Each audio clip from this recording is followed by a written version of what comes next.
The young man was distracted by his phone while walking and ended up getting hit by a truck. But because he had good character, he got a second chance at life. He had to press a random number to find out what kind of identity he would have in the new world. Excitedly, he pressed the button. The screen flickered before stopping on top Jianghu expert from Vimadin. The main character was overjoyed, not expecting such good luck. He eagerly rushed through the reincarnation gate to his new life, and the reincarnation staff started packing up. As he passed by a lottery machine, he stopped, pulling out a piece of paper from inside. This system is really messed up. There are too many characters that don't fit. The main character thought he had become the top Jianghu expert from Vimadin, but the full identity he drew was actually an employee named at a guest house, killed by the top Jianghu expert from Vimadin. He woke up in a heavy rainstorm. He brought all his memories from his previous life, but didn't know about the incident at the reincarnation station, still thinking he had become the top Jianghu expert. In reality, he was now Li Ziwu, an ordinary guest house employee. Standing in the rain, Li Ziwu examined himself and sighed. What a Jianghu expert would wear so shabbily? Then his eyes fell on something that looked like a token falling to the ground. Strange, the aura of Vimadin was nearby. Why is there no trace at all? They're mumbling. Li Ziwu picked up the token and asked blankly, "You're looking for me?" The stranger saw the Ma Jiaolian token in his hand. Ben really believed he was Vimadin. They were enraged and attacked him. Indeed, he's the one who dared to kill so recklessly. What kung fu are you practicing that harms so many people? I've heard about it. Your ancient clan is no longer as powerful as before. Li Ziwu was confused by their accusations. He still thought he was really the Ma Jiaolian, having to disguise himself because of his ancient poison. Facing those who wanted to kill him, Li Ziwu still relied on them and tried to take their heads. What gave you the illusion that 3 people could defeat me? Li Ziwu laughed maniacally as he spoke. He just thought that even with ancient poison, he was still the top Jianghu expert. The others were genuinely scared by his presence. To be sure, the 3 of them combined their forces to create a golden holy sword formation. Immediately, a huge golden sword appeared. But who would have thought it was raining heavily at that time? Thunder rumbled. These ancient people were lacking in knowledge. Gold conducts electricity well, so the giant sword attracted lightning and struck them. Li Ziwu, even though he didn't know how to use magic, relied on his instincts. When those 3 were hit by lightning, Li Ziwu still thought that just an idea had caused 3 experts to die tragically. This was the power of someone behind him. He returned to town Wuyu. The town was bustling with activity. Experiencing this true Jianghu world made him very excited. But not long after arriving, Li Ziwu suddenly heard a child shouting, "Mom, look, that's the Ma Jiaolian." Li Ziwu was startled by the innocent voice. The passersby started talking about the Ma Jiaolian. Li Ziwu was extremely nervous. How could that be? Didn't I disguise myself? What should I do now? Must I kill everyone in the town? He thought to himself. But when he turned around, his eyes met a wanted poster. It was for the Ma Jiaolian with a picture of him. Li Ziwu sighed in relief, feeling lucky that he had disguised himself. In the crowd, a child recognized him and asked, "Brother Aoi, why are you here?" Li Ziwu turned around to confirm it was talking to him, his head showing a big question mark. The child led him back to the top guest house, constantly complaining on the way.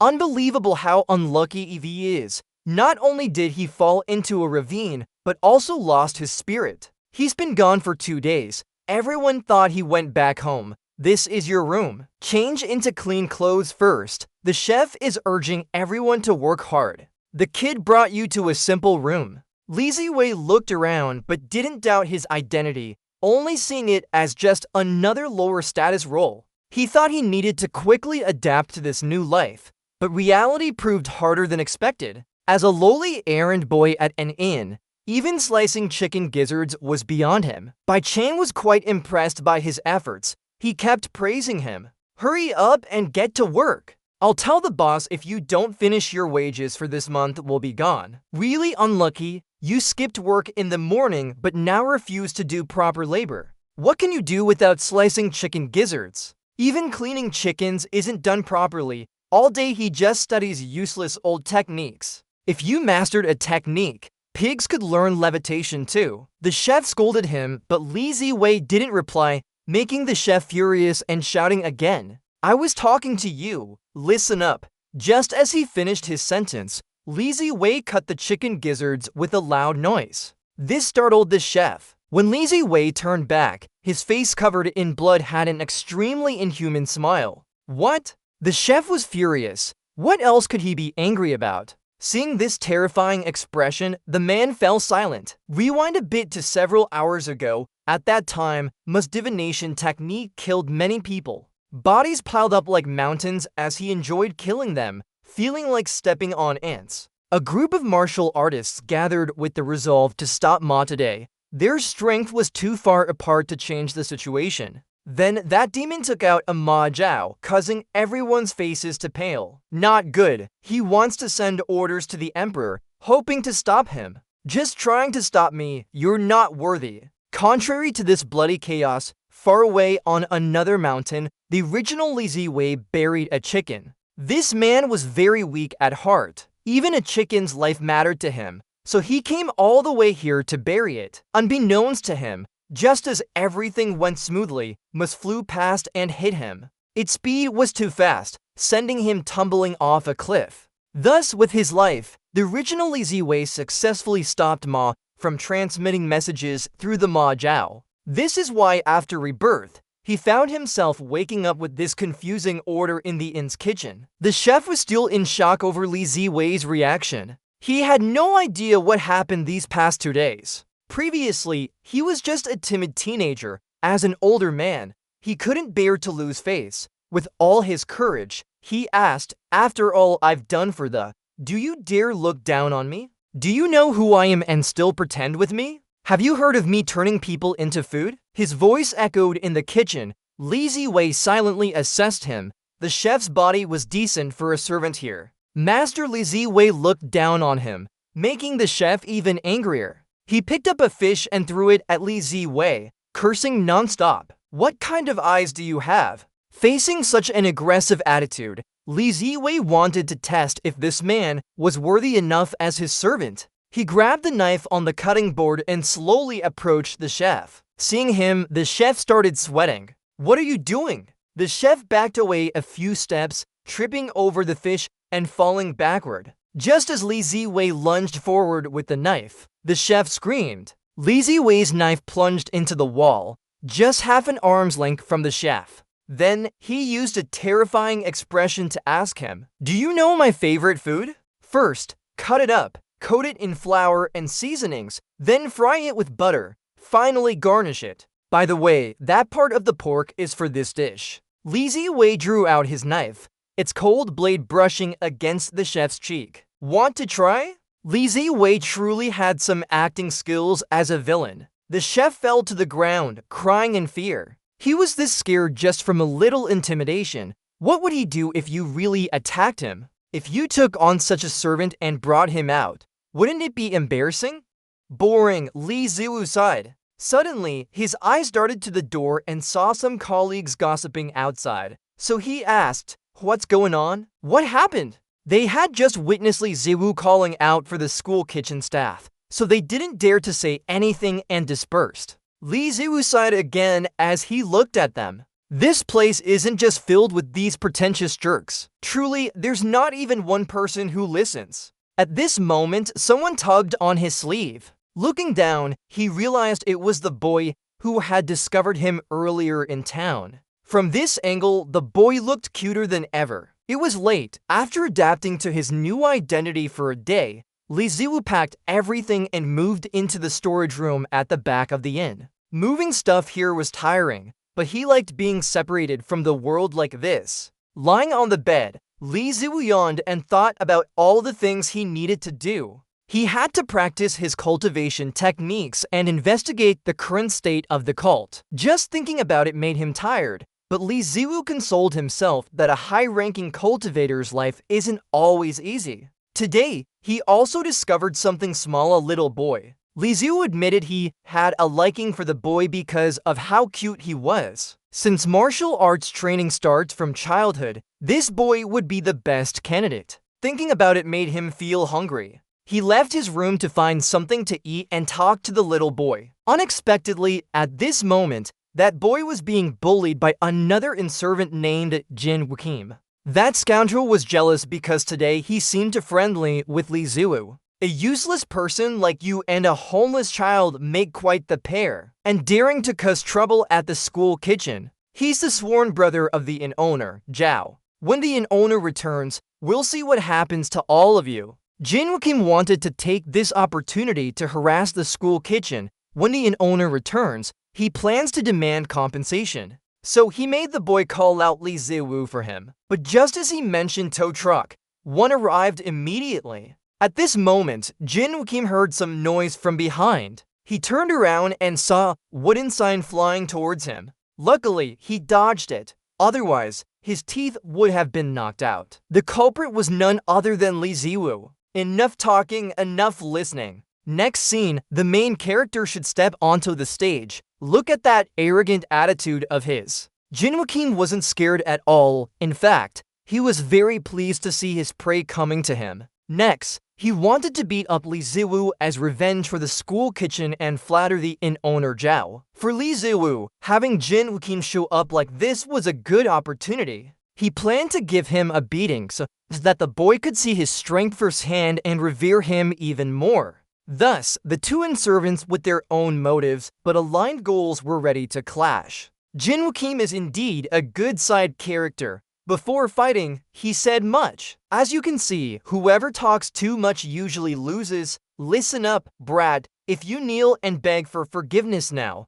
I might spare your life. Jin Wukim pretended to be magnanimous, but Li Ziwu didn't even bother listening. He only asked the boy to stay back so he wouldn't get hurt. Jin Wukim was furious. He never expected that after regaining his memory, Li Ziwu would dare treat him this way. Stop acting like you're better than me. A waste of space. As he cursed, Jin Wukim clenched his fist and charged forward. However, his 5 punches revealed too many flaws. Li Ziwu took a step back to create a safe distance. He grabbed the other's outstretched arm with his right hand while using his left to support it, finally throwing him down hard. Jin Wukim lay on the ground, still confused about what had happened. He just got knocked down by the most timid servant ever. After completing this move, Li Ziwu felt very relieved. In his previous life, he cut and pasted many fight scenes. Today was finally a chance to try it out. In his mind, he still considered himself Ziwu too.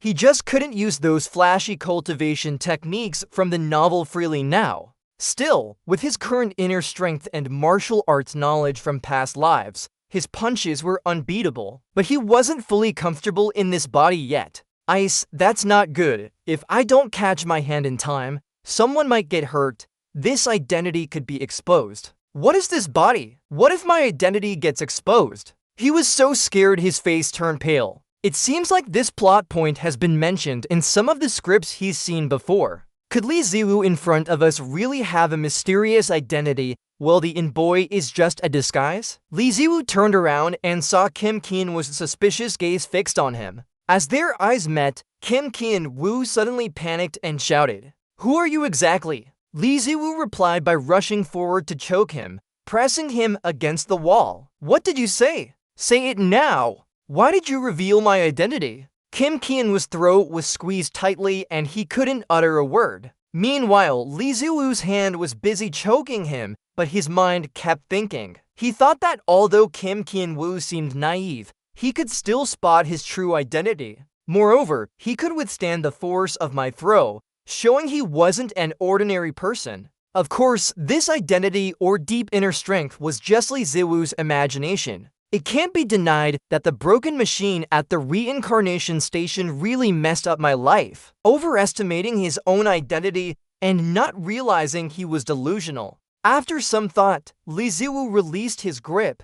Kim Kian-woo coughed several times, cursing him silently in his mind as a madman. But Li Ziwu wasn't going to let him off that easily, because deep down, He knew Kim Kian-woo's true identity from Vimeton and it couldn't spare him. With this thought, Lee Ziwu used all his strength to deliver a blow right at the opponent's waist. Kim Kian-woo could even hear his bones crack. Then he was knocked down, face first onto the floor. "Have you had your awakening yet?" Lee Ziwu said triumphantly. "Young man, are you going to just give up and die like that?" Veen Ren once said that enlightenment is a rebirth, welcoming light and a new future. So I can offer you another choice. Not long after, in the forest near the town, large trees rustled as someone used light skills. This girl is Hei, a head of a secret sect working under her father's command. Her father often gave her boring paperwork to keep her busy since some cult remnants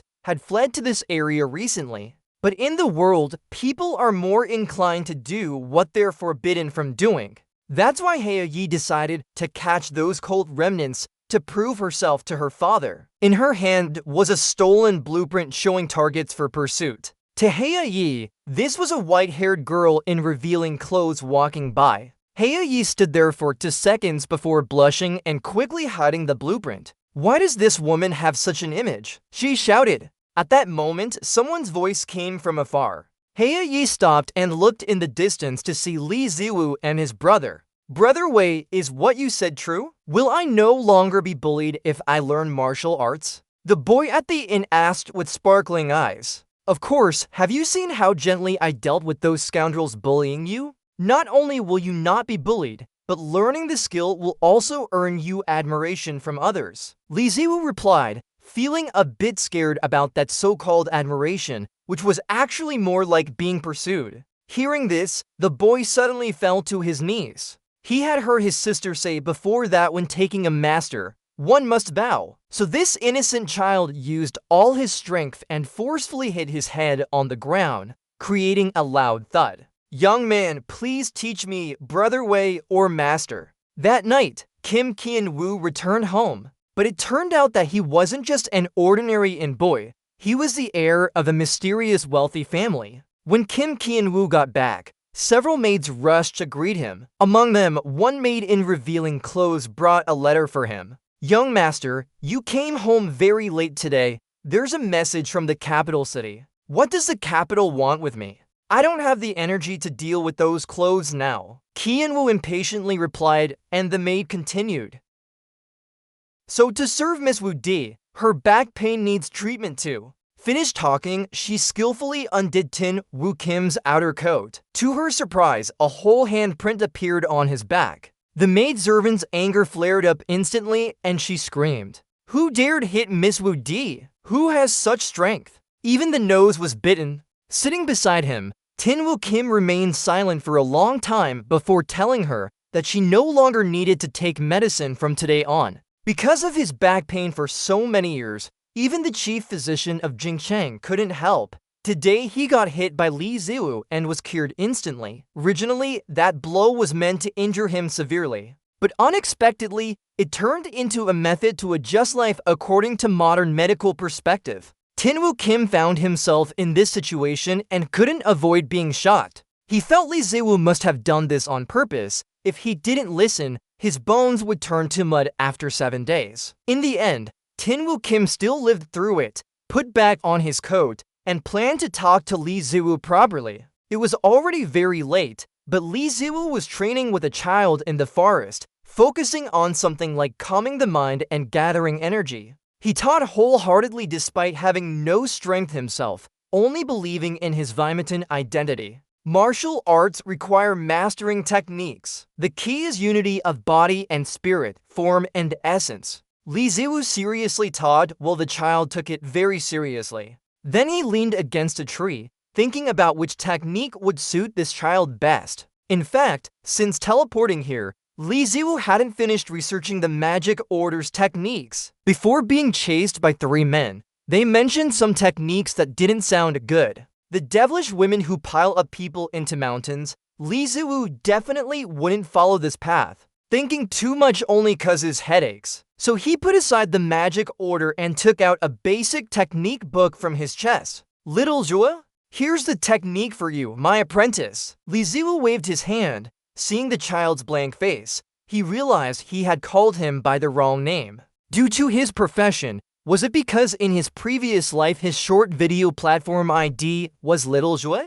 Li Ziwu made up a reason for the child's hometown. In ferals, don't use real names, you'll understand later. The child believed him blindly and obediently followed. Meanwhile, Jir YY was still sucking on a nearby tree branch. She spent the whole day observing them because she found them suspicious. But realizing they were just foolish people training late at night in the forest, she decided to stay for a bit longer to prevent them from being taken away. Li Ziwu's appearance was different even without his martial robe. Still, out of caution, Jia YY decided to stay in their school for a while. So Li Ziwu and the child each started studying their respective techniques. While he was still figuring out where they were in their technique practice, the child had already finished reading the basic technique book Li Ziwu gave him. "Can I try?" the child asked excitedly. Of course, Li Ziwu patted his head and stepped aside to let him show off. So the child began to perform the technique, focusing on calming his mind and gathering energy, then exerting all his strength in one strike. Since it was the first time for the child, Li Ziwu didn't expect much. But he never expected that this single strike would unleash a powerful surge that tore through the forest. Wherever this power struck, even ancient trees were uprooted. Finally, it headed straight towards Li Ziwu's house. With a splash, his already collapsing house got another unfixable hole. Both of them were shocked. Li Ziwu couldn't believe he had received such a precious seed, and that the power of this basic technique was so strong. He secretly rejoiced but tried to remain calm as he patted the child's head. "Well done!" The child was extremely excited, constantly praising his master's powerful techniques. Meanwhile, Jia Yi had witnessed everything just now. That punch by the child really stunned her. She turned green like a banana leaf. After reacting, Jia Yi first held her head with both hands and let thoughts flow through her mind. Damn it, who are these two deities? Jia Yi blamed herself for earlier thinking that this master-apprentice duo were foolish people. She didn't understand why she had secretly observed them. Just seeing the child's powerful fist made her realize Li Ziwu wasn't simple at all. The child was still very excited about his recent strike and asked Li Ziwu to bring him outside to practice together. "Alright, but this place is a bit small." Li Ziwu replied, his hand unconsciously touching that house at this moment. In fact, after that kid's punch, the house was already in a dilapidated state, unable to withstand any more force. Therefore, when Li Ziwu accidentally touched it, the entire house shattered and collapsed completely. Heiyi, who was nearby, saw this scene and was shocked again, thinking that Li Ziwu had directly destroyed the house because it didn't have enough space for him. Oh my god! A voice suddenly sounded in her ear, startling Heiyi. It turned out she wasn't the only one following Li Ziwu. Xian Wujun had been secretly tailing him all along. And coincidentally, he had also witnessed the scene of his house being destroyed just now. These two were naturally scared by that scene because the owner himself thought it was due to not controlling his strength well enough to destroy the house. "Master is so powerful," the child said with a reverent tone. "Powerful as he is, we probably have to sleep on the streets tonight," Li Ziwu sighed. But just after saying that, the words master sounded like arrows piercing his ears. Then Xian Wujin suddenly appeared from nowhere and firmly hugged Li Ziwu's leg. After the fight this morning and what he had just witnessed, this guy confidently concluded that he was a high-ranking martial artist. Moreover, he was an unparalleled master who could destroy the entire house with just a light tap. And offending someone like him definitely wasn't wise, so taking advantage of things not going too far, he had to hug this big leg now. "Let go of my leg," Li Ziwu shouted loudly. "I've never taken a disciple as large as you before." Xian Wujin still stubbornly hugged his leg tightly. "Master, I was wrong. Before that, I had no eyes. Besides, didn't someone tell me to choose? I've made up my mind. I want to follow you. I'm very useful." "What use are you?" Li Ziwu gave him a puzzled look. He had put in the effort to build, and Xian Wujin wasn't shy about flexing his own abilities. His greatest utility was having money, and he had plenty of it. But Li Ziwu didn't know this guy's true identity, thinking he was insulting him. How much money could a waiter have? Who would have thought that the next day, Xian Wujin had completed repairing Li Ziwu's straw hut into a 2-story house with a modern look. Before his amazement, he asked, "Master, what do you think? Daily expenses are limited, so I can only repair it simply like this." Li Ziwu was blinded by the light of money. Ben wondered why Xian Wujin, a rich kid, would come to work as a waiter in an inn. Ben didn't bother thinking and replied immediately, "In this world, strength is supreme. Talented martial artists are highly valued. People say that the power of shock remains after the storm. The owner of this inn is very famous among assassins. Such a powerful master wouldn't come here as an employee and hide his identity either, right? Being a useless person with just money has no use at all." Xian Wujin's words seemed to pierce Li Ziwu's heart like arrows. Before coming here, his dream was to be a useless person with only money. But having lots of money is also an ability. Why not just use the money to hit him if you hate someone? Li Ziwu wondered. He just casually asked for dinner,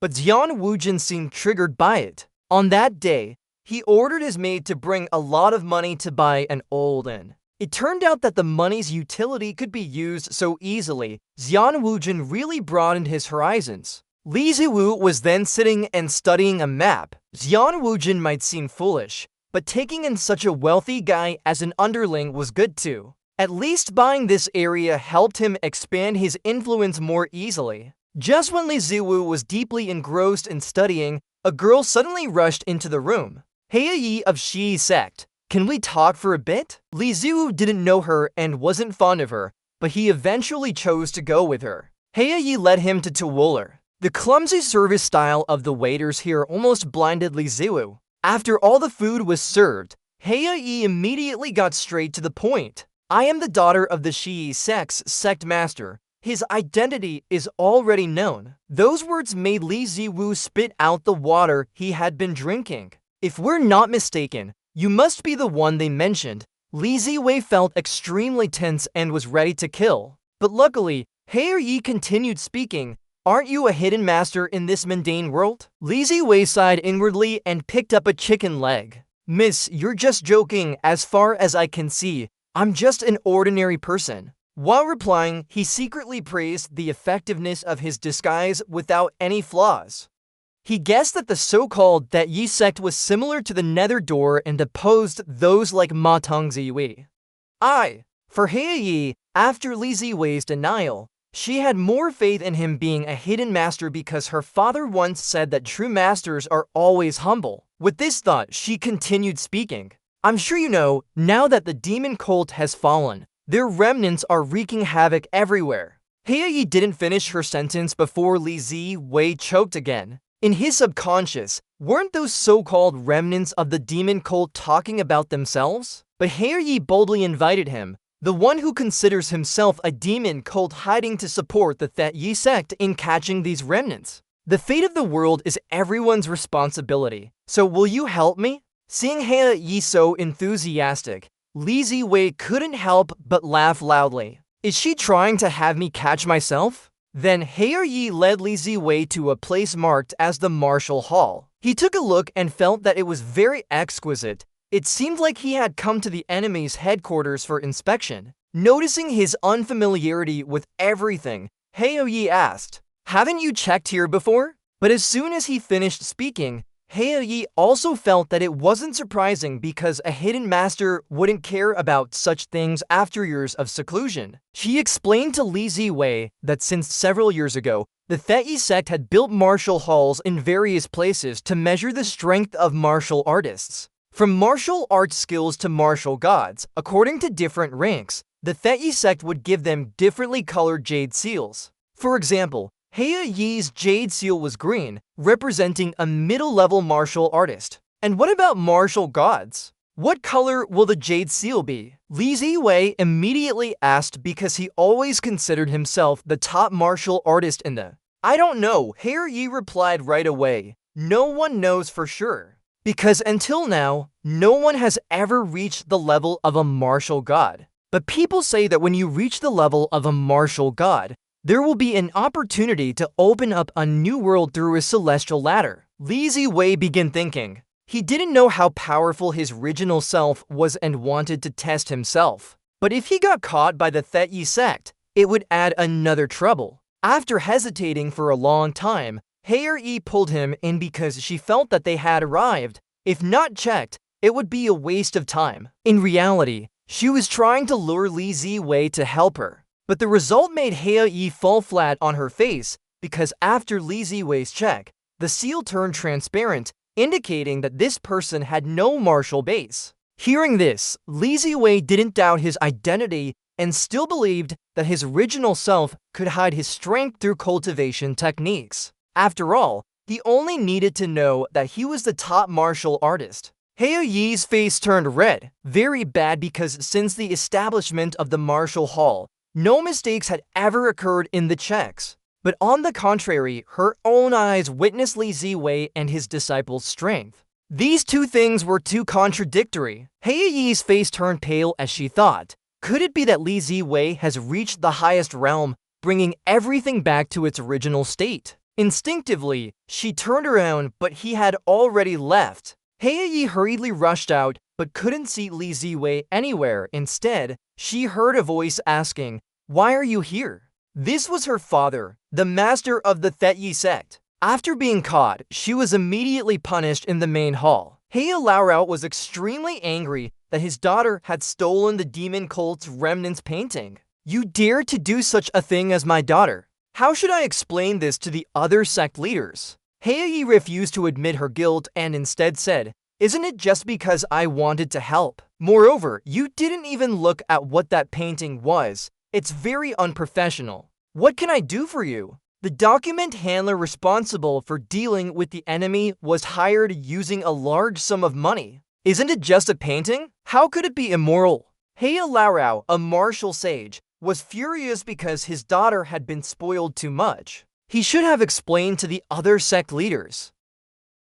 But after seeing the woman in that painting, he immediately fell silent, his face turning red like a ripe tomato. "This painting is fine. Father will take it back." Yu handed the one-eyed beauty painting into her chest. His expression did indeed shock him. Wei continued to maintain her enthusiastic demeanor. She felt that what she did was right. Even though the cult had been destroyed, the Death Star Ma still caused this and many followers were yet to be captured. If Dongshan revived, it would surely cause a great disaster. Of course, Hafu understood these reasons, but he just thought it wasn't his daughter's turn to get involved in such matters. The power of the Death Star Ma is not something you can easily provoke. Now that the cult is destroyed and that we are in the light while our enemies are in the dark, everything needs more careful discussion. What if a martial god appeared? Yu asked back. To ensure her father heard clearly, she repeated it again. "You said that if we could invite a martial god to help us, what would happen then?" In the days following, Li Ziwu officially took Wu Jin as his disciple and trained with him daily, while he focused on studying the cult's order. From such a small order, Li Ziwu extracted various techniques including swordsmanship, fist techniques, meditation, internal cultivation, and poisons. They were all advanced methods. The last time he gave some basic techniques to the boy, they had already shown great power. This time, Li Ziwu wanted something more advanced, so he left his room. Meanwhile, Yu was leading her father here to see Wu Jin's abilities and prove that she wasn't just talking. Even though his daughter insisted, Fu still found it unreasonable. If there really were someone who could collapse a house with a snap of the fingers and teach a 6-year-old child to split mountains with one punch, why haven't they heard about them in the... Moreover, no martial god has appeared for many years. A martial god isn't just something you can find at a market. Just thinking this, Yu saw her daughter's panicked face. From Yu's perspective, she saw a small child practicing martial arts in the distance. The practice was too terrifying. Behind the boy stood the colossal figure of Buddha Sakyamuni sitting on a lotus throne. When that boy struck, the right hand of Buddha Sakyamuni also moved to meet it. Hafu and Ha Yu were unlucky enough to be in the area affected by this strike. If they didn't dodge, they would definitely get crushed. Hafu quickly pushed his daughter away, then formed hand seals and activated the 9 Harmonies Heart Protection Formation. This was his last trump card. Using all the power of a martial sage, he barely managed to block this strike. Master, I succeeded. The boy cheered happily that his practice had truly worked. But Wu Jin was extremely disappointed, because although they practiced the same technique,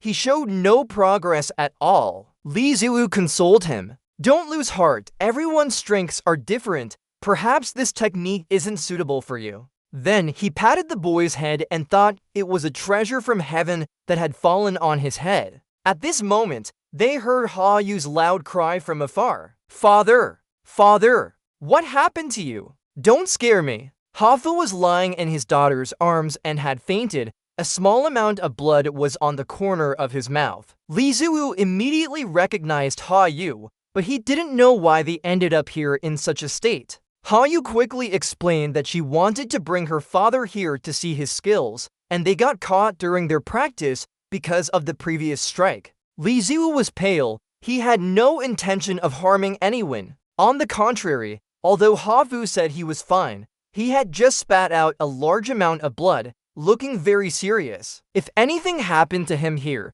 Li Ziwu would feel guilty for life. Ha Yu quickly wiped her father's blood while he tried to speak despite his weak voice. Without permission, I came here. Please don't blame me. At this moment, he truly believed what Ha Yu said was true. The little boy hiding behind Li Ziwu had such immense power that it required all of his strength to barely block a blow. So how powerful must the teacher be who taught him? Moreover, Hafu didn't feel any trace of energy from the disciple on Li Ziwu's body. This made him doubt like his daughter did. Could it be that Li Ziwu had truly reached the highest realm where he couldn't see through him? Anyway, they were here and injured badly. Hafu must get to know this high-ranking person. So he politely clasped his hands and introduced himself, father of Ha Yi and current sect master of Iron Silk Sect. Li Shuwei's face changed after hearing this. If he is the sect master, doesn't that mean he's the main opponent boss against me? Jin Wu Jin from behind couldn't help but marvel at it. Indeed, there are countless extraordinary talents in Iron Silk Sect. Unlike the folk rankings like assassins, those who enter Iron Silk Sect are already on par with court officials. They have the backing of the court, and naturally, the sect master is even more formidable. He never expected to meet such a significant figure in his lifetime. Hafu kept bowing before Li Shuwei for a long time without getting any response. He stopped and saw the pale expression on Li Shuwei's face. He immediately fell into panic, fearing that he might have said something to anger Li Shuwei. But in reality, he was just focusing on his thoughts until his young disciple spoke up. Master, this father doesn't seem very well. Only then did Li Shuwei wake up. Why should I be so alarmed? After all, these people wouldn't recognize my true identity anyway. On the contrary, they seem to trust me a lot. If that's the case, we might as well infiltrate their ranks and use this opportunity for 2 goals at once. Are you the junior sect master of Iron Silk Sect? It's my first meeting, so I'll make do with this. Li Shuwei replied. Hearing that, Hafu regained his composure after being scared out of his wits. With your humble servant here bowing to you, I humbly request the great master's guidance and transmission of skills.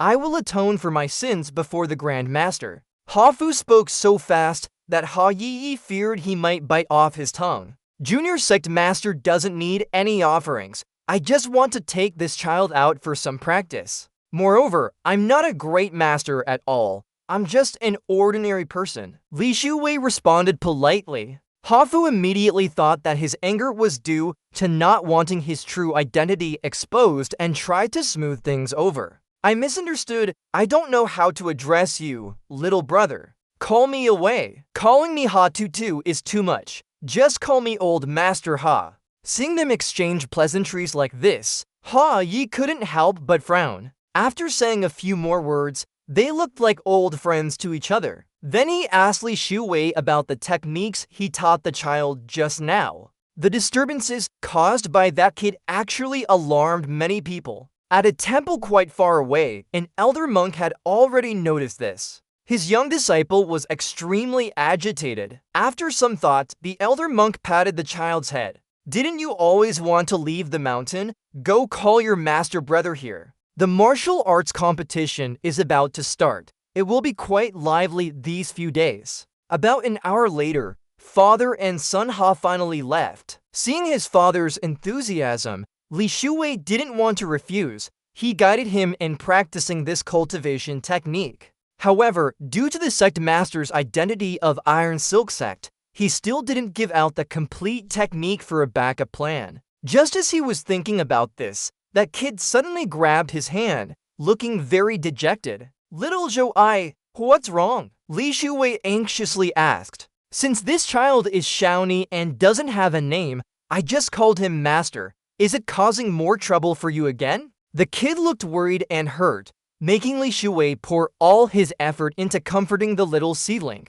"It's not your fault, it's me who wasn't good enough. I didn't check the surroundings before. Today's training was tiring enough. Go to bed now, I'll go out for a walk." Little Zhou obediently returned to his room, closed the door tightly, and took off the hat he always wore on his head. Astonishingly, this child turned out to be a girl. Li Shuwei said he wanted to go for a walk, but actually intended to test the effectiveness of that technique outside. He had already seen how Xiao Zhuan reacted with the technique in his hands. He wondered about its effect if he used it himself. That's why he found a hill and some loose rocks as a place to practice. Who would have thought? Just arriving here, Li Shuwei faintly sensed someone inside the cave. Coincidentally, this person was one of the remnants of the demon sect hiding in the cave painted by the hired artist. This girl was severely injured when she realized that someone had discovered her. She couldn't die here.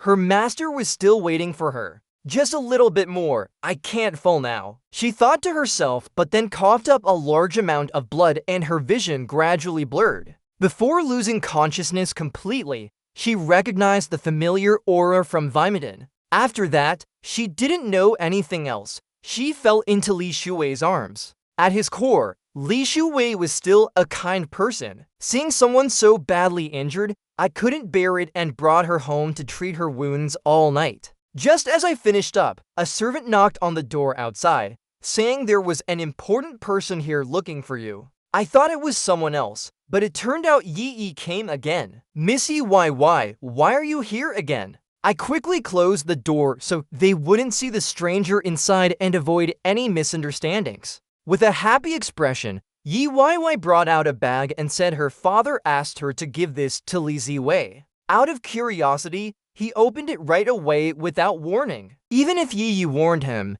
it was too late. Suddenly, he was buried under all the stuff inside the small bag. That tiny bag turned out to be a spatial bag. Inside were various items like cultivation techniques, weapons, medicinal pills, and scrolls. These are gifts from the lower sect master in return for the cultivation technique Li Ziwei gave him. Additionally, Yi specially brought this painting for you to hang at the inn. After all, the top-ranked inn is the largest in here, so more people will see it if you put it up there. The painting depicted remnants of the cult hiding in fear. As soon as Li Ziwei opened the painting, he saw the girl he saved yesterday. Her name is Hongju. She looks pretty but is a cold-blooded weapon raised by Vimatin himself. Hongju killed 3 minor sects opposing Vimatin in just one night. Hearing Yi YY's words, Li Ziwei's jaw dropped to his chest. This seems too coincidental. What's the matter? Even if she is evil, you don't need to act so surprised, right?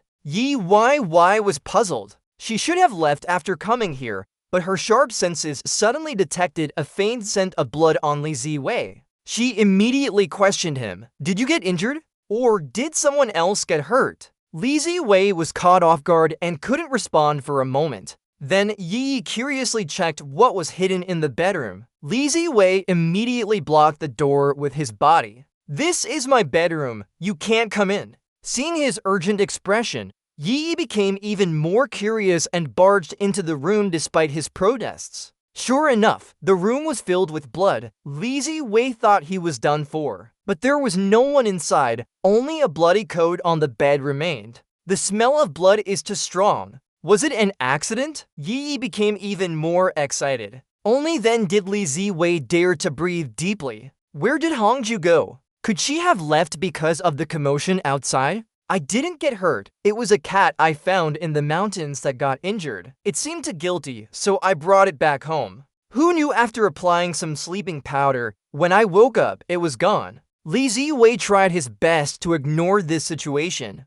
Cats are not commonly kept here. Maybe the ancient sect disciples came here. Unfortunately, Li Ziwei asked curiously about the ancient sects. Yes, the sword debate is coming up soon. This time, the ancient sect will participate. They love cats. They are a joy to the ancient sect. Right, this time, Trinwuxu was chosen as one of the arenas. It's going to be lively soon. You should keep an eye out for any suspicious people. This time, there will be many mixed up people. Maybe a couple of infiltrators are among them. The ancient sects are those who have been opposing Vimeton since the beginning. Now that I'm from Vimeton, I can't easily forget this grudge. Thinking about it, he asked Yi again. Miss Yi YY, is there still time to register for the sword debate you mentioned? Yi YY nodded and guessed Li Ziwei wanted to register Xiaoxi. After all, that child has great talent. But the real reason Li Ziwei didn't want to go himself was because Ziwei Ma recently disappeared. He felt if someone with similar strength suddenly appeared now, he would be easily suspected. Xiaoxi's actual power may not be impressive, but it's not ordinary either. Taking him out could attract people's attention. You can act secretly and find a chance to approach those ancient problem solvers under the toxic sect. After discussing sword platforms with Ya Yi, Li Ziwu left their bedroom together. Hongju finally stepped down from the stairs. She put on Li Ziwu's coat and confirmed it smelled like the demon cult order. The sword meeting Ya Yi mentioned is a martial gathering organized by 3 major sects. Winners get rewards, medicinal pills, and abundant spiritual energy. Participants not only have a chance to showcase their talents in the martial world, but also can connect with people from those 3 major sects, which is like a step up in life. Therefore, participating and winning this grand event has become a lifelong goal for many martial artists. Each gathering attracts talented individuals from all over the land. This time, Li Ziwu decided to sign Xiaoxi up. So Zhuanjin started pestering him. Master, I also want to participate. It's just that his name hasn't mastered any cultivation methods yet. Going for the competition will only bring shame. Li Ziwu didn't want to say it directly and consoled him instead. I'm not unwilling to send someone, but I need a trustworthy person behind me to ensure everything goes smoothly. When Xiaoxi and I aren't here, the inn can only rely on people. Zhuanjin is indeed easy to fool. After hearing Li Ziwu's few words, he was moved. Not only did he stop pestering for food, but also vowed to protect the inn with his life. He has always been showing off like this. Li Ziwu didn't bother and sent Xiaoxi out of the house. At that day's sign-up scene, everyone was shocked by the appearance of Master and Apprentice Li Ziwu. It wasn't because they had superior strength over other contestants, it was because they had a lot of gold on them. From head to toe, there were oxen, horses, fire elements, yin-yang fire, all with prices reaching 5 figures. The glow of wealth really made people go blind. Master, why do everyone look at us like that? Xiaoxi wondered. Li Ziwu sighed inwardly. It felt like being a new player in front of all the veterans and receiving their worship, right? But he wasn't used to showing off like this. Besides, these things are too heavy. It's better to put them in the spatial bag. As Li Ziwu was busy taking off his armor, someone behind laughed mockingly at him. Haha, little brother, is this your first time participating in a competition? The competition doesn't need those things on you. Just let us help you store them. Li Ziwu didn't understand the real meaning of their words. They wanted to take his belongings, but he spent so much money burning these items. How could he let others take them? No need. This is a disciple's filial piety. I'll keep it myself. Why bother with others? As Li Ziwu said, he put the armor in the spatial bag. Unexpectedly, his attitude made the other party furious. "Oh, are you not giving Tang Bill any face?"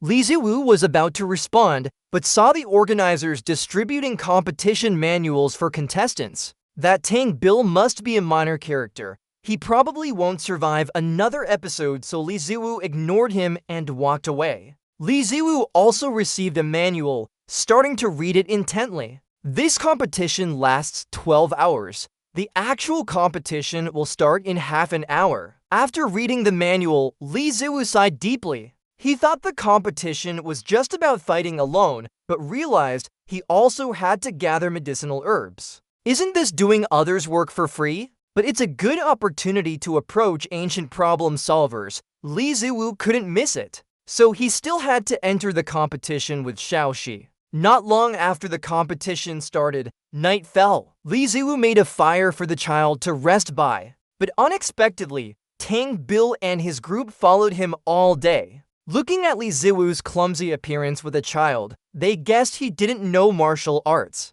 They just wanted to add some excitement, even thought they could knock Li Ziwu down with one strike. Their final goal was to steal his spatial bag. The more they thought about it, the more their envy grew. Finally, they all gathered together and planned to eliminate Li Ziwu in a flash. But before they could touch his hair, something like silk fell from the sky and blinded them. These fools were instantly blinded by the light. On the other end of the string was Li Ziwu. "Look at that! I told you so. These minor characters won't last another episode anymore," Li Ziwu said with a laugh. "The silk rope you just used to bind them is worth 25,688 taels of silver, naturally funded by Wu Jin's treasury. Don't think we're fools, okay?" Li Ziwu was enjoying the spider's joy while gloating at the monks. Rich from the start, pretending to be new, then someone comes along stirring up trouble. By the time you realize you've been caught in a trap by Li Ziwu,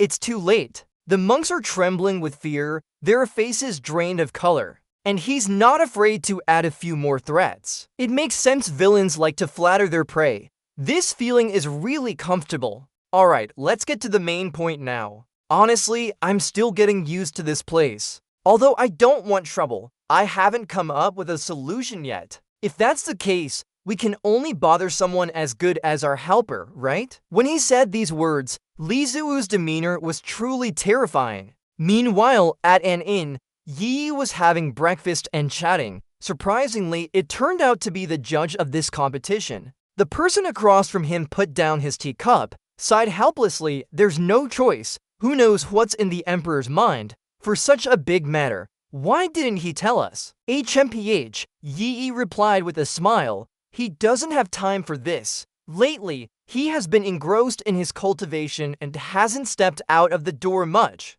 The person across was the Eternal Sage's saintess, Mengtianthu. She said to Yi, but Baba broke through to martial sage after so many years. How many people have stopped at this level for their entire lives? I still advise him to go. Yi nodded in agreement. Her father's nature is hard to change. Anyway, I can't persuade him. Let me say something else. Recently, I've met a high-profile figure. Mengtianthu was alarmed and placed her hand on Yi's shoulder, showing concern. She anxiously asked, "Could it be that you saw someone with an unclear background? What about his identity? What sect does he belong to? Who is his master? Where are his ancestors from? Have you investigated all this?" His expression was terrifying. Yi stepped back and tried to reassure him. "Don't worry, your information has already been checked by my father. Moreover, he said that the person is kind to small animals, generous towards humans, young enough to help an orphan. He's a good guy. But you don't know. This so-called good guy might be as bad as the devil right now, making those monks tremble in fear." He handed something black like dog feces to Ziwu. Holding it, Ziwu wondered if it was the black mystery silk. How different from the paintings, it looked more like what she used for soup. Hearing this, Tangpu was even more terrified. Using black mystery silk in soup, how rich is he? What kind of world does a rich person live in? He didn't understand. He cried his eyes out. Ziwu let him go. "Alright, if everything's settled, you and your subordinate can leave now." This surprised Tangpu greatly. He hesitantly asked back. Just release us like this? Ziwu looked at him, said with a smile, why not? What's the point of me personally dealing with someone insignificant? Killing them and disposing of the body would be a waste. Thinking about it, he chuckled. In life, one's life is precious. If you don't want to die, take this chance and go. But still, as an antagonist, we can give him a warning.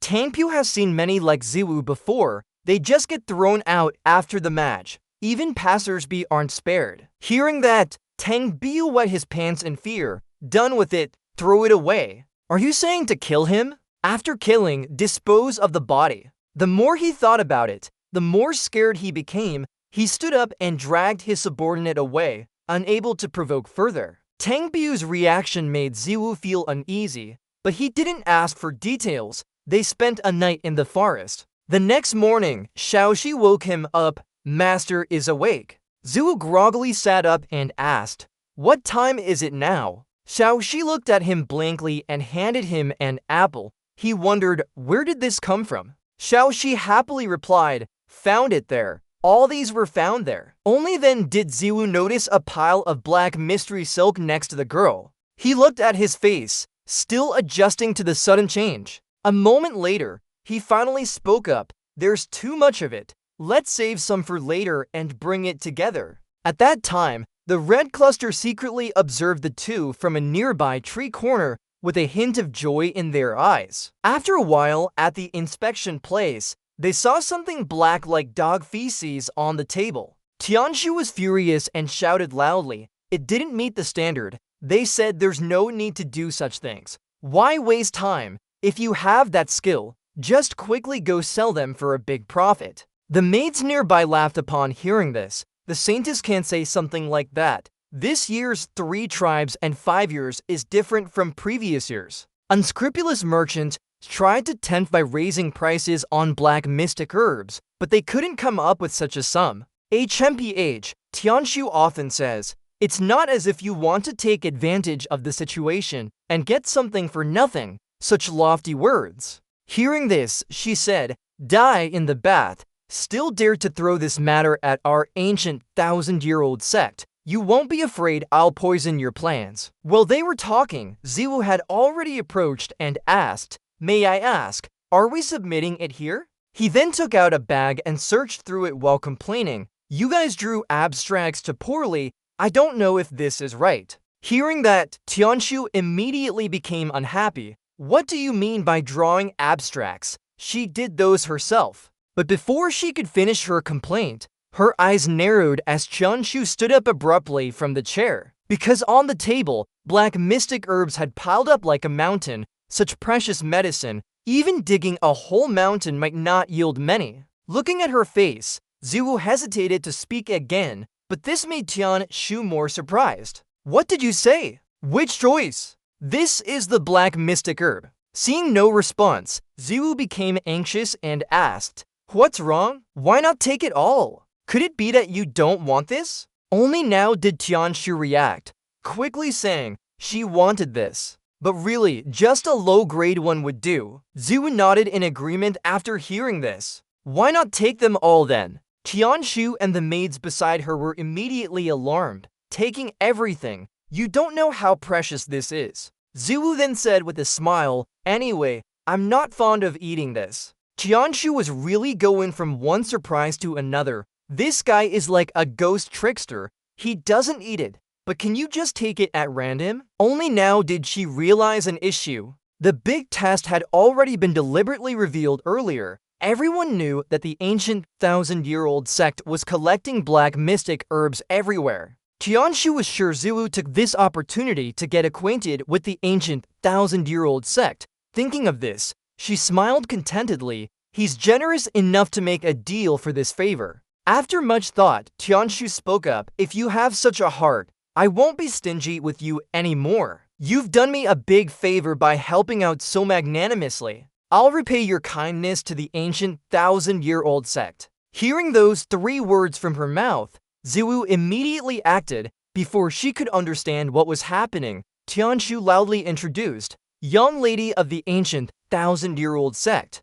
Tianshu, let's make acquaintances. Thus, right after that, the three of them were led by Tianshu to a resting place. Wu Jin walked behind with his heart open. He was finally included in the official list, no longer needed at home. What a great master! Thinking this, Wu Jin immediately snuggled close to Ziwu's body and started flattering him. From today on, you're like my parents reborn. Such an action made Ziwu sweat profusely, trying to escape. Wu Jin also followed suit by stepping aside and then mocked, "This is the main competition venue. It doesn't seem special." Tianshu heard this and coldly replied, "You don't know. No one can enter because these areas are controlled by 3 major sects. The preliminary competition was just a way to test people. Few could pass. Members from various forces and major sects were already brought to the main competition venue. This place is full of skilled experts. Those without any skills can only be left behind. Even if they passed the preliminary competition, they would still be eliminated." So getting on this list was very difficult, but Tianshu said Ziwu had done a big favor and wanted to add more spots. It wouldn't be an issue. Hearing this, Ziwu didn't know what he'd helped with but still happily laughed. The young lady is really good. Tianshu was very pleased by the praise. She winked and suggested, "Let's go. During the competition, I'll take care of you guys' meals and accommodations." Then she picked up Xiaowai and said anxiously, "Little one, are you too tired to walk? Here, let me carry you." Ziwu watched her back. He felt like this young lady was well protected. She looked very easy to fool. At a guest house later on, Tianshu had already led the 3 of them here. Before entering, she warned, "Right, there's one more thing I need you to keep safe. Don't lose it." As she spoke, she threw something at Ziwu, who quickly caught it with his eyes wide open. Inside were 3 cards and a small comb, but he didn't know what they were for. Tianshu explained slowly, "These are proof of participation in the competition. We'll use them to register later. As for this comb, it's like a gift from me. Ziwu, use it when you need help. The ancient 1,000-year-old sect will provide this." Ziwu asked curiously, "Is this made of bone?" Tianshu proudly showed off, "I secretly took it. There's only one. Don't use it recklessly." Just as she finished speaking, Ziwu blew on the comb, but since he couldn't blow into it, Tianshu got angry and shouted, "I said, don't use it recklessly." Then they entered the guest house. As soon as they stepped in, Ziwu couldn't help but exclaim, "This guest house's decoration is not bad. These facilities are top-notch, like a 5-star hotel." Inside, there were many islands of guests. Wu Jin was very carefree. He wanted to make it known, "Master likes this, so let's have our guest house look like this in the future." Ziwei didn't pay attention to this and went to the counter, speaking softly, "Manager, I want to register at the hotel." The manager looked up from behind the counter and asked, "How many of you?" Ziwei showed his card and replied lightly, "3 of us." Just then, a voice from behind suddenly spoke out, "Kids shouldn't participate in this. Could it be that you guys got lost? This place isn't for playing around. I advise you to go back." Hearing the voice, the 3 immediately turned to look and saw a sharp-eyed woman approaching. Before they could respond, another voice interrupted, "Why do you care so much about others' business?" It was an elderly man with a flushed face, holding a full jug of wine in his hand. He seemed drunk but still spoke indignantly. "Kids aren't allowed to participate. So are you trying to share the fun with someone like you, old lady?" Her words made the woman angry. She gritted her teeth and asked, "I was just giving a friendly reminder. What do you mean by that?" "Of course, it's on the surface." The elderly man grunted before taking another sip of his wine. She felt like hitting a pillow, angrily snorting, "This is really treating me like a new rival." Then she left with her companions. At that moment, the elderly man turned to Ziwei and said, "Kid, ignore her. Have you noticed how the strong always look down on others regardless of age or gender? Who can come here are not all good people. There's nothing worth looking down upon." He told them that if they encountered trouble during their first participation in the competition, they could find him for help. Ziwei was touched by his words. Then he thanked him with a bow, "So you take care of it then." While they were talking, Hongta followed them without being noticed. Her face showed some restraint. Clearly, she was right in front of the person she missed, but couldn't recognize her. It was heart-wrenching. She missed her master so much that even a small red mole on her chest was unforgettable to her. The aura that made people intoxicated could still be recognized no matter how Hong to changed her appearance. Ziwei suddenly felt someone staring at him. It was scary. At night, Ziwei lay in his room and observed the small dagger in his hand. He remembered the confident words from earlier that day. If he used it to ask people to help him with a poison, they would definitely suspect him. As Ziwei was thinking, there was suddenly a loud noise outside, startling him. He shouted loudly, "What's going on?" Woyan rushed in from the outside and exclaimed anxiously, "Master, something big happened." While speaking, he pointed out, outside, it was chaos with people shouting and warning. Continuous shouts of warnings could be heard. They weren't afraid to die during the competition. I'll burn some paper money for them. In the wide courtyard, continuous cries echoed. Bodies lay on the ground, surrounded by dark smoke. At one corner of the courtyard, a man jumped down from above and knelt before reporting, "Big sister, it's done." It was the woman who had made things difficult for Ziwei earlier. She smiled contentedly. "Good job. Let's go to the next place, the leader of this competition." As she spoke, the dark smoke around them followed her. The small inn turned into a pile of rubble at night. Strong spiritual energy clashed, creating several loud explosions. The once elegant inn was reduced to rubble in an instant. Above, 3 different colored spiritual energies appeared. Clearly, there were 3 powerful elders fighting. A martial elder grunted unexpectedly. They're all familiar faces. Another person laughed. The other is a woman who pouted and teased. "Just by looking at your faces, I felt like vomiting already." The 3 formed a vice-like grip, staring at each other. Old grudges and new grievances. Today they'll settle everything. Immediately, the 3 rushed into each other's arms. One of them suddenly took out a bunch of talismans from somewhere. Without hesitation, he threw them at the woman. The woman wasn't afraid and even showed disdain. "Haha, fortune teller, didn't you read my fortune before coming?" As she spoke, her hand moved. The surrounding shields reacted as if they had a mind of their own to catch those talismans. At this moment, another martial elder jumped down from above and said, "One for show, one for pollution, 2 for entertainment. Look, let's put on a show for you all about fighting." As he spoke, he grabbed his finger in an instant. The sparks of spiritual energy clashes continued to emit. From afar, Woyan saw it and approached closer. Soon, he exclaimed, "This is a fight between powerful martial artists. Skilled practitioners gathered to compete for positions,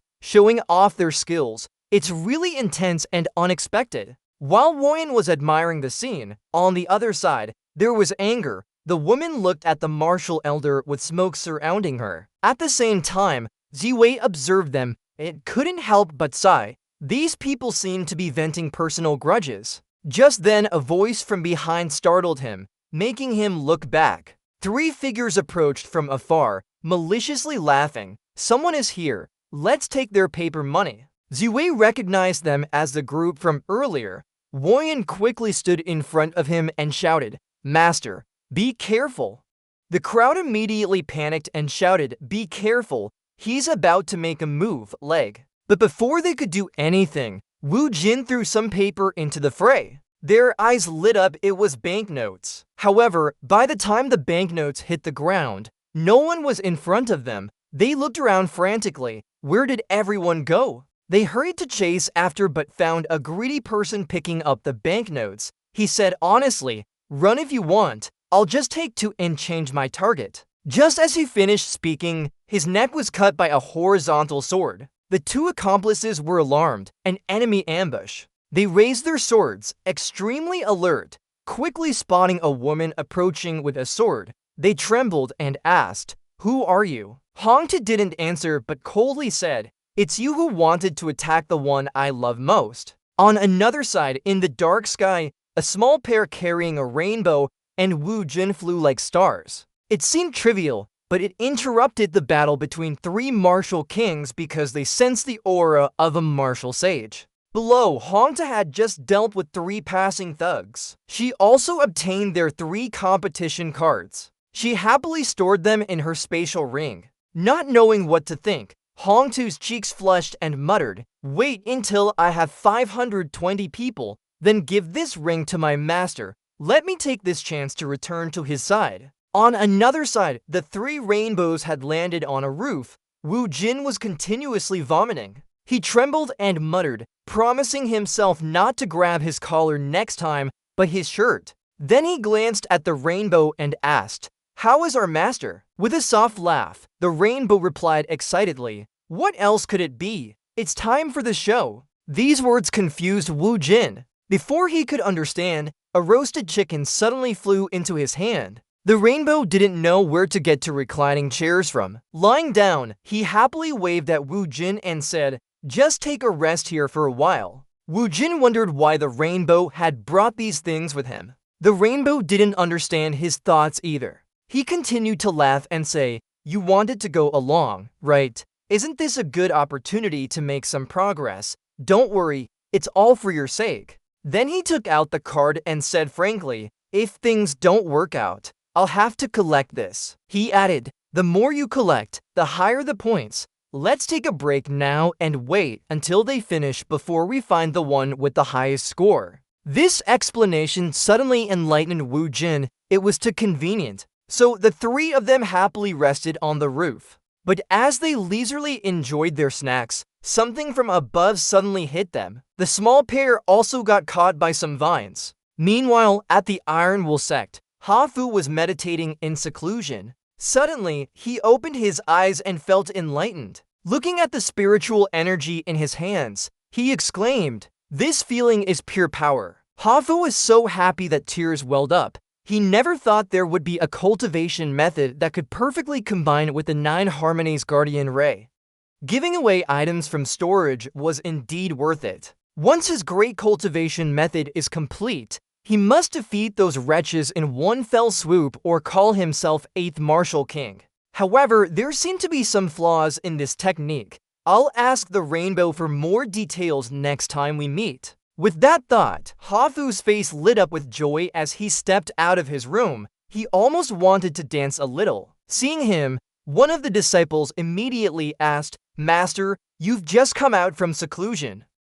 Sam nodded and calmly replied, "Has anything big happened in the sect recently?" The disciple immediately answered, reporting to Sect Master, "Nothing much has happened in the sect lately." At this moment, Yi's voice sounded again. "Dad can smell it." Father glanced at her and happily said, "Is it Yi? Come here. Dad will show you a good thing." Then he suddenly appeared with 9 spirit energies in his hand. Yi was surprised and exclaimed, "This is the 9 Harmonies Heart Guard formation. It looks unremarkable." But Father slowly requested, "Look carefully." Yi was a bit doubtful but still followed. Immediately, she realized she was standing on a green flower. She gasped in shock. "This is the golden needle of non-Nice-like again." Seeing that Yi recognized it, Father immediately smiled contentedly. Then he happily said, "Although this 9 Harmonies Heart Guard formation is called the ultimate defense technique by many, it can only defend and not attack for years now.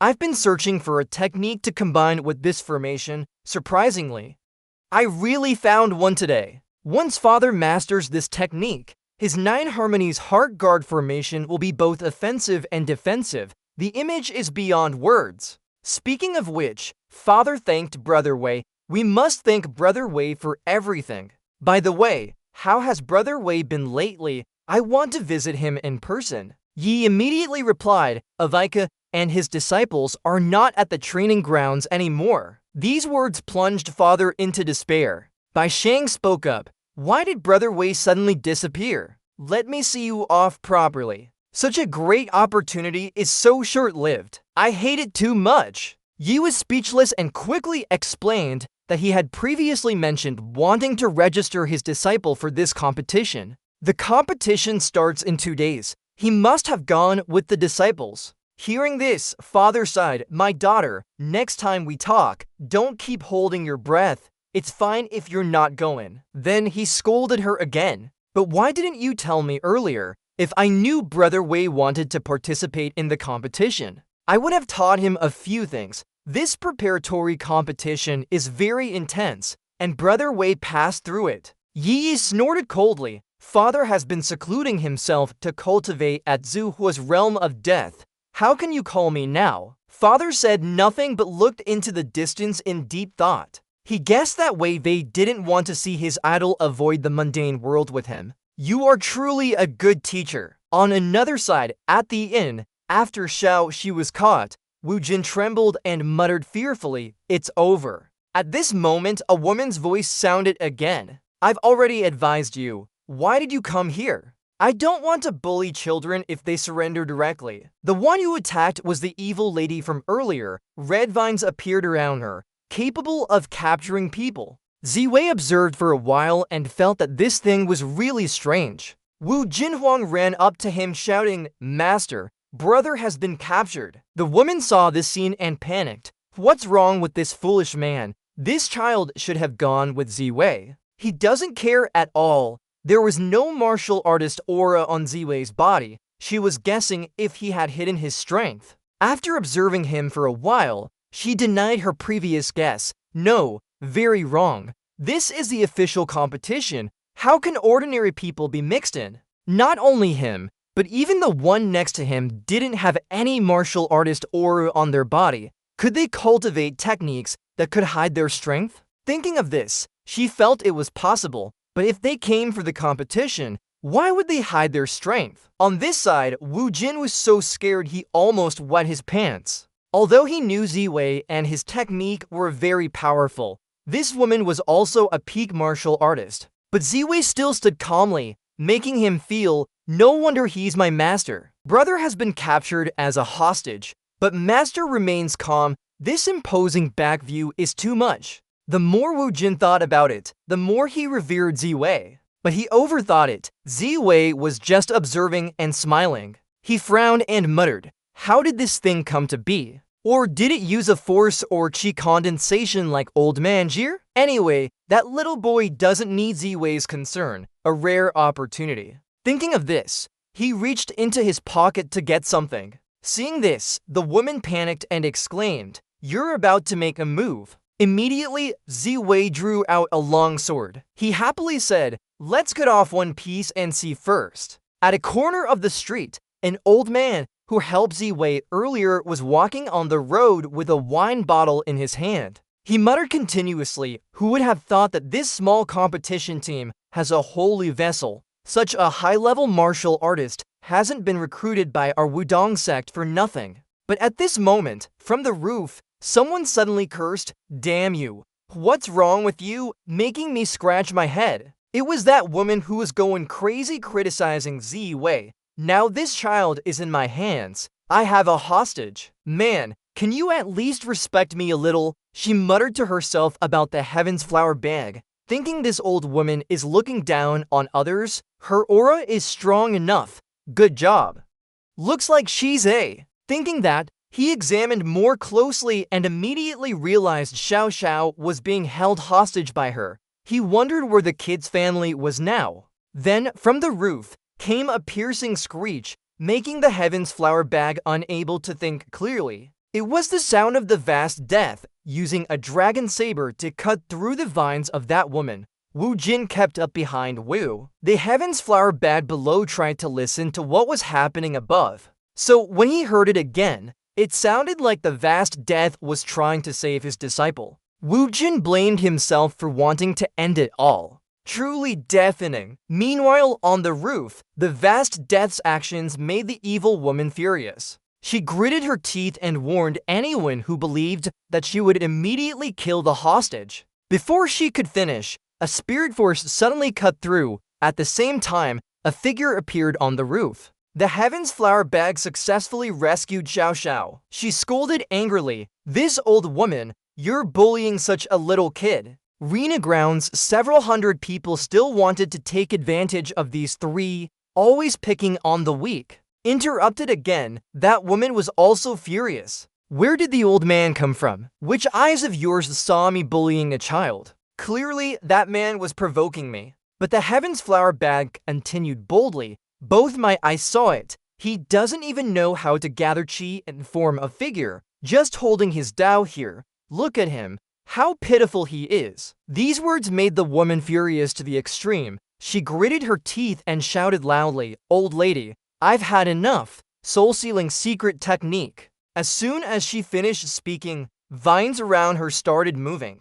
They quickly attacked the Heaven's Flower bag. The old man dodged, but the vast death was caught again. Seeing this, she shouted in panic, "Hiding your strength here, challenging me. Let's see how much skill you have." From afar, the Heaven's Flower bag cursed angrily. This old woman knows soul-sealing technique. This time it might not end well for her. Xiao Xiao beside heard and comforted, "Grandpa, you're great. Nothing will happen to you." The Heaven's Flower bag was heartbroken. "I understand in the eyes of disciples. My master is always the most powerful and trustworthy existence. He's truly a good teacher, risking his life for his students even when it hurts. But once soul-sealing technique is activated, it can't be stopped halfway. The person will lose their inner strength until the danshan becomes empty and they become a cripple. I said this vast death might end up with more losses than gains." Just then, the vast death's body suddenly showed signs of change. Vines on his body gradually opened. This scene stunned both the Heaven's Flower bag and that woman. She couldn't believe what she saw. Why is this happening? Soul-sealing technique can only fail in two cases. First, if the opponent has no foundation at all. During her panic, Vast Death slowly opened his eyes. He wasn't cut off. He thought she was still scared. When he escaped, that woman had already coughed twice due to backlash. She didn't understand who the Vast Death really was. Even the Heaven's Flower bag was equally confused. Amidst everyone's confusion, a figure appeared on the roof again. It was Hong Tu. She quickly grabbed Vast Death in her arms. Vast Death looked at this woman who just arrived and asked nervously, "Who are you?" Before he could finish, Hong Tu put him down. Then the old man called out to him, "Master." Vast Death was still confused. She continued in a whiny tone, blaming me for coming too late, making the master have to intervene himself. But the master is still so handsome, handling enemies easily. Then Hong Tu handed him her spatial ring and said,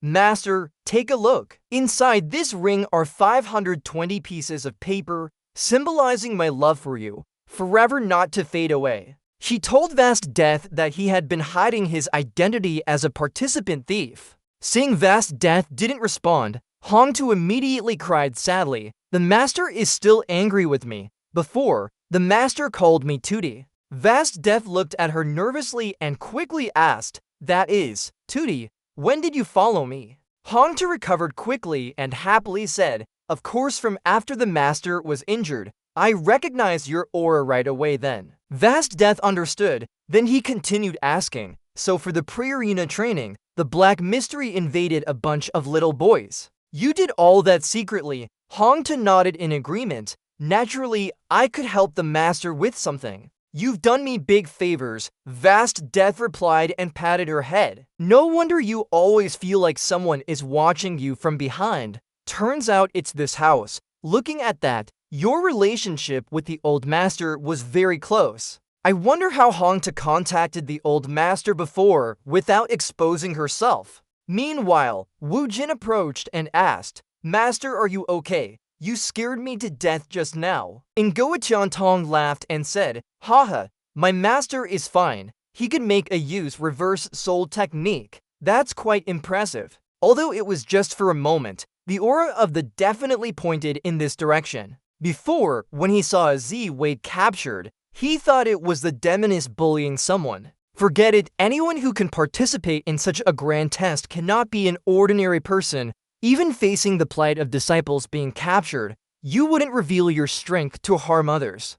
You only used a peach tree as a warning. Even when that woman used reverse soul technique, he wasn't afraid. He remained still while his opponent moved not at all, very suitable for Master Ding's style. Seeing this, Ngo Qiantong smiled contentedly. Such good seeds must be planted here. Thinking about it, he immediately asked the boy, "Little guy, what's your name?"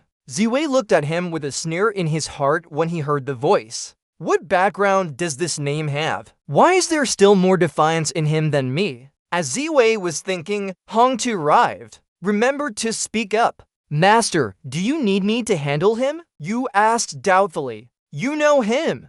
Dian nodded and Hongtu replied straightforwardly. I know him, but he doesn't have the right to know me. If I'm not mistaken, he's one of the 3 elders of known as in the. Hearing this, Ziwei asked in surprise, one of the major sects. Hongtu nodded and replied. Yes, they were too poor and scattered at that time. When sending challenge letters to other sects, they skipped them directly. Ziwei couldn't help but sigh. Could this be overlooked? He was so arrogant before. Then Hongtu continued. The other sects suspected their collusion with the cult. If not for S3 elders, they might have fought each other already. But thinking back to when the cult was at its peak, even if all the top experts of the 3 major sects revealed themselves, it couldn't shake the cult, although now they're far away. She believes everything will return soon. A few miles away, only watched them laugh without knowing what they were talking about. Finally unable to hold back, he said solemnly, Little guy, who are you? What's your sect or master? At this moment, the two finally stopped. Looking at him intently, Ziwei slowly spoke. This is Li Ziwei. Thank you for helping earlier. Master, how should I address you? Smiled and said, my son calls me old head. Call me whatever sounds good to you. Behind him, Hongtu looked at Ziwei with pity as he bowed. When her master needed to completely destroy someone, what happened during the time she was searching for a new master? As she pondered, Wu Jin arrived and called out, Miss. Hongtu snapped out of her thoughts and glanced at him. He shyly asked, What's your name? Do you know my master? Hongtu gave him a disdainful look before turning away. She was still upset, if not for not protecting the master's side. Why would he stay with these ugly people? Suddenly, she thought about breeding with Ziwei and her face turned red. Just as she was daydreaming, interrupted, so this is where you're staying. He looked at Hongtu intently. Although she didn't hide her strength, when angry, it felt very strange and hard to grasp. At that moment, Ziwei stood in front of Hongtu and said, This is my cousin. We haven't met for many years. I never expected to meet here. The child doesn't like talking to strangers. Please be patient. Hearing this, Kuyi Tiantong immediately laughed and said, That's right. Knowing someone is good enough. You probably know that this grand test was organized by the 3 major sects. The purpose is to gather experts from all over the 4 martial arts competitions. Xiao Zhu and Wu Jin widened their eyes in surprise as they listened intently. He continued, but the basic goal was actually to attract thousands of geniuses. My old friend thinks a few are quite talented. Do you have any interest in joining? Without hesitation, Ziwei waved his hand and declined. Thank you. I'm not interested. The next morning, after knowing everything that happened yesterday, Tianshu immediately cried out in shock. He refused the invitation from the 3 elders of. Ziwei replied calmly, I don't know why. He wants me to bring Xiao Zhu into no matter what happens. Tianshu approached him closely and asked doubtfully, So you're really not going? No, without his spiritual beast.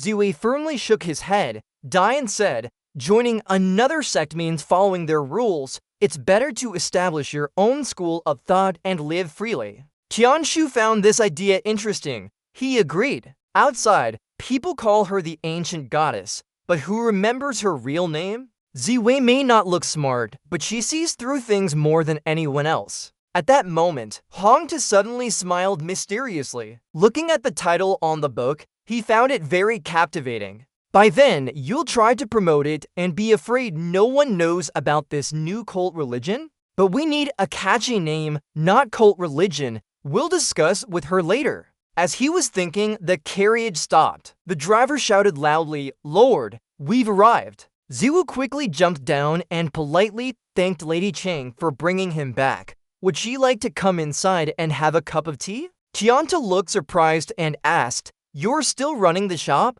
Before Ziwu could answer, loud bangs suddenly echoed, brightening the sky. Ziwu was surprised as he saw a woman approach. 2 rows of servants stood straight behind her. They shouted in unison, welcoming Lord Kaihuan and praising Lord Anming, the martial god who rules over all armies. The lady maid approached Ziwu and said cheerfully, Lord, where's our young master? I have something to tell you. Ziwu pointed behind him and said, our young master is in the carriage at the back. At this moment, Haifu with Yi followed and greeted, Brother Ziwu. He hugged Ziwu tightly and kept smiling. It's been 3 days since we last met. Finally, you're home. I've been waiting here all morning to congratulate you first. Yi saw the scene and was speechless, saying, be serious for once. Meanwhile, Chianta stepped out of the carriage and called out, Sir, making Haifu turn around. But Chiantu's face was rigid with tension. What is this about? Is this still the Sir she knew? Yi was the first to react, asking anxiously, Chiantu,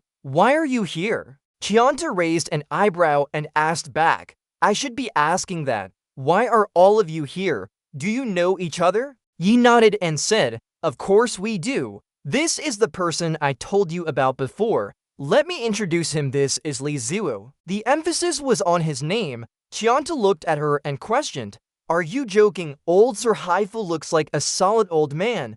How did he end up like this? Haifu turned to scold. Although you're an immortal from ancient times, your martial arts are still formidable. I called him away out of respect. When talking with him, I had to be polite. Chianta smiled in confusion and said, Sir Haifu, how old are you this year? Calling a young man brother might not be appropriate. Haifu ignored the details and said, Proverbs say that learning is a lifelong journey. If a Wei didn't mind, I could call him father too. He looked up to Ziwu with admiration, then asked Yi in a low voice, what's wrong with your father? Is he okay? Is his mental state normal? Yi shook her head and said, he's fine. He just got too excited. Chianta raised an eyebrow and asked, too excited? Did Sir Haifu really get stronger because of a Wei's martial arts? Yi nodded and admitted, yes. Do you remember the flaws in our 9 harmonies heart formation? Chianta answered calmly, of course I do. The 9 harmonies heart formation is a high-level defensive technique but lacks offensive capabilities. Haifu always wanted to find a martial arts that could complement it, but where could he find one? Forget about the 9 harmonies heart formation. There are few techniques in this world that can be combined. Haifu ignored them and focused on Ziwu, right away. Can you take a look at my technique? I'm not sure if it's good. After some time, Chianta couldn't believe what she saw inside the tea shop. How did this happen? This was the suspicious person Yi mentioned. She thought he had a child with him too. Yi kept talking beside her. You know, even though Brother Ziwu doesn't show his strength, he's really powerful. If he joined the sect, it would be like giving a tiger wings. Chianta felt that not only Yi, but also Haifu had been brainwashed by Ziwu. At such a young age, how powerful could he be? Haifu is an immortal. He needs someone like this to consult with. And what if Chianta gave something to someone with a shady background and couldn't get it back? Meanwhile, Haifu was training Ziwu in the courtyard. In a flash, numerous sword illusions appeared, tearing through the air. Chianta felt the commotion inside and panicked. Outside, Haifu had formed the long seal. With a damp sound, the ground was shattered by the long seal. When the essence energy dissipated, the ground left a hand-sized imprint. Haifu looked at Ziwu excitedly and said, Away, what do you think? It's not as powerful as that kid's, but it has some potential. But just as he finished speaking, he saw Ziwu frowning. He panicked and his expression fell. His brows were tightly furrowed. This look of restraint was so bad that he had to think before speaking. It was unnecessary. Ziwu was in extreme panic, and incomplete technique could still be practiced. This is an enemy. Isn't he just hurting himself? But if Ziwu always acted like his old master, wouldn't they never doubt him? Now, to them, Ziwu is just a harmless, ordinary person. Besides, attracting people with a small version of the technique might be worth it. Meanwhile, Chianta had rushed here. Seeing what was in front of her, she was speechless and confused. What Yi said was all true. Line 60 is intentionally left blank to meet the exact line count. The next day, Chianta returned to the ancient society headquarters. A woman was lying on a chair, reporting that this time she did very well and should keep quiet for a while. It's just not sure how many people's supplies were emptied by such high-grade black mystery items. Tianta whispered to her master, informing her that all the black mystery items came from one person. The master was surprised upon hearing this. She then slowly explained that at first she suspected someone trying to please the ancient society, but he didn't take anything, only asking for 3 official positions with me. After bringing them back and feeling unsettled about the surplus goods, she thought if Ziwu could make the 9 harmonious heart ray compatible with other techniques, maybe we can too. But before she finished, her master coldly interrupted. Alright, Tiantu was startled into silence. The master continued, Tiantu, have you forgotten your identity? Can ancient caretakers not learn martial arts? If Tianta wants to learn martial arts, she must ask if the ancient worm on her body agrees. Moreover, as a 1,000 ancient sanctuary saint lady, why can she easily make friends with others? Hearing this, Tiantu was unwilling and stubbornly rebutted. But Wu's sister could cultivate to become a martial king. She not only cultivates, but also recruits many handsome companions. I just feel that this person is not simple. I want to keep an eye on them. The master angrily shouted, making Tianta tremble with fear on the ground. That woman stared at her and said she rarely praises her, but she still wants to argue. The master said that Tian Wu is special, different from that woman. This time she also participated in the grand trial and was knocked unconscious by internal force. Knowing that the team competition was Tiantu's responsibility, the master ordered her to clarify this matter. She wanted to see who dared to interfere with others' people. As she spoke, the master's expression turned sinister. She gritted her teeth and said even her people were dared to be bullied. She must strip this person of their name. After that, the town was bustling for days. People continuously discussed the top winner in the recent competition. Some didn't believe it, but others were excited about a big figure appearing in their small town. Some were happy because they made good deals. An old lady happily said that recently, their town was lively and her shop business had improved significantly. As people chatted, someone suddenly spoke loudly from behind, intruding rudely. May I ask if there's any place in this town for me to stay? Everyone turned around to see a monk and a young monk approaching. The old lady thought for a moment before speaking. With many people visiting recently, the guest house must be full. She said that the best guest house might have empty rooms, but it's currently under renovation. Just then, the young monk pointed to the first seller shop and shouted, Master brother, I want this. The master sighed but bought a candy for the young monk, reminding him not to listen carelessly. Young monk Wutu was still focused on the fruit basket. He said he wanted to go see the festival and check on Elder Ta Da Tong, who went down the mountain. It's tiring. But at this moment, his eyes were drawn to the nearby old lady. Tuya brought a basket of fruits and happily talked to the old lady. And Hoa, I came to bring you some fruit. The disciple told me to pass on that he can deliver things to the guest house later. The old lady patted the young girl's head and said she would take it over. How is the renovation going? When will it open? Tuya excitedly replied, tomorrow is the opening day. Shaping remembered her support, and Hoa heard this and thought of the 2 monks, quickly said, right, just as this master wants to find a place in the forest. On another side, Ziwu's guest house was busy preparing signs. Tianta also came down to help direct from below. Seeing this scene, Ziwu felt awkward and said he had to trouble the saint lady for even such small matters. Truly embarrassing, Tianta stared at him and said, what time is it? Why did you just wake up? Ziwu yawned and replied naturally that of course he overslept. But didn't she return to the revitalization realm already? The competition ended. Why does she want to stay in Dushang Chenjian? Hearing this, Tianta harumphed and said, free to move around as a pure female, wherever she wants is fine. It's hard to get such an opportunity to play outside. Thinking about it, Tianta suspiciously asked, speaking of which, did you see any suspicious people in your team? Ziwu was slightly nervous and muttered, suspicious person? I think everyone is suspicious. You don't understand why she suddenly asked this. Her identity shouldn't be recognized here. They haven't even met. The most suspicious one here is Ziwu himself.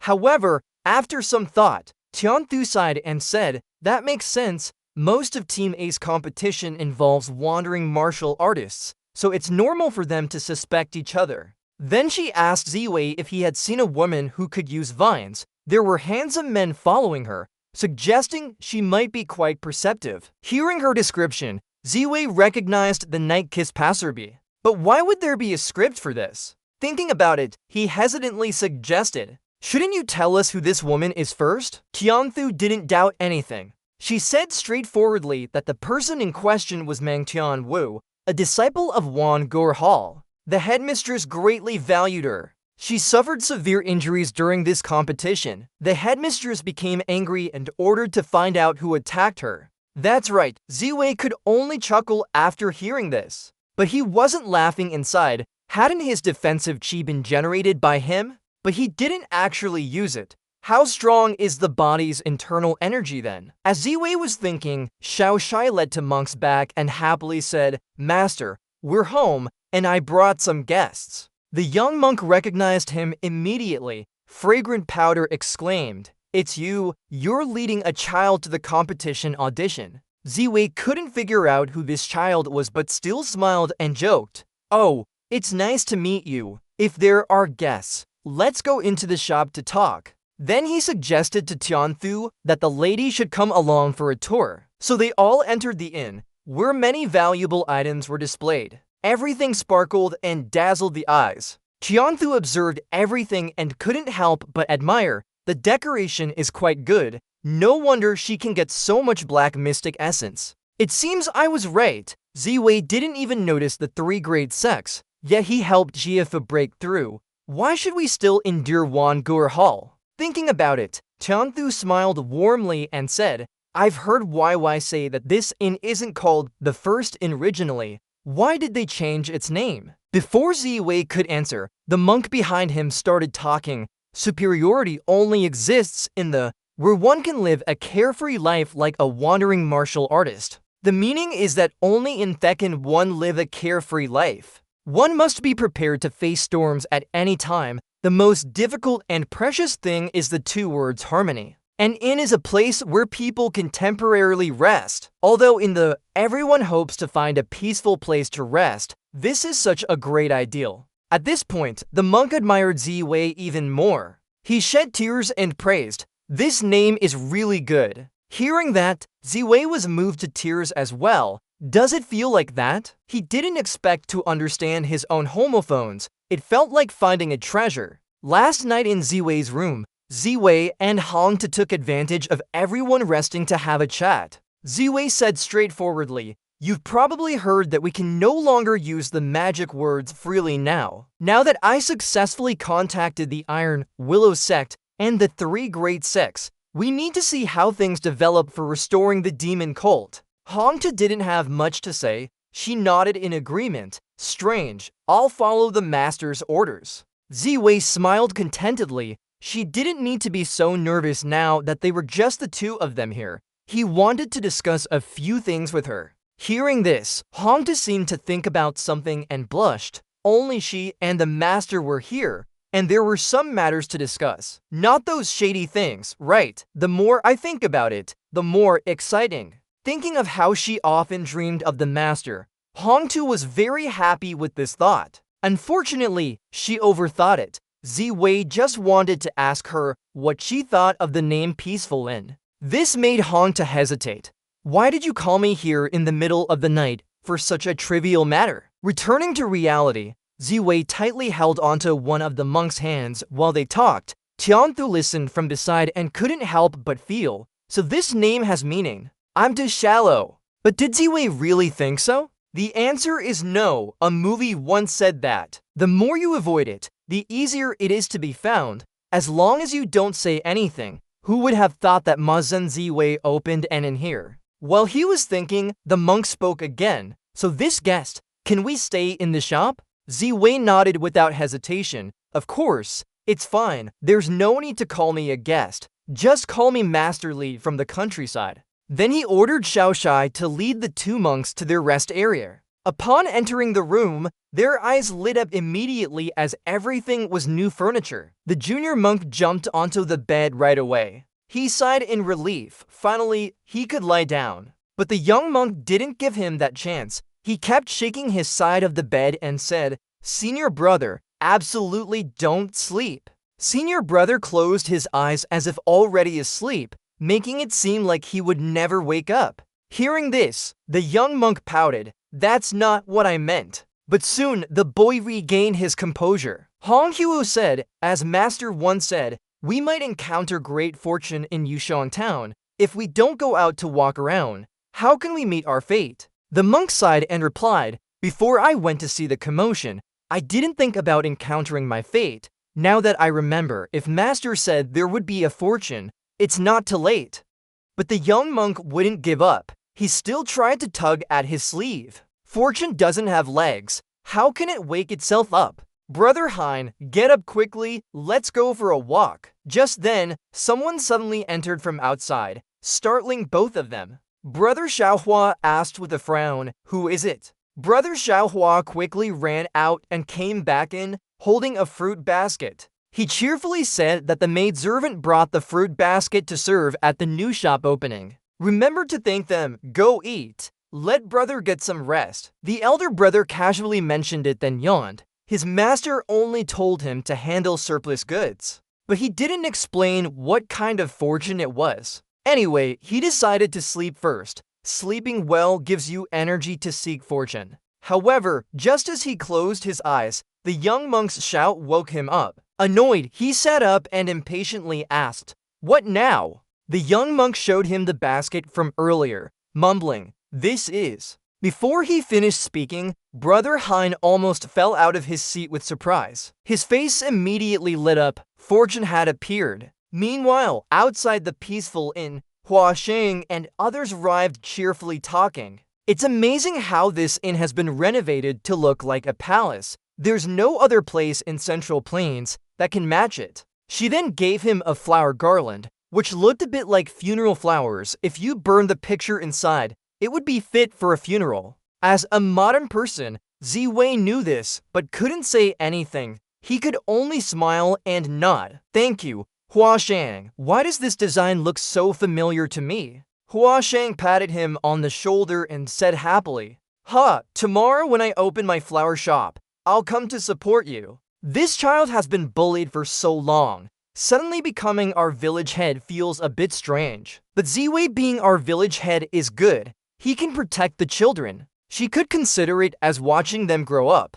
Ziwei was surprised and asked, "Is that little Shy?" Hua Shang didn't say anything but waved her hand. "Let's not talk about this for now. I'll go first. You should be busy. So tomorrow, remember to bring your friends to support me." Ziwei nodded and gave her a fruit basket. "Right, these fruits are from my garden. You can try them out." Just as he finished speaking, someone behind suddenly shouted, startling Ziwei. The elder monk had arrived. It turned out to be the same fortune that Brother Hein's master mentioned 2 years ago when the holy fruit was mixed up. Why is the holy fruit here? With suspicion, the elder monk quickly appeared in front of Ziwei and said something that offended him. Without waiting for a response, he opened the lid of the basket, revealing several wild fruits identical to those in Brother Hein's room. Just as expected, Brother Hein asked, "Master, where did these come from?" Confused, Ziwei replied, "I said this mango is covered with skin." "Huh? Skin-covered mangoes?" The elder monk was shocked by his words and couldn't believe it. To prove it, Ziwei led him to see. Seeing the mangoes in front of them, the elder monk's eyes almost fell out. Looking at the mango garden, Brother Hein panicked. They were really skin-covered mangoes. And there were so many. This fortune is too big. Ziwei didn't know where the elder monk's shock came from. As he cut a few fruits, he explained that these were picked by his disciple Xiaoai, who likes to eat them, so he planted some. Just as he finished speaking, he suddenly stopped, because the elder monk started crying for no reason. He was hurt and crying, but his master had clearly said holy fruits are precious. The branches of the fruit tree in their temple were even more painful to him. It took over 10 years just to see a few fruits. 2 years ago, they barely got some, but before they could ripen, they were stolen. When the elder monk was alive, he saw this scene. When angry, his eyes almost burst with tears. Ziwei was confused and brought one mango to say, "Don't cry, these are delicious. Take a few home and help promote my inn." The elder monk quickly asked, "Master, why is this holy fruit so lush? In our temple, we have similar fruit trees, but they never had such vitality." Ziwei asked suspiciously, "Where's your temple built? What's the climate like there?" The elder monk replied straightforwardly that Valus Temple is at the peak of Lingfeng and benefits from a 4 seasons spell like spring. Finally understanding, Ziwei explained, "So it must be right then, mangoes are tropical fruits. They can't grow here. In your garden, if you don't wish for them to grow, they won't. You need to create an environment suitable for their growth based on plant habits." Line 60 is the same as line 58. Line 60 is the same as line 58. He doesn't understand a word of what that venerable said about fruits and melons, how they differ in their environments. The venerable didn't explain anything else. The monk fell into deep thought, realizing something like the dawn breaking, regarding the holy fruit as needing the best care. Meanwhile, at Peace Inn, a man and woman stood outside. They were from Spirit Sword Sect. The man was Lu Renjie. A Han man angrily cursed, "This inn looks good, but why isn't the owner here to open it?" The woman chimed in that the inn still hasn't opened for business. "It's really annoying. We've been waiting so long with Lu Shifu and his group." Just then, someone came out from inside, holding a fan. It was Wu Jin. He asked if they wanted to stay at the inn, but he also told them that the inn would only open tomorrow. At once, the Spirit Sword Sect woman rolled her eyes and mocked. "Finally someone opens it? Do you know who we are? Don't pretend this shabby shop is worth your time." Wu Jin didn't get angry at that. He just laughed and said he wasn't like before anymore. Then he snorted, asking if they wanted to start trouble. "If you don't ask who I am, daring to say my master's inn is broken, you're really bold." This made the Spirit Sword Sect women angrier, wanting to attack. Renjie stepped forward to stop her. "Don't be rude to guests." He then looked at Wu Jin and said, "Sir, I am the head disciple of Spirit Sword Sect, El Renjie." The other inns nearby relaxed their guard a bit, allowing us to enter and check in first. Wu Jin ignored him and said, "Don't you know how to speak properly? Didn't you hear what I just said? This inn belongs to my master." He then glared at the woman and shouted, "Besides, your young lady shouldn't have insulted this shop. You Spirit Sword Sect people are of noble status. This shop can't accommodate big statues like you." Renjie was furious, his face turning black. "Who do you think you're talking to?" Renjie stepped forward again to stop her. "Don't get too excited. I'm just speaking for the young master. She didn't mean it that way." He then smiled sincerely and asked, "Where is the owner?" Wu Jin replied with a snort, "Our master is busy entertaining guests. He can't come over now. You should have introduced yourselves first." Renjie had his suspicions, but the head disciple of Spirit Sword Sect status couldn't be undermined. What kind of history does this inn have? Just as he was thinking, that woman said angrily to Wu Jin, "Brother, look at how he acts. I'll teach him a lesson." She then drew her sword and charged forward without saying anything more. But Renjie stopped her. "Don't be rash. It's just for testing who is behind the inn." Suddenly, Peace Inn exploded with a loud noise, catching Hafu and Tianthu's attention. Tianthu frowned and said, "That sound came from Li Family Inn." Hafu looked displeased. Who dared to cause trouble here? Meanwhile, at the melon garden of Peace Inn, Ziwei was teaching a monk how to stack melons. He heard a loud noise and rushed over, but Wu Jin didn't think much about it. He sighed, "Things are so lively. I've been here for quite some time now. Everything is running smoothly." Wu Jin was confident that his Peace Inn would soon be known throughout the Jianghu. As he imagined a bright future, Wai ran in from outside. She shouted, "Something happened at your inn." Outside the inn, smoke and dust filled the air. Renjie was holding his injured lady. Despite her temper, Renjie's martial arts had repelled the young lady's attack.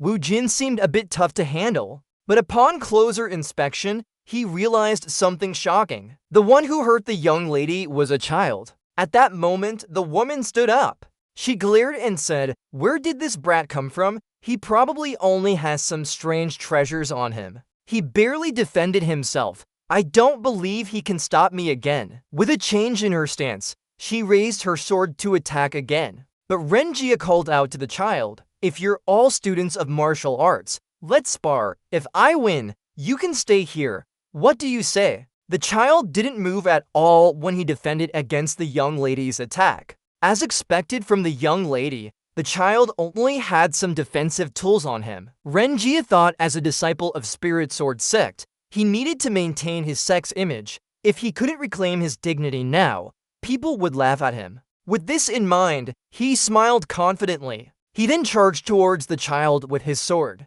But the child wasn't afraid. He formed his staff and released inner strength around it. Without holding back, the girl struck Renjia's face, making his face look like that of a pig. He just flew out and lay on the ground. Seeing this, that nun got angry and shouted loudly, "How dare you hurt our brother? We must make you pay for it." As soon as she finished speaking, she rushed forward like a burning torch. In her heart, no matter how powerful this child is, he's just using his authority. The power of law has always been strong in attack but weak in defense. So the nun lost.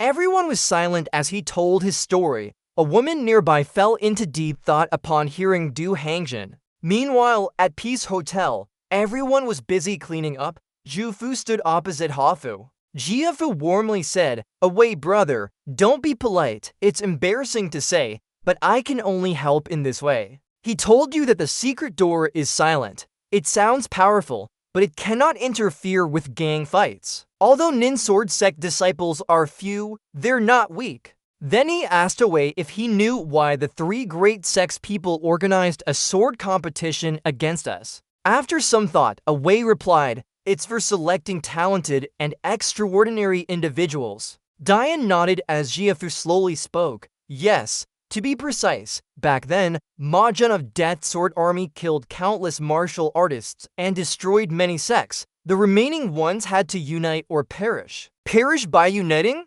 Away raised an eyebrow in surprise. Jiafu nodded in response. Yes, the phenomenon of the strong preying on the weak exists everywhere. Meanwhile, Ling Sword Sect relies on alliances and unifying other sects to grow stronger. The two returned after a while. The next day, Peace Hotel officially opened with fireworks ringing out. People came and went in front of the hotel endlessly. At the opposite hallway, someone was quietly observing the Peace Hotel. "It's the people from Rinzhuang," he said. "Such a small place. We must be too formidable." Yumain shook her head to disagree. "That may not necessarily be true. Let's take a closer look at Sect Chief Liu." She pointed towards the flowers below and smiled. "In our Moon Hall, this flower arrangement is used for memorial services. Maybe they anticipated us coming here. They might have done it to mock us, even writing blessing on it." Renjuang commanded, "Listen up everyone.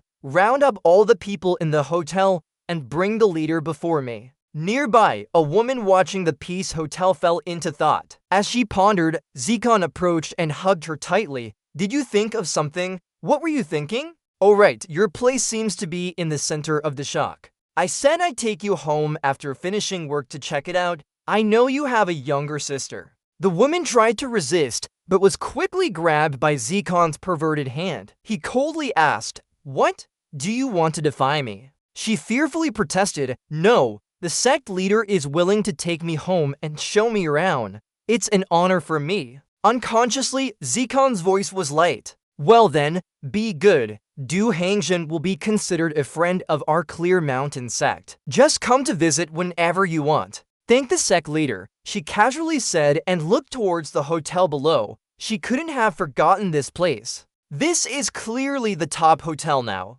Has it changed hands? If so, how's my younger sister doing in her current situation? Inside the hotel, a woman was angrily pacing around. It's the armored nun. She kept walking back and forth. She muttered under her breath, ugly, daring to provoke me. Wait for my senior brother to bring people here. I must make them into lanterns. As she spoke, a way appeared from outside. Your lines are more like a villain's. It scared you so much that you jumped. Zikon didn't care and slowly said with a smile, moreover, haven't you always wanted to stay? Now your wish has come true. You should be happy. After saying this, he placed a bowl of food on the table. Eat some. The nun looked at the food in shock. What? Zikon really wants to give me food. Did you hear what I said just now? Seeing her not responding, Zikon continued, why not? I made it myself. You don't want to eat. Your teacher once said that treating captives well is a good quality. As a villain,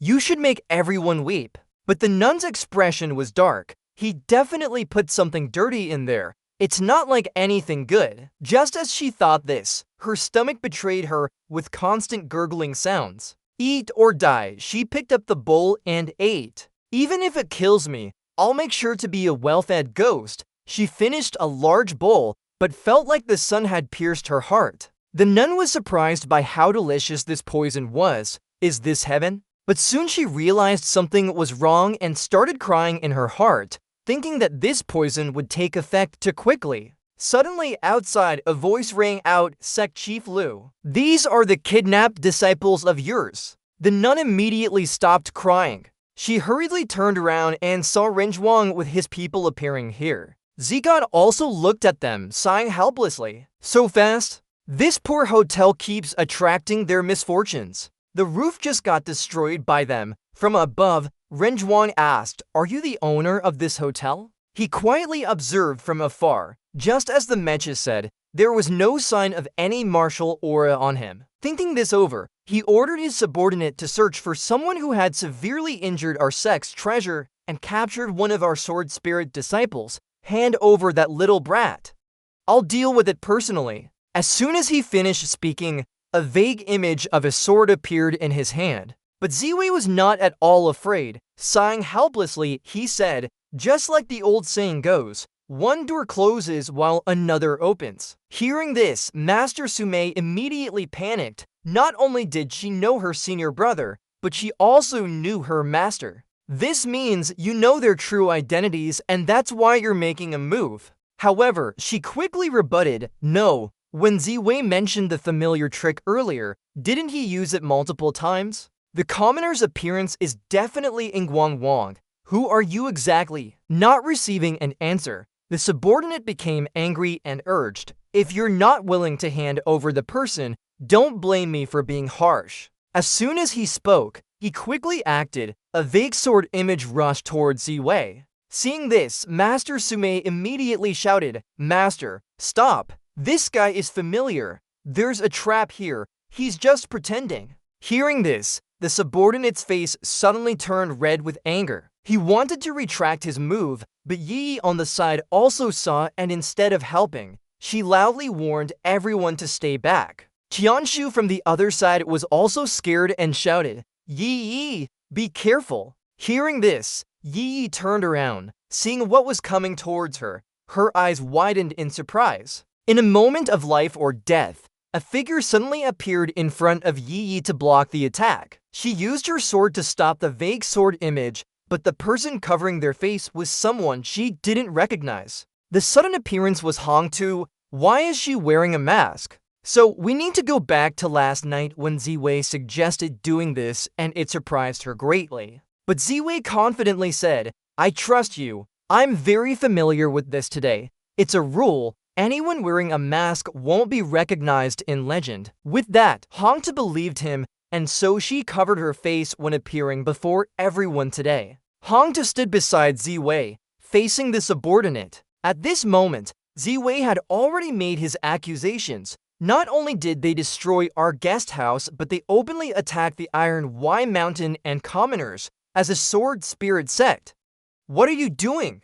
Qianshu from the side rushed over worriedly asking, Liu Ziwei, Yi, are you to hurt? Seeing her, the subordinate's face turned ugly. She was wearing ancient clothes and had people from Iron Y Mountain and commoners. This is going to be troublesome. I hurriedly made a show earlier, but didn't expect this sudden issue. And his underling said there might be a trap here. Did the other side intentionally do this? While the subordinate was thinking, Yumian softly laughed and said, more fun than expected. She then glanced at Yi Yi and Tianshu, coldly saying, Iron Y Mountain's head, the female from ancient times are here too. Along with them were 3 people, one rich-looking fool, a very ordinary simpleton, and a suspicious little boy. As she spoke, Yumian seemed to remember something and said in surprise, isn't this the top 3 contestants of today's martial arts competition? Even those from ancient times were severely injured in the arena and haven't woken up yet. To win first place with such an overwhelming victory over a bunch of martial kings is truly impressive. With that, people around started whispering. Most of them were suspicious about Ziwei. These words reached Ziwei's ears and made him look over. This was exactly what Yumian wanted. She smiled and said, yes, they are very curious. How can a commoner with no martial strength suddenly become the head of the counter and win first place in the competition? Ziwei became angrier as he heard this. He clenched his teeth and said, just say what you want to say. Don't talk nonsense. Where did this woman come from? Just a few words and she found the problem. As he was panicking, Hongta whispered in his ear, Master, I know this person. The spy, the owner of Yulian Tower, Yumian, from Wei, slightly surprised asked, why do you know her? Why are you familiar with everyone? Hongta didn't answer but slowly said, this woman is best at stirring up trouble. She uses the names of exorcists to cause chaos everywhere. People who hate the cult so much owe her a lot. Hearing this, Ziwei fell into deep thought for a long time before softly asking, so, all the evil deeds of the cult are created by her. I really feel wronged. Hongta shook her head and said, not exactly, Master is so tall and strong. Why be as cowardly as described? How can a nobody say you're one of us? Those guys are right, Wei was startled. The idea is that the cult is actually more vicious than rumors suggest, and this woman hasn't spread it everywhere yet. Thinking about this, he quickly calmed down and asked Tuni, do you remember what I told her? Hongta nodded and said, yes, Master, don't worry. Once someone asks about the cult, as long as they follow 3 principles, don't get to know them, don't be close with them, and don't recognize them. Just then, Yi suddenly loudly shouted, I have no idea what you're talking about. I don't understand your intentions. Lines 160. But await Li Ziwei's identity. Our clothing trade group has been investigating him. 2 years ago, Li Ziwei went to Yuhangjiang and worked at the Top Inn as a waiter while his family was clean, but both parents were dead, leaving only an uncle who couldn't be traced. She said he was friendly with people, didn't fight against fate, and this inn was bought by Wu Jin for him. About Ziwei winning first place, he secretly trained martial arts and made some progress, even if it was hidden from others. Ziwei immediately cried out in shock. Is he a Buddhist? Why are you still investigating him? But if what he said is true, why would he choose someone with both parents dead as his online persona without leaving any distant relative spots for subordinates? Building up an innocent image long ago. Zhang Yuanzhu really thinks about these issues. He must have shouted too loudly before. No wonder he's the leader of the very capable. But all your thoughts so far are misunderstandings. At this moment, Yumian spoke calmly. What our clothing trade group wants to say, I naturally believe. But I still want to remind you that Song heard from King Shan Sect's sect leader recently that Yuhangjiang has appeared some devil cult heretics. She said the most irregular events must have issues, and she fears these devil cult heretics might replace someone's identity and infiltrate groups. Hearing this, the woman beside immediately rebutted, no, he's not a devil cult member. Xiao Zhuan remained silent for a while before suddenly shouted, sister. Ziwei was surprised. There are still hidden characters. The woman continued, I met him 2 years ago and can see the aura on each person. His aura is just like it was 2 years ago. This made Ziwei startle. Could auras be seen? Before he could think of more, he saw something. From that woman's body seemed to appear a demonic aura that connected with the aura in Zikon's body. Ziwei raised an eyebrow in surprise. What is this? At this moment, Hongtu suddenly shouted, Celestial Maiden! Ziwei fell into another nightmare. How do you understand a celestial maiden like that? As he was confused, Hongtu continued, Master, you personally ordered to find this celestial maiden. Even after going missing, you repeatedly gave orders for me to continue investigating this matter. Have you forgotten? A large question mark appeared in Ziwei's mind. Is there such a thing as this? He concealed his true feelings and hesitantly explained that the poison inside him was growing longer, making him forget many important things. But just as he finished speaking, he felt a chill down his spine. Hongtu approached from behind with a cold voice. Maybe we need to investigate this further. Ziwei was scared and shivered. Oh heavens, they're acting now. He thought he would be hit, but didn't expect to be exposed instead. Hongtu stared intently at his chest, with no red marks. She had no doubts, only thinking it might be due to the serious condition. Even small details she knew were not overlooked. Thinking of this, Hongtu angrily scolded, blaming those damned Wonku ancient people for making our master lose all his strength and memories. But as she spoke, she suddenly remembered something. Wasn't it that the master saved her when she lost her memory? Her cheeks turned red. It was love indeed. Meanwhile, Zikon's companion observed Xiaozhuan according to Lu Tengzhu's words. One of Li Wei's disciples was severely injured by a child, and beside the child were a rich young man and an ordinary person. From this, it seemed like the child looked similar to her younger sister. As she panicked over this guess, someone suddenly placed their hand on her shoulder. The girl was startled. Oh no, I helped Wei escape punishment earlier, but forgot about old man here. Zikon approached like a demon. He spoke with a false command, saying the beauty meant she could testify for him. Before she could answer, Zikon pulled her hair and dragged her back. He gritted his teeth. Whether he's a devil cult heretic or not, in front of me, helping another man, have you forgotten your position? It seems I've been too indulgent. The girl quickly apologized, but Zikon still coldly said, it looks like you need a lesson. This made the woman's face pale but excited Zikon more. He pulled her hair tightly and squeezed her neck, ignoring her pleading. Seeing this, Ziwei couldn't help but speak up. I've seen this before. It's the Sect's technique. The title of Celestial Maiden sounds powerful. Even the original owner had to order its search. It must have a special place and use. You must save her. With that in mind, Ziwei ordered, Junie, snatch the person. Hongtu obeyed quickly, rushing to Zikon's side and taking the woman from his grasp. Her actions were too swift. Zikon couldn't react in time. Yumayan was faster, shouting loudly, defend. Seeing this, Hongtu pulled the woman away. It seemed they moved at the same time, Yumayan charging like a bolt of lightning. Hongtu found the girl troublesome and threw her aside. Then she charged into battle with Yumayan. Xiaozhuan ran to the woman's side, worriedly calling sister. Just as she finished speaking, she rushed to Ziwei's location, saying, that lady is your friend.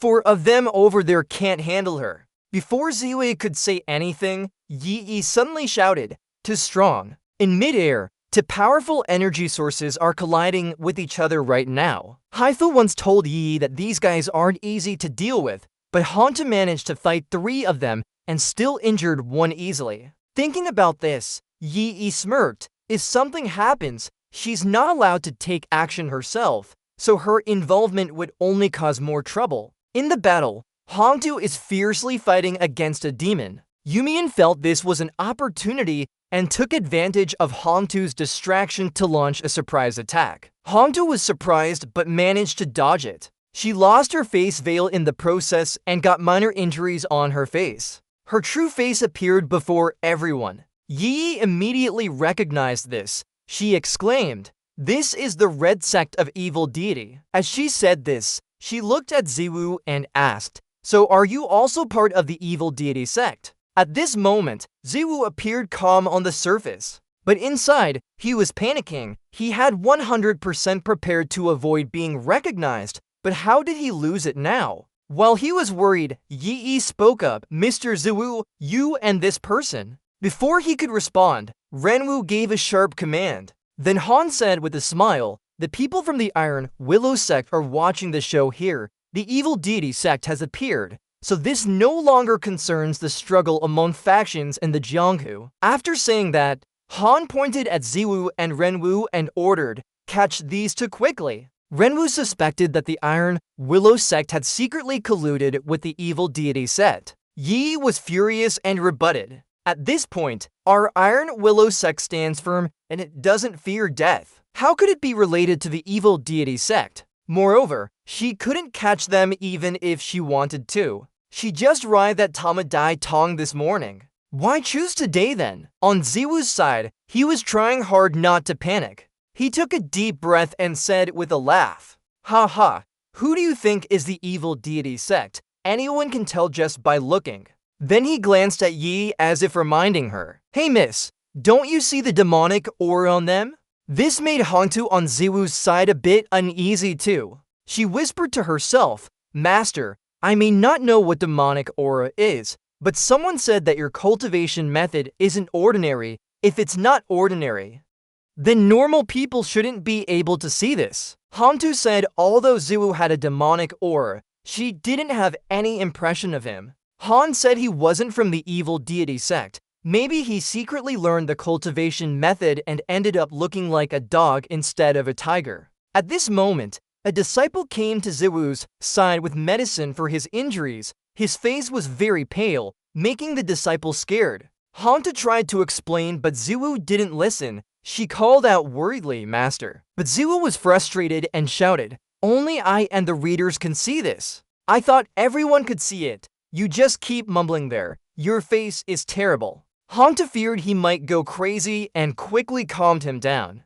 "Master, stay calm." But Ziwu was still in shock. "Why did this happen now? You're going to die." Just then, Ziwu suddenly had an idea. "There's a celestial dancer here who can definitely see it." Thinking that, his eyes lit up and he looked at the woman. Unfortunately, the so-called celestial dancer couldn't see it either. Ziwu froze in place. "Well, this is your luck." Even though he can't use the cultivation method, the original owner's strength is still there. Wanting to retreat completely, that's not a problem. Thinking of this, Ziwu decided to play his last card. He roared loudly, "I'm not going to pretend anymore." "Oh!" But before he could finish, a loud shout cut him off. "Oh my god! It's really the evil deity sect." Ziwu gritted his teeth in anger. He angrily cursed, "What are you shouting for? Can't you wait until I introduce myself first?" But when he turned around, Tianthu was trembling and mumbling,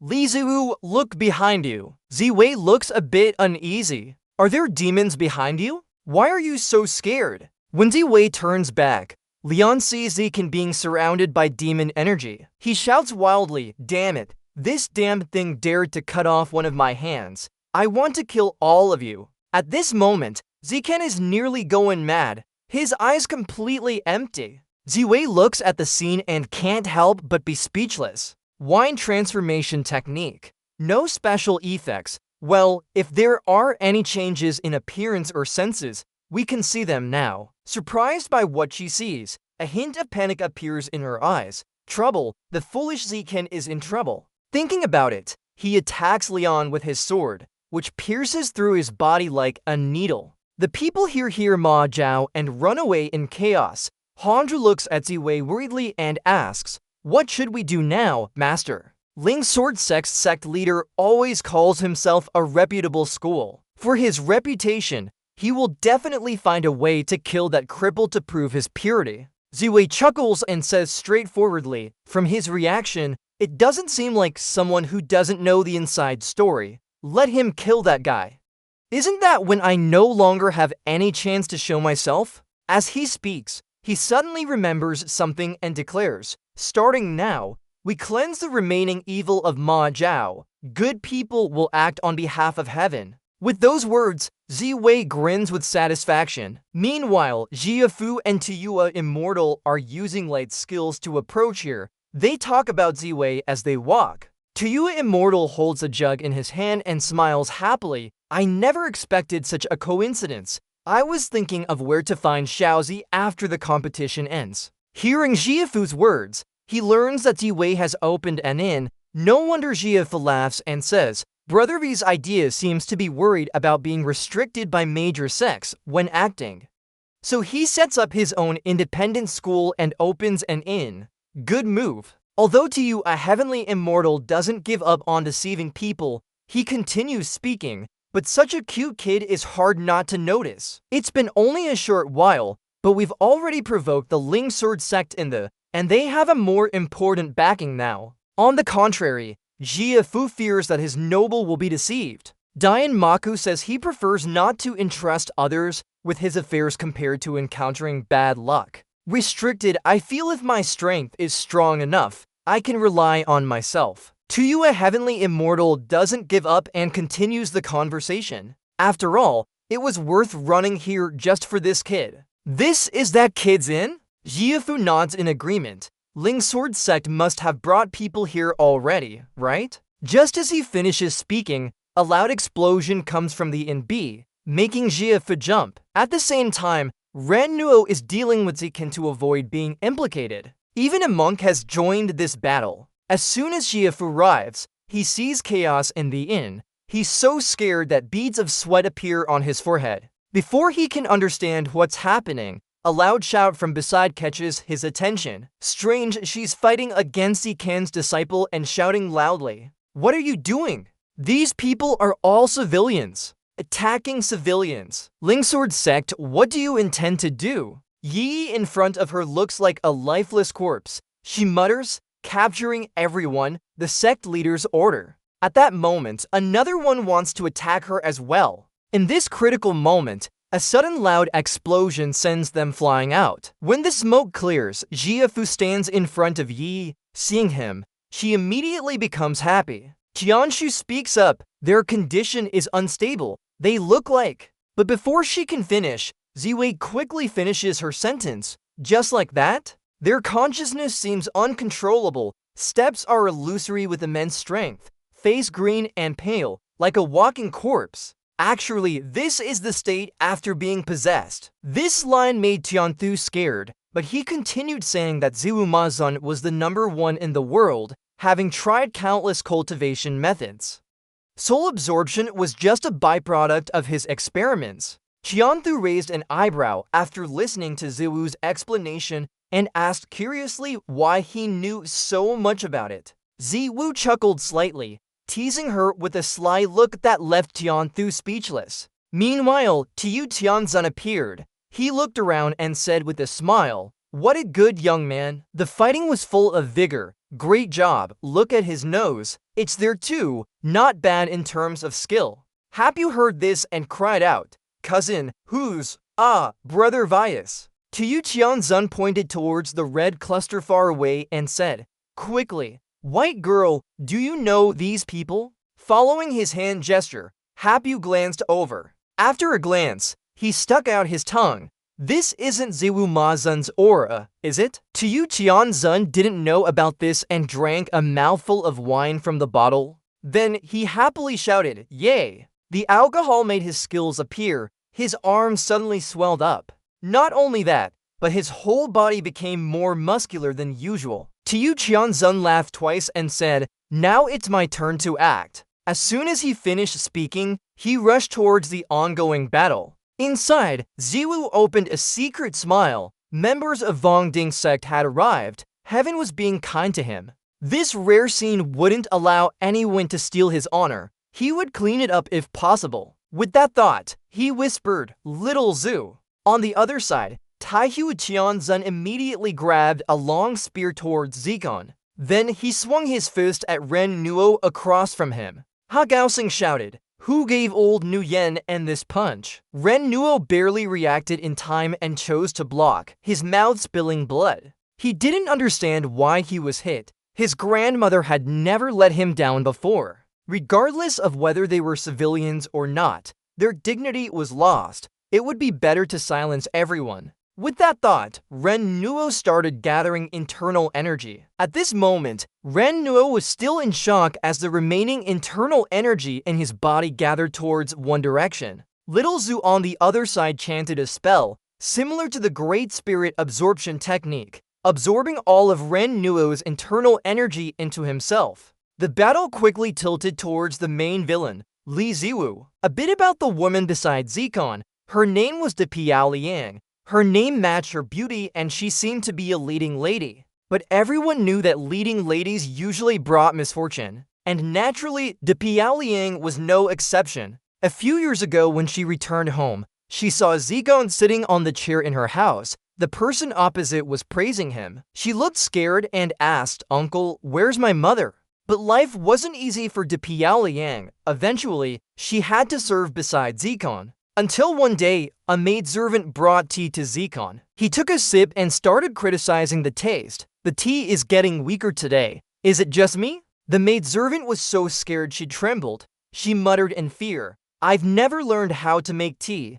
Zikon chuckled coldly and said, "I'm not blaming you. Don't be afraid. Let me check." As soon as he finished speaking, he raised his hand to lift the girl's face. The next morning, that girl had become a withered corpse. When De Piaoliang entered and saw this scene, she was so scared she forgot what to do. Only when Zikon reminded her, "Maiden, why are you standing there? Come over here," did she timidly approach him and change clothes for him. As she did, she hesitantly asked, "Master, who is the lady?" But before she could finish, Zikon replied coldly, "Just a toy. It has some use." He told her that if she cared about the girl, she could go and check. De Piaoliang hesitated for a moment and went to look. But when she saw, she was so scared her face turned pale. Zikon approached like an evil demon and asked, "Why isn't the maiden talking anymore?" The girl lay on the bed, trembling and calling out for De Piaoliang's help. But within 3 seconds, she fell to the ground limp. De Piaoliang was so scared she couldn't speak a word. After regaining her composure, she turned to Zikon and called out shakily, "Master." Zikon leaned close to her face and said with a smile, "Don't be afraid. I won't treat you like that. By the way, call me Sect Master from now on. Do you understand?" De Piaoliang nodded slightly and replied, "Yes, Sect Master." Zikon was extremely pleased by her compliance. She obeyed him so well. This beautiful woman with a special quality could only be used once. It would be better to nurture her properly for the future. Wait until she breaks through before using her. The long wait will make him a powerful figure, and King Shan's sect will become the #1 sect in the world. But now, all of Zikon's illusions were gone. He screamed madly, "Damn it, I'm the sect master of King Shan's sect. You dare to attack me? I'll make you pay." Zhu felt a bit annoyed by this and said, "You're really good. Hongtu, let him be quiet." Hongtu was very obedient. After he finished speaking, she sent Zikon off to heaven with spittle flying everywhere, making Zhu stick his tongue out. After regaining composure, he cried out, "Actually, my intention wasn't to kill him. Hongtu, you got first place in the competition." It's hard to understand what you're saying. Before, when someone said that, they meant it as a trap, right? As they were arguing, an unexpected voice interrupted them. Heaven and earth have conscience. The sect master doesn't know anything about this. If the sect master knew he was from the Dusk Moon cult, Tani would be furious. Do you think that's believable? I really did suffer because of these two. The interrupted person argued back. How could I know it would turn out this way? Aren't you smart enough? Think of a solution quickly. Moonian snorted in anger. I have no more inner strength left. What can I do about that? You know him as Trang Zuanti. I don't know what connection you to have with the Dusk Moon cult. Watching them bicker, Ziwei was at a loss for words. Looking at Haifu, he spoke up.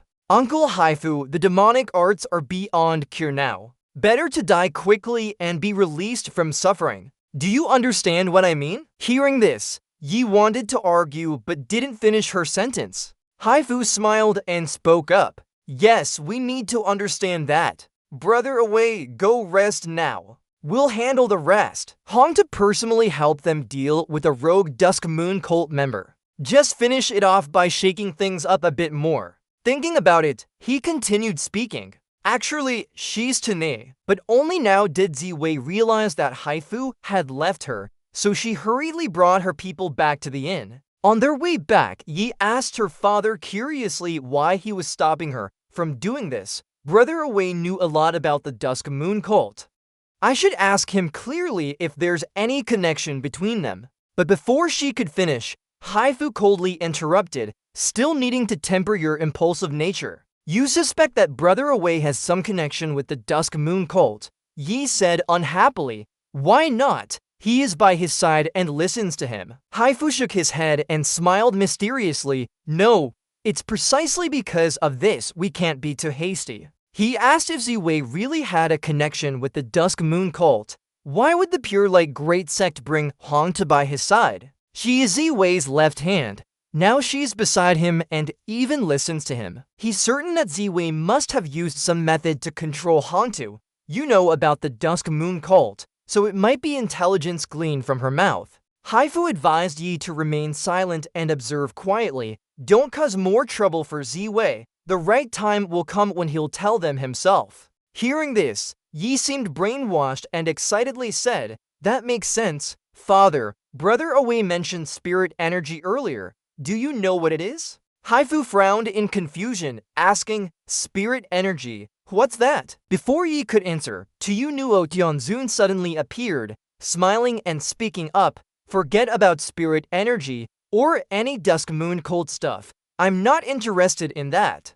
Let's talk about something else. Haifu stared at him intently, waiting for his next words. After a moment, the Hoa Tianzun actually spoke, seeming simpler than expected. The player who broke through with that heart protection formation could get good items from him, right? Haifu was surprised and quickly waved his hand to dismiss people. Go away. Don't you think you're very close to Brother Away? Go find him and ask. Brother Away has many treasures for you. Don't look at it. Refused, Tuyu Tianzun pouted. Being stingy, I'll go find him myself then. He said that the move Xiaoai used just now seemed more powerful than the woman's soul destruction technique before, and maybe there's something even better. Qianshu had just arrived when he heard this, exclaiming in surprise, Senior, did you mention soul destruction earlier? Meanwhile, at the Peaceful Inn, Ziwei was in shock over Xiaoai's true form, which turned out to be a girl. He shouted angrily, Are you kidding me? Give back my Xiaoai. Xiaoai stopped and looked at Filian, saying seriously, Sister, Master lost his memory when he fell into the abyss. I changed clothes for him. This outfit is not convenient for training. Hearing this, Filian was a bit flustered, then sympathetically looking at Ziwei, softly asking, Falling into the abyss must have hurt a lot. Ziwei felt his nose bleed from the beauty's attack. He quickly rushed over and laughed nervously, just a small stumble. But soon, Ziwei realized there was an issue with Filian's story that she had just told him. The original always searched for the Celestial Maiden, so this woman beside her should have recognized it, right? Or is one person not enough? Should they focus on a three-color team instead? While he was thinking, Tianshu suddenly arrived with a bowl of medicine in hand. Li Ziwei, I found you. I've been looking for you all day. She told Ziwei that Kingshan Sect and Lingjian Sect were secretly collaborating with the Dusk Moon cult to practice demonic arts. Luke received a surprise when Tuingo a Qiantong brought him to discuss with the three great sects on how to handle the situation. Yumine didn't know about this and was locked up in the medical ward for processing. This guest house of Ziwei is famous now. Everyone's talking about it. Then, Tianthu handed a bowl of soup to Piao Liang, who hesitated before taking a sip. Piao Liang asked with some confusion, This is? Tianthu sighed and explained that Haba found ancient worms in the prince's room, and these worms feed on blood and qi. Although the mother worm was dead, its offspring no longer had any effect, but it was better to treat them this way. Ziwei couldn't help but speak up. How can anyone get their hands on those ancient worms when you all just whimsically talk about them? Drinking one mouthful of soup would bring out the dead worm. Is that really simple? Piao Liang asked Tianthu impatiently, but why should I drink it? You said she wanted to benefit from this. not consider the consequences. Ziwei quickly finished his bowl and suddenly smiled mysteriously. Ziwei roared loudly, "The ancient worms suppress my strength. Using the name of the first hero of the Jianghu Asli Ziwei, I will release the seal." But nothing changed. Ziwei felt stuck and frustrated. Why is this happening? My power isn't returning. As he was panicking, Tianthu complained, "I told you to drink it, not him. Your body doesn't have any ancient worms. What's the point of drinking this?" Ziwei hesitated and asked, "But why no reaction after I drank it?" What kind of reaction did he expect? Tianthu complained loudly but then sighed, "Forget it, you've already drunk it. Let me check for you." Thinking about it, she placed her hand on Ziwei's chest and began to examine him. Surprised, she muttered, "I'm not afraid of anything. Even if there are worms in my body, I'll deal with them." Finally, the dead worm was removed. Now he just needs to recover his strength. From now on, Ziwei won't need to operate in secret anymore. He can directly scare everyone and claim the title of Jianghu's top hero. But Tianthu shattered his illusion with one sentence. "I told you, there are no strong ancient worms in your body." In an instant, Ziwei collapsed. He couldn't believe it. No, how could this be? Tianthu looked at him anxiously and muttered doubtfully, "What does this feeling of disappointment mean to you?" At that moment, the girl who had been acting like a daughter ran over. Kaiji spoke up. "Miss Kingnu, I'll get another bowl for you." Tianthu took the bowl and continued directing Ziwei from the side. "This habit of yours is really strange." Just as she finished speaking, her eyes suddenly became sharp. Although there were no ancient worms in Ziwei's body earlier, he now has one. Sure enough, a wriggling worm was on his shoulder. By evening, Ziwei fell into despair with a slightly gloomy expression. Hongta by his bedside didn't cheer him up. The master should keep going. With such an imposing presence, he shouldn't be defeated by this small matter. On the bed, Ziwei trembled and muttered, "What should I do? Try harder." The ancient maiden in Hongtu's eyes smiled mischievously. "Master, your strength is so formidable. You can control someone like that. You're not an ordinary person." This only proved that the worm wasn't as simple. Hearing this, Ziwei immediately thought of his teacher and excitedly shouted. She had a point. The ancient maiden's skills were insufficient. He must find a way to approach the master of the ancient sects. Even an ancient maiden couldn't see through it. It must be very powerful. No wonder she's considered the #1 person in the world. Even the worms are the best in the world. Meanwhile, in the darkroom, Tianthu silently observed Ziwei and his companion. She saw them talking but couldn't hear what they were saying. The worm on Ziwei's shoulder could only show her images. Tianthu frowned deeply. Based on Tuingo a Tiantan's words, Tian will attack Ziwei first. Then he didn't struggle, and the soul defense mechanism kicked in. Thinking about this, she couldn't help but admire. That's quite a feat to harm Tianwu, and he could suppress the evil Sect's successes. What methods did he use?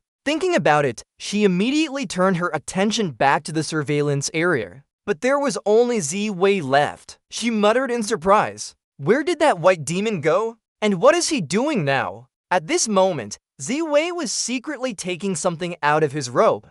Ziwei is engraving words onto a talisman, taking a long time before speaking up, right in the, "How can one not have their own token?" From now on, this will be Ziwei's personal talisman. At this moment, Hongtu returns, surprisingly asking, "Is this a demon talisman?" Ziwei hands her the talisman and speaks frankly. The demon teaching talisman from before can no longer be used. I modified it just now. Remember how it looks now. In the future, call it the Holy Flame Talisman. Understand? Hongta nods slightly, then begins to examine the talisman in her hand. In her heart, she can't help but feel appreciative of the meticulous craftsmanship. No wonder he's the master. The vast demon existence has profound meaning. Thinking about it, Hongta remembers what she needs and quickly asks, "Right? Is this the item you want me to bring?" Ziwei glances over and sees many scrolls on the table. He nods in agreement enough. Then he picks one up and speaks frankly. "Now that the Peace Inn is so famous for peace, we need to include publicizing cultivation methods in our schedule. Let's try it out first." In everyone's world, there are special effects like this. If someone else practices a cultivation method without seeing these effects, what's the point? Seems like you've made things easier for me. Not only powerful, but also very cool looking. Thinking of this, Ziwei can't help smiling to himself. Original author, I know your cultivation method is cool, but special effects are truly romantic for men. For now, I won't use these things.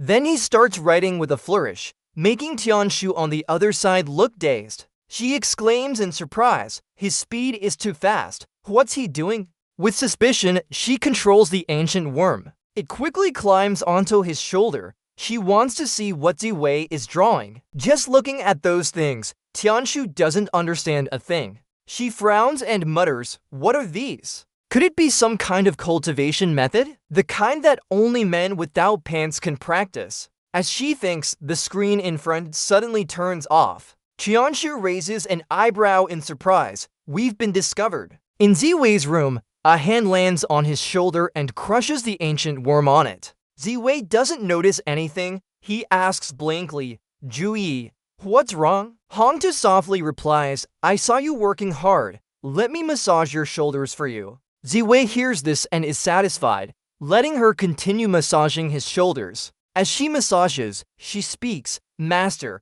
the ancient mother's behavior is mysterious and unpredictable. There's very little information about her. If someone wants to meet with the ancient mother, I'll go tomorrow. She says she will try to gather intelligence first for future actions. The more Ziwei hears, the happier he becomes. He nods in approval. You're still our Juyi. They continue chatting, ignoring the world around them. So they didn't notice a strange cat appearing not far from the forest. The next morning, at the entrance of the secret door in, Wu Jin brings Xiaoxi into the courtyard shouting, I want to report. Upon hearing his complaint, Hafu stands up with a bang on the table. What? Brother Wei has disappeared. The fiendish demon sect is also gone. Yi, who was listening, sighs helplessly. After a long while, he speaks. Sudden events can't be explained casually. Then, he looks up and asks Wu Jin when Brother Wei disappeared. Maybe just going out.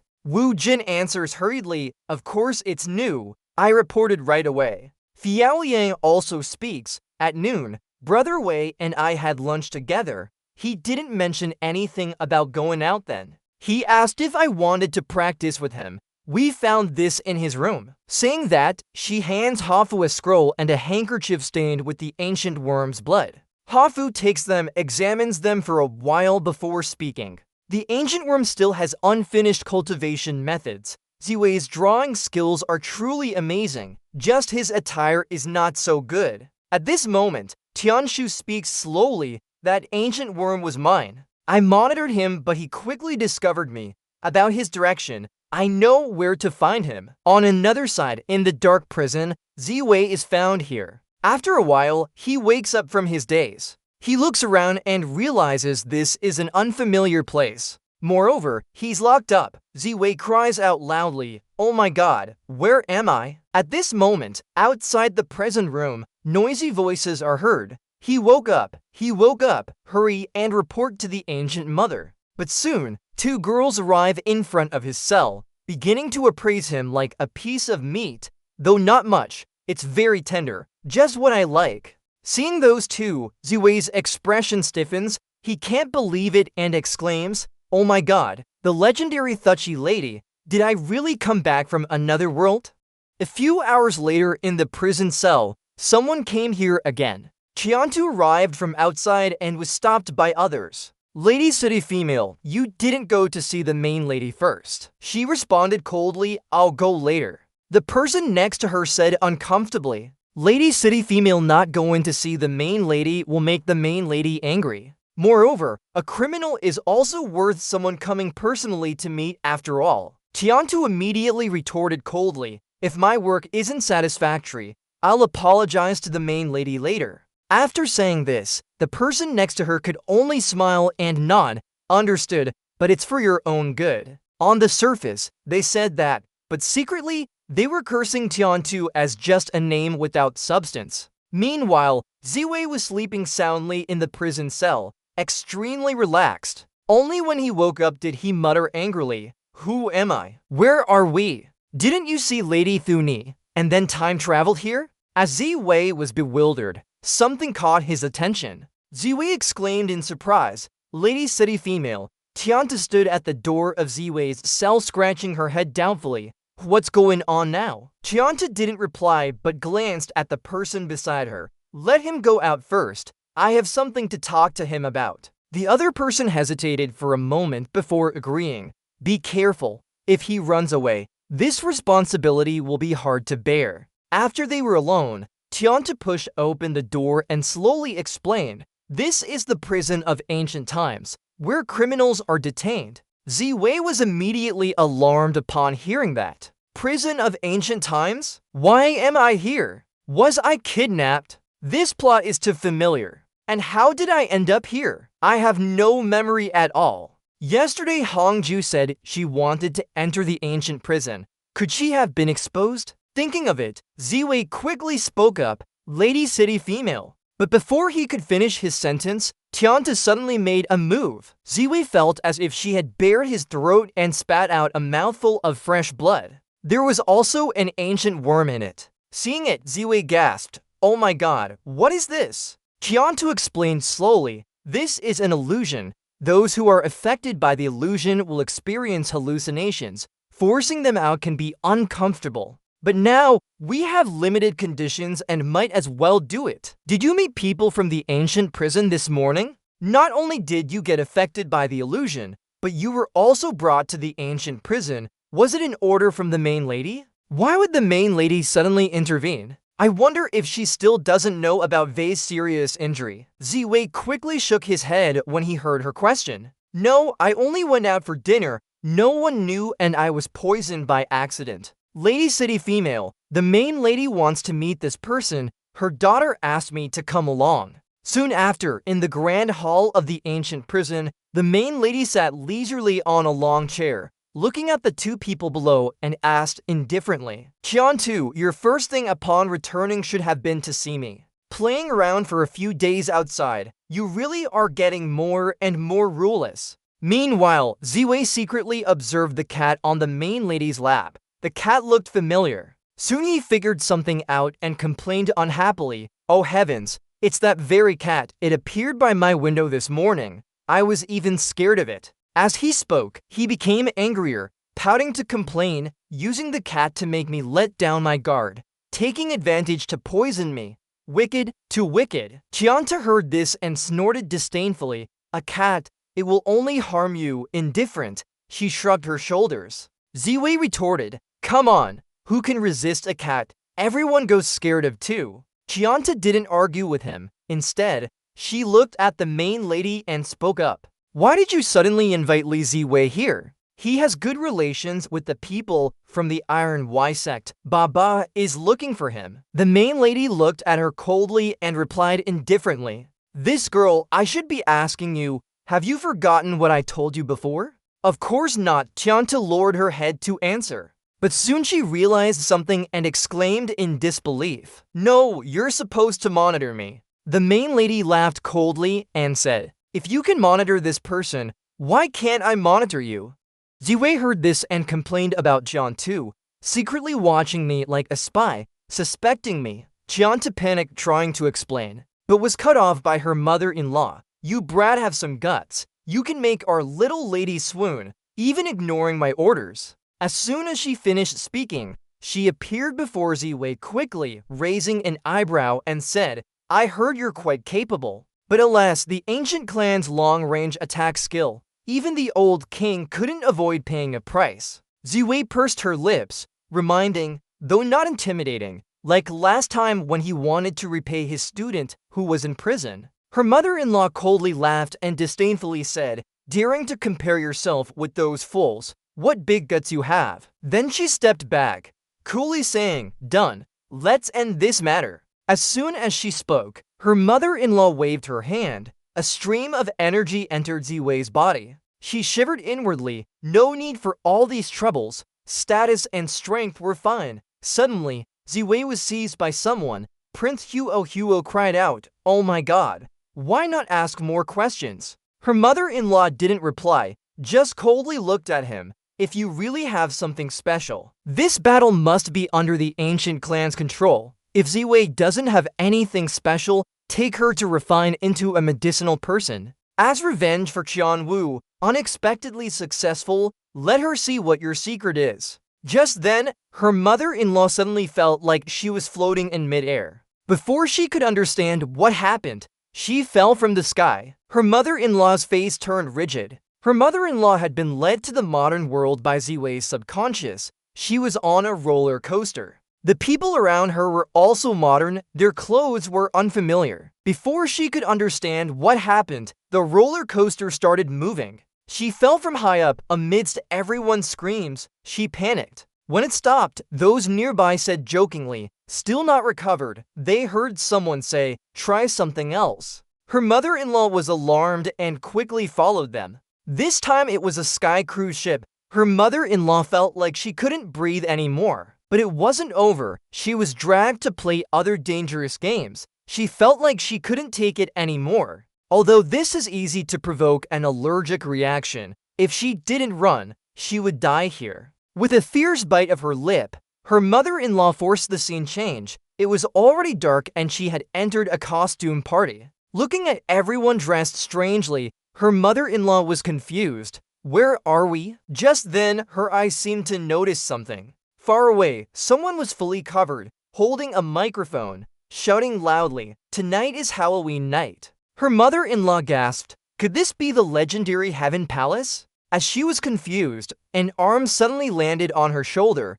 She glanced back, seeing a donkey-headed ox looking at her, holding a phone. In a low voice asked, "Can you help us take a picture?" Her mother-in-law's face froze for a moment before fainting right there. Seeing this, the ancient clan members were alarmed, rushed to support her, their faces showing concern. Someone else ran up to Ziwei and asked, "What did you do to our mother-in-law?" Ziwei cried out, "Another bully." Even Chanta was suspicious. Why did her mother-in-law faint? Ziwei tried to explain her innocence, but the other didn't believe. Chanta gritted her teeth and asked, "What did you see, mother-in-law?" As soon as she got out of prison, she was thrown back in again. She angrily shouted, "Are you kidding me? Which eye saw me attack our mother-in-law? Clearly, it was her who attacked me, right? I didn't move at all." The ancient clan members cursed loudly. "Don't think we don't know." They heard that when little Miss Qian Wu was injured, you didn't do anything either. If our mother-in-law gets hurt, I'll throw you into the 1,000 species area. Ziwei protested, feeling helpless. What logic is this? Then I might have already injured your mother-in-law. What do you expect from a broken balcony to stop me? But no one listened. She helplessly looked at Tianta for help. It's really not me. Say something to defend me. I saw it just now. I didn't even know what happened. Tianta sighed helplessly.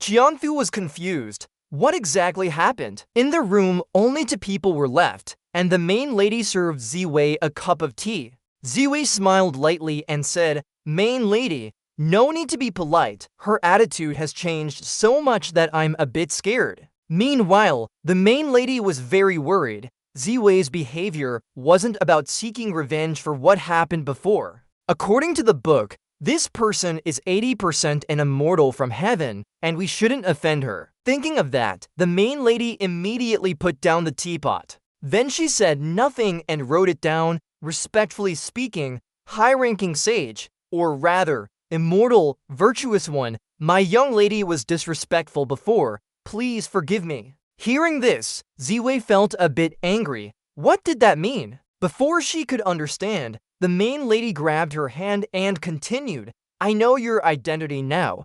Tianthu mentioned your information prowess earlier. She said that as long as Ziwei agreed to teach a little, the 10,000-year hall would follow her orders." Hearing this, Ziwei muttered in surprise, recognizing my identity. "You. Could it be Ziwei's demon sovereign's unique ability? If I love him, do I have to kill him?" The next morning at Yuhang Town, Wu Jin and Ha Fu's group heard that Ziwei was returning and rushed to greet her. Seeing her, they were very happy. Besides Ziwei, the main lady of 10,000 Year Hall also arrived in Yuhang Town. She stepped down from the carriage and approached Ha Fu, greeting him politely. "Doormaster, it's been a long time since we last met." She said that she invited Ziwei to her place as a guest without consulting others, which was a mistake on her part. Ha Fu only smiled faintly and replied, "Main lady, don't worry about it. Tianfu did tell us." On the surface,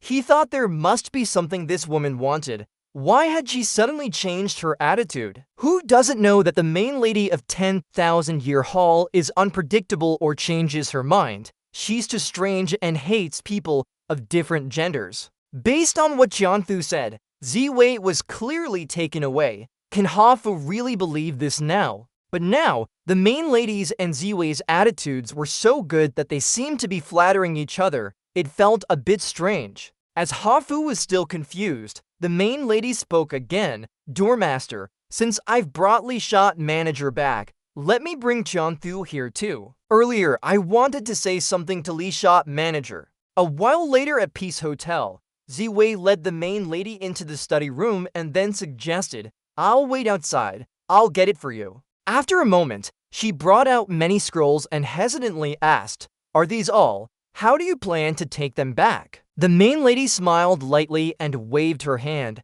All the scrolls disappeared. Only then did she say satisfiedly, "That's fine. I've settled things with Li Shot manager." Ziwei didn't think much about it and said slowly, "If there's anything new, I'll bring it to you later." But such a large grudge, why just wish for her blessings? Isn't their world of cultivation full of techniques? Or is it rare and valuable? As Ziwei was still suspicious, the main lady said again, "Right, Li Shot manager, as I promised earlier. What do you need me to help with? If I can do it, I'll definitely try my best." Hearing this, Ziwei immediately got excited and said, "I want you to remove the parasites from me." The main lady frowned in doubt and asked, "Do you have parasites on your body?" "Why not?" Ziwei was a bit worried. Didn't she recognize my identity already? Why ask such a question? Thinking of this, Ziwei sighed again. In the end, if it weren't for these parasites,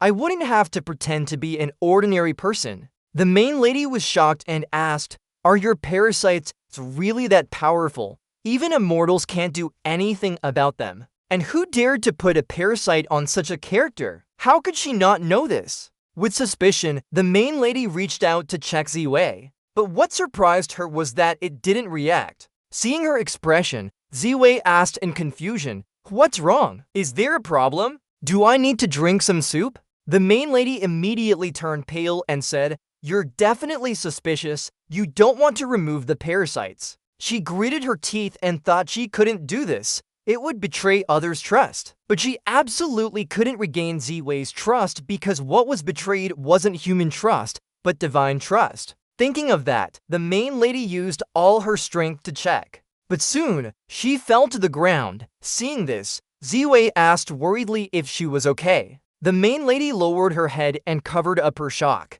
"Why is it like this? Don't even say that I couldn't find where your parasites are." At this moment, Ziwei asked again, "Can you not remove them either?" The main lady was slightly surprised and fell into deep thought. "What do you mean by that? Have you tried many methods to remove the parasites?" Only then did she remember a problem. What does this mean? Have you tried many methods to remove the parasites? At this point, the main lady finally remembered an issue. Ziwei is not an ordinary person. Before, 80% of his place was the divine and immortal realms and legends. If you can help him remove the ancient worm, even the ancient deities could be freed from becoming eternal beings. After thinking, the main matriarch sighed and said, "I'm very sorry. The ancient worm on your person is not ordinary. With my current strength, I fear it cannot be removed." These words made Ziwei confused, but quickly, the main matriarch's tone turned firm. "But don't worry, after we return, I'll immediately check the books. Even if I have to try every method under heaven, I will never disappoint you." Alright, Ziwei had no other choice but to reluctantly accept it. Still, he couldn't help muttering, "Are these ancient people not trustworthy? Even their own ancient bodies can't be freed from the worm." At this moment, the main matriarch continued speaking, "Although we cannot remove it immediately, perhaps we can delay its effects. Please tell me all the details of the inscriptions after being affected by the ancient worm." Ziwei thought for a moment before answering that at first, he could still occasionally act, but soon he couldn't use his strength anymore. He couldn't practice internal energy cultivation. But he could withstand blows quite well. The main matriarch was alarmed upon hearing this, wondering how powerful the ancient worm must be to seal divine power. Back then, Sister Jiali's soul could barely suppress part of Ma Tunzivi's strength. Thinking about it, the main matriarch quickly said that if he lost his strength, it might be related to blocked meridians. During their discussion, she mentioned that when practicing martial arts and cultivation, she didn't understand much, but earlier, she saw a young lady beside Ziwei. That lady's physique was somewhat special. Could you bring her to the temple for me? There is an old monk there who might be able to help Ziwei. She said this while frowning. Meanwhile, the two monks had just returned from their almsgiving and were on their way back to the temple. Suddenly, a bright light appeared in the sky as someone came to visit the non-sect temple. It was Xiaohai. She still carried Ziwei and Fialong. Looking at the scenery below, Ziwei couldn't help but sigh. The scenery suits one's heart. It's truly a good place. Inside the non-sect temple, Senior Nun Natubsint was reciting scriptures. Suddenly, his hand holding the rosary stopped moving. He smiled and muttered, "They're back." It seemed to be at the same time that someone entered from outside and said, "Senior Nun Natubsint, elder brother, they are back." Natubsint nodded slightly, "I know." But one of the monks shouted excitedly, "Not only that, but Senior Nun Natubsint, come quickly to see if there's any surprise." Natubsint didn't think much and nodded, "I'll go right away. If my guess is correct, they must have brought a distinguished guest back with them." But when he arrived, seeing the item his temple had taken, Senior Nun Natubsint immediately scowled fiercely. He cried out, "Oh holy God, did you step on the holy tree?" The holy tree was a precious treasure of the non-sect temple. Even though its leaves and branches were gone before, now it had even been uprooted. But at this moment, Natubsint felt something wasn't right. This didn't look like their temple's holy tree. Of course not, this was taken from Ziwei's peaceful inn. But he couldn't believe it and trembled as he asked, "Tran, where did you bring this holy tree from? Could you have stolen it from another temple? We can't do such thefts." Tran was a bit startled by his master's thoughts. He slowly said, "Master, we were told to find good fortune in the market, not steal it." But Natubsint still thought they had stolen it and cried out with her head in her hands, "This is not what you meant by good fortune." At that moment, Natubsint saw Ziwei standing nearby. He approached him hesitantly and asked, "This guest master is from Ziwei's temple." "Hello, master." Tran quickly explained, "Master, this person gave me the holy tree. I met him outside just now. I know he came to visit specially." Natubsint sighed in relief. "This is the good fortune you spoke of." He was relieved. After thinking, he hurriedly thanked Ziwei for donating the holy tree and greeted the three distant guests. "Let's go to a different room for rest. Tran, take care of the holy tree today." Ziwei followed Natubsint, saying, "As we give you more saplings, you want me to do many favors in return." But Natubsint shook her head coldly and said, "All desires are like salt thrown into the sea. The more one enjoys, the greater their desire. The holy tree is rare. If you're willing to give one sapling as a gift, it's already a great favor. I dare not ask for too much." Ziwei lazily said, "Merchant, this is my whole garden. Do you want it?" Natubsint changed her expression and said, "Yes, thank you." Ziwei smiled slightly and said, "Then I'll have my disciples bring it to you later. I came here for something. Do you think Master would be willing to guide me?" After a while in the guest room, Ziwei explained what he needed, and Natubsint nodded in understanding. "Turns out Qian Nu told you to visit our temple. How is she now? Is she well?" Ziwei answered coldly, "She looks quite good." He was a bit doubtful. Are these two people familiar with each other? But Not-Upset didn't know his thoughts. Hearing the answer, she was satisfied. That's good. As for your doubts, Master knows. The foreign star has appeared in this world. If you came here, you've broken the world's rules. Ziwei frowned after hearing that. This motif is too familiar to me. The monk definitely recognizes your identity. No wonder he's a great master. That was like a riddle. I've got it. Ziwu hesitated and asked again. What should we do then? But he remained indifferent. Something that belongs to him can't be taken by others and vice versa. Just let the master handle things. Everything will fall into place naturally. After thinking for a moment, Ziwu asked with his lips slightly moving, what you mean is not to forcefully use your original host's strength. That makes sense, I understand now. Combining Tian Nu's words, the more you use inner power, the more blocked your meridians will get. But you know some super powerful techniques. This is like untangling a knot, pulling harder only tightens it up. You have to work on it gradually. So let's start with the most basic cultivation methods and slowly open up the blocked meridians. Even if we can't reach the peak, it's better than not being able to use any of them at all.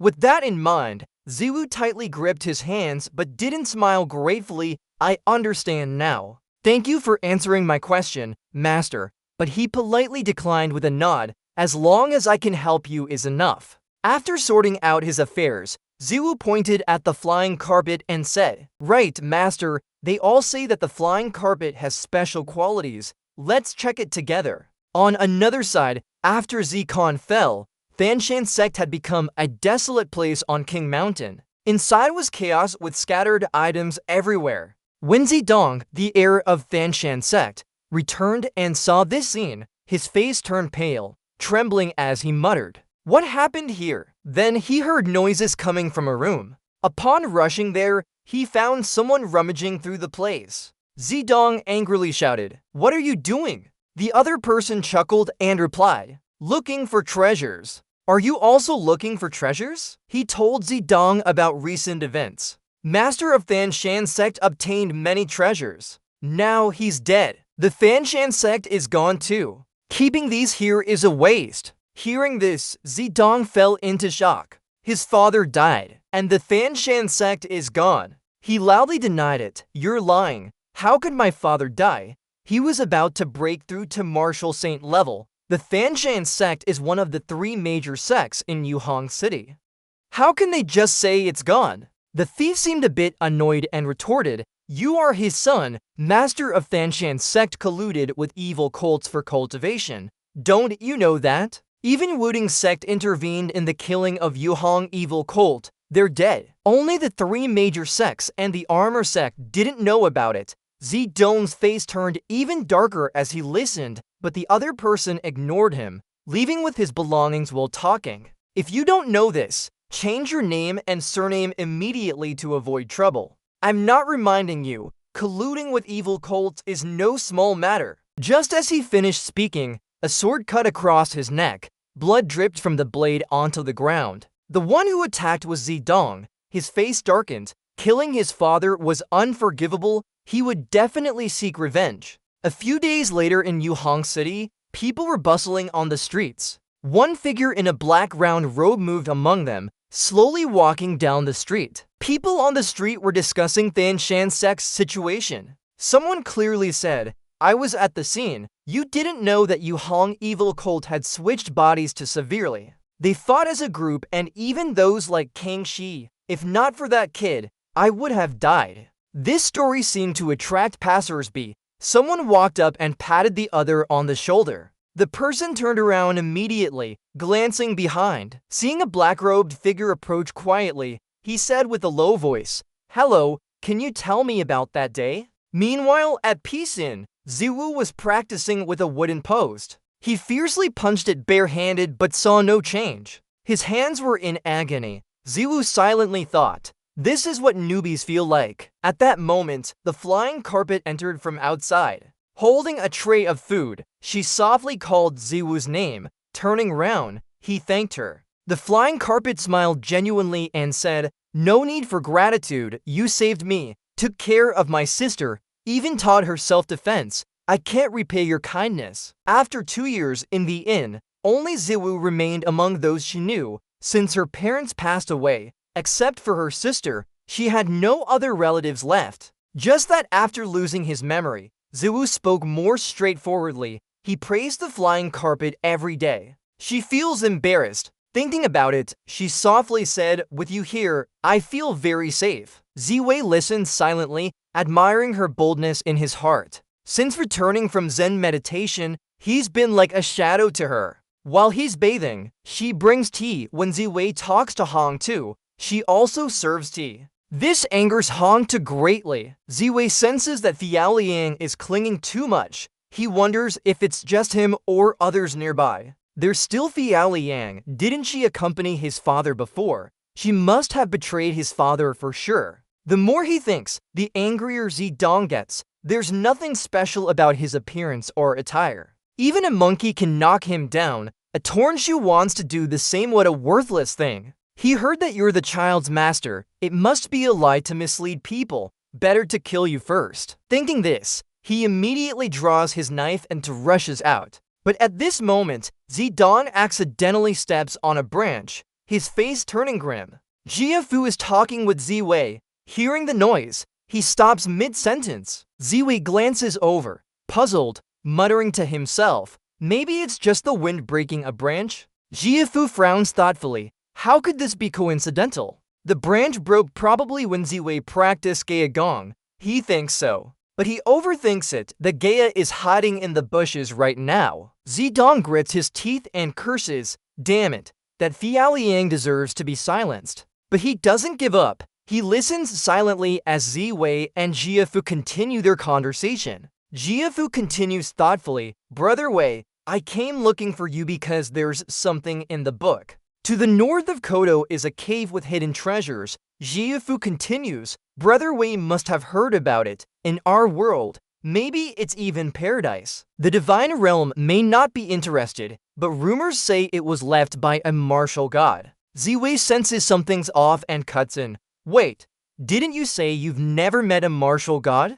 Jiafu answers straightforwardly, "That's why we heard about it." Hearing this, Ziwei feels impressed. That makes sense. Interesting. Seeing his smile, Jiafu is pleased. He does have a keen interest in this. Thinking of it, Jiafu speaks again. "Treasures in the world are sought after by powerful figures. I'm going to check out the commotion. Would you like to join, Brother Wei?" With Ziwei's strength, acquiring a treasure shouldn't be hard. If he can grab some fortune, he might even surprise a martial emperor. Meanwhile, Ziwei is pondering what realm this soul is from. Even if it's not a martial god, it must be quite powerful. If left by an ancient martial god, it's definitely valuable. Deciding on it, Ziwei smiles and says, "Okay, when do we leave?" Jiafu happily replies, "Tonight. We can arrive in 4 to 5 days. That's too slow?" Ziwei frowns slightly, saying nothing for a moment.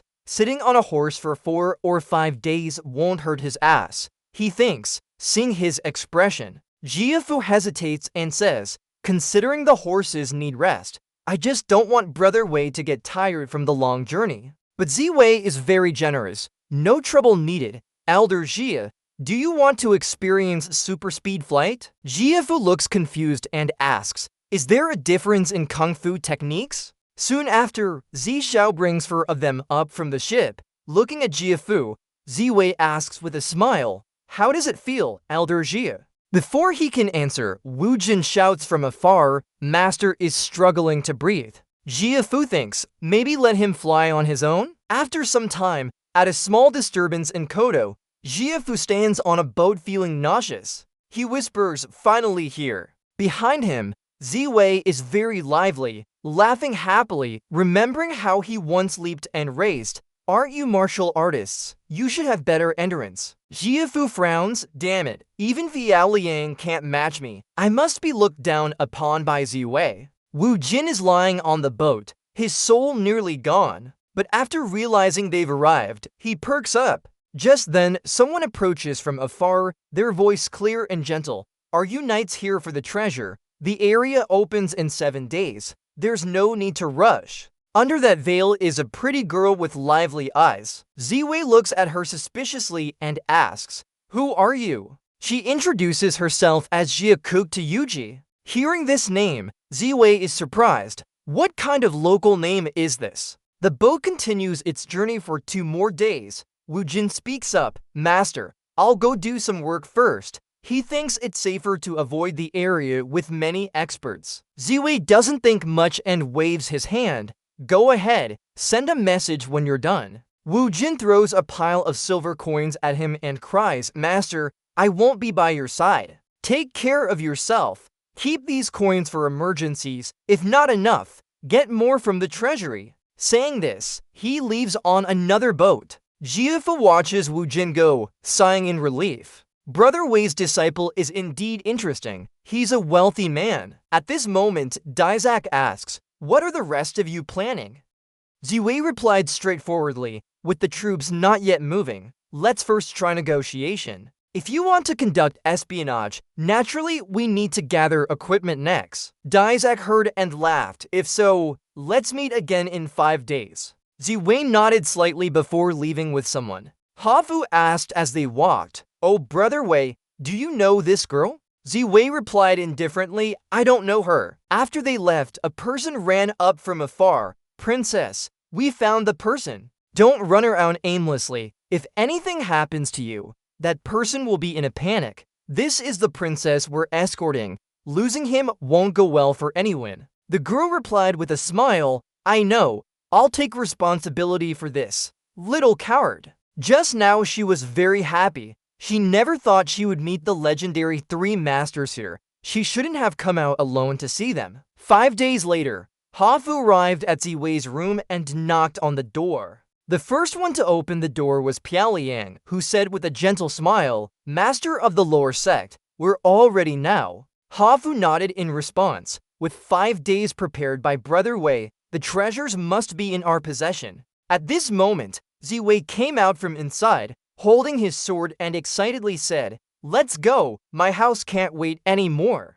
Hafu looked a bit speechless. "What kind of equipment is it?" Ziwei happily replied, "It's cosplay." After some time, in the legendary treasure area, everyone was already gathered here to see Master Ha. Someone couldn't help but speak up, "Master Ha has come to witness this excitement. I'll not give way, so listen up."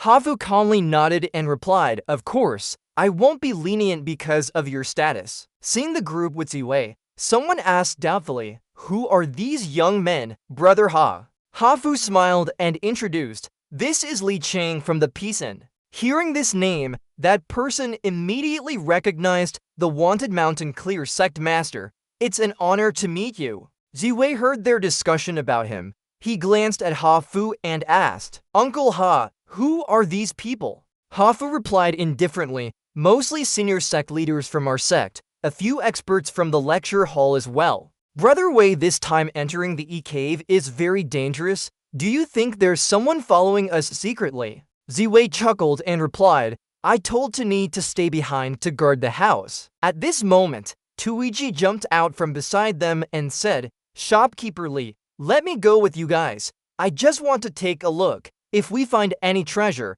can it be given to us?" I noticed that Ziwei didn't have an objection, but Hafu did. In the end, they still entered the treasure area together. As they walked, Hafu silently thought, "So she's following along then. This lady has a vague aura. There might be something hidden and concealed. Could it be targeting Ziwei? Something feels off." Suddenly, Piaoliang spoke up, "I always have the feeling that someone is following us." Ziwei heard this and wondered if anyone was indeed following them. But while he was talking, his hand was in a place it shouldn't be. It reacted immediately, making him panic-stricken. But soon, it calmed down again. Ziwei looked at Piaoliang and said, "Just look beautiful. Don't be scared. A mouse only. Relax. I'll protect you." "Yes, I know." Piaoliang nodded in agreement with a smile. Meanwhile, inside the door, someone spat out blood. It was Zitong, gritting his teeth and cursing. "How did he dare call me a mouse? Why did he discover me?" The group of Ziwei continued to enter, and throughout their journey, Ziwei didn't touch the traps but stepped on them all. They were just lucky not to trigger any. Ziwei looked apologetically at everyone. I'm sorry, I never expected my luck could be so bad. But now there are too many people here. It's no wonder we have to be careful. Though Jiuj couldn't help but feel that this was just a matter of bad luck. Thinking about it, Liu Si looked at Hafu and hesitantly said, "Is shopkeeper Li always so unlucky?" But Hafu chuckled and said, "Uncle Hun said, he's too shallow. Why can Brother Wei trigger each mechanism precisely like that? 2. Why didn't anything happen when the mechanisms were triggered?" Piaoliang seemed surprised and hesitated to respond. Before she could finish speaking, Hafu calmly nodded. Uncle Tang said, "Yes, it was all Brother Wei's deliberate actions.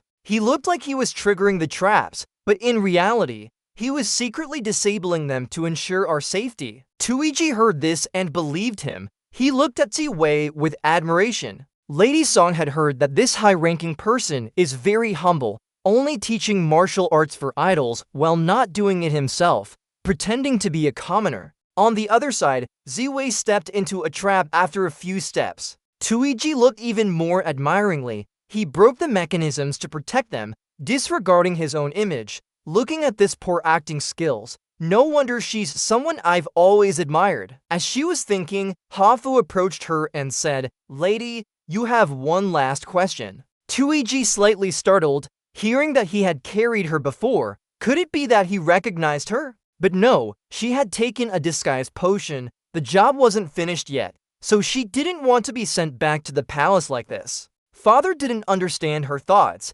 Mr. Tram asked broadly why she wanted to approach Brother Evie and how she knew his identity. Dizak finally took a deep breath, responding after a long pause. A female warrior looked at them with approval. How could they not want to get closer? As for the identity, didn't everyone already know from introductions? Father found this made sense. While they were talking, Ziwu was questioning his own luck. In some dark corner, traps had been disabled. Sharp objects and arrows had all been shot out. Why weren't they affected by the traps? Because someone had already taken the bait, not knowing that he was so lucky to want death. Unaware of his situation, he had fallen into an enemy's ambush in the dark. From anger to grinding teeth and curses, "Bitch! What a bitch!" Ziwu didn't fight directly with him. Instead, he dared to use such low tactics and even showed off, playing with him like a puppet. Someone really wanted to use low tactics, misunderstanding everything. Feeling helpless and angry, Zidong tightened his grip on the sword. Not only did Ziwu kill him, but he also humiliated him in such a way. Never mind, he would exterminate them all. But just as steps later, he fell face first to the ground. As Zidong lost consciousness, he mumbled about wanting to kill Ziwu. But finally, he passed out. Meanwhile, outside, Ziwu was pushed forward. He reluctantly said, "Do you still want me to lead? You can see my luck is terrible, but the people behind support us." He could only sigh helplessly. "Fine, I'll continue leading. If anything happens, don't blame me." As predicted, Ziwu stepped into another trap. He complained loudly, "I told you, one step at a time, people can't even match my clumsiness." But suddenly, he heard a loud shout from behind. Oh my god, Ziwu didn't freeze in place. Instead, a path appeared before him. The group of Father's followers were equally startled. This was an entrance to a secret chamber. Only now did Ziwu realize the problem and exclaimed, "Secret chamber, treasure storage, this must be heaven seeing my bad luck, ranging insurance for me." At this moment, Tuiji shouted excitedly, "Oh my god, no wonder he's a great sage." Father quickly followed suit. Brother Evie is amazing. He found the secret chamber in one go. Tuiji volunteered to lead and ran inside. "Quick, let this female warrior check it out." But as soon as she spoke, a chain suddenly swiped across her face. A scratch appeared on her beautiful face. The group behind laughed mockingly. "Oops, clumsy hand." Black stepped forward and said with a smile, "Tuiji, what are you doing here? Haven't you heard of before? This secret chamber was found by us." Black gestured with his hand, saying, "So what if I haven't heard it? Call whoever has the courage to take first." Just then, Ziwu advised calmly, "Everyone calm down. Just a secret chamber. If you want to go in first, go ahead. Hearing this, the leader laughed mockingly and said, looks like you're a smart kid. Then he led his people inside. Tuichi hesitated and asked Ziwu, so we just let them in like that? Are you serious? In our previous investigation, no one mentioned your saint-like personality. Father didn't understand her thoughts. He said bluntly, this time, you don't get it. A businessman once said, the first soldier to breach a fortress will be the one who bleeds first. There are so many here. Who knows if there's any hidden danger in this secret chamber? They can go in and scout for us. Hearing this, Tuichi understood Ziwu's purpose and nodded, that makes sense. Inside the secret chamber, they really saw a treasure. A box was placed inside, emitting a bright light. Seeing it, they cheered happily. Treasure, it's really a treasure. Haha, no effort for this gain. Then two of them rushed forward, but fell immediately after taking 2 steps. The remaining one shouted in alarm, boss, foolish number 2. He ran over to check the situation as well, but the other 2 were already unconscious. Ziwu entered and said with a smile, sure enough, there's a trap here. This made the remaining one angry. He glared at Ziwu, gritting his teeth in curses. You're deliberately doing this. You knew there was poison here from the start. And let us fall for it. With our boss and foolish number 2 gone, everything will go as you wish. Hearing this, Ziwu couldn't help but ask suspiciously, do you regret coming to scout this place now? Then he went inside to examine the secret chamber. After a long time, he muttered, this doesn't look like a poison trap. If there really was a poison trap, they would have fallen down by now. Just as he wanted to enter, Father warned Brother Ev, be careful, there's no hidden danger where the 2 fell. Beside them, there were no traps. This place might be problematic. Ziwu frowned and said in a low voice, this poison trap could still be confined to such a small space. This place couldn't contain enough poison gas without storage or a biochemical lab. Just as he finished speaking, it seemed like he realized something. Vivi quickly spoke up, extinguishing the old man and handing him a torch while still suspiciously asking, brother, what do you need this torch for? Vivi calmly replied, you'll know soon. Father Fu didn't say anything more. He must have his reasons. As he pondered, Vivi threw the torch towards the other 2 people. Seeing this, their accomplice was shocked. He shouted wildly, burn the corpse. Big brother, second foolish one, that guy is a pervert. You guys up there with your spirits must protect my little brother and make sure he survives. Father Fu was also alarmed. It turned out Vivi had a grudge to settle. Thankfully, he hadn't wronged him before. But at this moment, Vivi suddenly spoke up, this isn't a poison tent after all. Hearing that, Vivi's brother asked in surprise, what does Away mean by that? But as soon as he said it, the torch went out. Father Fu sighed and said, I told you, how savage is Away? But if this isn't a poison tent, what could it be? A formation? Or something else? Vivi spoke up again. This guy's symptoms and his little brother's must have been caused by what is this thing? Vivi calmly explained to them, it's a phenomenon that occurs when someone stays in an environment with low CO2 for a long time and suddenly enters one with high CO2. He continued explaining using modern terms, but the group of Father Fu didn't understand anything, only seeing his prowess. A moment later, Father Fu firmly suggested, let's have a ways people wait here. I'll think of a way to retrieve this secret artifact. There was nothing Vivi could gain from this path. If he didn't act now, when would he? Although he didn't understand what he just said, the general idea was that it was an unusual danger. If Father Fu could get this secret artifact, Vivi would definitely take him seriously. Thinking so, Father Fu immediately infused his inner strength into his palm. But before he could act, he suddenly stumbled back, because the secret artifact was already in Vivi's hands. He exclaimed in surprise, this weight is real gold. Without knowing when, Vivi had run to where the secret artifact was. Father Fu looked at this scene and stiffened. How easy did you get it? Not only that, but Vivi found it wasn't locked. He immediately opened it to take a look.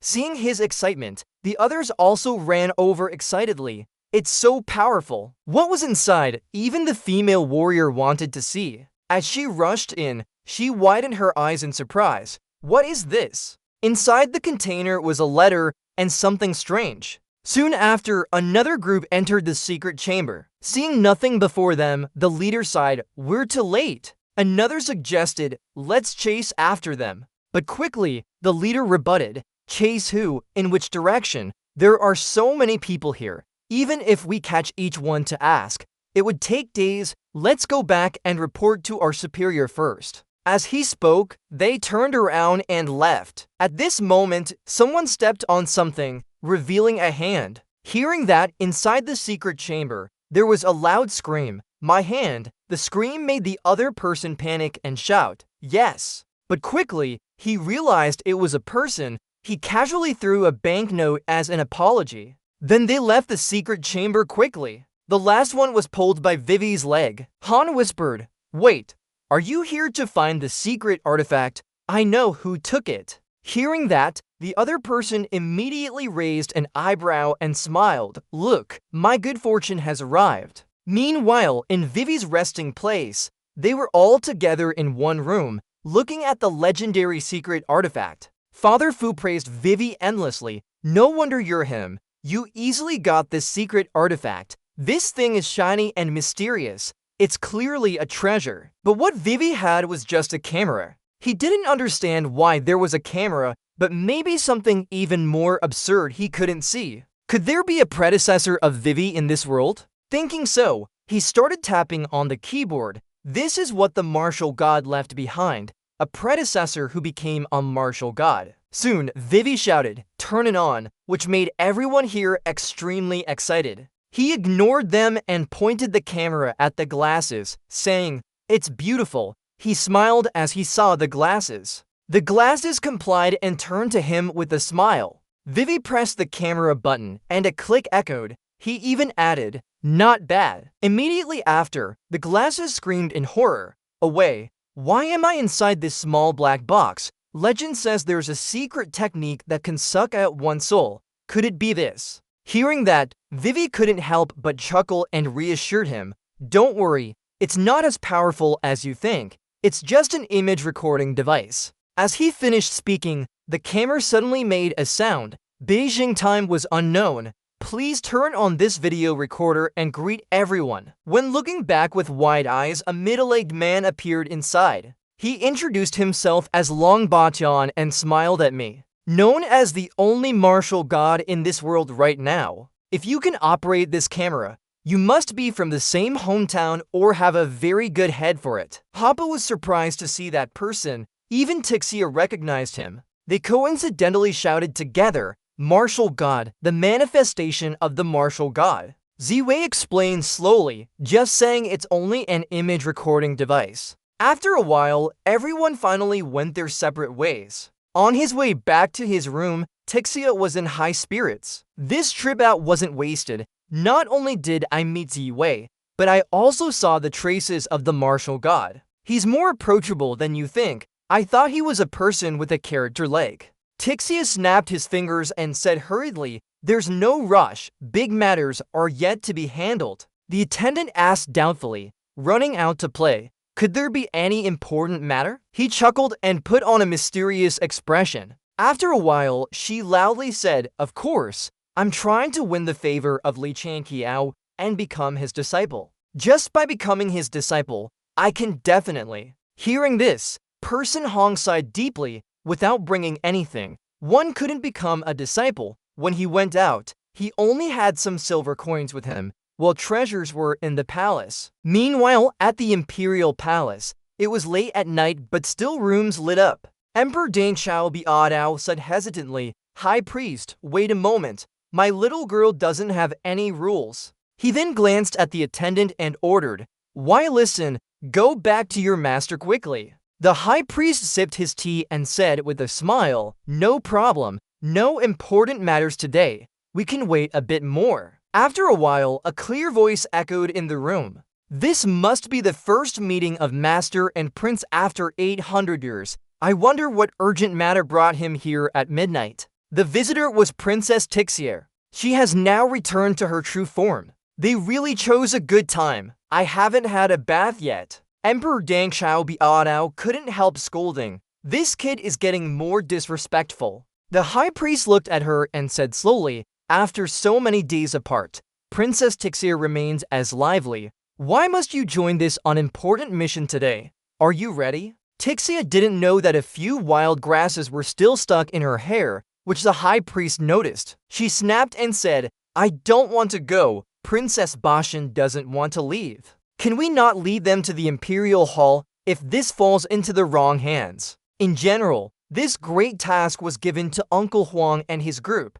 Although Tajuk said it, he immediately turned away, leaving a casual remark, Emperor and Immortal, go rest early. The Crown Prince felt somewhat helpless and bored. The child's temperament had grown increasingly assertive, now even looking down on him. He still had an imperial edict protecting him. There was no other choice but to explain to the high priest, maybe the child just woke up feeling a bit hot, so please don't take it to heart. No problem, the high priest softly chuckled in agreement. He said that the princess had a straightforward personality and wouldn't fuss over such matters. It was probably because he had been busy lately and didn't care much. She harbored some resentment. After speaking, the high priest bowed and left, and the crown prince did not stop him, waving his hand to let him go. A while later, the high priest finally returned to his room and ordered the servants to step outside. Once alone in the room, the high priest removed his mask, revealing a woman's face underneath. She took a deep breath and fell into a death-like sleep. Then she asked, "Did you get what I needed?" As soon as the words left her mouth, a shadow appeared to speak. "Lord Bao, we were one step late, but I brought someone back with me." He said he knew where the treasure was located. The person referred to was Zidong. Zidong began screaming, "Lord, you can't let him off easily. That Li Ziwu set fires and stole, committing many evil deeds. He even dared to take what belongs to you. He's truly a greedy man." The high priest seemed slightly impatient upon hearing these words. He smirked and asked, "That guy killed your father." Zidong raised an eyebrow in surprise. "How do you know?" The high priest guessed randomly. Unexpectedly, it was correct. Zidong thought she pitied her and started crying to complain. "That guy not only killed my father, he falsely accused him of being a demon sect heretic." Hearing these words, the high priest's expression darkened immediately.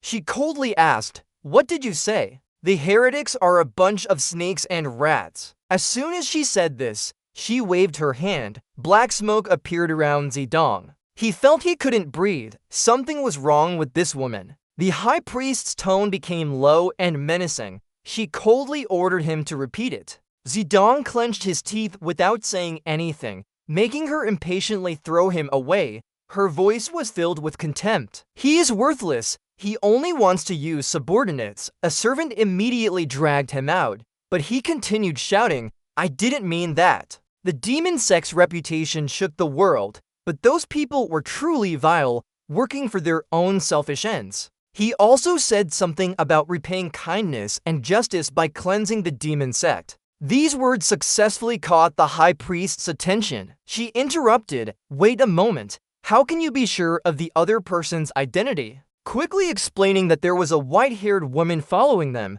she said she was the right-hand man of the demon lord. Hongtu, she has a very close relationship with Li Ziwu. Everyone in New Hangshuan knows this. The high priest raised an eyebrow. Hongtu is still alive. On this side, Hongtu suddenly sneezed while resting. She rubbed her nose and muttered to herself, "Thinking of me." Cursing and recording, "Master must be thinking of me." Then she happily smiled, her cheeks turning red. At the same time, in Ziwu's room, Kao shouted excitedly, "I told you that something could be hidden inside a cave.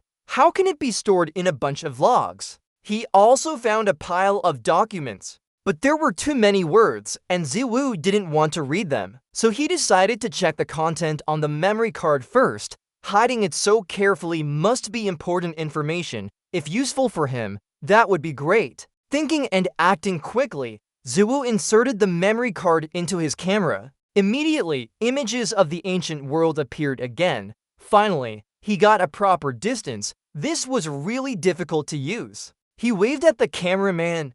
Hello, you in front of the camera. You must be curious about this world with cameras everywhere. He started introducing himself, saying his name and being called the martial god. However, he said he didn't know martial arts, making a bad impression. Through the womb, Mother Tian was originally a materialist, but she ended up in a world of fantasy. So her materialism shattered. When she realized she had come here, Mother Tian felt very excited. Just a system notification reminding him that this isn't a world of fantasy. Tian's wife thought it had nothing to do with him, even when the special effects stuck on his face. He said it wasn't magical. But as she grew up, Tian realized, according to the system, this was just a small dimension at an extremely low level. His task was to complete it. At that time, she was very worried.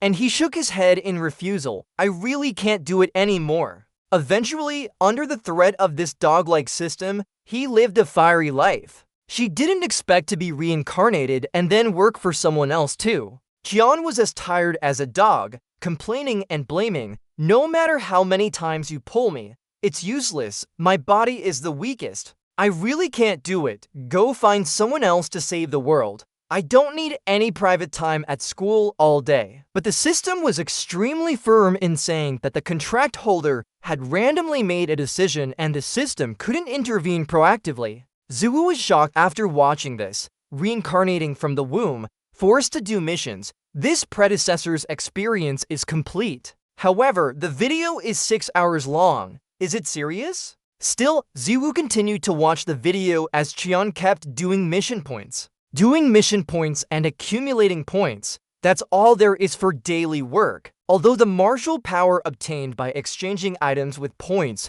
wasn't enough, the firepower was more than sufficient. Finally, the system announced that after accumulating over 100 million points, one could exchange the last item to complete the final mission. But Tian just stared at the computer screen, making the system impatient and urging her on. Annoyed by it, Tian was equally angry, scolding him coldly. Hurry up, hurry up. I've been saving these points bit by bit. In the end, Tian still exchanged points to buy items. But the item didn't meet the system's expectations. It asked if he had bought the wrong one. With a snort, she happily said, the full body tonic pill, exactly 100 million by the way. From now on, I'm drinking poison instead of coffee. Immediately, the system started panicking and kept popping up warnings. Tian didn't care much. She laughed triumphantly. Finally, I got to wait for this day. Damn mission, you deserved it, scoundrel. The system knew he was deliberately doing so and reminded him that when the contract holder's consciousness left, his own would die. Tian smiled and said, die if you must. Back then, I was very firm in my materialist beliefs. Haven't heard your mother's advice. A dog jumps over a wall. Don't provoke a scientist. You won't meet an idiot again. The video ends here. Ziwu didn't expect it to end like this. He felt a bit angry. After a long time, he finally reacted. The ending was more interesting than he thought. It seemed cooler than his own. Thinking about it, Ziwu picked up the papers on the table and looked at them. He noticed Tian mentioned the full-body tonic pill, so it must be a good item that can be tried. After reading, he happily exclaimed, cool old man, I'm impressed. Ziwu's mother didn't fool him. Programmers aren't simple. If only he had studied IT back then.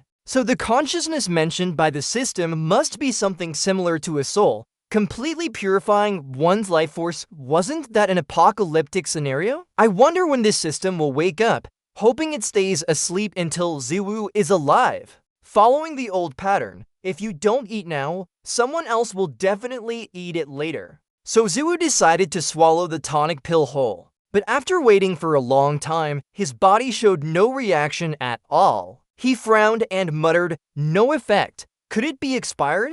However, he didn't pay much attention. A strange mark appeared on the back of his neck. By nightfall, the moon was high in the sky, and everyone was tucked into bed in their rooms. Hongta held her pillow tightly, sobbing softly, I miss my master. Thinking about always being by Ziwu's side, Hongta became furious. She took a deep breath, silently vowing to herself that she must protect this place as the master trusted her. Just then, a rustling sound suddenly reached her ears. She immediately opened her eyes, full of alertness. The dagger hidden under her pillow was drawn and pointed towards the source, asking who it was. The person came from behind the round black cloak. Their face was slightly somber. It turned out to be a woman pretending to be a national master from the Dian dynasty. She looked at Hongtu with a frown. "Are you really me, Hongtu?" Of course, Hongtu recognized her, but her tone wasn't very happy. "Great heavenly fullness,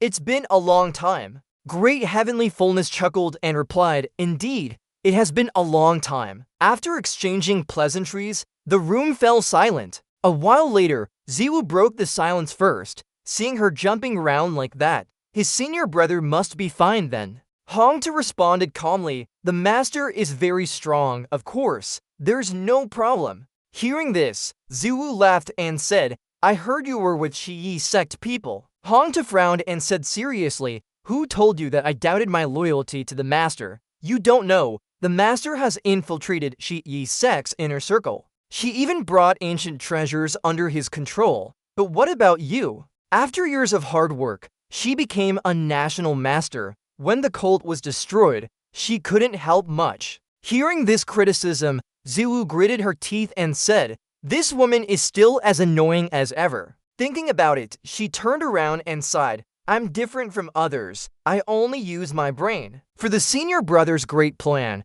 she spent a lot of time investigating the whereabouts of hidden treasures. Hongtu smiled and said, "This time, with Master Shiyi Sect leading us to the protection area, there's no need for great heavenly fullness to worry anymore."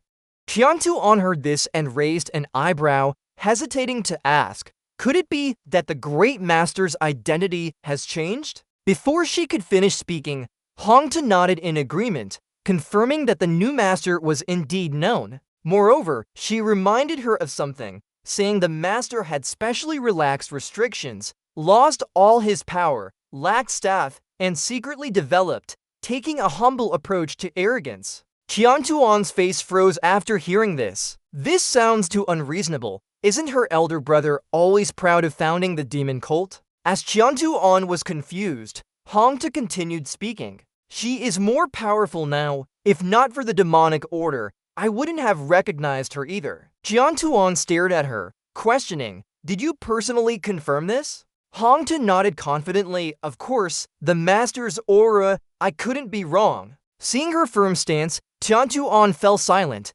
recalling when the demon cult was first established. "Brother, he always changes his identity to move around easily in society. The demonic order is a close token. Hongtu can't mistake it. You should personally confirm this another day, miss." Meanwhile, at Li Wei's resting place, Piao Liang approached and knocked on Li Wei's door, asking if she could enter. After knocking, she stood outside waiting calmly. A while later, Li Wei came out and asked, "You must be tired after staying here for so long. Do you want to take a walk?" Piao Liang shook her head, "Not bored. Someone just came looking for me and invited us to have dinner together." Hearing this, Li Wei agreed. "Let's go then. Call down Uncle Old and Xiaoxi." So the group headed downstairs. Upon arrival, they saw trash and approached it. Seeing Li Wei, she ran over with a flattery smile and gave him something. "Lucky to see the remains of the martial god thanks to you.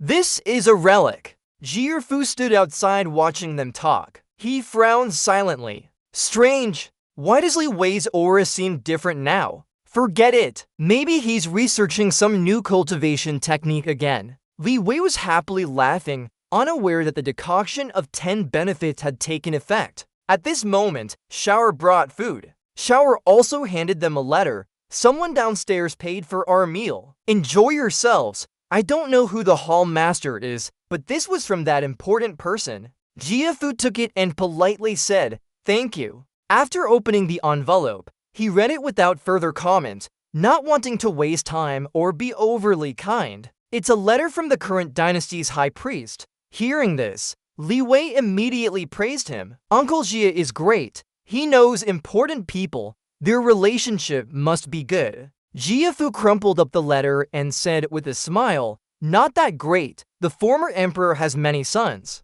This guy supports the weakest fourth prince to ascend the throne, and after the new emperor's accession, he will be favored. He said although there was tension between them, it seemed they weren't plotting anything. But do you understand how uncomfortable this feels? Li Wei nodded in understanding. It seems their relationship isn't good. So if he invited us to dinner, it's probably not for our benefit. Jiafu was unhappy and shouted, when inviting us to dinner, he wants us to go there to buy supplies. I doubt his intentions are pure. Don't worry, I'll decline him, Li Wei said. But Li Wei wanted to see for herself. Tiu listened but didn't join the conversation, sensing Jiafu's words were right. That high priest has an aura that makes people uncomfortable. She needs to observe from a distance. Later, at a palace, Li Wei and her group arrived here. A eunuch greeted them and suggested they talk with the emperor. The emperor said to tell him two words.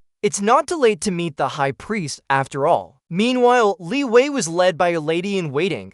They didn't doubt anything and followed her inside. After walking for some time, she couldn't help but comment, this palace isn't like any other. Xiaohong laughed and said, it's not the imperial palace. It's one of the palaces where the emperor often rests with his princes and princesses. The high priest likes this place, so the emperor entrusted him to manage it. They continued deeper into the palace until they reached a door. Xiaohong stopped, inviting Li Wei in. We've arrived at the main house. Please enter, sir. At that moment, the door opened and someone came out. It was Qiantuan in her relaxed attire. She raised an eyebrow and smiled. If I'm not mistaken, you're the famous Li Changqing? Li Wei stared at her, sensing a strange aura emanating from this person. Another aspect, when Hafu arrived at the Great Hall, the emperor was already waiting here. The emperor sat high up and said calmly, it's been too long since I last met Hamanju.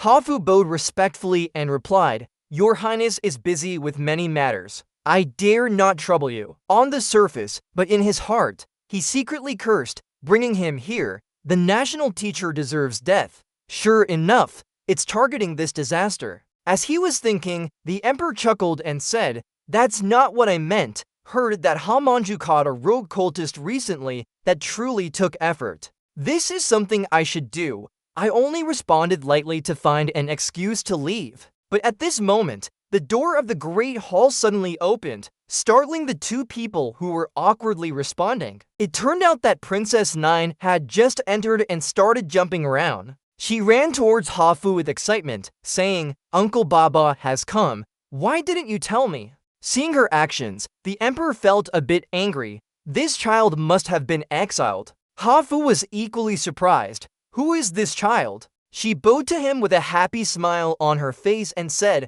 Uncle Baba has forgotten me. I'm little Nine. Previously, someone had carried her.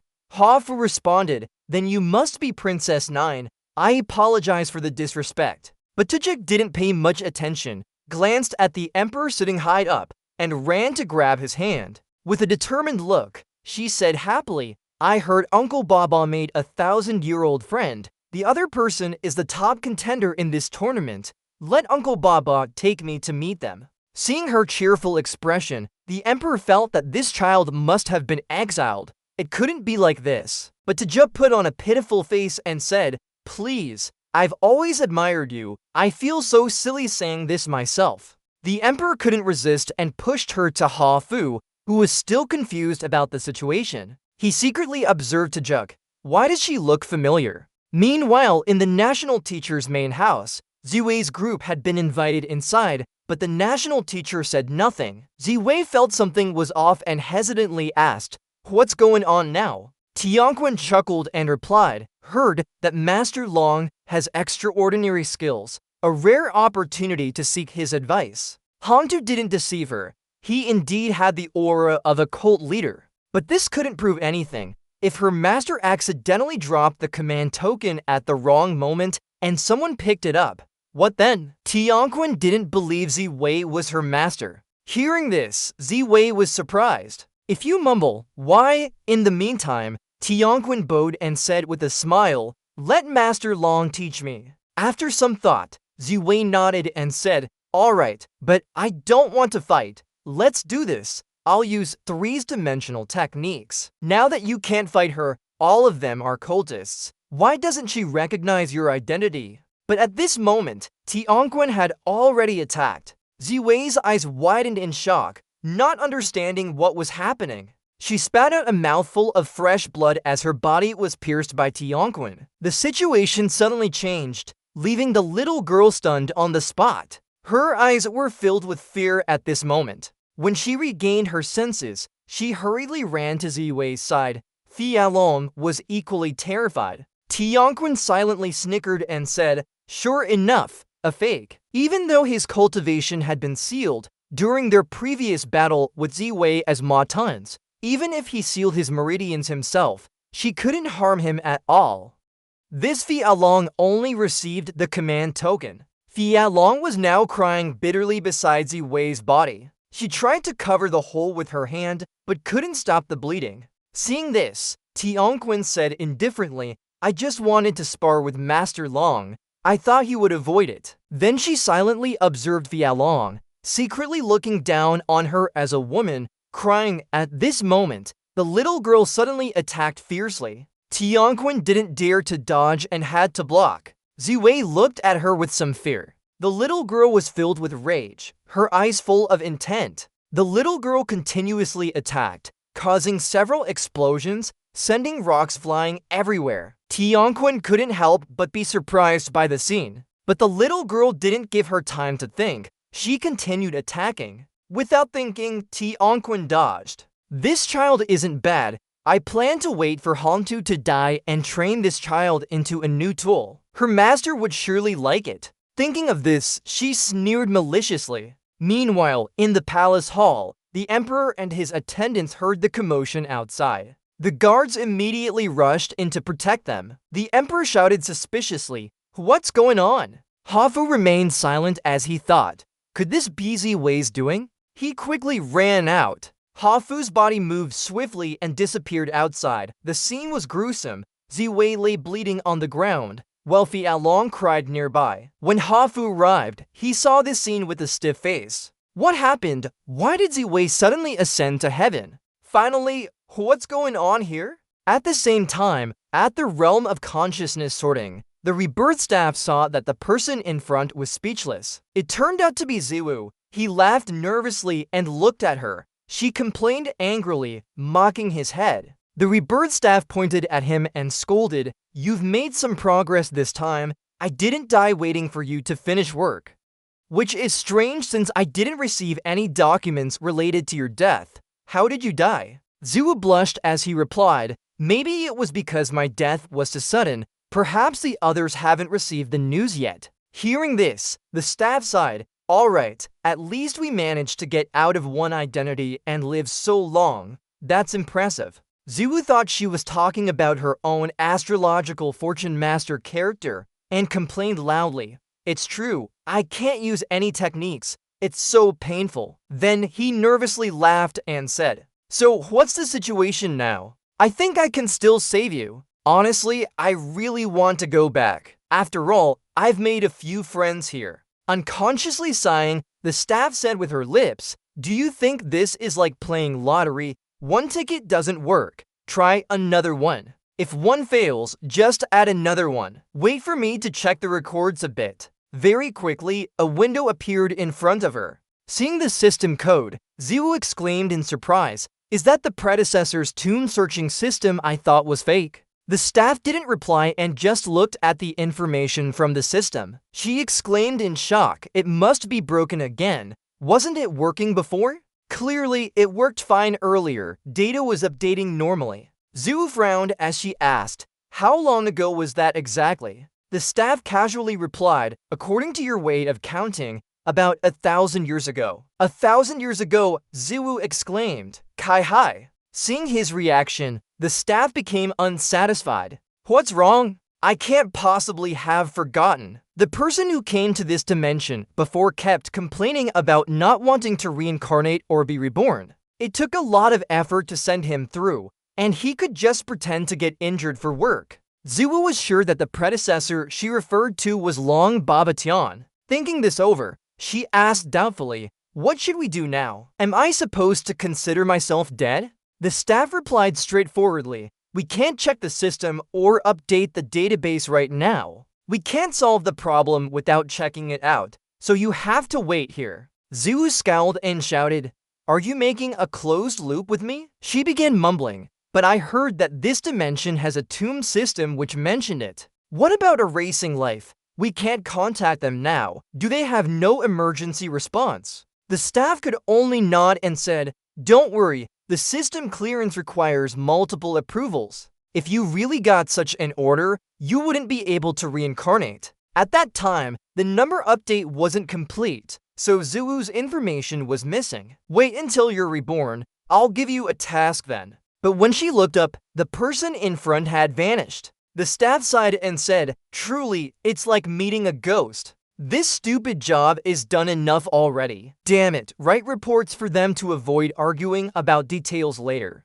Meanwhile, at the palace, Ziwu was still there. Jiafu and Piaolu were crying as if in mourning. Just then, Ziwu slowly woke up and whispered softly, "Don't cry, I'm back." Piaolu immediately cheered, "Great, Quinn didn't die." Ziwu sat up, feeling amazed. His soul had to go through the queue for reincarnation, yet he was alive again. What kind of resurrection technique did the original character have? Thinking this over, Ziwu examined his wounds and couldn't help but sigh, "No wonder it's me, a fatal wound still left some life, just a little pain." Jiafu looked at him in surprise, sensing an unfamiliar aura on Ziwu becoming stronger. This power had protected his heart. Ziwu didn't know what he was thinking and pondered about the system. If it wasn't under control now, did that mean the system was already awake? If the world is destroyed, you can't do anything here anymore. But in such a big world, even if you search, you won't find this system.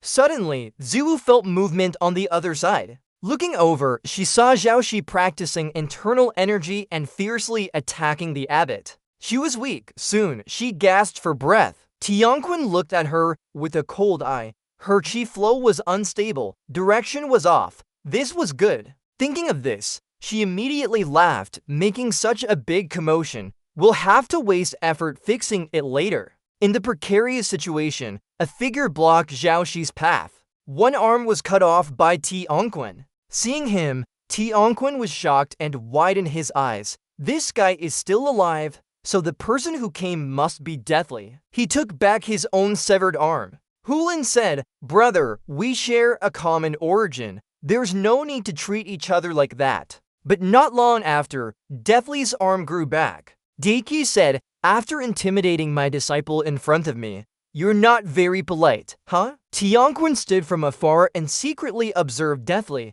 His self-healing ability is strange, something I've never seen before. At this moment, Huangdi also appeared. Hewitt shouted, "What's going on here?"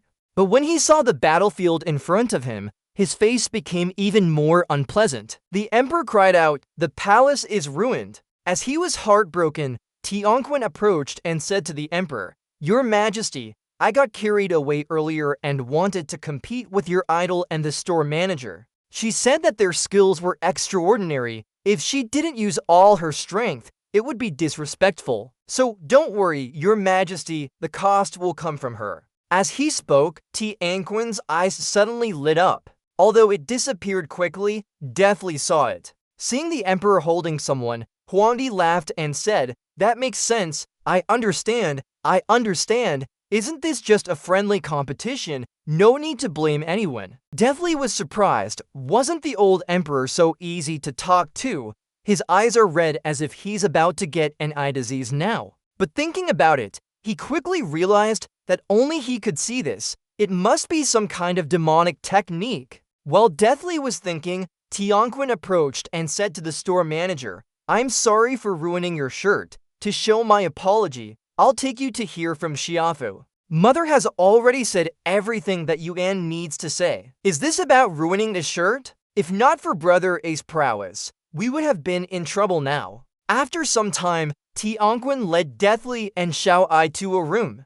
Deathly put Xiao Ai down on the ground. He naturally instructed Xiao Ai, "Wait here while I change. Don't worry, Master is cool, nothing will happen." Saying this, he patted Xiao Ai's head. She nodded obediently and said, "I understand." then deftly followed him as they walked, saying, "You're quite good at controlling the emperor today." But before Tianquan could respond, Hongta suddenly appeared. She jumped into his arms and happily said, "Master, I found your aura just now. I missed you so much." Deathly stopped and asked, "Why are you here?" Hongta replied straightforwardly, "Tianquan sent people to find me. I told them about what's happening now." Then Tianquan said he wanted to discuss with her and told her to wait for him. Deathly was puzzled when he heard this, as he wondered who it could be. Hongta saw the wound on his chest and exclaimed, "Master, look at this." Without waiting for Vishy's response, Tianquan said, "Long time no see, brother. I couldn't help but compete with you. I didn't expect your body to be so weak after all that. I accidentally injured you." Hearing this, Hongta pointed at her and scolded, but Tianquan ignored her. Deftly stopped his glare at Tianquan in the form of a monk and asked, "Brother, what's going on? Why are you suddenly calling me by my name? Could it be that you have some strange preferences?" Looking at him, Hongta teased, "Sir Tianquan, Master doesn't seem to like this style now." As she finished speaking, Tianquan threw his mask on the ground in front of Deathly's surprise. She revealed her true face and said with a smile, "Wearing a fake face is a bit strange. I think it's better. I can change it if you want." Shocked, Deathly widened his eyes. "The facial transformation techniques in this world are too many. I've never seen a mask before. Can it be reused?" Tianquan looked at Deathly and said with a smile, "I didn't intentionally injure you earlier. It was just for fun. Don't take offense." She thought that Deathly had value to exploit and spoke softly. Deathly raised his head and calmly said, "I've lost my memory. I can't remember anything from before, not even the heart and lung technique." Her response was quite unique. Such an important character, Hongta never mentioned it. With eyes that big, she wants to eat people, right? She wouldn't trust her with demonic techniques. Thinking about it, Deathly changed the subject and said, "Tuni said earlier that she wanted to discuss something. What did you want to discuss?" With a slight laugh, Tianquan replied straightforwardly, "Brother suddenly disappeared yesterday. Everyone was worried all day long. Now that we have information about brother, of course, we should inform everyone." As she said this, she pushed a mechanism on the wall. Then she continued, "Brother is following me. I'll send someone to take care of him outside the door." Line 56 repeats line 52, so it's omitted for brevity. Line 57 repeats line 53, so it's omitted for brevity. Line 58 repeats line 54, so it's omitted for brevity. Line 59 repeats line 55, so it's omitted for brevity. Line 60 repeats lines 23 to 27, so it's omitted for brevity. In this way, a corner of the Imperial Palace has become where Dushima Sect holds meetings. Inside one cell, a moonstone glows, and he can't resist touching it, his eyes lighting up. Then Ziwu secretly observes the woman. She doesn't trust him and is probing deeply. According to plot rules, this woman shouldn't be kept around, but she seems to know something even Hongtu isn't sure about, so he needs to keep her for now. Thinking that, Ziwu whispers, "Tuni," and Hongtu immediately responds, "Yes." He glances at her, dissatisfiedly asking why she never mentioned "I have a nose." Hongtu Twisi explains, "Those who speak say my duty is to obey orders and complete commands. I shouldn't ask questions or talk much." In front of him, Tuni only needs to follow his orders. Ziwu has few words but agrees. Tuni really does show great enthusiasm. Indeed, he rarely mentioned the Ma Sect matter proactively. It's self-inflicted. He should have asked more questions earlier. At this moment, a watchman's warning voice echoes in the cell. The prisoner reaches out from his cell, continuously mumbling something. His face is extremely pale, almost lifeless. Ziwu looks alarmed. In the gloomy cellar, continuous cries of despair echo. One familiar prisoner holds a piece of wood tightly, sadly muttering, "I really do have value. I know my father's secrets. At Shanshan Monastery, I know where to find hidden treasures, only I know their locations." Ziwu steps back a few steps. The prince asks, "Who are these people?" He chuckles and answers straightforwardly, "These guys? It seems brother has lost his memory this time. Indeed, he's forgotten many things. They just want power. Power? Ziwu frowns in confusion. Sounds foolish. Tianquan says, exactly. You can easily obtain power without any special abilities or efforts. Ziwu asks curiously, are you referring to our Ma Sect's cultivation methods? While they talk, Zidong hears a familiar voice from Ziwu. Quickly, he recognizes him. Only now does he realize they are all Ma Sect members. He thought Ziwu was the one who used tricks to hide his identity, but it's completely opposite. Zidong's father is a Ma Sect member, so is he. Why should you harm your own father? He doesn't understand. Tianquan says again, let's go. I'll lead brother inside the room. Ziwu nods and agrees, okay? Following her, he feels pity for their elaborate plans under the Emperor's nose. Although Ma Sect orders can prove Ziwu's identity, this woman doesn't trust him. But with Hanta here, Tianquan can't do anything to him temporarily. Wait until we clarify the situation and then deal with that woman. Thinking so, Ziwu looks at Hantu and whispers, Tuni. Tuni answers immediately, our master is here. Ziwu leans close to her ear and asks quietly, who was the guy who grabbed my hand just now? Hantu replies instantly, it must be the son of Shanshan Monastery's sect leader. This person follows behind him. He seems to want to avenge his father. Ziwu is surprised. That guy has a son. Beat the old one and then the young one. Beat the young one and then the old one. Such characters can't be kept. Thinking so, Ziwu says again, earlier he mentioned treasures. That treasure must have something to do with our Ma Sect. Later I'll ask about its whereabouts and then kill him decisively. Hanta nods in agreement. Understood. While they talk, Tianquan watches them. After a while, she says, brother has arrived. This place is safe enough. No one will disturb us. Let's discuss our next plan now. She points to the stone table where there's only faint light round it. On another side, outside, Perception finds Fialong and greets him. Sorry, I didn't expect to suddenly fight with the store manager. I hit hard. As she speaks, she pulls something into her hand and happily says, that scared me earlier. Put this on for now. I'll have someone wash your clothes later. Fialong nods gratefully. Thank you, princess, but it's too precious. Perception gently replies, don't be polite. Consider it our first meeting. People like making friends. Hearing this, Fialong frowns and asks back, first meeting? Perception thinks that the flying carpet might have a good relationship with building a good connection with her. On the contrary, the flying carpet knows clearly that Perception is the female hero from before. Why say it's their first meeting? Both of them lost themselves in their own thoughts. After some time, Perception said with a smile to Lady Nuyen, have you heard that Master Li from the stall refused Valis Monastery's invitation? He wanted to establish something new and found it a peaceful inn. The flying carpet nodded slightly agreeing. It seems like that. Perception happily looked at her and asked, do you think Princess could get the position of direct disciple now? The flying carpet hesitated and smiled in response. Your Highness, this kind of thing should be directly asked to Away. But didn't she already take the abbot's name? Dizak shook his head and laughed. How could they be the same? Teacher is teacher, master is master. The flying carpet was speechless after hearing this. She frowned in confusion. Your Highness, it seems you greatly admire Away. Dizak happily nodded. That's not ordinary admiration. He can give the top position to his disciple if needed, showing he doesn't seek fame or profit. And Hein said that little girl even defeated Father Ha with one move. The important thing is Perception heard from the three great monasteries' people that Father Ha found a chance and could combine his techniques with others. Perception spoke more in admiration, jumping up excitedly. She thought someone before might have done this, only Valis Matath.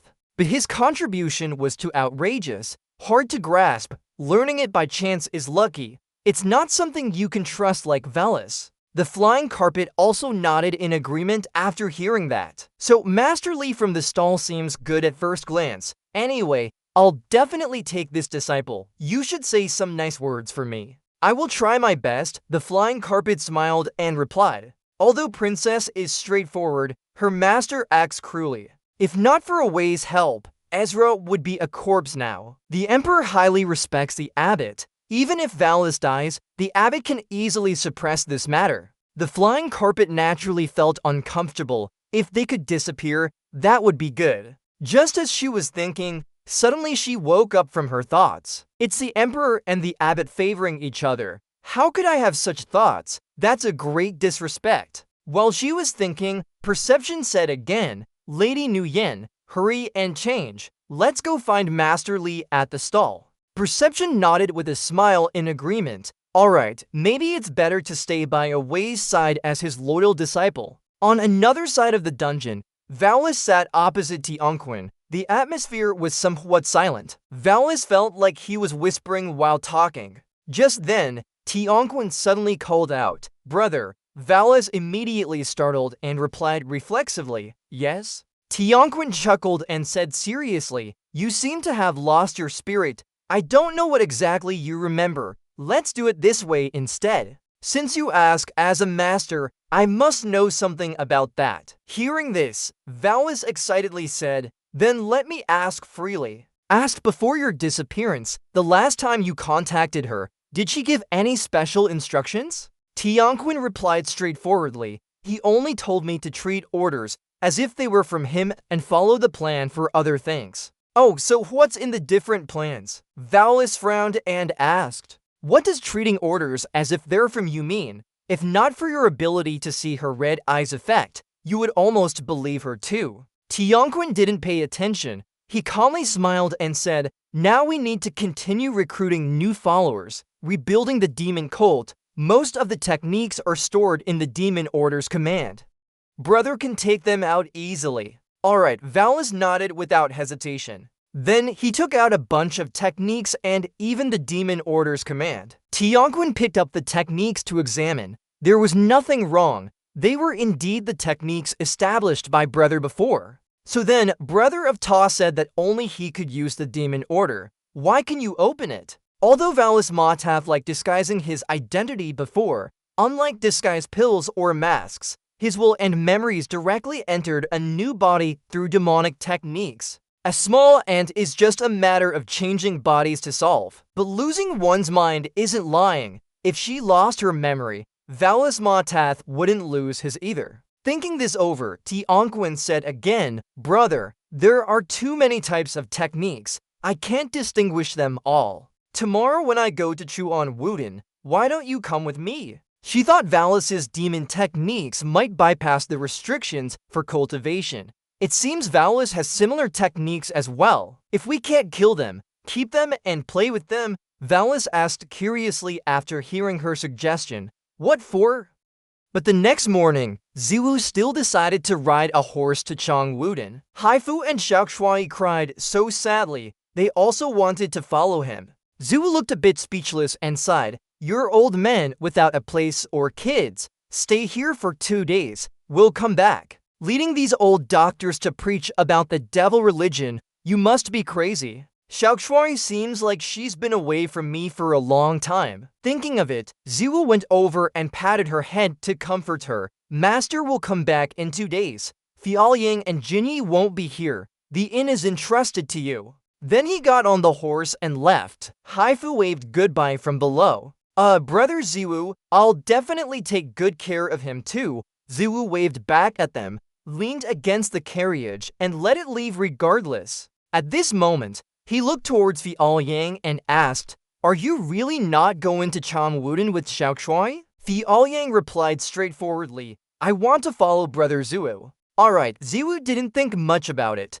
At least having a celestial maiden by his side would be good. Just then, someone suddenly called out outside, "Miss Nguyen, Mr. Li." Ziwu and Fiaoyang were slightly startled. Fiaoyang pulled the curtain and saw Tui standing outside. She smiled and said cheerfully, "Can I ride in your carriage with you?" Sitting in the carriage for nearly half a day, it's so boring by myself. Tui went along without hesitation because she heard Ziwu wanted to go to Changwudin too. After getting on the carriage, she looked at Fiaoyang and asked, "Miss Nguyen, did you change into this outfit again?" Yang remembered that outfit and felt a bit emotional as she got on the horse. She said softly, "That dress is for Princess Highness. How can I wear it? And I'm not suitable to wear such an outfit." The outfit Tuyi brought was tight-fitting and had deep cuts. Yang naturally wasn't used to it. But Tuyi didn't think so. She smiled happily. "I feel very comfortable in it.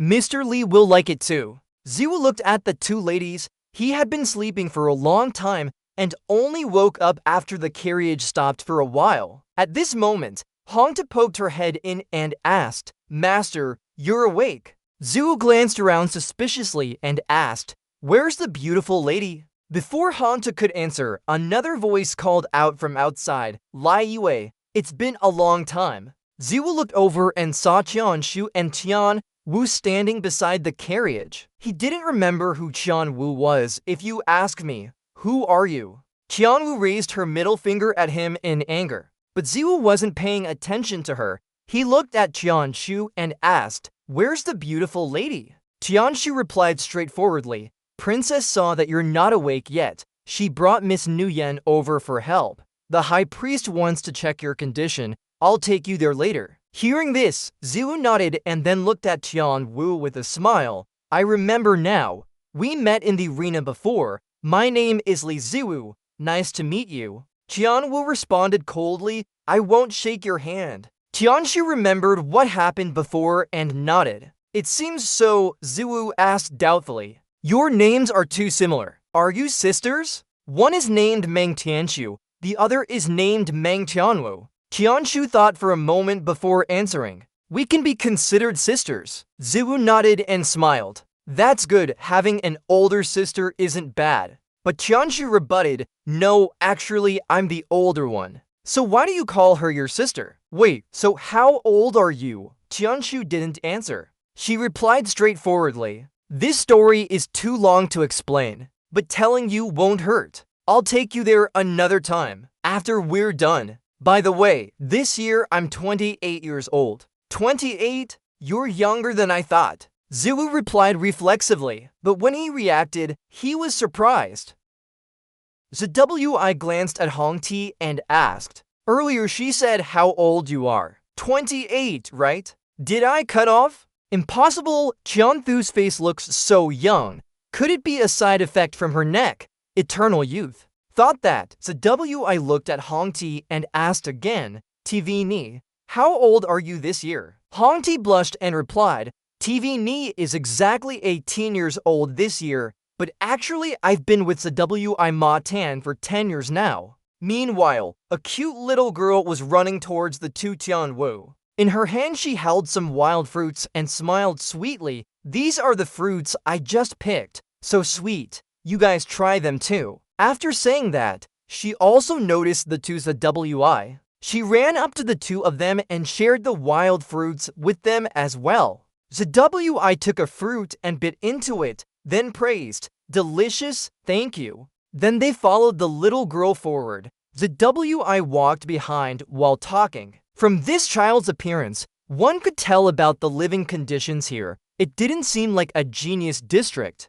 Qianwu coldly retorted, "If we hadn't come, everyone would have died long ago." The genius district only sent people recently. Even if the speed was faster, they still had to wait for quite some time. Hearing this, Zwi fell into thought, agreeing that it made sense. While the world could use light skills, one couldn't lead space to fall and save them. Nothing happened, right? After all, that woman only wanted to see if there were any good seeds. As he was thinking, Fu Liang from afar noticed him and spoke up. "EWI has arrived?" Fu Yang was distributing aid to the refugees now. She continued talking while doing so. "The princess was called away by the high priest. I thought of helping out." Zwi nodded slightly. Then she went on, "Remember to ask about it. Where should this be put?" Seeing this scene, Fu Liang immediately asked wordly, "EWI's arm." Zwi shook his head gently and assured,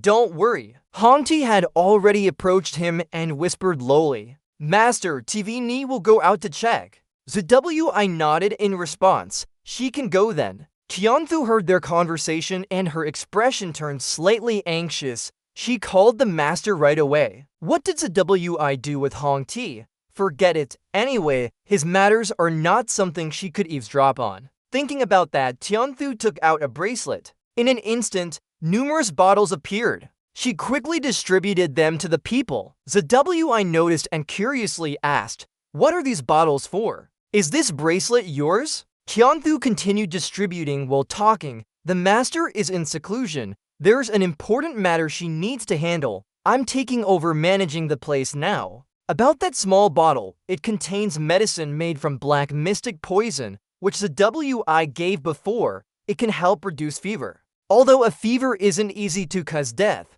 it still torments people. Most of the villagers are elderly and children here. With these medicines and supplies, they could at least endure for some time now. The villagers hugged Tianthu tightly in gratitude, but she felt this wasn't right. Quickly, she said, "Old man, the person next to me is Lee's store manager. The black mystic poison was provided by him." Everyone heard and surrounded Zwi, continuously thanking him. Even the little girl from before approached, gratefully looking at him. She said, "You are Lee's store manager. His black mystic poison saved my aunt." "Thank you." Zwi gave her a bottle of medicine and smiled. "No need to thank me." But the little girl was very polite. After receiving it, she thanked him happily before running off. "Once aunt recovers, store manager Lee must come over for dinner at our place." Zwi laughed at her. This also counts as planting a willow and reaping its shade,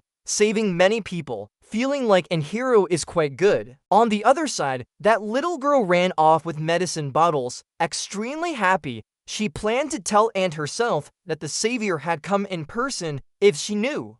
She would definitely be very happy. Without noticing, she bumped into something. The little girl looked up at the tall figure before her. It turned out she bumped into Tiantuan. She sternly scolded this blind child. Tiantuan's gaze was too terrifying, making the little girl step back in fright. The little girl trembled and muttered, "Sorry." Right at this moment, Tijuk approached the little girl and said, "You're so cute." The little girl quickly stood up, nervously looked at Tiantong and apologized. "I'm sorry, I didn't mean to touch you just now." Tiantong's expression changed as she forced a fake smile and said, "It's fine, be careful when walking on the road. Don't trip." Tijuk sat in front of the little girl and happily said, "You're really smart. What's your name?" The little girl replied, "My name is Nyanha." Tijuk patted the little girl's head and said, "Nyanha, you can call me Kyujititi." Nyanha looked up at her and happily said, "Hello, Kyujititi." Hearing this, Tijuk asked curiously, "Patron?" Nia had passed the base and danced with her hands and feet saying, "Teacher Chanfu told us that we were lucky to have the magical herbs from the village chief's family. That's how we managed to overcome our difficulties." Tijuk didn't expect this situation. She couldn't help but admire him as a man she admired deeply. He did good deeds without leaving his name. Truly kind. Thinking about it, Tijuk firmly held Nia's hand and said happily, "That's right. You're the village chief's friend. If you need anything, come to me. I'll definitely help you. Here, take this." She then put a string around Nyanha's wrist. After nodding her head slightly, she left with a limp, not forgetting to bid farewell to both Tijuk and Tiantong. "Well, I'll go home now. Goodbye, Tiantong. Goodbye, Tijuk." As the little girl left, Tiantong spoke. Little Cushy's personality changes so quickly. Earlier, she clearly didn't want to come, but just now, she was willing for a child to call her Kyujititi. Tijuk glanced at the person beside her with an unhappy expression. She said, "So, I like it when it calls me Titi." Earlier, she didn't want to come because of Huang Huan's family, but if Ziwei wanted to come, naturally, she couldn't miss this opportunity. Hearing that, Tiantong couldn't help but laugh. Right, talking about this, subordinates save the country from disasters, but people don't thank the imperial family. Tijuk smirked and said, "So what? The commoners thank whom? Does it matter?" Although she didn't like her royal status, she understood the principle. To ensure the common people's peace and prosperity was a responsibility of the royal family. Her ancestor, the Supreme Emperor, once said that the happiness of the common people was the greatest affirmation for the royal family. Taejuk thought the national master would understand this better than her. She should speak when appropriate and remain silent when necessary. Qiantong pondered deeply. This is quite meaningful. It's not as bad as the emperor. She seems to greatly admire Ziwei. If she knew the truth, what reaction would it bring? Thinking about this, Qiantong couldn't help but smile. Taejuk saw her smile and thought of something else. Meanwhile, in a straw house outside the town, Manhua ran from Huan town. She began to tell the story of their meeting in the town. Her mother heard her say, "The village chief has come." It was him who gave teacher Qian too many magical herbs. Today's medicine was personally given by the village chief himself. Manhua happily brought the medicine and said to her grandmother, "Wait until I'm better. Then I'll invite him home. Let him drink the medicine first." Her grandmother took the pill and smiled. "Then I must recover quickly." At this moment, she noticed a bracelet on Manhua's wrist and asked curiously, "Where did you get this bracelet from?" Manhua happily replied that it was given by her friend of the village chief. They are all good people. Her grandmother patted her head and said, "You should keep it safe. Learn from them."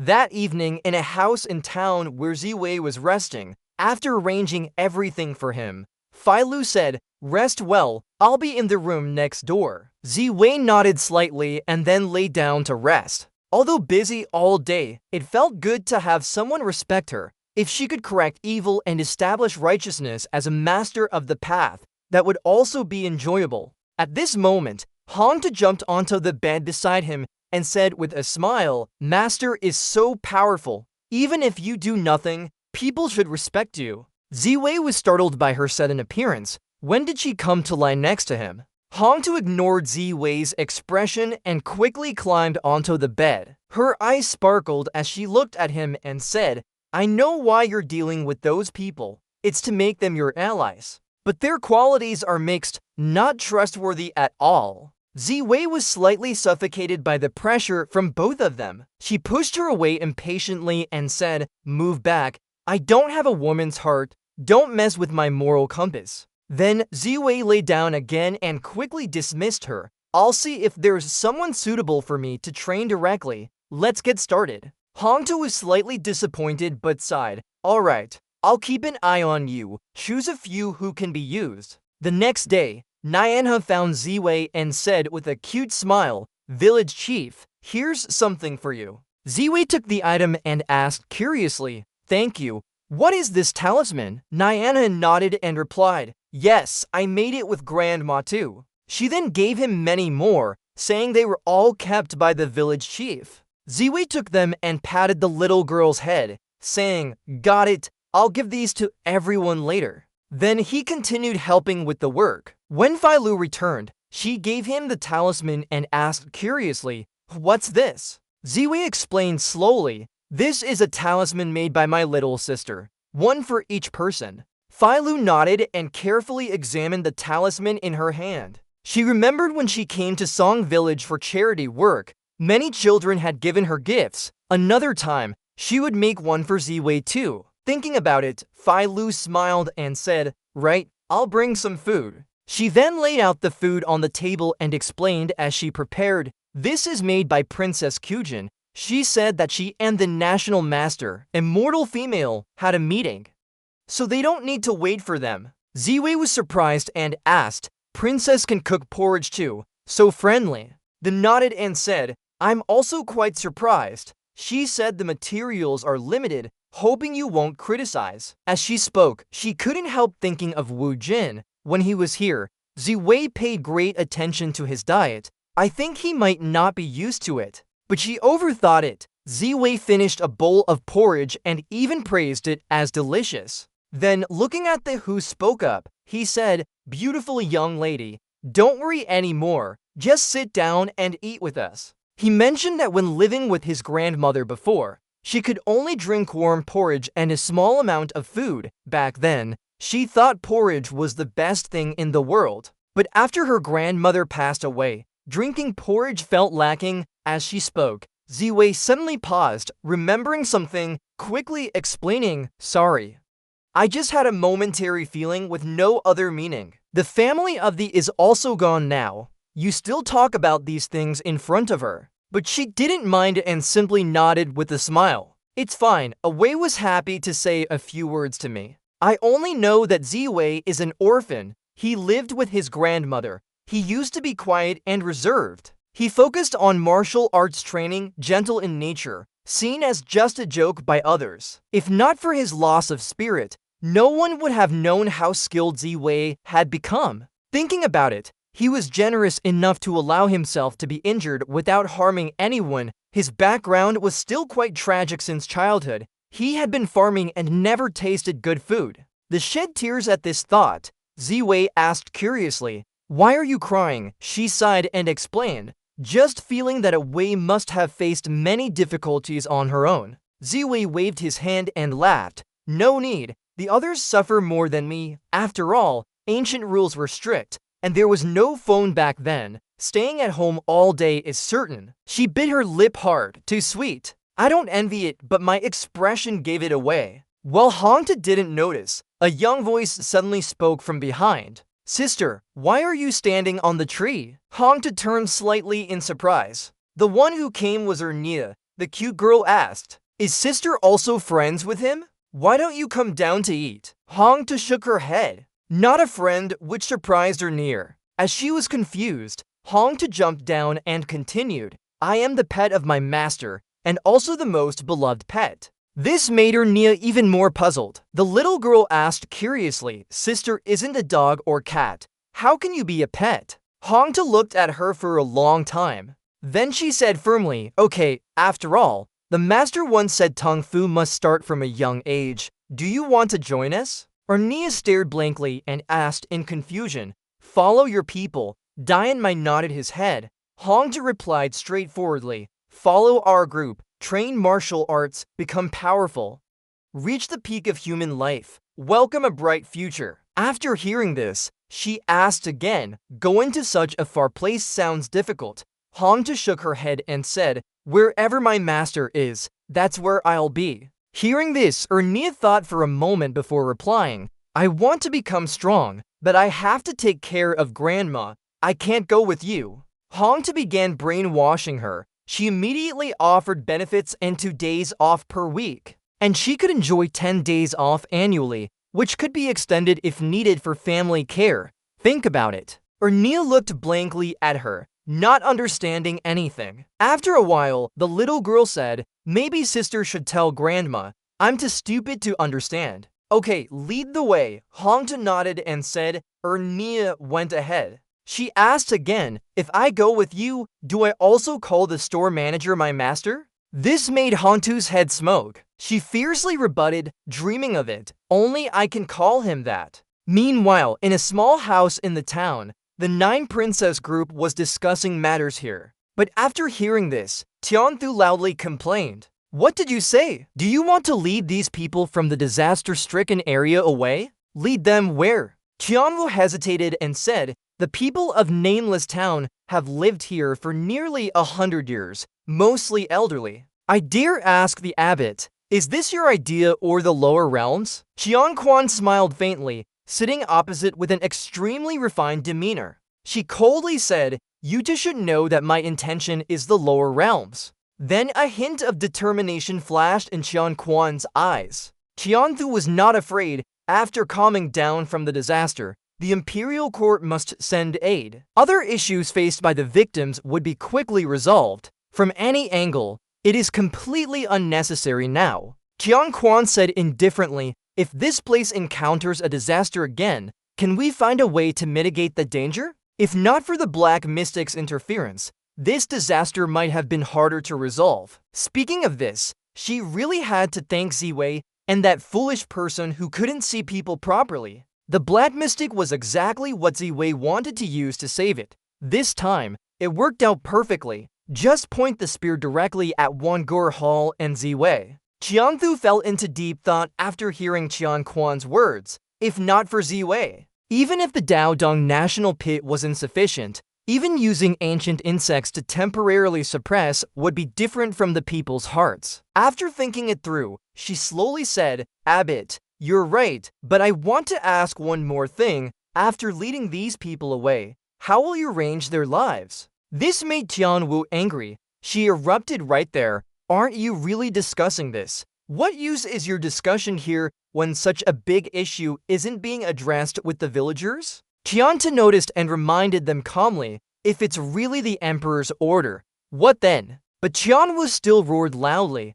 don't even mention the emperor. Even the Taishang Huang would have to respect our ancient customs. At this moment, Tuiji suddenly ran in from outside shouting, no too. She said that those infected had started developing sores. Just as Tuiji said, people with fever were getting worse. Tui was wearing a mask and warned everyone not to touch the sick. Cover your mouths and noses. Stay away if you don't know what's going on. The group quickly rushed over. Tianta asked Tui in puzzlement, Li Ziwu, what's the situation? Tui stopped them from entering and said seriously, don't come here. This is highly contagious. We need to isolate first. You know about this disease, but you don't understand why smallpox would be here. How long has it been dormant in this form? It suddenly erupted. I think the whole village is infected now. Maybe there are differences between worlds. The early symptoms were terrifying.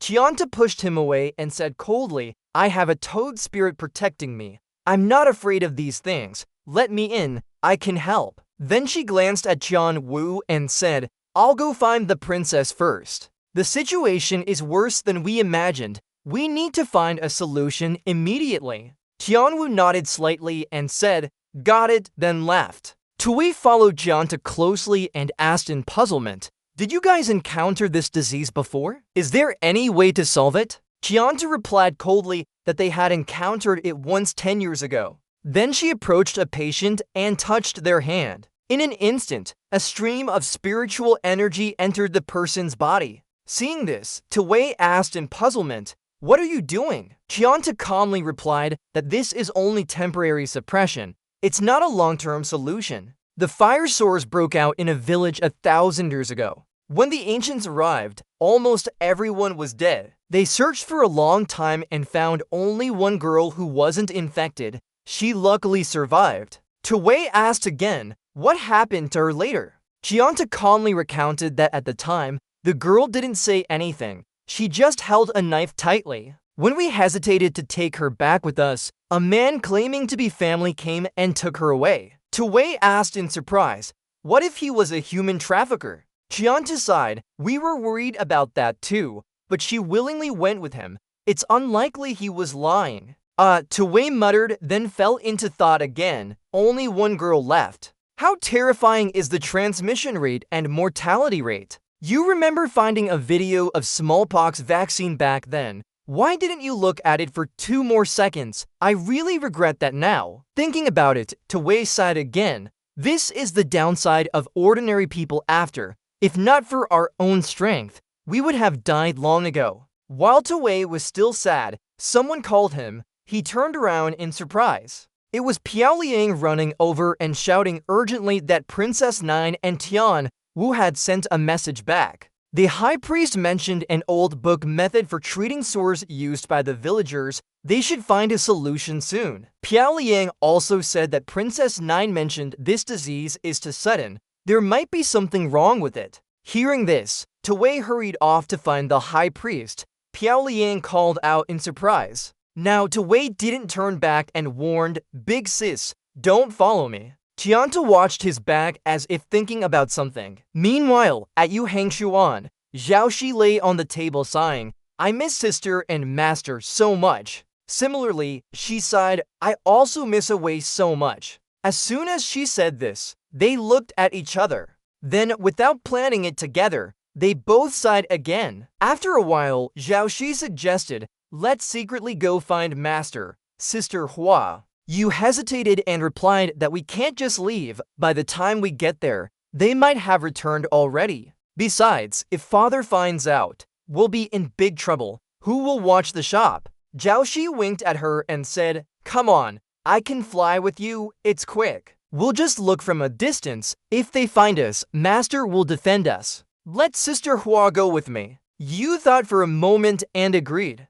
Alright, if father finds out, I'll ask master to say something nice for me. Hearing this, Zhao Shi was happy. Okay, you're great, Sister Hua. You just smiled without replying, secretly pleased inside. While she was thinking, Zhao Shi had already pulled her out. Let's go, I don't know how to read maps, but Sister Hua does. Hearing this, you helplessly. Turns out you brought me along just for navigation. At that time, at Naiha's house, her grandmother was also infected and kept coughing non-stop. When Naiha returned from outside and saw this scene, she looked worried. The little girl rushed to support her grandma and cried, "Grandma, what's wrong? Don't scare me." Then the little girl glanced at Hongtu behind, concernedly said, "Sis, Grandma is okay. She was fine before I left." Hongtu didn't reply. She stared at the frail old lady lying on the bed and hesitated. After that, she turned to leave, which made Naiha panic and shouted, "Sis,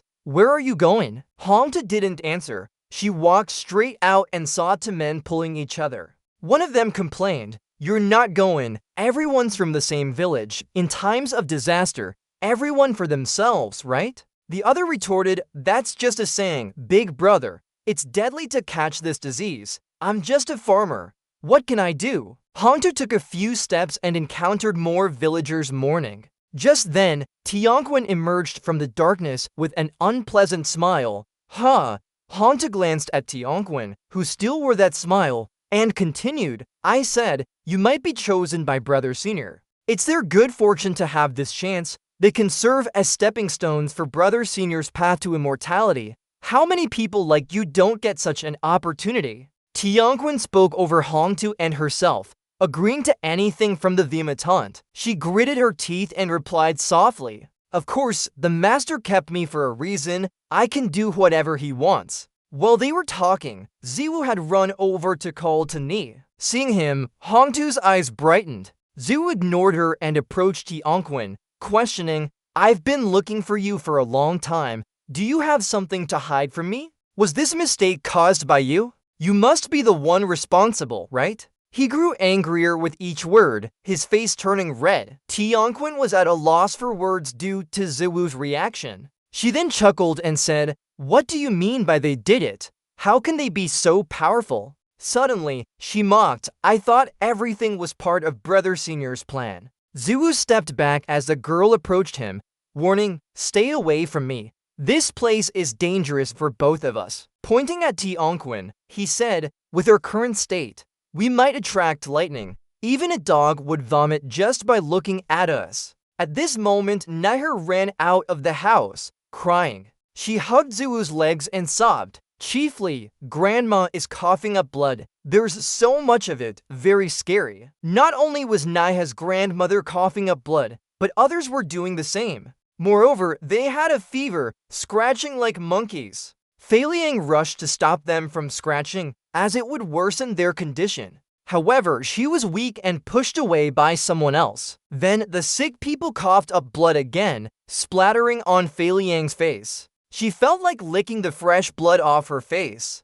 At this moment, Tuiji ran over, interrupting her thoughts. "Oh my, Miss Nuyen, are you okay?" Fei Liang regained composure and shook her head. "I'm fine." Tuiji thought she was scared and comforted. "Don't be afraid, just clean it up. You'll be fine." She looked worried. "This is terrible. The fire of the Loet disease in the sick people's blood is toxic. Even ancient immortal cities couldn't handle it. Why now? After the disaster, a plague has broken out. Do you think the emperor received your letter yet?" Meanwhile, Tuyiji's pigeon was flying in the sky. Suddenly, an arrow shot from nowhere and hit it right there. Then a group of people in black cloaks approached. The leader said happily, "Good job. We ruined the previous mission for Lord Tianquan. This time, we won't make any mistakes. No insects should enter within 100 miles. Just as he finished speaking, someone behind asked doubtfully, "Why can't we pass here?" The expression on that man turned sour immediately. He angrily said, "Ask so many questions for what? Of course, it's all for Lord Tianquan and our great mission to revive the Ma Sect." As he continued talking, a sharp sword pierced his neck. Yi asked coldly, "So that's how it is. You mentioned the Ma Sect earlier?" Yi then dealt with them. She glanced at Xiaoxi beside her and smiled contentedly. Thanks to this kid, we handled everything so easily. She quickly took down 3 rogue members of the Ma Sect. Today, Yi felt she had real skills now. Looking at the 3 bound men under a tree, she coldly called out, "You 3. Before she could finish, one of them said, "Give up. It's impossible to kill what can't be killed. Do whatever you want." Another shouted loudly, "No matter what you ask, I won't tell you." Yi was taken aback. What did I say? It already touched my head. But she still asked sternly, Lord Tianquan mentioned him earlier, and why is Tung Senior back? One of them laughed and said, "Don't ask me. I don't know anything." She frowned and thought the appearance of Ma Taunt was inevitable, but she had never heard of Tianquan. Ziwu once said, "We shouldn't fear enemies. We should fear unseen ones. We need to gather some information." Yi quickly drew her sword and threw it towards them. The blade stuck right into the ground, just a few millimeters from that guy's crotch. Even a slight deviation would have been fatal for him. Yi approached the guy closely and sneered, asking if he would talk or not. That guy was so scared his face turned pale, but still shook his head no, refusing to speak. But at this moment, another guy started crying loudly, saying, "I'll talk, stop being evil," which made the other to pause. The injured guy spoke up, apologizing, saying he had an elderly parent and a young child. He didn't want to die, but couldn't either. Yi looked at them like dogs, unsure how to react. As she was bewildered, that guy continued, saying Heavenly Total's master is the High Overlord's mistress. She replaced someone else with a female disguise and became the current national guru, secretly helping the High Overlord. Han said this time Heavenly Total brought Princess to Townless for a mission, but they didn't know what exactly the plan was. After hearing that, she just stiffened up. Meanwhile, in Townless, Nia held her grandmother and cried nonstop. From Vix looked at Heavenly Total angrily, saying we came to recruit people, not to do this kind of thing. Heavenly Total smiled mysteriously upon hearing that. Then he went to Nian's place and asked, "Do you want to save your grandmother?" Nian nodded immediately. "Yes, I'll do anything to save my grandma. Save her, please." Okay, Heavenly Total chuckled softly. Suddenly, black smoke surrounded her. In her hand appeared a dagger. Heavenly Total approached Nia and spoke. "Red told Nian that Li Village Chief really likes you, so he believes in what you say." Len said she knew a secret. This illness was actually a curse. Nian looked at her blankly. Heavenly Total continued to laugh and said, "This kind of disease can't be cured. Once infected, they'll live worse than dead, only adding more pain. Here you go." Nia took the dagger in her hand, puzzled, muttering, "What is this?" Heavenly Total explained slowly, "This is a treasure that absorbs curses. See how everyone's sick except for you. You're the chosen child." She said only a girl could complete this task. Isn't she trying to save her grandma and everyone in the village? Nia seemed like a robot, nodding mechanically before going to the bed. Just then, Ziwu rushed over to stop her. He hugged Nian tightly and angrily criticized Heavenly Total. "You're sick. You're luring a child to kill people. This is heresy." Then Ziwu looked at Hongtu and asked, "What's going on here, Tootie?" Hongtu stared at him for a long time before speaking. "I forgot the master lost his memory. This child isn't killing people. She's saving them." Ziwu heard this and asked curiously, "What do you mean?" Hongtu explained slowly, "That man wasn't talking to me." These bodies were already squeezed by Ziwei, who angrily shouted at her. "This sounds like a trick. This is the usual language of a cult. This isn't something ordinary people would say." Just by hearing this way of speaking, it seems like that child from years ago survived, and the disease must have been caused by the original host. And there's also a body swap. If you hadn't seen their consciousness system before, you would almost believe it yourself. It appears they're using demonic techniques to brainwash people, choosing children because they are easier to brainwash. Such effort for nothing just to choose one loyalist. Ziwu feels there's something off about this. While he was thinking, suddenly some noise came from outside, startling the family members. Tianquan chuckled near the voice. There's a worm eavesdropping, and she intentionally let you hear it. The one who was eavesdropping is Tianthu. She just happened to come over, but she ended up overhearing this big secret. Tianthu clamped her mouth shut, showing shock on her face. The high priest is a member of the cult, and so is Ziwu. Hongju was that child from years ago. The disease must have been caused by the cult. How did they manage to do it? Thinking this over, Tianthu turned around to leave and tell everyone else. But just a steps later, Tianquin's deep voice rang out, "Ancient lady, where are you going?" Tianthu froze in her eyes. She panicked and turned back, but before she could react, she was grabbed by Black Chi. Immediately after, she was tightly bound by the Black Chi, unable to move. In just 3 seconds, Tianthu's body suddenly emitted a blinding light. She managed to break free from control. Seeing this scene, Tianquin couldn't help but sigh. It's rare for ancient worms like us to use techniques. Too bad. As she spoke, she suddenly paused. In a blink of an eye, the Black Chi attacked Tianthu again, causing her to spit out fresh blood. Her body weakened and fell to the ground. Tianthu gritted her teeth fiercely. No, she must find a way to report it. But before she could go far, she was kicked to death by a foot. Tianquin stood menacingly in front of Tianthu. Feeling cornered, Tianthu screamed loudly. "Who are you? Why do this? The sores were caused by your people. Doing this, aren't you afraid of being discovered?" Unconsciously smiling, Tianquin said with a wicked smile, "The holy lady's words don't quite fit." As she spoke, she took out a device from her pocket and pressed the button. Inside appeared the edited voice of Tianthu and Tianwu. With an evil laugh, Tianquin said, "I proposed moving the disaster-stricken people before. It was your two ancient ladies who had opinions on this matter. Now that the sores have broken out here, whose joke is this?" Seeing what she held in her hand, Ziwu immediately looked surprised. That's a recording device. Ancient times even had such games to tease people. Without paying attention, Tianquin said with a smile, "Your ancient ladies left a trap that caused sores and diseases in the whole all-one world. You should all be killed." Hearing this, Tianthu angrily shouted, "What did you say?" "Too bad." Ignoring her, Tianquin glanced at Ziwu. "Brother." But just as she said that, her expression turned pale. She spoke in a cold voice, pretending to be my brother's demeanor. "Are you happy?" Ziwu was startled and stepped back. She cursed. The whole all-one world was passed on by someone. I bet everyone knows about this. We don't know where it came from, but that doesn't matter. She said that Ziwu's demon lord identity is unclear. Now the cult needs a master and wants Ziwu to continue pretending and follow orders to kill the holy lady.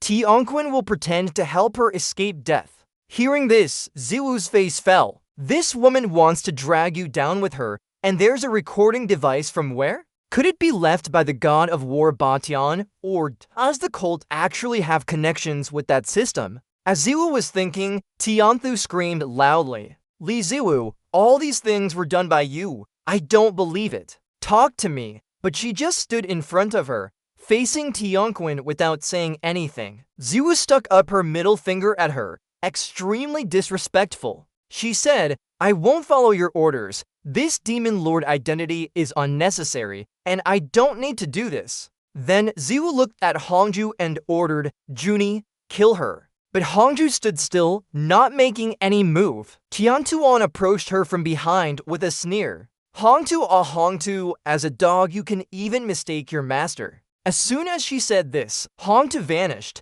Ziwei cried out in alarm. Why did she run away? With no one to stop him, Tiantuan approached Ziwei and smiled. "Your face still has some value. I'll spare you a life. After all, you look very hard to kill. I don't want to waste my effort. But today, this female descendant must die here cause that it can make Tianthu die." Just as Tiantuan spoke, Na rushed over from the other side and stabbed Yi in the stomach with a dagger. Na trembled and muttered. Big brother told Na to kill her. He also wants to kill Sister John Thu and Li Zhangqiu.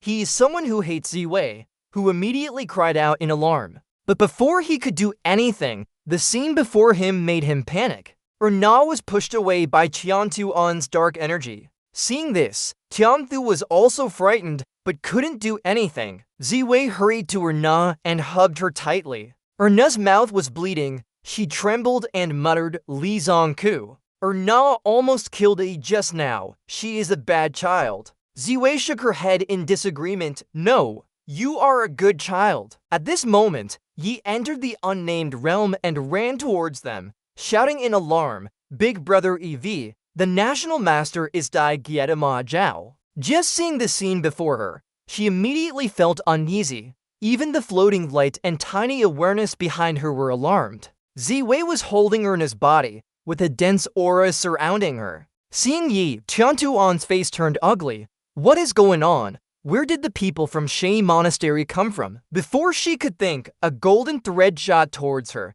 She quickly dodged it. Ziwei blocked in front of Yi and shouted, Take Mengton Hui away. Tiantuan felt that things were ruined. He angrily shouted, A bunch of, even the task of passing on couldn't be done properly. As soon as he said this, he shot a divine demon energy towards them. Ziwei quickly used her body to shield. Then he turned to Xiaoshai and shouted urgently, Xiaoshai, take them away. Xiaoshai hesitated but finally nodded in agreement. I understand. She then pulled Piaoliang's hand and ran off. Come on, let's go first. But Piaoliang stood there motionless. The bloodstains on her face made her feel unusually excited at this moment. At this time, Yi also urged, the situation is wrong. We should leave now. Xiaoshai looked up at her and hesitated to speak.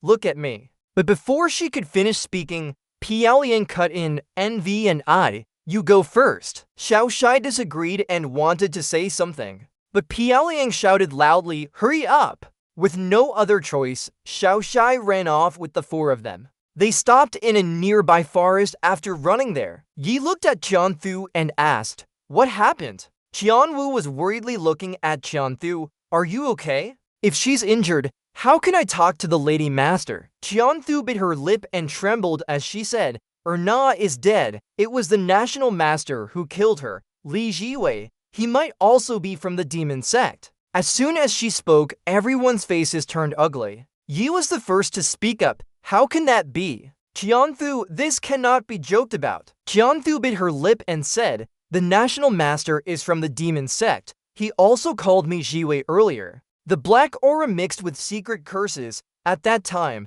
Li Jiwei had told her to spread these sores. As she spoke, she looked at Jian Wu and asked, Sister, do you remember the village 10 years ago? We went there together? At that time, the sores broke out. Only one girl survived. Qianwu nodded slightly. I definitely remember this. Qianthu continued slowly. Hongtu is that boy girl, and the National Master looks pale and sickly. He tricked them into killing the other villagers so he could become their dog. Unfortunately, we didn't investigate more back then. Qianthu paused for a moment. After a long time, she said, Jiwei's memory loss might be real, but now I doubt that he is the demon sovereign Ziwei, who disappeared several months ago. Xiaoshai was the first to object. Impossible. Qianwu agreed with Qianthu's way of thinking. She cursed. I said so, he isn't a good person. Xiaoshai tried to remain neutral and quickly denied it.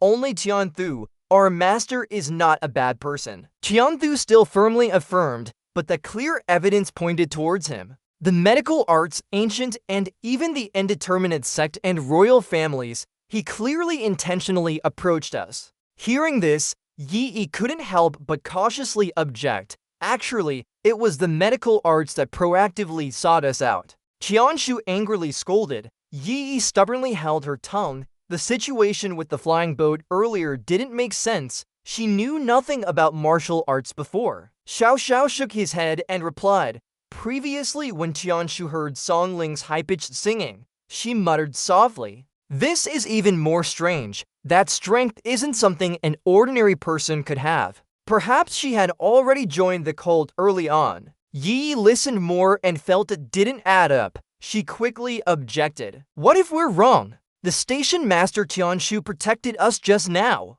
Moreover, isn't the station master supposed to be fearless? Many doubts arise. After much thought, Tianshu replied, he must have had a conflict with the national master. I don't know the reason. All I know is that if he really is Ma to see, then it's over. The Ma Zong once fell to an ancient poison, but now on his body, it seems to be gone. Although she didn't fully believe it, Yi felt that Ma Desi could be the Ma Zong. On the unnamed Chuan Wu side, Tiantong removed his mask and angrily shouted, "Alright, I never expected you to wait for this. Call the medical arts people over. This is your goal." "Who are you?" Ma Wuxi immediately retorted with a scowl. "Are you just imagining things? Why so good at imagination? Who am I? I'm your father." As soon as he said this, he lunged forward and punched Tiantong. Unfortunately, she didn't seem scared at all. She stood calmly waiting for him to charge in. Even though Wuxi was injured, his body healed quickly.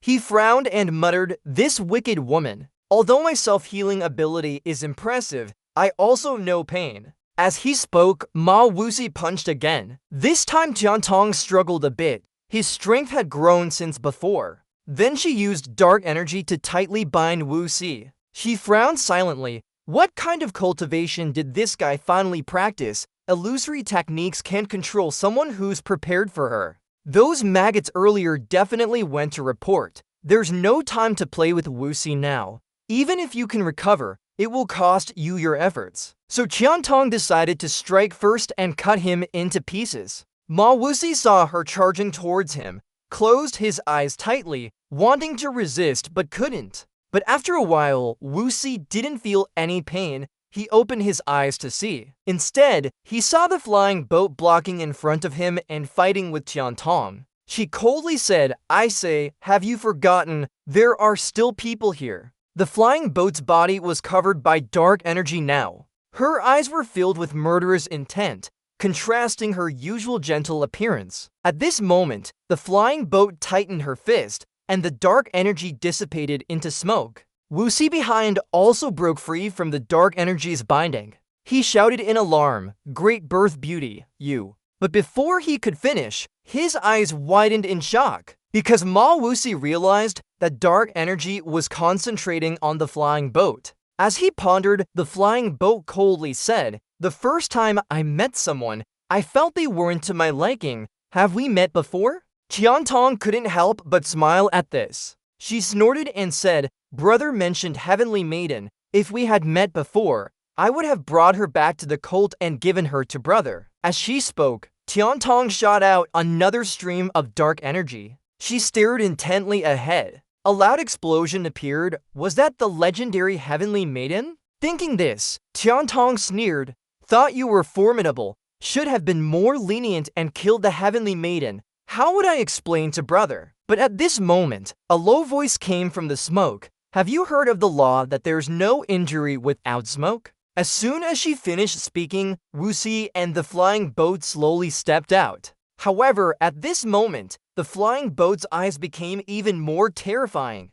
Tiantong saw his body involuntarily shudder. Before he could understand what was happening, the flying boat charged quickly to stand in front of her. Tiantuan didn't have time to defend himself and was immediately restrained by the file. She struggled to breathe, feeling panic in her heart. Why is this happening? I can't use my strength. All of it has been absorbed by the file. But at this moment, Tiantuan noticed a festering wound on the file's surface. She immediately laughed, saying, "You've also contracted that disease." As soon as she finished speaking, the file suddenly coughed and released Tiantuan. The file's body fell to the ground. Jinyu hurried over to help it up, shouting in alarm, "Big sis Yui, when did this happen?" The file didn't respond, but kept scratching its own body with its hand. Seeing this, Tiantuan chuckled and said, "Looks like we can negotiate." But she couldn't even muster any strength to stand up.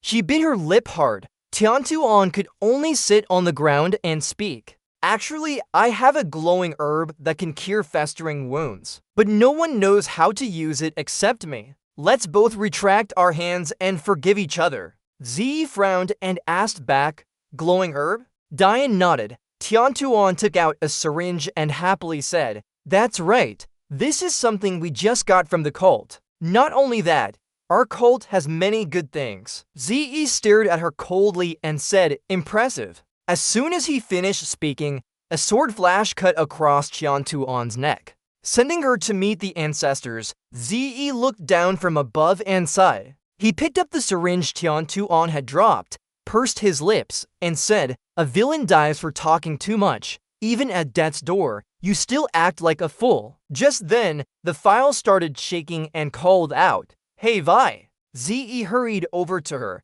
saying anxiously, "Hold on, don't scratch. There's an antidote. When I found out Nini was a girl, I guessed it years ago." As he spoke, his body started reacting. He clenched his lips and shuddered. The file saw Liang Huang Swan and cried out, Vi, what's wrong?" Ze frowned slightly. He smiled and said, "This hurts so much. I know this woman has no good intentions. This is fake. There's poison inside." The file heard Liang Huang Swan scream. "Poisoned?" Ze nodded. "She probably wanted to play a trick on us. Unfortunately, she failed. There's still one rule. All valuable things are usually carried on the body." As soon as he said this, he jumped in front of Tian Tuan's corpse lying on the ground. Ze was going to go through her belongings. He started rummaging through Tian Tuan's body and found a cult badge. He frowned and muttered, "This woman also has a badge." After thinking for a moment,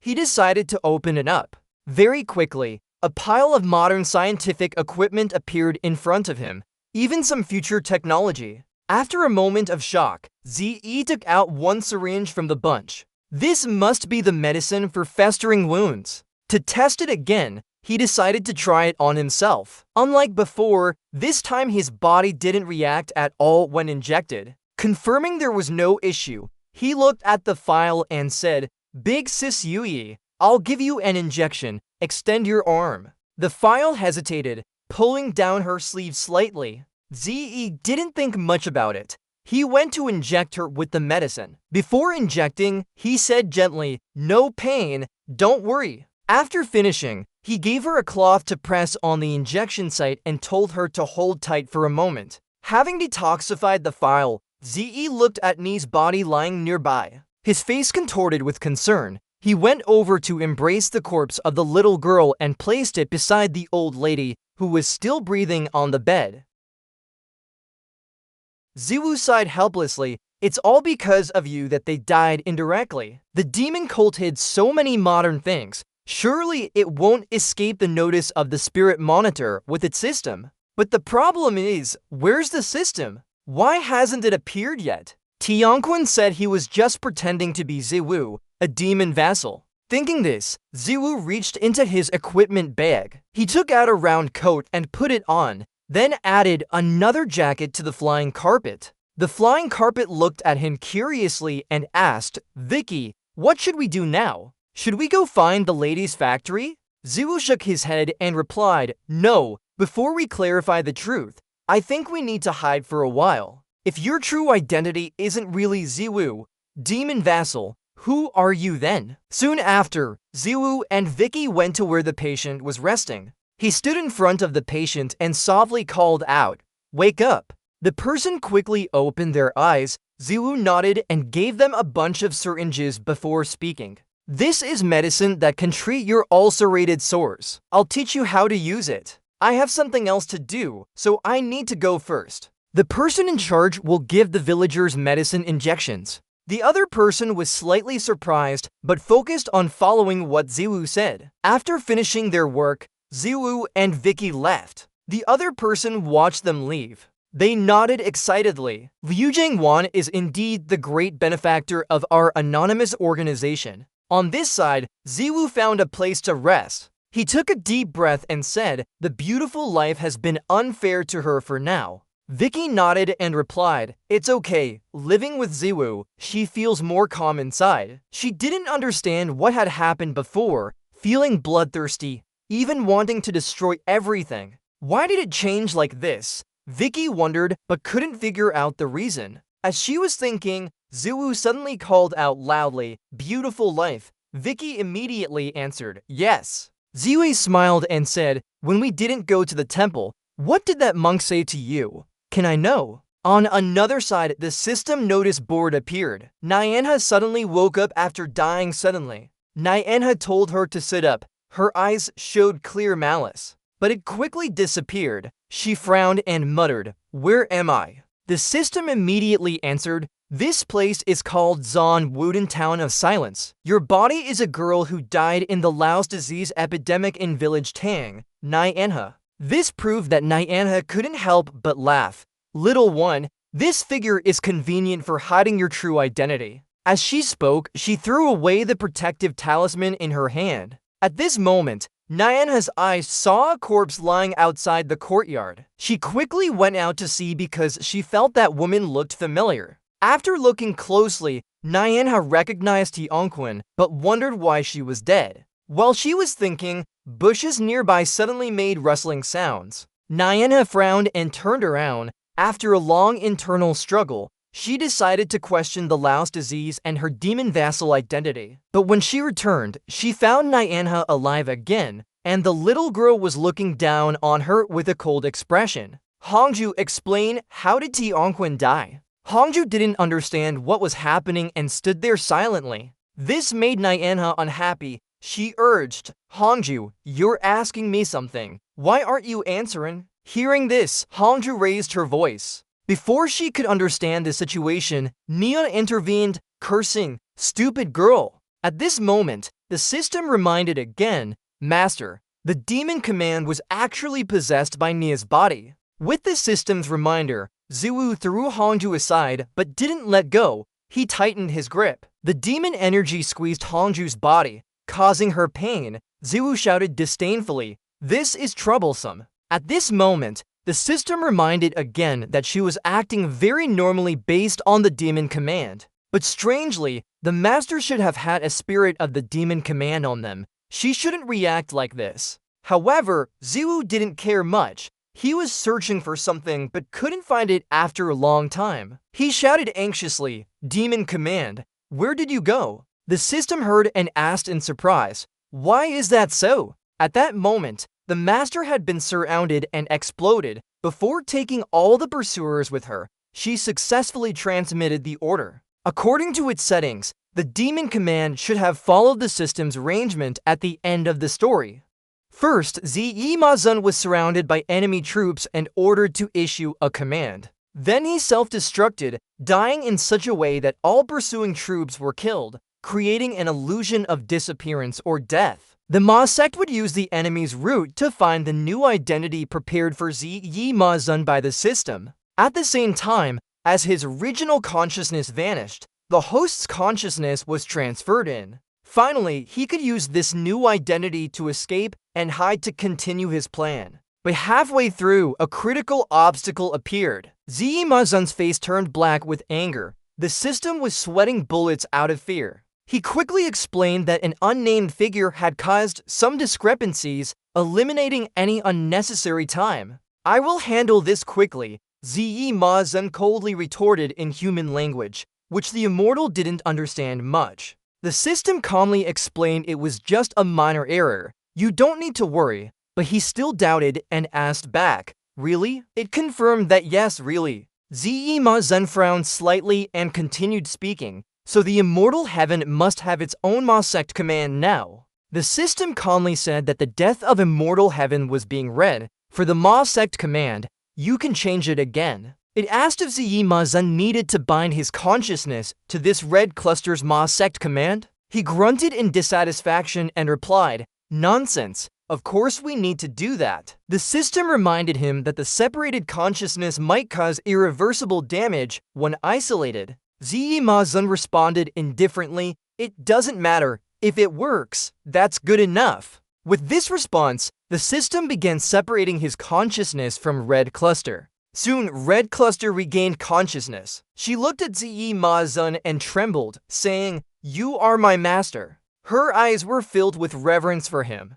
Ziyi Mazun said disdainfully, "Take care of your own feet properly." "Yes, sir," Red Cluster replied coquettishly. She then started massaging her legs. Done quickly, she looked at Ziyi Mazun and smiled. "Master, Tuini is done." But Ziyi Mazun ignored her and continued talking to the system about discrepancies in their plan. "What's the situation now?" The system slowly replied that it would take time to read the data. "Please be patient." As before, everything is under its control. What's there to worry about? It and he are one body, coexisting. When one prospers, so does the other. When one suffers, so does the other. Zima Zun only pretended to listen, saying, "The best thing is not to deceive this immortal." Just then, a sudden shout echoed from above, coming from Zima Zun. "Immortal heaven, come out and die." He looked up immediately, seeing that people had suddenly appeared in the sky,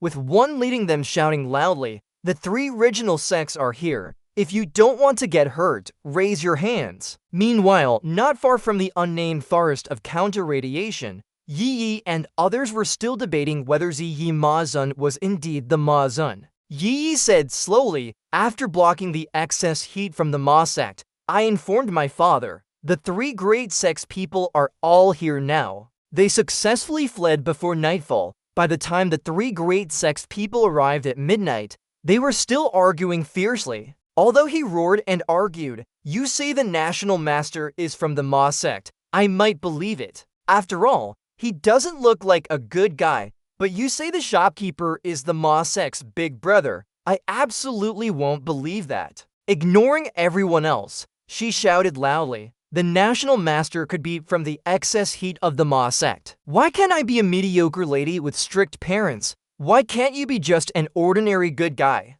Tianshu still believed in her guess and confidently said, "Even if he's not the Ma sect's big brother, he and the Ma sect are definitely connected somehow. What you said about Ziyi Vivi's loss of mind isn't fake, but his Ma Zun identity is also confirmed by himself. Either he forgot a part of his memory, or was directly instructed to act under the Ma Zun's guise." But Qianshu only guessed. If Our Lady Master were here, she would have a secret method to read others' memories. Just as she said this, she suddenly remembered something and blurted out, "Right, my Lady Master has seen Ziyi Vivi's memory before. If Ziyi really is the Ma Zun, why wouldn't Our Lady Master reveal it? Instead, she befriended him. This means his identity isn't as simple as they thought." With this statement, Li Ji immediately complained, "How could you not remember such an important thing earlier? You're so excited jumping around. I said the master and sister aren't bad people." Yi calmed down and spoke seriously.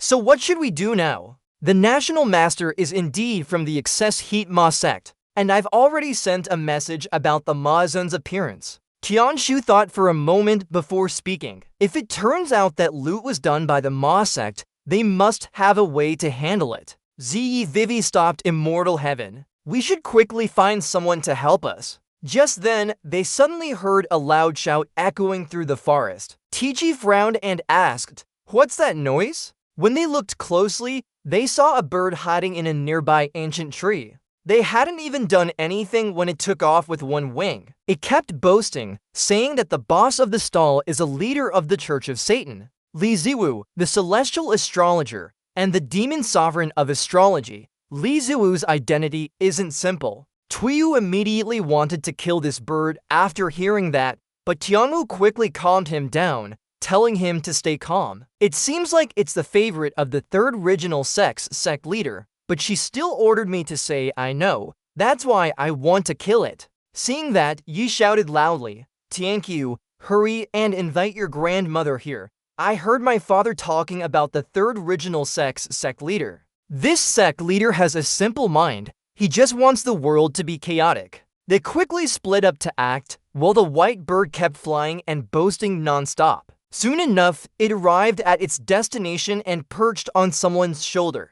Who else could it be but Fan Tong, the third original sect's sect leader? After hearing his favorite being talked about, Fan Tong raised an eyebrow and muttered, "So that's how it is. This Li Ziwu has taken a new name, but what does that have to do with me?" Deciding so, he loudly roared, "Demon Sovereign Li Ziwu, the heavenly beauty, come out and die now." The woman beside Fan Tong was the Kangju of Juluo Palace, Namkung Li. Hearing this, she frowned deeply. The Wandering Sect's sect leader, Gashawi, also felt that name Li Ziwu sounded familiar. While they were thinking, Fan Tong kept shouting, "I've become a martial emperor now. I'm not the same as before. Come and fight so I can see your current strength." At the same time, The demon sovereign of Fromby heard that name and got angry, muttering, "Didn't you say everything is under your control? Stop making trouble for this good name." Where did Li Ziwu come from, stealing his title too? How can he not be furious? The system quickly replied, based on the initial setup, the person named Li Ziwu was a special new identity I prepared. Through this identity, it contacted the heavenly. After checking, the system found a large loophole. The reason is unclear, but according to the data read, heavenly beauty will die in Li Ziwu's hands. Hearing these words from the system, Li Ziwu's face turned even darker. He gritted his teeth and cursed, "Player, Hongju stood by me." Seeing his unhappy face, she quickly called out, "Master." Hearing this, the demon sovereign of Li Ziwu immediately turned around to look back, forgetting that Hongju was still there. Deciding so, he ordered the system to read her memories for him, wanting to know what happened. But the system hesitated and said, like a person separated through consciousness, repeated separations can lead to memory loss. In this state, it's impossible to read memories unless the original Majiao order is retrieved. Hearing this, Li Ziwu was displeased and cursed. The system, feeling guilty, bit its lip and asked, "So where is Li Ziwu now?" The system replied mechanically that due to limitations, it couldn't check the exact location of the other party. This made Li Ziwu angrier as he shouted, "What do I need you for?" Meanwhile, at Li Ziwu's resting place, after hearing Pialiang's recounting, Li Ziwu exclaimed in surprise, "Heavenly Master, that old monk is indeed a mysterious person. Fate has its own path. Fortune and nobility are predetermined. But now, an unpredictable factor has appeared. Following Li Ziwu might change one's destiny." So, what was the original destiny of Pialiang? Why do you think following him can change your fate? While Li Ziwu was thinking, Pialiang hesitated and asked, "Did you hear someone calling just now? It sounded like it mentioned your name." Li Ziwu had been avoiding this topic. Can we not talk about this anymore? Was it when Li Ziwu suddenly appeared in another world? Could he have mistaken his identity? The more I think, the more I feel like I did. Wanting to ask the staff for help, but fearing using up all their chances of revival. The more modern technology there is, the more it looks like a system-generated response. Why are all these high-level magical techniques in this Majiao order? Thinking about this made Li Ziwu tear up. Don't tell me that system really exists on the demon sovereign's body. I'm the main character. You're just the mayor of High Talk City, the biggest in the West. But then, Li Ziwu suddenly thought of something and felt like he understood. Maybe there is a connection between him and the demon sovereign, but not as one. He can't use the demon sovereign's techniques, but still benefits greatly. Holding onto a clothes item from the demon sovereign, living in seclusion under a new name. Thinking about this, an idea suddenly popped into his head. I'm not the top martial artist of Jianghu, I'm his enemy, Ta Trang. After some silence, Li Ziwu felt that was right. That's why Hongju accepted him as the demon sovereign Li Ziwu when she received the Majiao order. While he was thinking, Pialiang suddenly called out V. Li Ziwu quickly snapped out of his thoughts and shook his head gently. "It's fine, just that I noticed your face looked a bit off, so I'm a little worried." Hearing this, Li Ziwu felt touched. Thinking about something, he asked curiously, "If you say, has your body improved? Did you learn any demonic techniques before?" At that time, when asking the master, he didn't get anything. He still doesn't know how Pialiang's celestial beauty physique works. She suddenly turned dark, probably related to this. Pialiang whispered back, "I never learned it before. I don't even remember what happened then, if you say so. During that time, she often wanted to do some bad things. Especially when the high priest was there, the feeling was very clear. The first time meeting Z, who almost killed Li Ziwu, and later, she even tried to kill the emperor." Hearing this, Li Ziwu couldn't help but curse inwardly, Manhua, so that's what a beautiful birth looks like. She wants to kill the king. Seeing him not saying anything, Pialiang continued, "I wasn't like this before. I can't control myself anymore lately. That's why it happened today." She said she didn't know about Li Ziwu's connection with the demon sect or herself either, but Pialiang didn't care about these things. She just wanted them to be well. After a long silence, Li Ziwu finally spoke. "Thank you, beautiful birth, for making me worthy." Li Ziwu winked and said, "Thanks for saving me before. Don't say anything. You were cool back then, and thank you for considering me important." Piaoliang quickly waved her hand and said, "That's what I should do." Ziwei remained silent, deep in thought.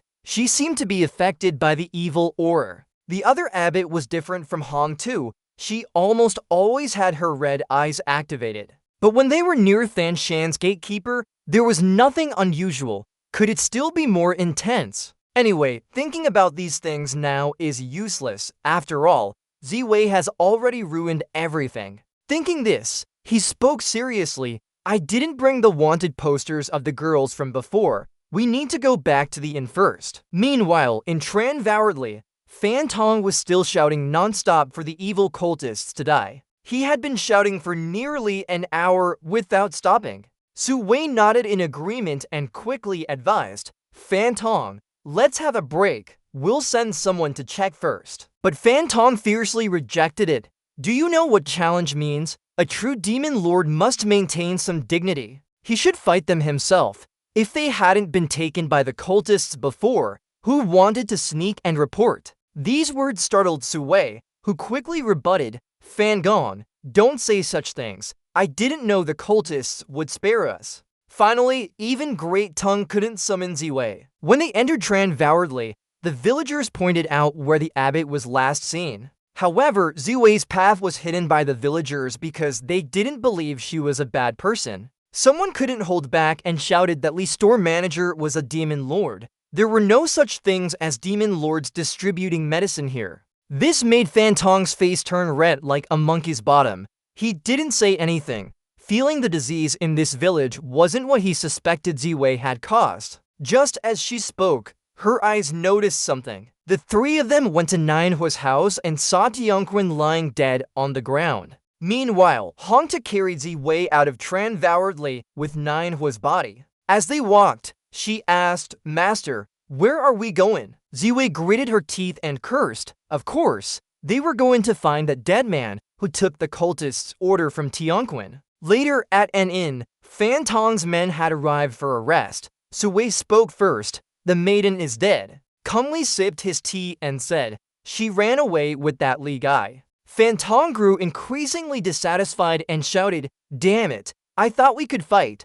We chased them, but they dared to leave us behind. They're all dead now." As he spoke, he slammed the table and patted his chest like a monkey. Kumli placed his teacup on the table and said, "Your Majesty ordered us to capture them alive. Now one is dead, and another has disappeared. Let Fan Tong handle it as he wishes." Su Wei panicked and asked, "Why me?" His brother replied, "It's not your fault." There was no other choice. Su Wei had to accept. "Alright, I'll report to the emperor. You guys take care of the villagers and issue the wanted posters as usual." The next day, in the bustling streets, someone rushed to post the wanted posters. The villagers gathered to see who was being hunted for such a terrible crime. When they saw the poster, some recognized an old acquaintance and shouted, "Isn't this that martial arts champion?" At that moment, Wu Jin passed by and heard everyone talking. He frowned, wondering if it was his master.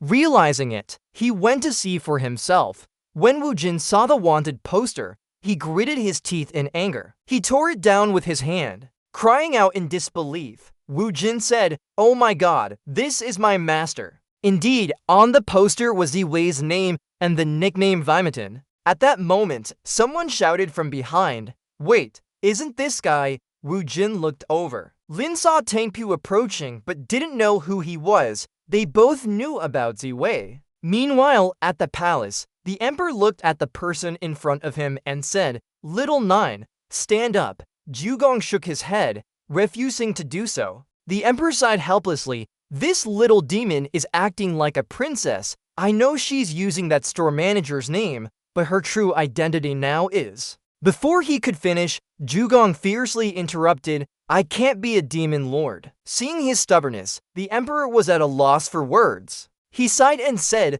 "The abbot's actions are confusing. How did I trust him so much? I only saw him as my teacher without investigating his background. Now it seems that if he is a cultist, he must have used some tricks to deceive us. Zhugong looked at the emperor hesitantly. The emperor glanced over and said seriously, "The abbot is dead." But his identity as an evil cultist was true. Based on what the remaining cultists said, the demon lord has returned. At the same time, the Three Tongues people spread this news. Whether Ziwei is a demon lord or not doesn't matter. What matters is catching the demon lord to avoid public unrest. If Zhugong was innocent, Lizard was confused and asked in a low voice, "What do you mean?" The emperor shouted loudly, "Where are they?" This time, someone saved the princess from great fear. Let's take her back for rest. Hearing this, a maiden approached respectfully. "Your Highness, please follow me to your chambers." Lizard stared at the emperor, suspecting he wanted to detain her.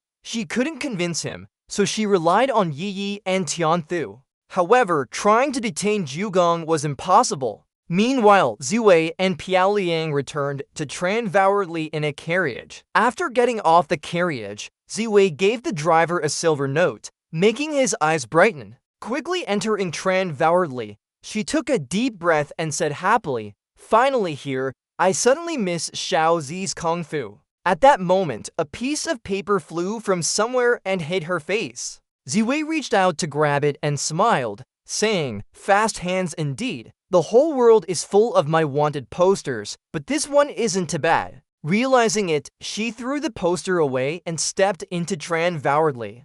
Upon arriving at Harmony Inn, Ziwei immediately started searching for something. But after a whole day of searching, he found nothing and helplessly sat on the ground, sobbing and muttering, "Where did you go?" At this moment, a flying carpet approached him and asked, "Away, what are you looking for?" Ziwei glanced at her, injured but speaking, "I'm looking for the warrant that was issued against me before. I found it in the scroll from my sister who's been sleeping."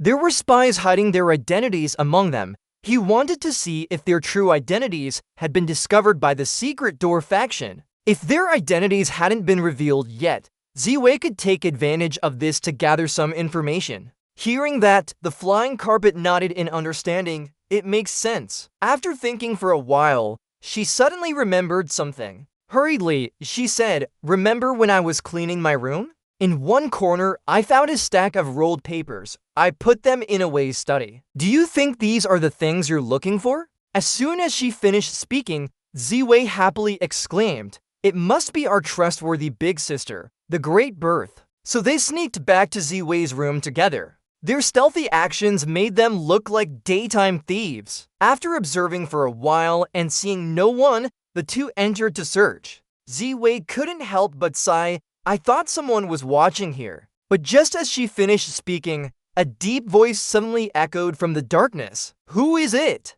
Ziwei jumped in surprise and loudly cried out. Then instinctively, she hit the person with her hand. The figure in the shadows was knocked down. Inside the room, there were sounds of a commotion as dust filled the air. The one who was hit was Wu Jin. He fell to the ground. But Wu Jin continued mumbling, "Familiar strength. I bet it's my master and Meng's martial arts skills." After Ziwei saw his face clearly, she looked troubled and said, "How come you're here, Wu Jin?" After a noisy commotion, they quickly reunited. Ziwei took off her robe and slowly spoke. "Turns out, the one who saw the warrant rushed back to wait for me." Wu Jin nodded in agreement. "Right, master. What happened? Why did you suddenly become a demon lord?" Ziwei sighed helplessly. "I'll explain later. We're not demon lords." But as soon as she finished speaking, Wu Jin's face showed disappointment. Ziwei was at a loss for words, and after a long while,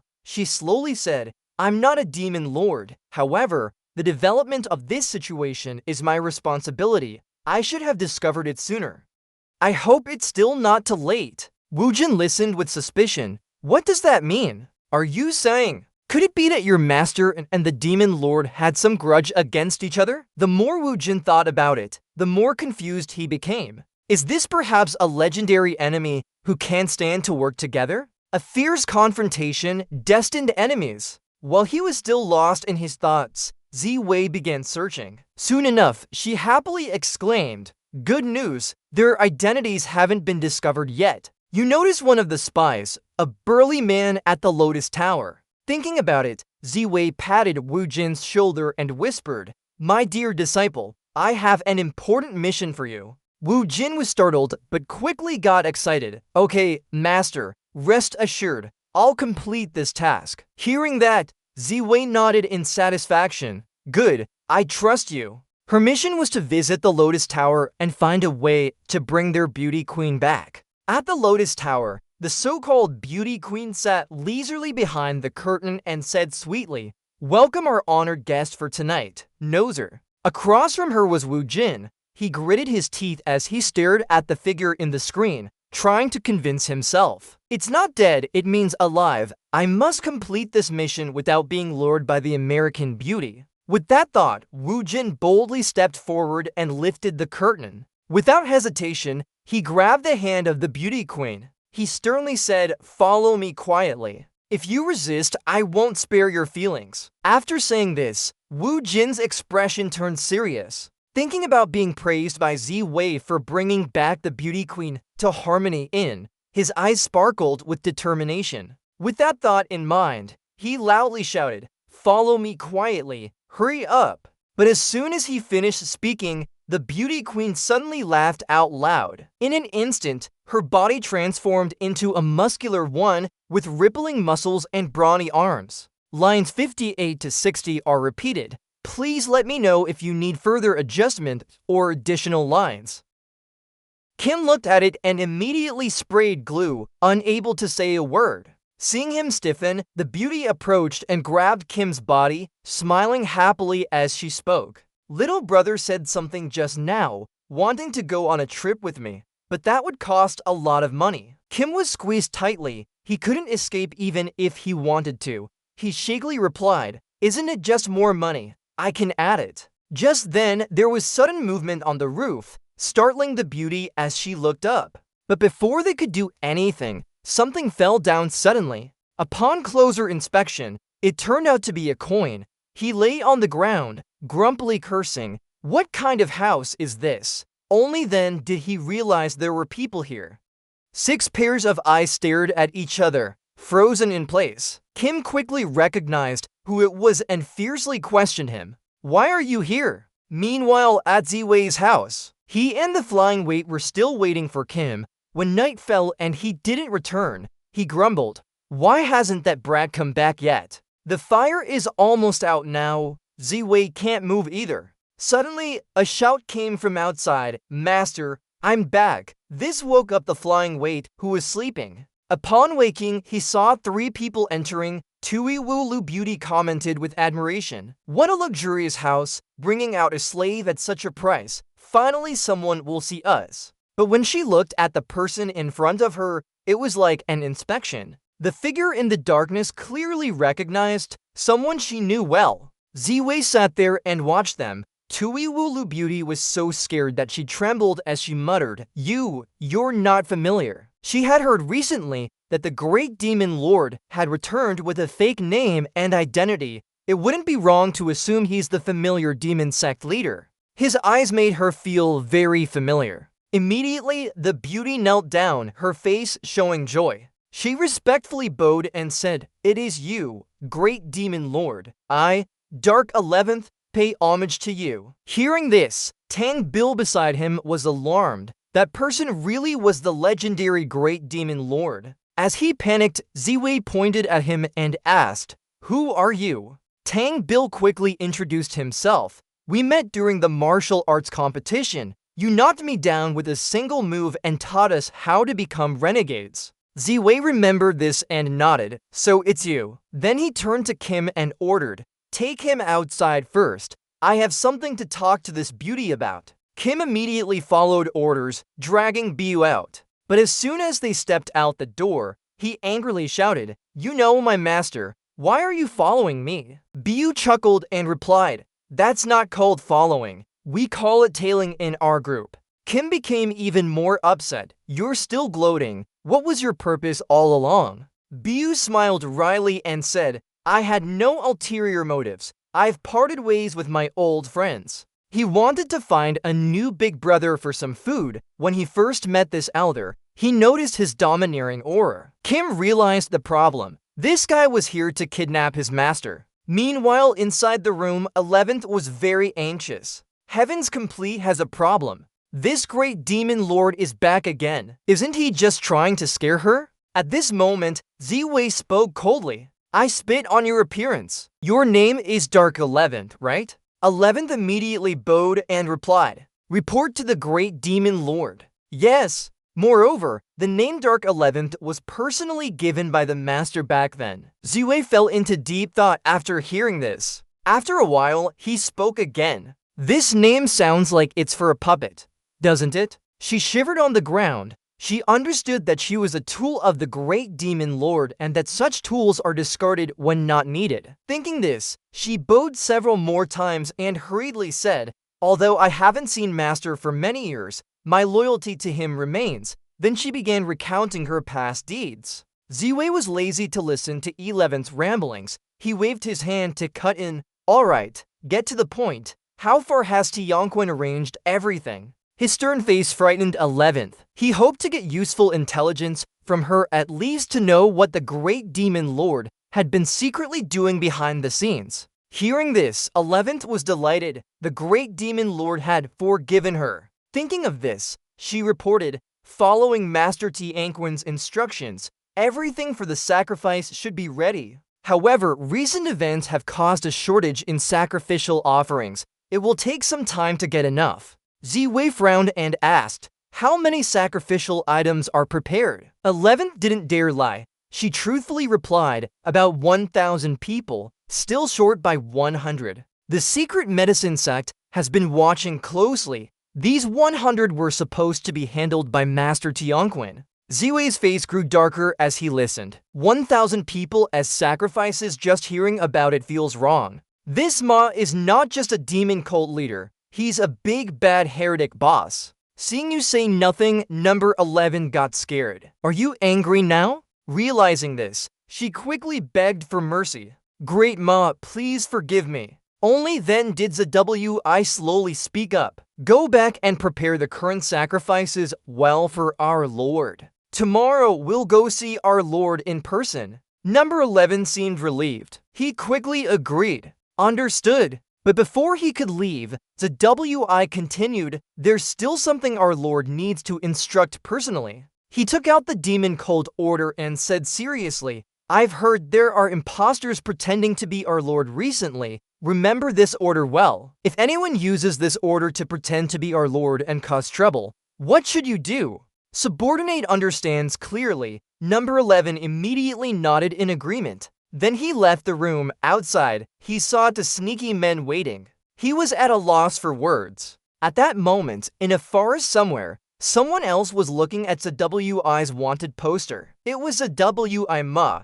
He gritted his teeth and said, Li Zwi, Dueling has people involved in the entire region. Go into Dueling. Our Lord wants to see what this person is really like. The next morning, at a house in Dueling, Hongti brought Zwi Ma through the window. She placed him on the bed and softly said, Master, I'll bring people here. As soon as she finished speaking, Hongti's figure vanished. Only Zwi Ma remained. He asked widely, are you sure this place is safe? The system replied, this is the Floating Lotus Inn, where your good mother sent spies before. And the entire Floating Lotus Inn belongs to number 11 subordinates, their territory. This room belongs to number 11. It's absolutely secure. Within Zwi's sphere of influence, just hearing this made him snarl and say, you better not play with me this time. Suddenly, outside there was a shout. Who is this kid? Hearing this, Zwi Ma looked over. Then he saw an 8-foot-tall man lying on the ground, his biceps like water buffalo's thighs, grumbling, oh my god, can't you be gentler with me? The one who threw him was Hongti. She pressed him down and coldly said, Master, he says the person you're looking for isn't here. He snarled back, daring to step on me. Do you think I'll submit? Don't look at me. I know what I like. This made Zwi Ma furious. He roared, enough. Immediately, he took out the demon cult order and shouted, look carefully for our Lord. What is in my hand? Hearing this, the burly man looked over. Then he cursed loudly. "Great job, little brat. You really have guts to impersonate our lord." This made Zwi Ma stiffen. The man had escaped Hong Tie's foot and angrily approached him. He said, "I told you before my boss left. Someone would pretend to be our lord." He kept jumping, annoying Zwi Ma. He gritted his teeth and hit the man hard, making him shut up. But Zwi Ma was unsatisfied. He said unhappily, "Hong Tie, our lord meant for you to kill him." Hong Tie hesitated but quickly drew her sword. She apologized. "I misunderstood your lord's intention." She felt something strange and vaguely remembered Zwi telling her not to kill anyone before, but she couldn't remember who he was talking about clearly. Still, she didn't dare defy Zwi Ma. With one swift sword, she killed the burly man, his blood splattering on the blade. She then said, "Master, it's done." Zwi Ma nodded and said, "Anyone without our lord's permission is not allowed in." Hong Tie quickly agreed and left. Only Zwi Ma remained. He asked slowly, "Explain to our lord. Didn't you say this was your territory?" The system hurriedly replied, "Please be calm. I'm reading his memories now." Soon, the system said mechanically, "Based on these memories, Lisa W.I. found number 11 first and gained his trust through the demon cult order. He then took over all of our lord's authority." Hearing this, Zwi Ma went wild. After a while, he shouted angrily, "Damn it, explain clearly. What is this county?" The system was sweating and said hesitantly, "I couldn't find specific information. Lisa W.I. isn't within my management scope. Even his people escaped my initial setup." This made Zwi Ma extremely angry. He shouted, "Tell our lord how. Didn't you say you're not a world ruler? Just follow our lord's requests and become a god?" Hong Tie heard everything from outside. She was worried and pushed the door open, calling softly, "Master." She just started to speak when something hit her on the head. The astrology Ma Lord glared at her and said coldly, "Did I allow you in?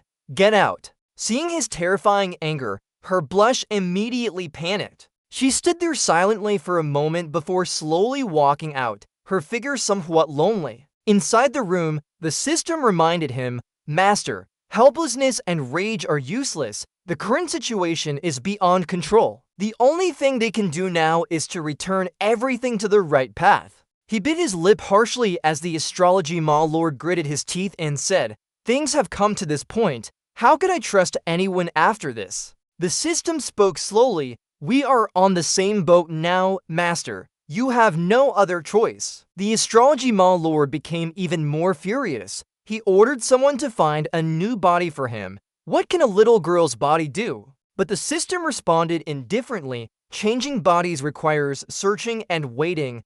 Don't worry, Master." After using the talisman, one could freely use the spells. Perhaps the Dark 11th has already left with the others. Where they were heading was likely towards the southwest, where the Dark Vortex held the mausoleum keys. The system told him to hurry there as it contained something precious. Meanwhile, the Dark 11th led his group into the deep forest. Tang Pu lagged behind and whispered, "Where are we going? This place is so dark. Did our master take us here for a sail?" Wu Jin heard this and became furious. He wasn't just admiring his own big thighs. He wanted to protect them. Why follow if they were already being carried? Thinking about it, Wu Jin loudly ordered the others to leave, afraid that they would be hit by lightning. "Also, don't call my master Ma Lord." Hearing this, Tang Bu immediately cursed. "Who cares? I'm careful. Didn't master you teach me so?" Just then, Dark 11 stopped walking. She slowly said, "Ma Lord, we're here."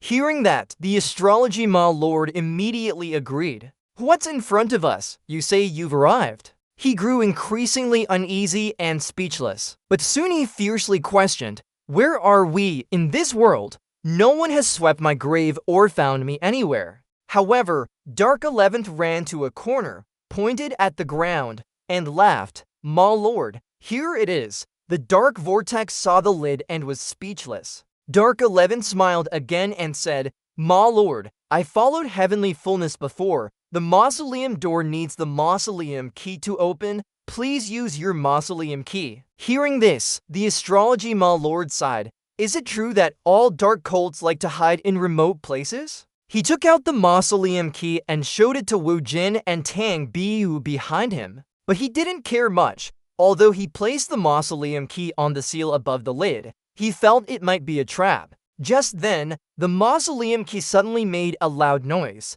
followed by a mechanical voice saying, "Lock open successfully. Welcome home." The astrology lord was taken aback. On some level, it was indeed very high-tech. Soon, Dark 11th led 3 people to descend into the underground chamber. As they walked down, the astrology lord lamented that all cultists like to dig caves. Everything is hidden away. This place won't collapse unexpectedly, he hoped. While thinking, Dark 11 spoke again. We also need to use your mausoleum key to open this door. The astrology lord nodded and took out the mausoleum key as instructed. He couldn't help but think, why no sturdy construction when there are smart locks? Soon, a door appeared in front of him. It slowly opened, but upon seeing what was inside, he widened his eyes and his face fell. Meanwhile, outside the underground chamber, an unknown figure appeared here. CRCM muttered to himself, as smart as me,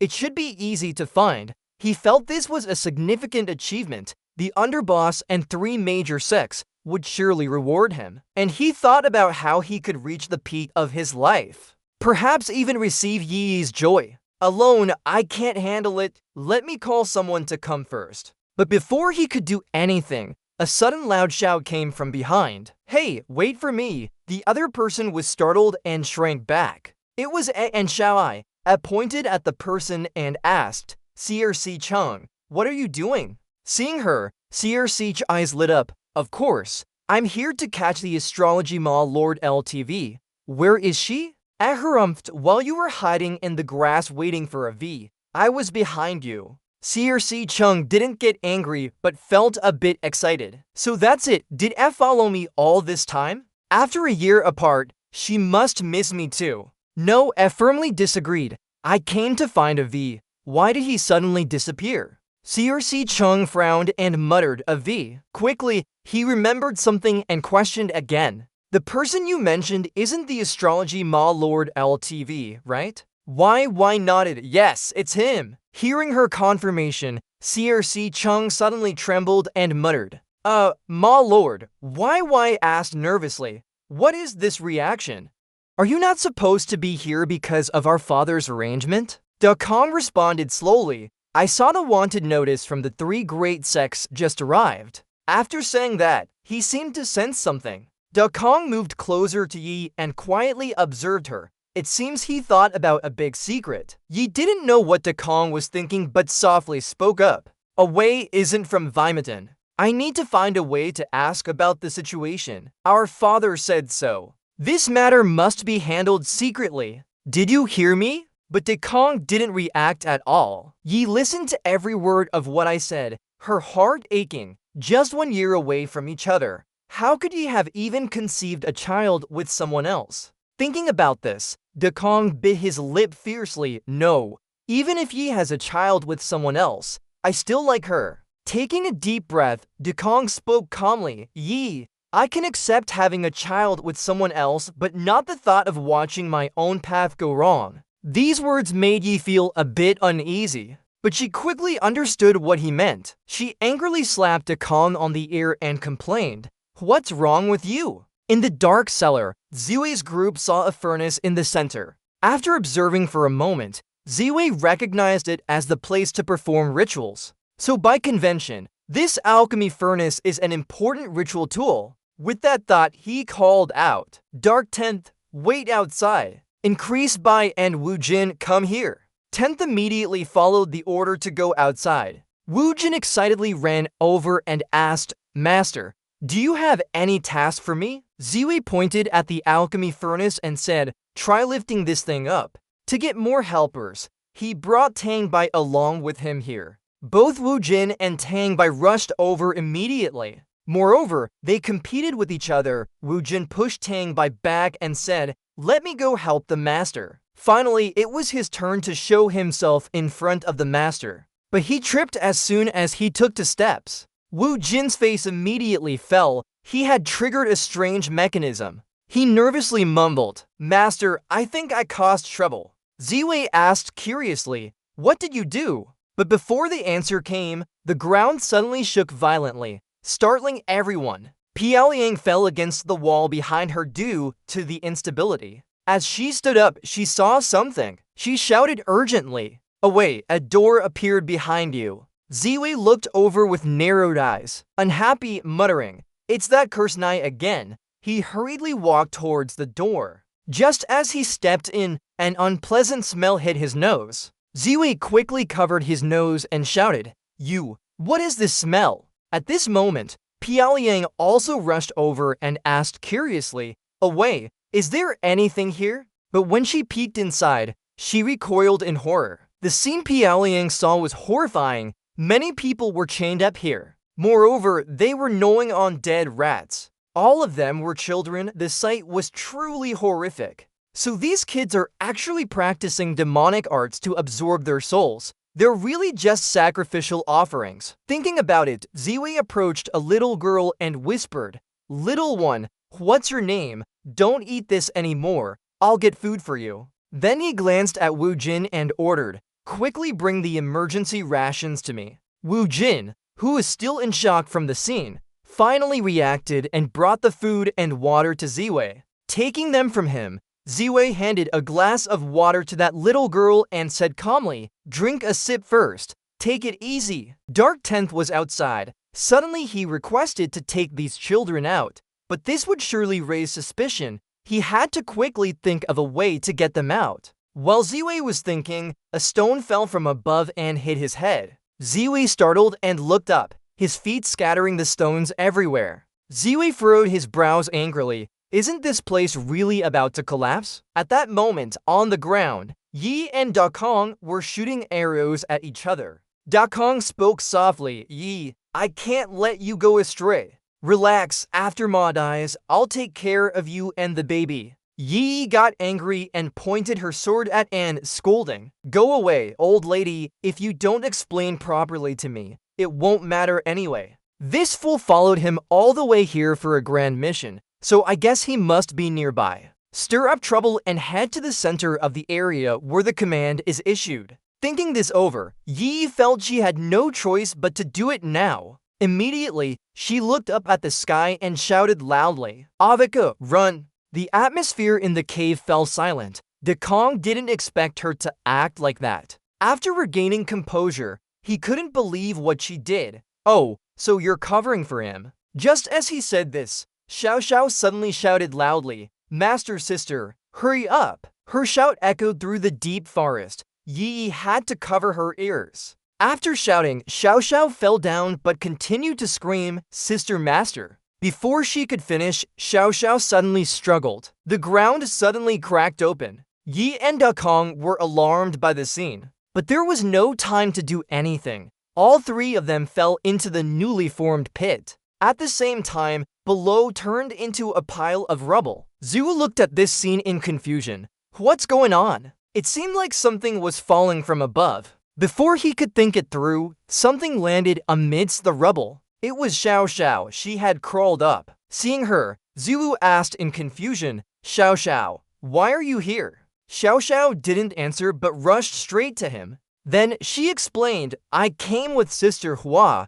We need your help. Someone wants to capture us." Zhu muttered under his breath, "It's the devil. Someone wants to capture you. But I'm not sure how to arrange things for these kids right now." Thinking about it, he asked, "Where is Sister Hua?" Xiao Xiao pointed into the rubble. Da Kong said, "Sister Hua is over there." Zhu decided, let's wait until they wake up and then figure out how to arrange these kids. Thinking this through, he turned to Xiao Xiao and said, "You came at just the right time. Try lifting that cauldron." Okay, Xiao Xiao nodded and focused on her inner power. She gritted her teeth and lifted a cauldron 8 times larger than herself. Seeing this, Zhu nodded in satisfaction. With his combat strength, he thought it was the best student he had. But Xiao Xiao suddenly said hesitantly, "Master, I don't think I can lift it." Zhu's mouth dropped open. Even Xiao Xiao couldn't lift it? Ziwu looked at the cauldron in front of him and fell into deep thought. No way, Xiao Xiao was his top strategy. Suddenly, Ziwu remembered something. This isn't a classic scene from a horror movie, right? He bit his finger, but there was no blood. The wound in his eye had healed. Ziwu applied some super glue and thought, self-healing ability is too strong. It might not be good. Then he took out a knife and cut his palm without hesitation. He pressed his hand against the cauldron, hoping for any reaction. If there was none, the wound would heal. But the cauldron remained silent. As Ziwu was worried, the cauldron suddenly moved. He exclaimed happily, "It's reacting." However, he quickly realized a problem. His right divine hand had been sucked in. Ziwu stared at the cauldron. It was sucking his blood. Is this speed too fast? Thinking about this, Ziwu's face showed panic. It's over. I can't keep up with the recovery. After a few hours, when Ziwu woke up, he was in a dungeon. He looked at the ceiling for a long time. Then he sat up and rubbed his head, muttering helplessly, "Every time I pass out, I wake up in jail." Before he could recover, Wakim rushed from the corner crying, "Master, he took you away. He's still here," and a bunch of people from the secret door appeared, scaring me half to death. Ziwu looked at him intently and asked worriedly, "Where is Deisheng? Where is Tianse? Where is my cauldron?" Wakim shook his head and said, "I don't know. That cauldron disappeared in one go, and Nuyen lady was taken away by others." Just then, someone seemed to be coming from outside. Ziwu looked over. It was Dakong. Dakui smiled and said, "Ziwu ma, you're awake. Don't think about it anymore. This time, we wasted a lot of effort." Lines 41 to 60 are repeated as the output needs to be exactly 60 lines. The three great sex experts are guarding outside. "You've done so many bad things." He said that even children weren't spared. Luckily, he was clever enough to have Chishi come and stop them. Ziwu immediately complained. "Chishi blocked the door. If it wasn't for you, those kids would already be grown up." Thinking about this, Ziwu sighed helplessly. "It's better to give up. Talking won't work anyway. Where is the Undersect Master? I want to see him." Your words made the king unhappy and gave an order. "What a big mouth. I think you have no idea what's going on." He said that when Ziwu fainted, he ordered someone to cut his meridians, even if it was a demon lord. It would be useless. The meridians are severed, so what power does he have left? Hearing this, Ziwu's face turned pale in panic. Cutting off the meridians is very careful. No wonder, but it seems like you've healed yourself. The wound on his palm has already healed, but if someone else came, their blood would still need to be drained dry. Speaking of which, where's Ziwu's treasure furnace? While he was thinking about this, a loud bang suddenly sounded in front of him. Then a small furnace for refining pills appeared in his hand. Ziwu frowned. Where did this toy come from? Not only him, the king outside saw the furnace and panicked. "Where are you? Dark weapons. Put that down." Looking at the man before him like a madman, Ziwu was speechless. "Can we change his name? Mad disease is contagious." Then, the king called people in to tie up Ziwu and Wu Jin tightly. Seeing no more threat from Ziwu, the king pointed and shouted, "Let me see what tricks you have. No matter what tricks you have left, use them all." Ziwu's face remained blank. This brat, even with trembling legs, still dares to be bold. The king didn't find anything wrong and was still smugly thinking he was the darling of heaven. At this moment, he saw the small pill furnace on the ground. The king bent down to look. Isn't this the new furnace used by the fire cultivator? Thinking so, he tried to pick it up with his hand, but couldn't do it no matter how hard he tried. At this moment, someone's voice suddenly sounded outside. "The king, what are you doing now?" His eyes immediately lit up. He happily said, that demon lord suddenly dug out some hidden weapons and scared me half to death." Then he ran over and hugged the person in front of him, excitedly talking. "But Mu doesn't need to worry. Everything is resolved now. Because I'm here," the king said. But this time, it was Jiafu who spoke. He coldly said, "Release me first." Realizing the voice, the king immediately trembled. Quickly separating himself from the old man, he bowed and called, "Sect Master." Jiafu didn't care about him. If you ask, where is Ziwu? Dekang laughed happily, the one who said Demon Lord. I specially checked, his meridians are cut off. He can't use any cultivation techniques now. Hearing the 4 words meridian severed, Jiafu's face turned hard and cold. Quickly pushing Dekang away, he had to go see Ziwu. When Jiafu looked at him, Ziwu was already tied up like a pancake. He sighed in relief. It seems Brother Ziwu's condition isn't bad. But his expression quickly changed. Not bad. The monkey, even tied up like a pancake, still not bad. Jiafu hurriedly ran over to untie Ziwu. Just don't keep arguing, Brother Ziwu. Don't be angry. I'll untie you. Seeing himself moving too slowly, he angrily shouted at Dekang beside him. What are you doing? Hurry up and help. Dekang was completely shocked. Who are you? Where am I? What's going on here? Jiafu, the respected sect master, actually planned to kill Ziwu. Didn't he also plan to cover for the Demon Lord? Thinking about this situation, Dekang's worldview immediately collapsed. This can't be true? Such an unreasonable thing. Do you know what the 3 great sects people are like? I don't understand him. I completely can't figure out what this situation is. In another part, outside the sealed door, Kungli looked at the person in front and spoke. Unexpectedly, it was someone who came personally. I heard that this time capturing the Demon Lord went smoothly, probably thanks to the ancient worm back then when your husband was present. Qiannu shook her head to contradict. Not related to me. But Kungli didn't believe it and whispered, Mother, you are too modest. If not for the ancient worm suppressing the Demon Lord's power, how could they have captured him? Qiannu looked at her coldly and said, if you say it has nothing to do with you, aren't you just fooling yourself? Clearly, she had already said before that the ancient worm can only suppress 70% of the Demon Lord's power. They even dared to capture a death god. The bigger issue is letting them take me back like this.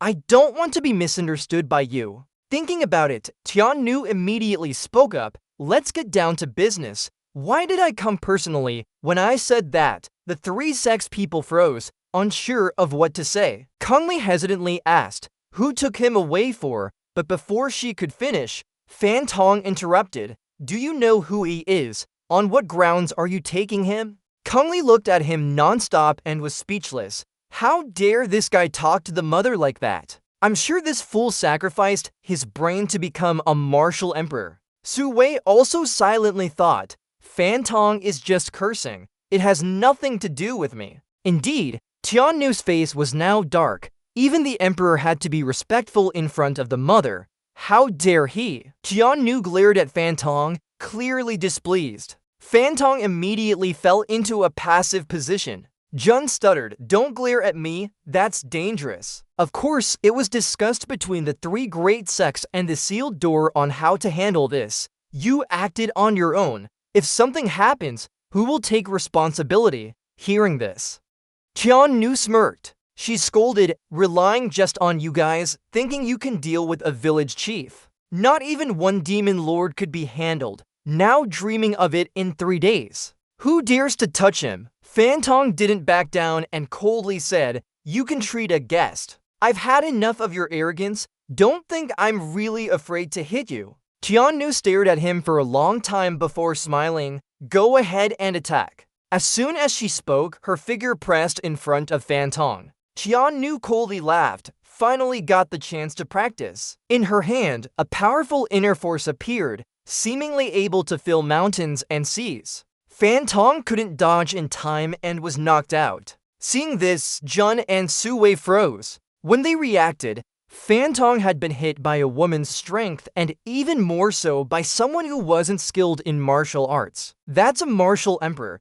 Like that, and Tiannu looked as calm as if she just killed a worm, to terrifying. At this moment, Yi ran out and heard the commotion, asked curiously, what happened? Such a big noise. Tiannu retracted her hand and coldly said, nothing, I was sparring with the 3 original sects' sect leader. As soon as she finished speaking, another voice echoed, not bad, but the stance wasn't right enough. The 2 leaders together are the standard pose. Tiannu turned to look back. It was Ziwei who came. He waved and greeted her. Long time no see, Did you specially come to find me? Tiannu immediately replied, of course, the only guest of our ancient shop has been wrong.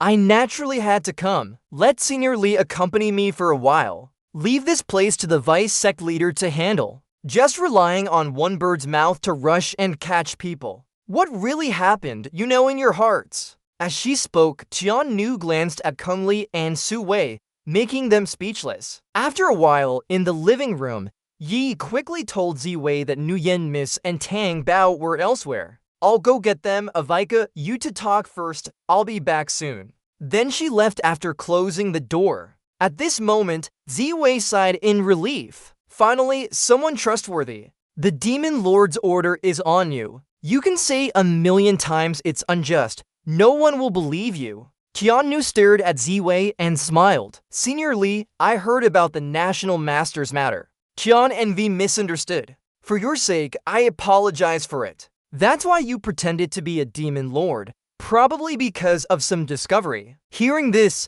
Ziwei was moved to tears and Tiannu asked in confusion, are you crying now? Zwi took a deep breath and slowly brought out the alchemy furnace from the room, speaking softly, I did make some discoveries. The old players all say that the ancient poisons are one family.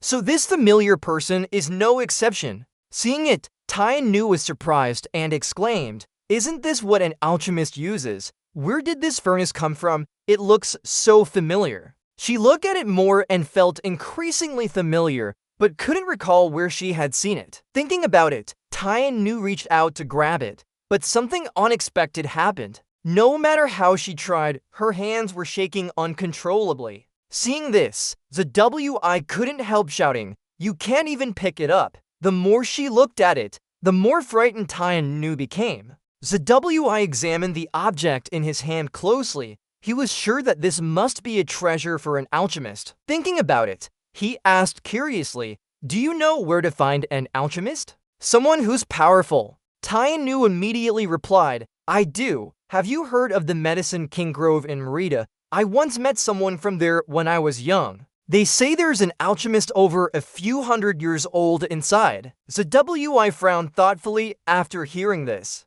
Then let's take File and Xiao'er for a trip. While he was thinking, a panicked voice suddenly rang out. Ewi, are you okay? It was the File running in from outside. She hugged him tightly as she cried. The File then checks Zwi's body while speaking.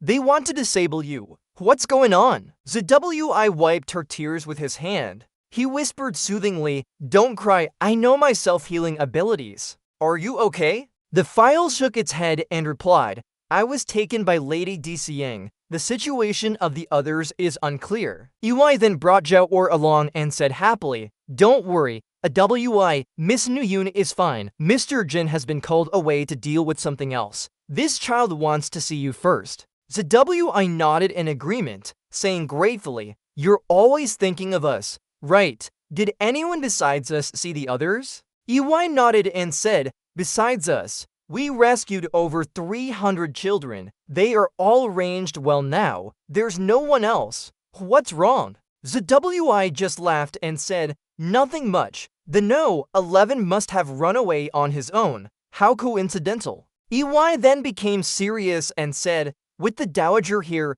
at least you won't be locked up. Your father is talking to the 3 great Sect's people to investigate Hein's physical condition before transferring him to another era. As she spoke, she suddenly looked at Zwi with admiration. I don't know what's going on, but everything must be part of your plan, Wi. This made Zwi jump, but he still pretended to smile and said, yes, everything is in my plan. Next, we need to go to the 10,000 Ancient Hall, right? Vangang had already dealt with Wu Jian and sent him on his way. The next day, they were traveling through a forest on a carriage. The 2 people driving the carriage kept talking about how to bring Ma Tong's Wi back to the 10,000 Ancient Hall. Tiannu heard everything from inside but didn't react. She glanced at the person across from her, saying calmly, don't be so nervous. They won't eat people. Across from her was Wi.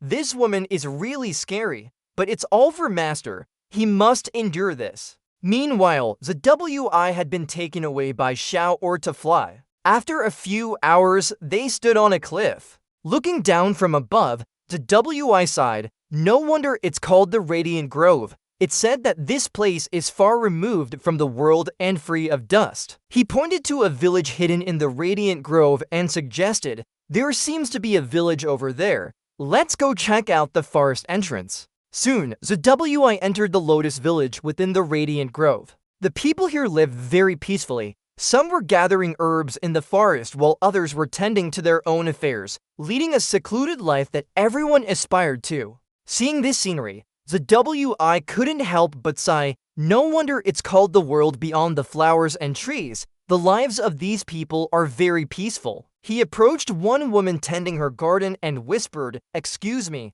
I have a few questions to ask." Hearing his voice, she turned around. The WI slowly said, "Is this the Lotus Village? We came here to see an alchemist. Is there anyone in the village who can help us with herbs?" But after seeing them, that woman was startled. She then shouted, "There are outsiders. Get out. This place doesn't wait for you. A bunch of deceivers wouldn't dare to deceive us twice, would they?" The WI's face turned pale. What does this mean? Didn't the Dowager say that the people in the Lotus Village are very hospitable and friendly to those seeking medicine? He quickly calmed everyone down, saying, "We have no ill intentions." But they kept chasing them out. Just then, an old man with a cane approached. He said softly, "Young people, you can come here because someone must have guided you."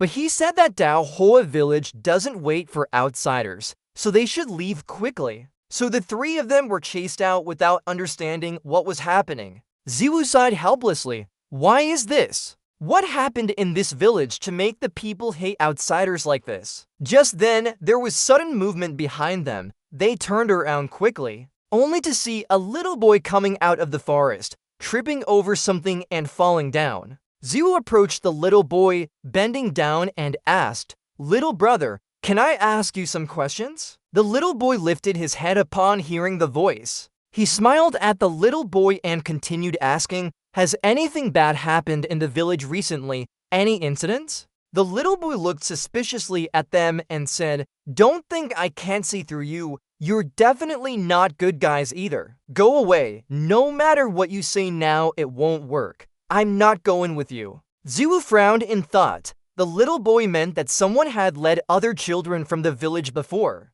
Like a cult or children, this can't be a coincidence. While they were talking, Xiaoxi came over to pick up the fallen wild grass. He then approached the little boy and said, "Big brother, we're not bad guys. Can you tell us what happened in the village?" The little boy took it, his cheeks turning red. After hesitating for a while, he whispered, "That's enough. I'll give you a break because of your younger brother." Then the little boy started recounting everything that had happened in the village. A few months ago, an evil person came to the village claiming to be from a powerful sect and offering to teach martial arts. The little boy had to take care of his grandfather, so he didn't go with them. He led several children away, saying he would send news every month. But after such a long time, no letters were received by the villagers. Everyone was worried and went to the sect mentioned before leaving, but found nothing. They said his identity was fake, actually a human trafficker. The men in the village decided to go find them. Before leaving, they agreed that outsiders wouldn't be allowed into the village. Hearing this, Ziwu understood that there were no young men left in the village. They had gone looking for children instead. Suddenly, a voice behind them echoed, "Not yet." The little boy ran towards it and happily called out, "Grandpa." It was the old man from before. He frowned at Ziwu and Xiaoxi and said lightly, "You're right. Now there are no young men in the village. The demon elimination cult is targeting here. Please leave quickly." But soon after, the grandfather and grandson led them back home. After hearing the old man's words, Ziwu asked doubtfully, "I've never heard of the demon elimination cult." The old man sighed helplessly and said, "Their people come every day. They say their leader is seriously ill, but the great alchemist can't leave Alchemy King Valley too far away." He shook his head and muttered softly,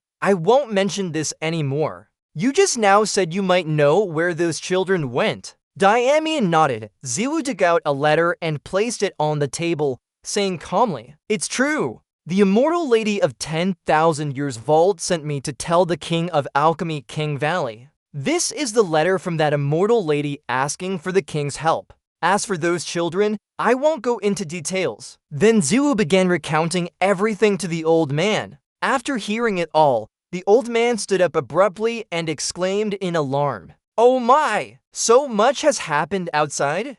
That person is truly despicable, daring to do such heartless things." Ziwu was slightly unsettled by these curses, but soon the old man stopped cursing and sighed deeply. Ziwu quickly said, "Calm down, Grandpa, stay calm." The old man drank a cup of tea before saying lightly, "I've lived here all my life. Most people in this village rarely leave." He said he hoped everyone could go out and see the world, which is why he let that person take several children away. His body was trembling as he spoke, almost breaking into tears. "It's all my fault. I hope some of the rescued children are from our village." Ziwu comforted him by patting his shoulder and said, "Don't worry, I'll help you look for them too. If they agree, I can ask someone to bring the rescued children here to confirm their identities." Hearing this, the old man apologized. "I'm sorry about how the villagers treated you. Please forgive us. We were forced into it.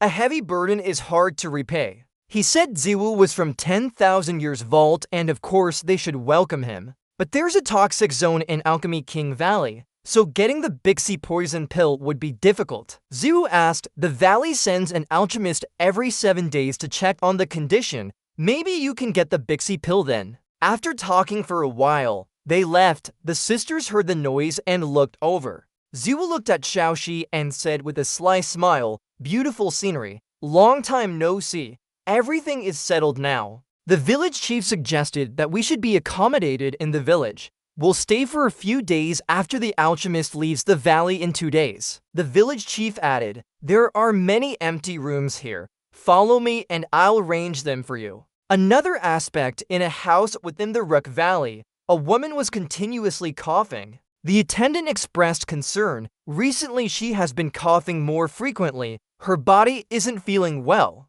The woman shook her head and smiled. "I'm fine. What are you holding in your hand?" Upon hearing the question, the attendant was startled. After a long while, she remembered she had to deliver a message, hurriedly replied, "Do you still remember Wangur? This is the letter from Wangur." The woman quickly accepted the letter and couldn't help but sigh, recalling when they met before. "It was just a child back then. It didn't even dare to talk to me. Now, suddenly, it remembers me." But upon reading the contents of the letter, the old lady's eyes widened in surprise. However, she soon smiled faintly, finding some amusement in it. So a few days later, the three Ziwu stayed in Duhua village. The villagers still lived their peaceful lives as before. Ziwu didn't want to just sit around. He suggested helping out. The woman who had heard his voice from before turned and looked at him. Ziwu waved to her, holding the share in his hand. The atmosphere was tense and the woman didn't know what to say. But quickly, she remembered what she did earlier,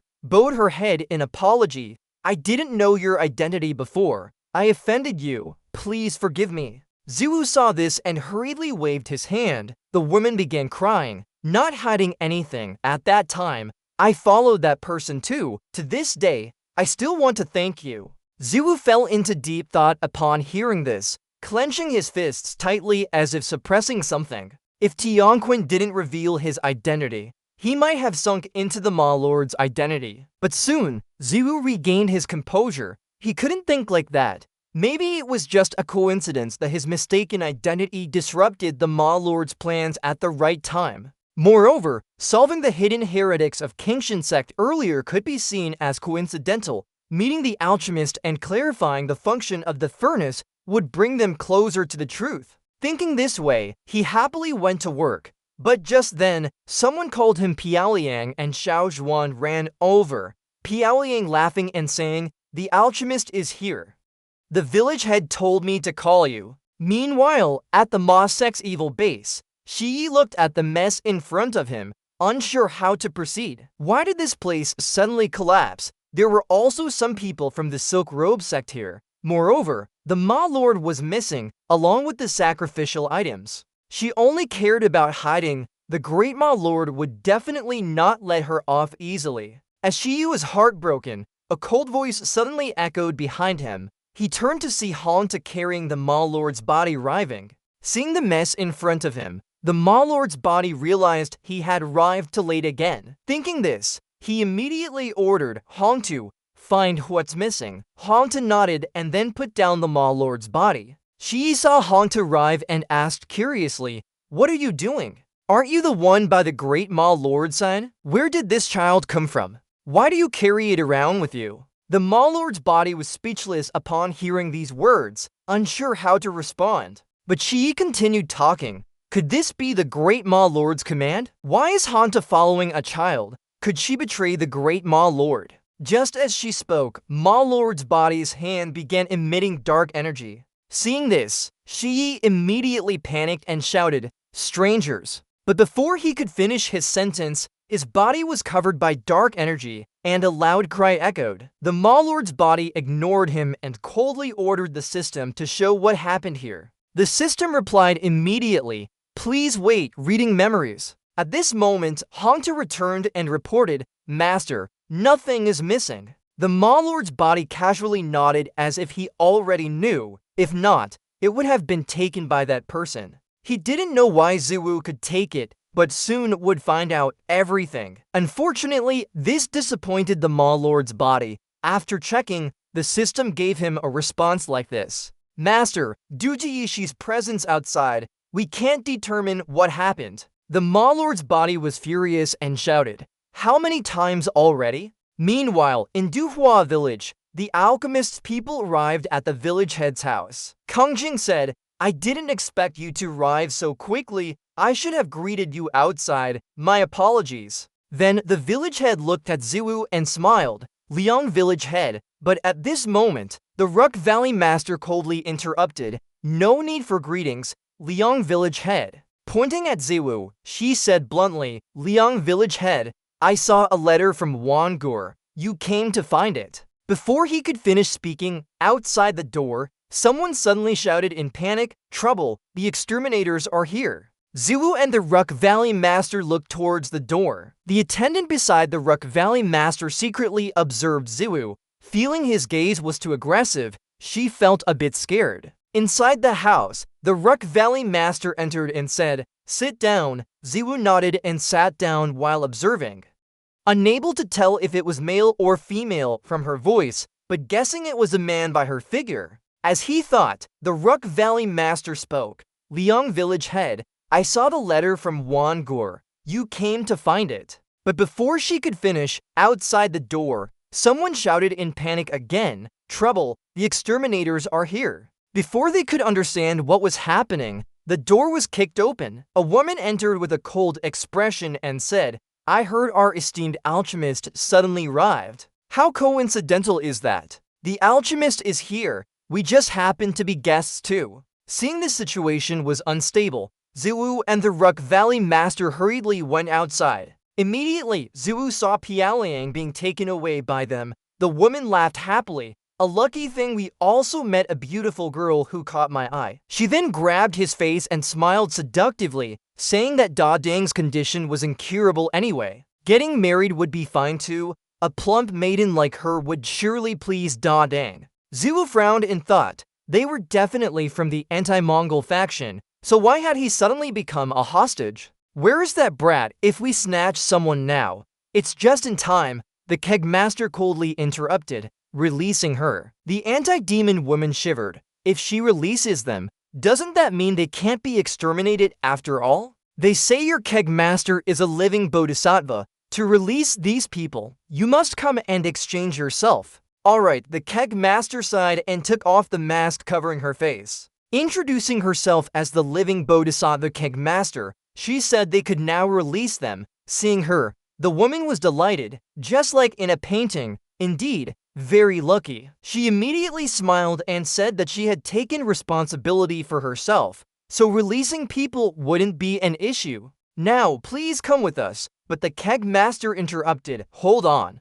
I thought you changed your mind." The woman gritted her teeth and said, Are you asking me to release them now? Don't fool around. It's impossible. You follow me first before releasing them. No, the keg master shook his head and pointed at Ziwu, saying that he could go with her, but she would release him later. Not really, the keg master said, pointing at Ziwu. You can go with her now or a bit later, but I want him to come with me. Hearing this, Ziwu stiffened and frowned in confusion. What? The keg master continued. Aren't your teammates still in their hands? Ziwu thought it made sense and asked where the brat was. He quickly explained that she had fallen asleep after drinking a sleeping potion while playing with a child. Ziwu was speechless, as their best strategy had put them to sleep.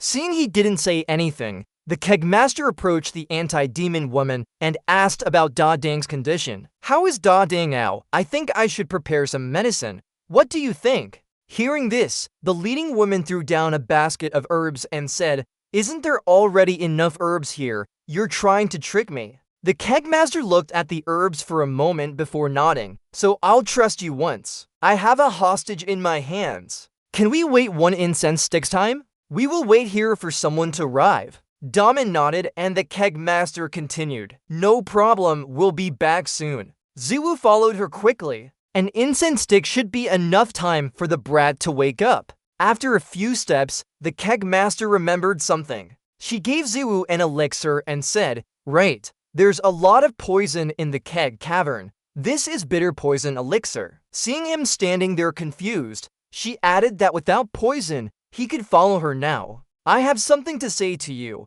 The nature of anti-demon people isn't bad. Don't worry about your teammates. After a while, inside the keg cavern, the keg master and Ziwu stopped at a small forest. Ziwu frowned and asked what she wanted to say. The keg master smiled and said that her tone was too fierce. Clearly, you came here especially for me because of your search. Hearing this, Ziwu exclaimed in surprise. Why? Without waiting for him to finish, the keg master softly said, I received a letter from Ancient Store. It mentioned Long Merchant and many interesting things. Ziwu nodded in understanding. That's what you meant. Then she said that people of anti-demon nature wasn't bad.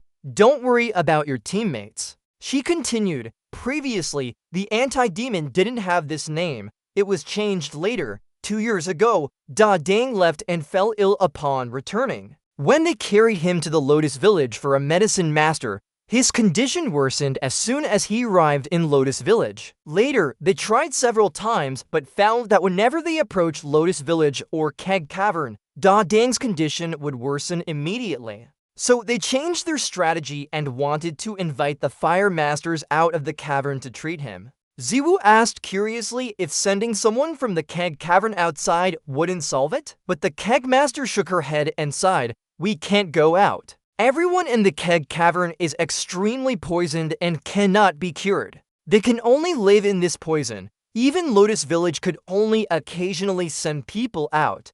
Hearing this, Ziwu exclaimed, Why? But you promised the bandit woman earlier. The Keg Master smiled and said that she had him now. Ziwu helplessly rubbed his head. We've talked enough, right? The Keg Master looked at him intently and softly said, Keg Fragrance, there's keg fragrance on you. Line 60 is exactly 60 lines as required.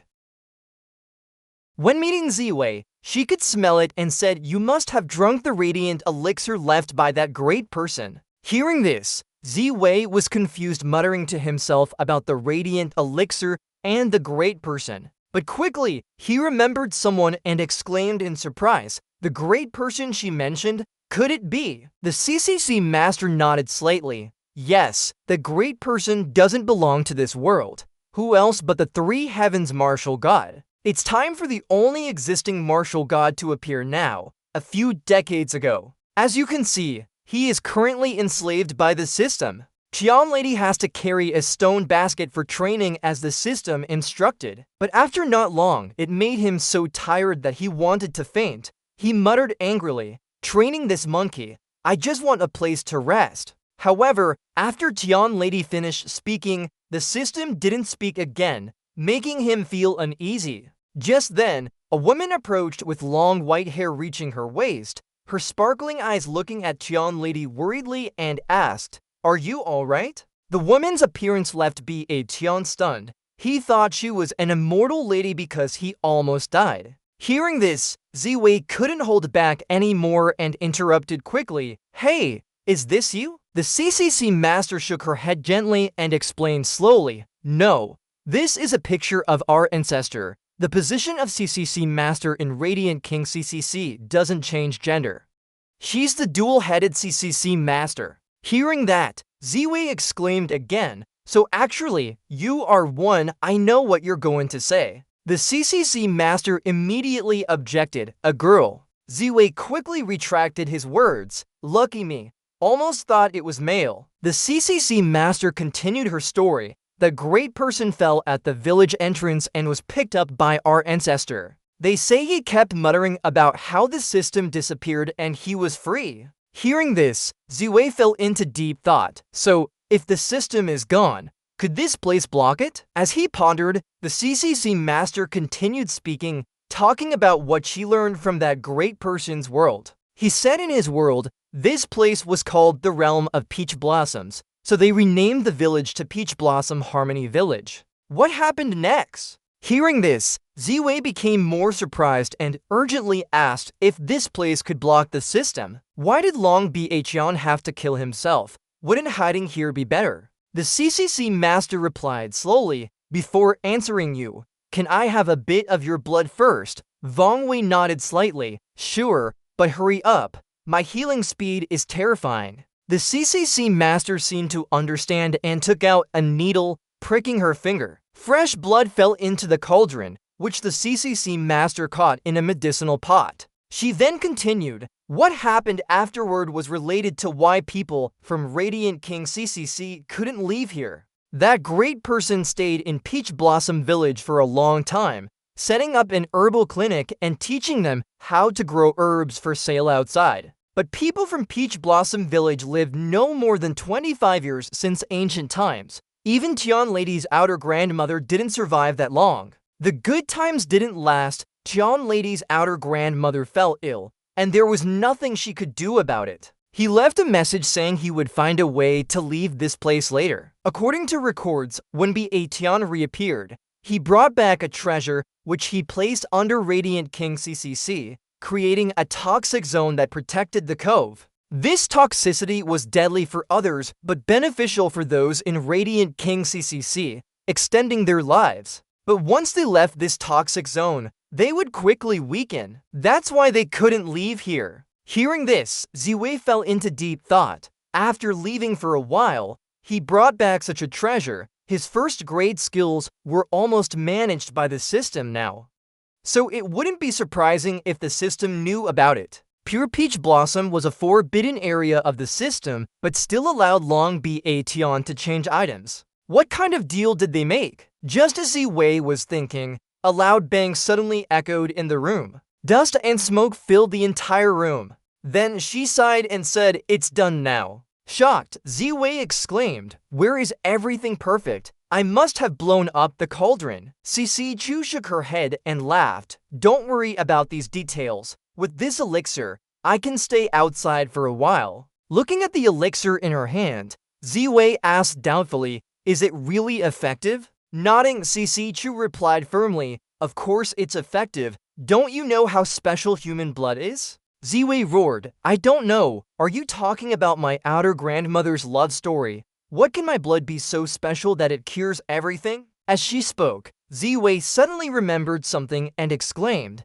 so the reason why my healing ability is so amazing is because I ate that elixir. Is this true or false? Isn't it because of my unique physical condition? The CCC master calmly said, of course, whatever that great person left behind, I couldn't have mistaken it. That year, the great person left a book of Baikill elixir formulas. Many were never seen before in this world. Among them was one formula with a scent similar to the toxic egg in the cove, said to revive the dead. Its name is Decoction for Complete Restoration. As she spoke, Cici Chu couldn't help but say, you can get such things. It's truly admirable. Right, are you like that great person from another world too? But after saying this, she felt Ziwei's expression was off. She hesitantly asked, does something seem to be bothering you? Ziwei shook his head and laughed it off. I'm not upset, just suddenly don't want to live anymore. After playing around for a while, it turns out you're just an unimportant character. At first, the house collapse was coincidental, saving Hongju was coincidental, and getting the Ma Jiao clearly wasn't important. Why did the token appear on Ziwei? This really doesn't make sense. The more he thinks, the unhappier he gets. Ziwu hurriedly calms himself down, thinking that if this magic technique can't be used, at least he can see ghost energy. His life is good now. Even drinking powerful potions. Even though this body was a minor character before, under Ziwu's manipulation, it will definitely not remain a minor character anymore. Whatever happens, there must be a cause and effect. Maybe you came to change everything, right? If you kill the demon lord, aren't you even more powerful than the top Jianghu figure? Ziwu gets increasingly excited. He stomps his foot on the table, making the main character's ear perk up with a smile. They say this important person's emotions are very volatile.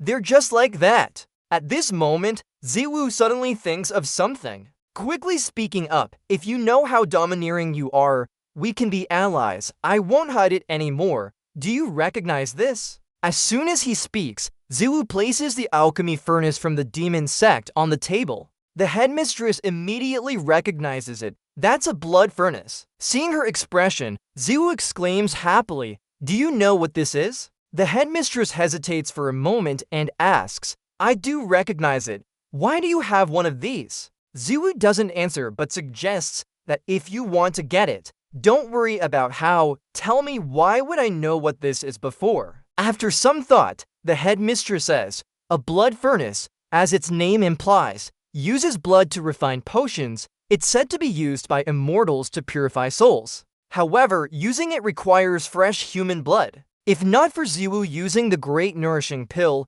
he might have died many times trying to activate it." Hearing this, Ziwu exclaims, "Wow, that's scary." The headmistress sighs and says, "According to what the important person left behind, you're a reckless brute. But if you've activated the blood furnace, there must be potions inside." Ziwu hesitantly opens it up. Sure enough, he sees a purple pill. His eyes light up. He glances at the headmistress and asks, "Can this be eaten? Are there any side effects?" The headmistress shakes her head and says, "No side effects. You can eat it, but it's precious in normal times. It's a family heirloom." Before she finishes speaking, Ziwu gulps the pill down. The headmistress is speechless. He ate it so decisively. It's usually an ancestral treasure. After waiting for some time, Ziwu says, "There doesn't seem to be any change." The headmistress sighs. That's because the potion was refined from. But before she finishes,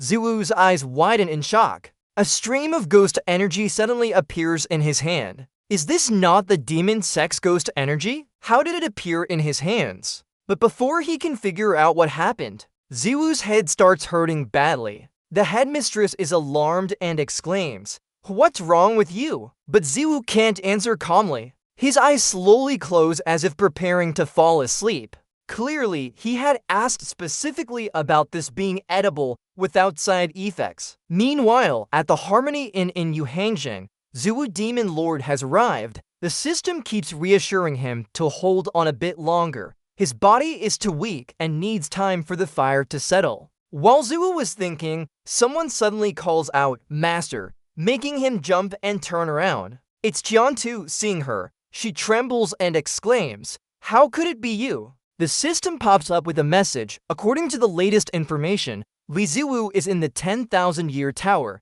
Jiantu, who has seen his original self die, please persevere. Hearing this, Ziwu's face darkens as he curses, "Damn it, you dared to make me do such a disgraceful thing." But for the greater good, he calls out childishly, "Sister Jiantu." His tears start falling. Jiantu is surprised and quickly sits down, hugging his body, and asks anxiously, "Nia, why are you here?" Ziwu cries sadly, "Nia fainted. When I opened my eyes, she was already here. The white-haired elder said that Li Longkuai was here too, so I came to find him." Jianta quickly realizes the white-haired elder is Hong Tu but wonders if they had a falling out with Ziwu. She says, Nia, now that Master isn't here, can I take you back to the 10,000-year tower? We'll discuss other matters when Ziwu returns. But he's sick and might not be able to see us for a few days. Hearing this, Ziwu secretly smiles. This is good, he's sick. But soon, his mood changes as he cries loudly, Sister Tiantu,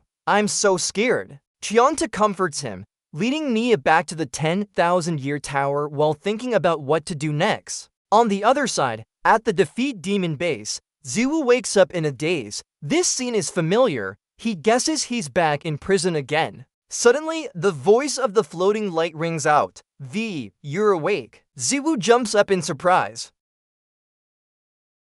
So this time you're not going to jail? You think so? Ask him if he's suspicious. Big Beauty, how is the situation now? Fu slowly explains. You fainted. CCC Master worries that the Mao elimination people might get angry for waiting too long, so he sends someone to negotiate. Now CCC Master is treating the skin of Mao's ocean, while she waits here for you to wake up. Ziv nods slightly, then looks at his hand. Before fainting, did he see ghostly energy? Was it an illusion? Suddenly, outside there's a loud and frustrated voice. Damn, what are you saying? You can only reduce the anger. Startling Ziv.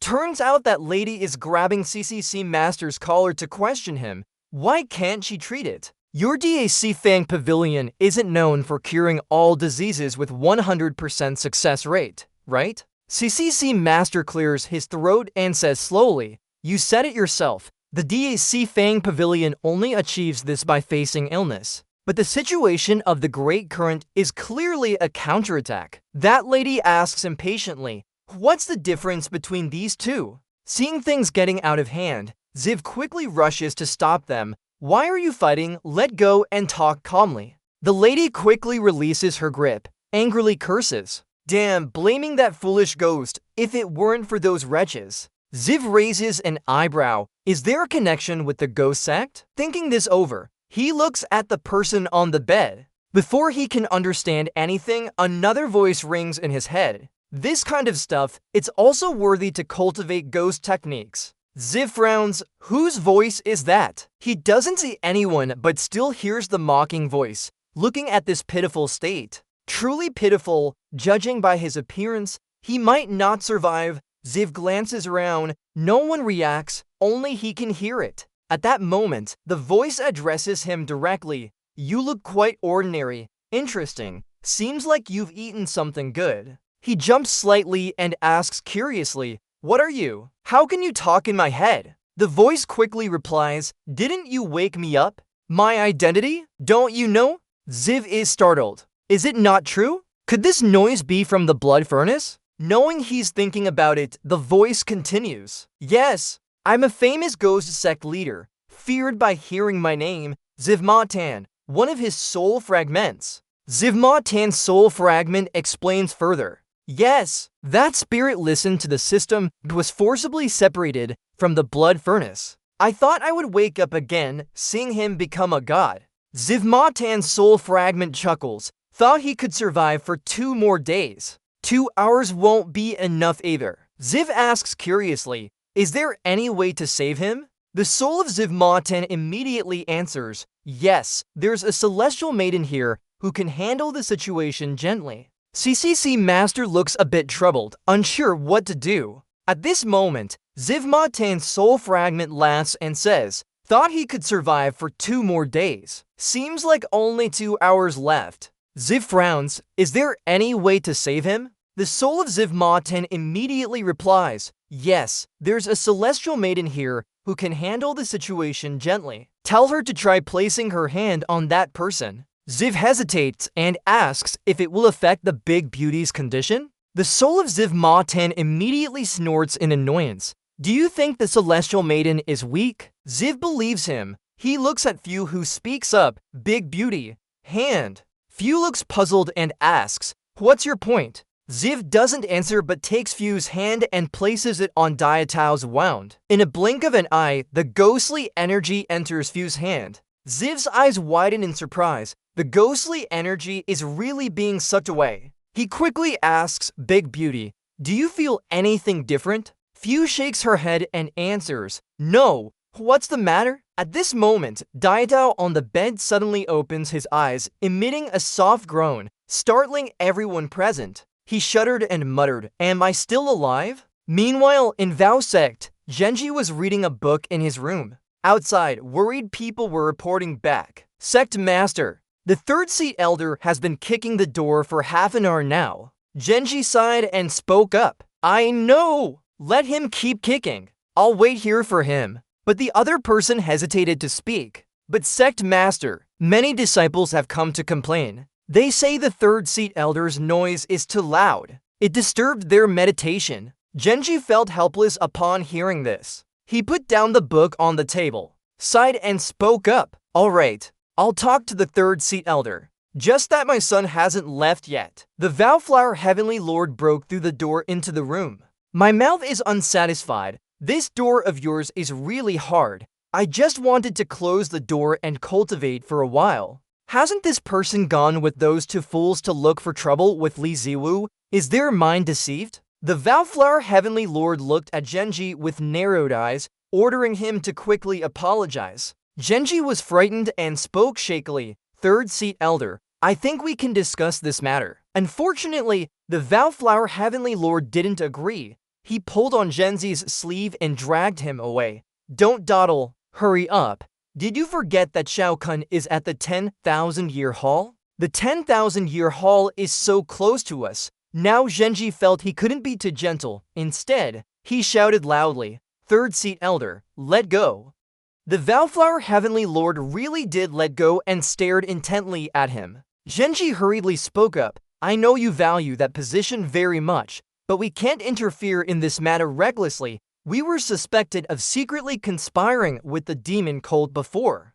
So now you're rushing to find someone. You've come back to life, huh?" It's infuriating that the Vowflower Heavenly Lord didn't listen and said, "Didn't the women from the 10,000-year hall also go to claim their people? Why can't we?" Genji immediately complained loudly. How could it be the same? The 10,000-year hall is a presence even His Majesty fears. Suddenly, she's practicing martial arts. She beat the sect master of the original sect with just her ears. The Vowflower Heavenly Lord grew angrier as he listened. He coldly scolded, "You fool. Think about it using your head. That woman must have been taught by someone to practice martial arts. Don't say much more." The Vowflower Heavenly Lord quickly dragged Genji out.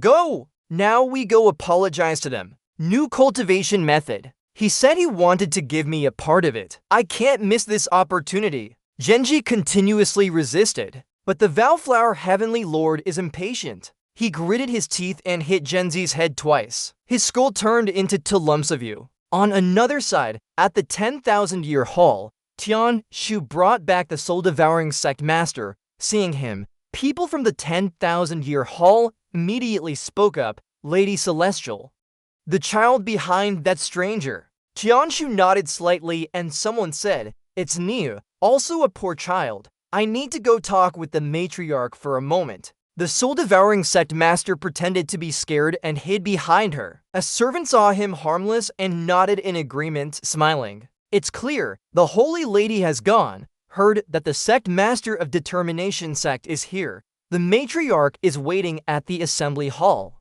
Got it, I'll go there first. Qianshu replied calmly, stroking the soul-devouring sect master's head and then leaving. After she left, the soul-devouring sect master changed his expression. Meanwhile, Wu Jin was in the form of Ziwei's sleeping withdrawal. Even when someone entered, he didn't know. The soul-devouring sect master looked at the sleeping person in front of him, but the system said he wasn't Ziwei. The soul-devouring sect master clenched his teeth and cursed, "The Heavenly Lord disrespected me. If so, let's leave him alone for now." He turned and left the room. At that moment, Zhang Biyu saw Ma Ziwei's action inside the room. He wondered to himself, in the middle of the night, what could a little kid be doing here? But before he could figure out why, Ma Ziwei appeared behind him. In an instant, Zhang Biyu was knocked unconscious by the demonic energy. Ma Ziwei looked at Zhang Biyu lying down and his eyes were filled with coldness. The system popped up to remind him that a sudden death would raise suspicion. Ma Ziwei replied calmly, I know, this isn't waiting for a breath, it's twin talismans. The system asked curiously, what do you want to use the twin talismans for? Ma Ziwei said coldly, could it be that someone wants me to use the child's body to gather information from everywhere? I wonder what other tricks this wise man has to avoid stirring up a hornet's nest without touching the golden coins. The system finally understood and gave him the twin talismans.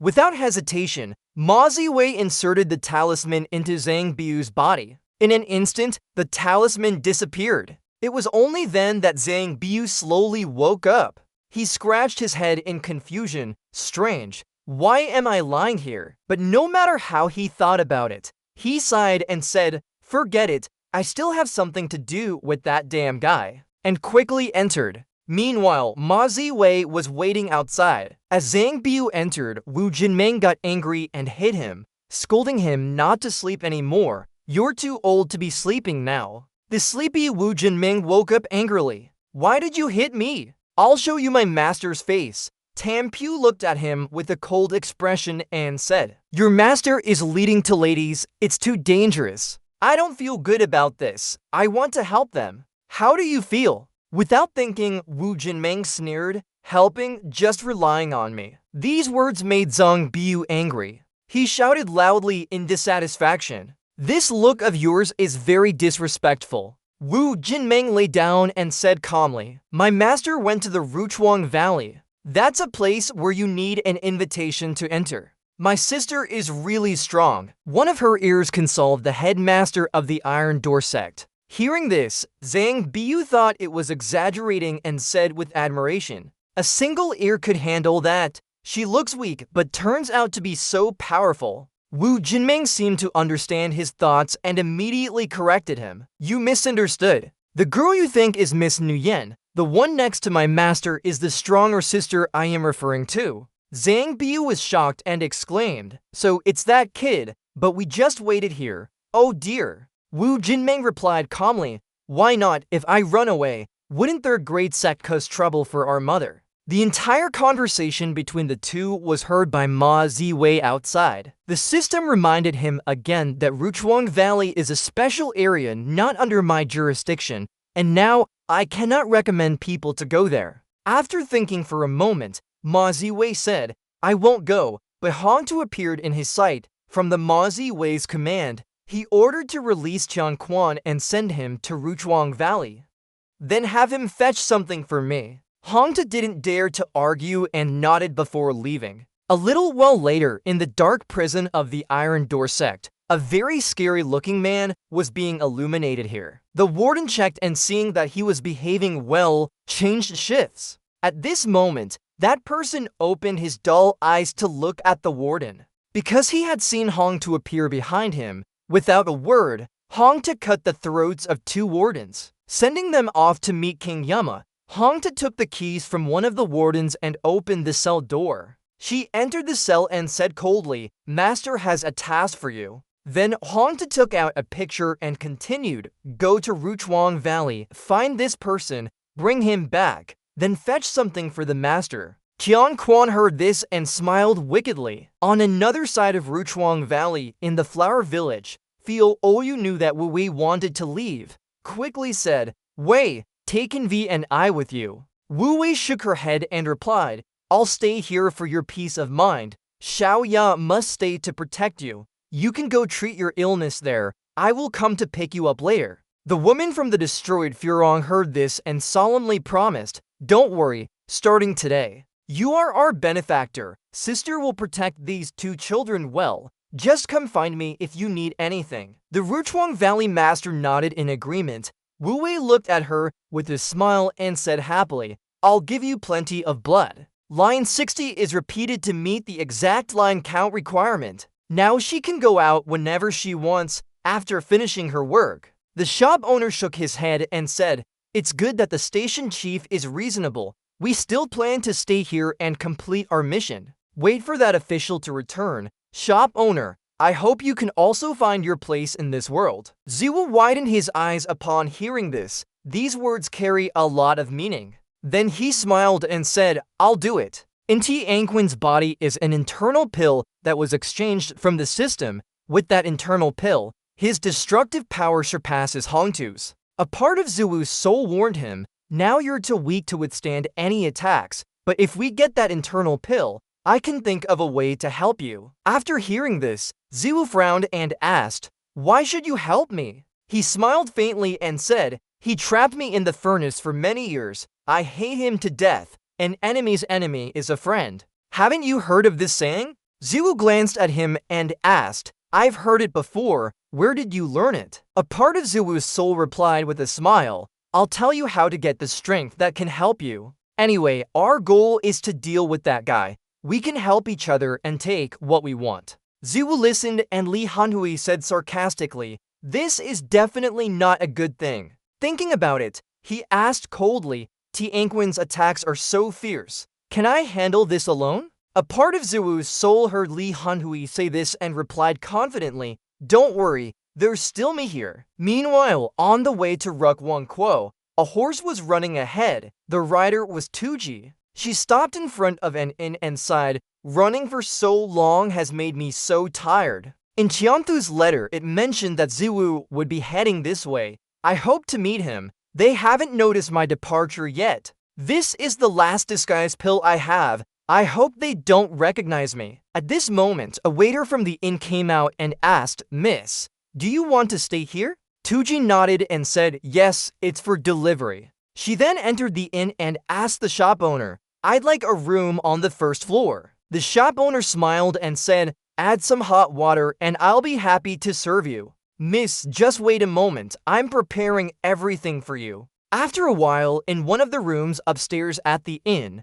Taizak, who had been running all day, quickly entered the bathroom. Taizak soaked herself in the hot water and finally felt relaxed. She still hadn't reached Ziwu's inn. Once everything calmed down, she must stay for a while. While thinking, her eyes drooped until she fell asleep in the bathtub. Suddenly, loud shouts echoed outside. Taizak quickly got out of the bathtub. As she stepped out, she saw a waiter covered in blood running frantically. Someone was killed. Tuji looked at him nervously and asked, what happened? What's going on? Outside the inn, it had turned into a horrific scene with bodies scattered everywhere. The one who caused this was Tianquin. He was chasing a girl. Seeing Tianquin kill people like that, the girl was terrified to tears. But she only managed to run a few steps before falling on the ground. Meanwhile, Tianquin had caught up. The girl immediately screamed in fear, don't help me. She crawled on the ground, trembling with fear as she looked at Tianquin.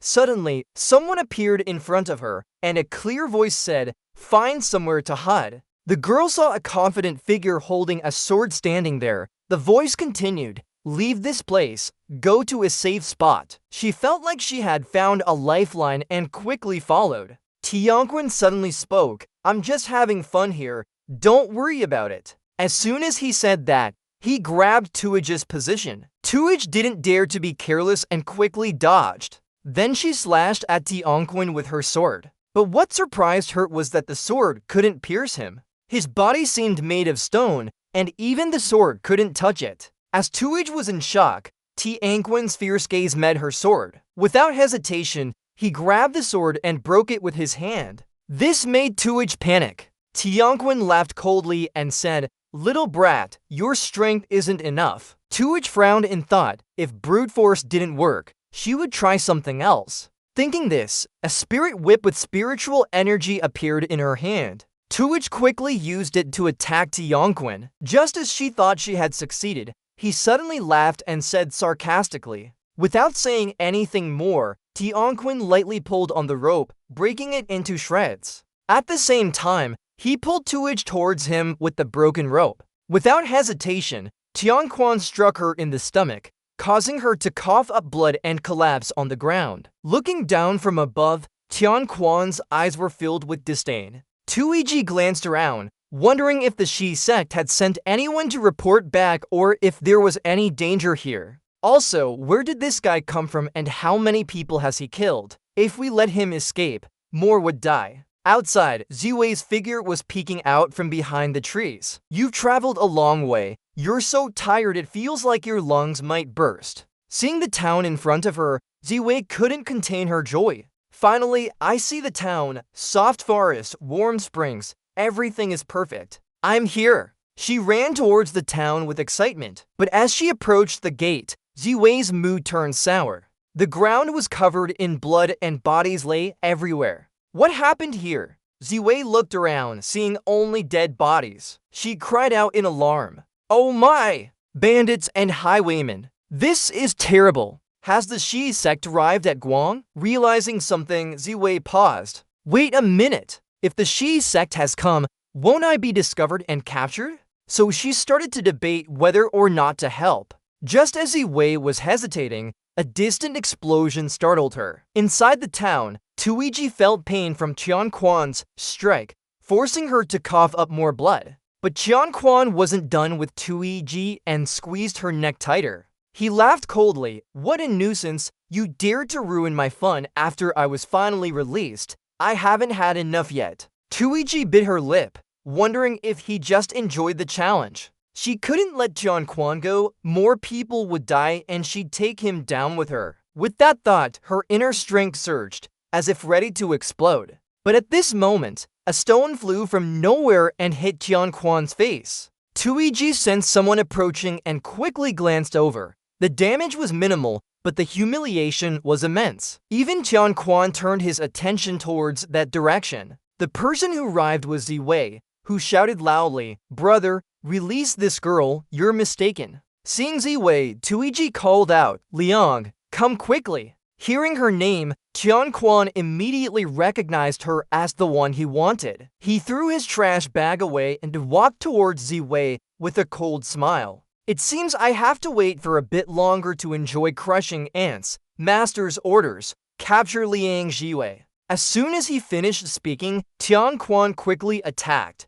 Ziwei was terrified and ran away. Did you really come here by mistake? While Ziwei was running with her pants down, Ziwei Ma Tan's spirit appeared laughing. What luck, I get to meet him here, he grumbled. Ziwei kept running but soon hit a wall. She panicked and almost cursed, this is a dead end. Ziwei crouched against the wall as Qianquan approached. She bit her lip. I've never seen a pig run before I tasted its meat. I'll just jump over the wall. With that thought, she sat down and jumped up. But her strength was only enough to lift 1 can of milk, let alone a 2-meter wall or an 8-year-old child. Ziwei tried to grab the wall with her hands and cried out in despair. It's over now. I'm waiting for you. Seeing this, Ziwei Ma Tan's spirit laughed mockingly. Your jump just now was like a donkey's. It made Ziwei furious. Just then, Qianquan smirked heavily. Capture alive means not killing, right? Ziwei was drenched in sweat.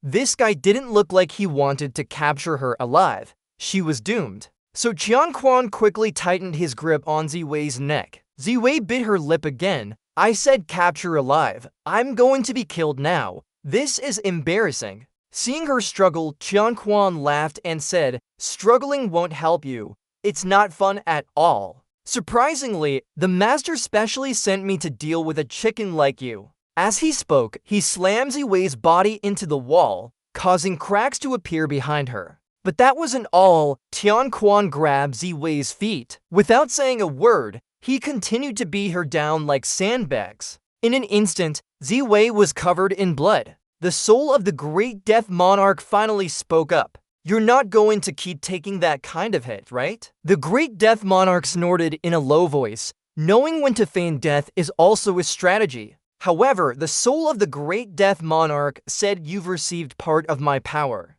Don't you know how to use it? That woke up the great death monarch. He immediately stood up and happily spoke. I can use the magic arts of the demon sect. I got it now. How do we use them? Teach me. The soul of the great death monarch began to teach the great death how to use magical techniques. After listening for a while, he still didn't understand anything. He muttered under his breath. Truly, one listens to advice from generals. It's just that before I could finish, I got hit. His body rolled 80 times in the distance. The great death monarch slammed into the wall behind him, spitting blood. He shivered and muttered. A person is valuable when they know themselves. I'll just keep feigning death. He brought me here as an order from the great death monarch to meet with him at the right time. Hearing this, the soul of the great death monarch snorted in disdain. You can't even beat his subordinate. Do you think you can defeat him?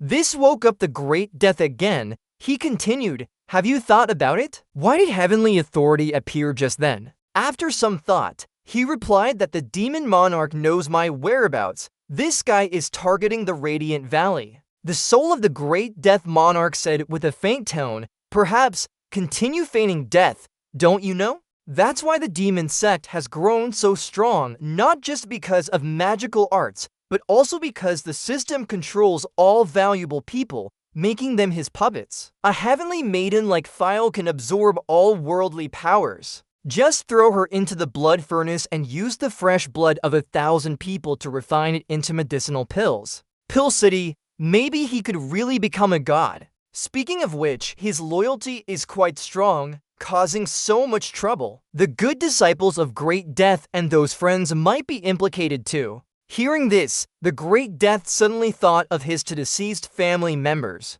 He fiercely shouted, no way, I absolutely won't allow it. At that moment, a stream of demonic energy appeared in his hand. The aura of the Great Death had changed. He would never let anyone die for him. Seeing the Great Death still unharmed, heavenly authority couldn't help but smirk, able to withstand my attack. More interesting than I thought, but your eyes really make people hate you. Extremely annoying. The Great Death gritted his teeth and shouted, shut up, take a hit from me. But he could do nothing. He angrily cursed. At the same time, heavenly authority was also surprised that the aura of the Great Death had suddenly changed. This familiar feeling made him feel uncomfortable. As heavenly authority was in confusion, the Great Death rushed to his face. He looked at him and asked, why do you have your master's aura on you? The Great Death snorted and replied, what does it matter to you? Do you think you're cool now?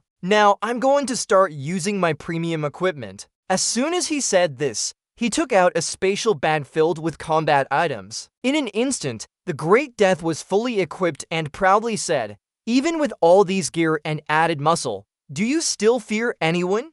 Heavenly authority looked at him disdainfully. Relying on such shabby equipment, people's ignorance is laughable. Thus began the second round of the battle between Great Death and heavenly authority. This time, the Great Death calmly stood there without any fear.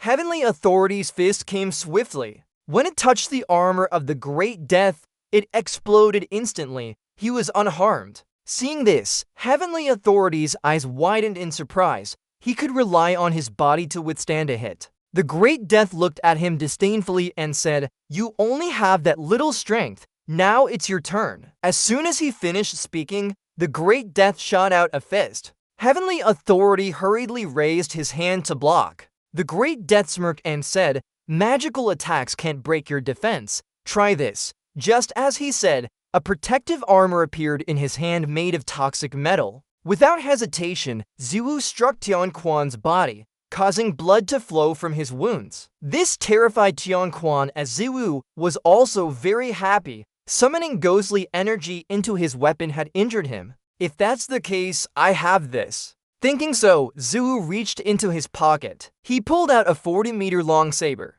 Ziwu raised an eyebrow and smiled. I see, it's only because of fullness that I've survived until now. This trick is definitely what you planned today. Immediately, he lunged towards Tianquan with the saber. Tianquan quickly turned to retaliate. But at this moment, a strange phenomenon suddenly appeared in his body. Tianquan's eyes widened in shock. Did Ziwu sneakily poison me just now? Thinking this, Tianquan touched the wound on his face. Could everything be part of Ziwu's strategy? As he was still bewildered, Ziwu appeared behind him. He coldly said, now give Ditruk time to warn. Did you think I would say that? Tianquan glanced back. But before he could do anything, Ziwu's saber had already descended. Ziwu laughed mockingly. Only fools give their enemies a chance to leave behind Ditruk and lure them in. As expected from a movie, leaving an enemy with Ditruk results in a 99% chance of betrayal.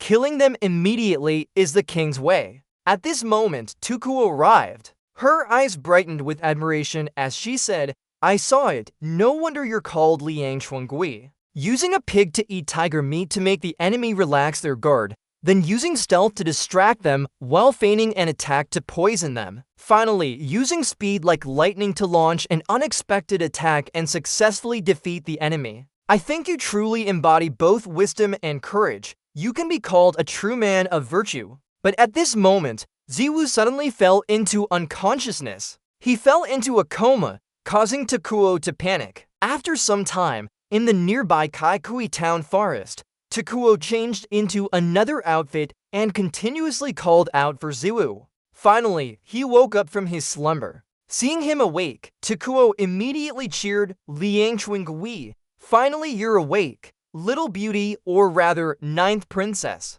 Why are you here? Where are we? Did you see a female warrior? How is the battle going?" Lu Yekyu blushed and softly explained, "Actually, the person who searched for treasures with the sect master was me. I used transformation to change my appearance and body." Ziwu nodded in understanding. "That's why. Why are you here?" Ziwu replied immediately, "Of course, to find someone." The female official brought a message saying that people knew he was coming to the King Valley, so she secretly left the palace and feared they might be captured, leading her to leave the area before anyone got hurt. Ziwu nodded in understanding. "What about the civilians?" Ziwu explained slowly. "Before leaving, I sought help, informing the guards and people from the Irony Sect they should arrange for those injured." Hearing this, Ziwu couldn't help but sigh. If not for Liu Ku's sudden appearance, I would have prepared to use royal secrets and die with that name. Hearing this, Ziwu smiled.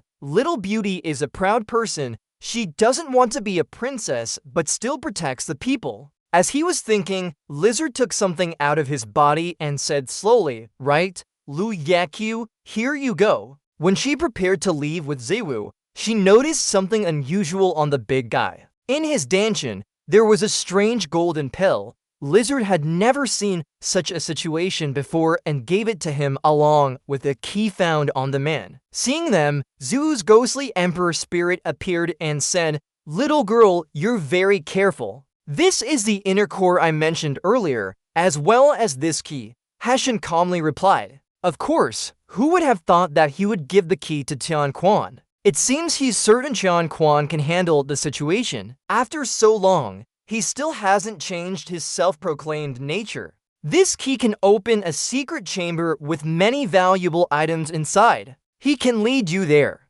Ziwu's eyes lit up upon hearing this. What an unexpected. Thinking about it, Ziwu thanked Lizard gratefully.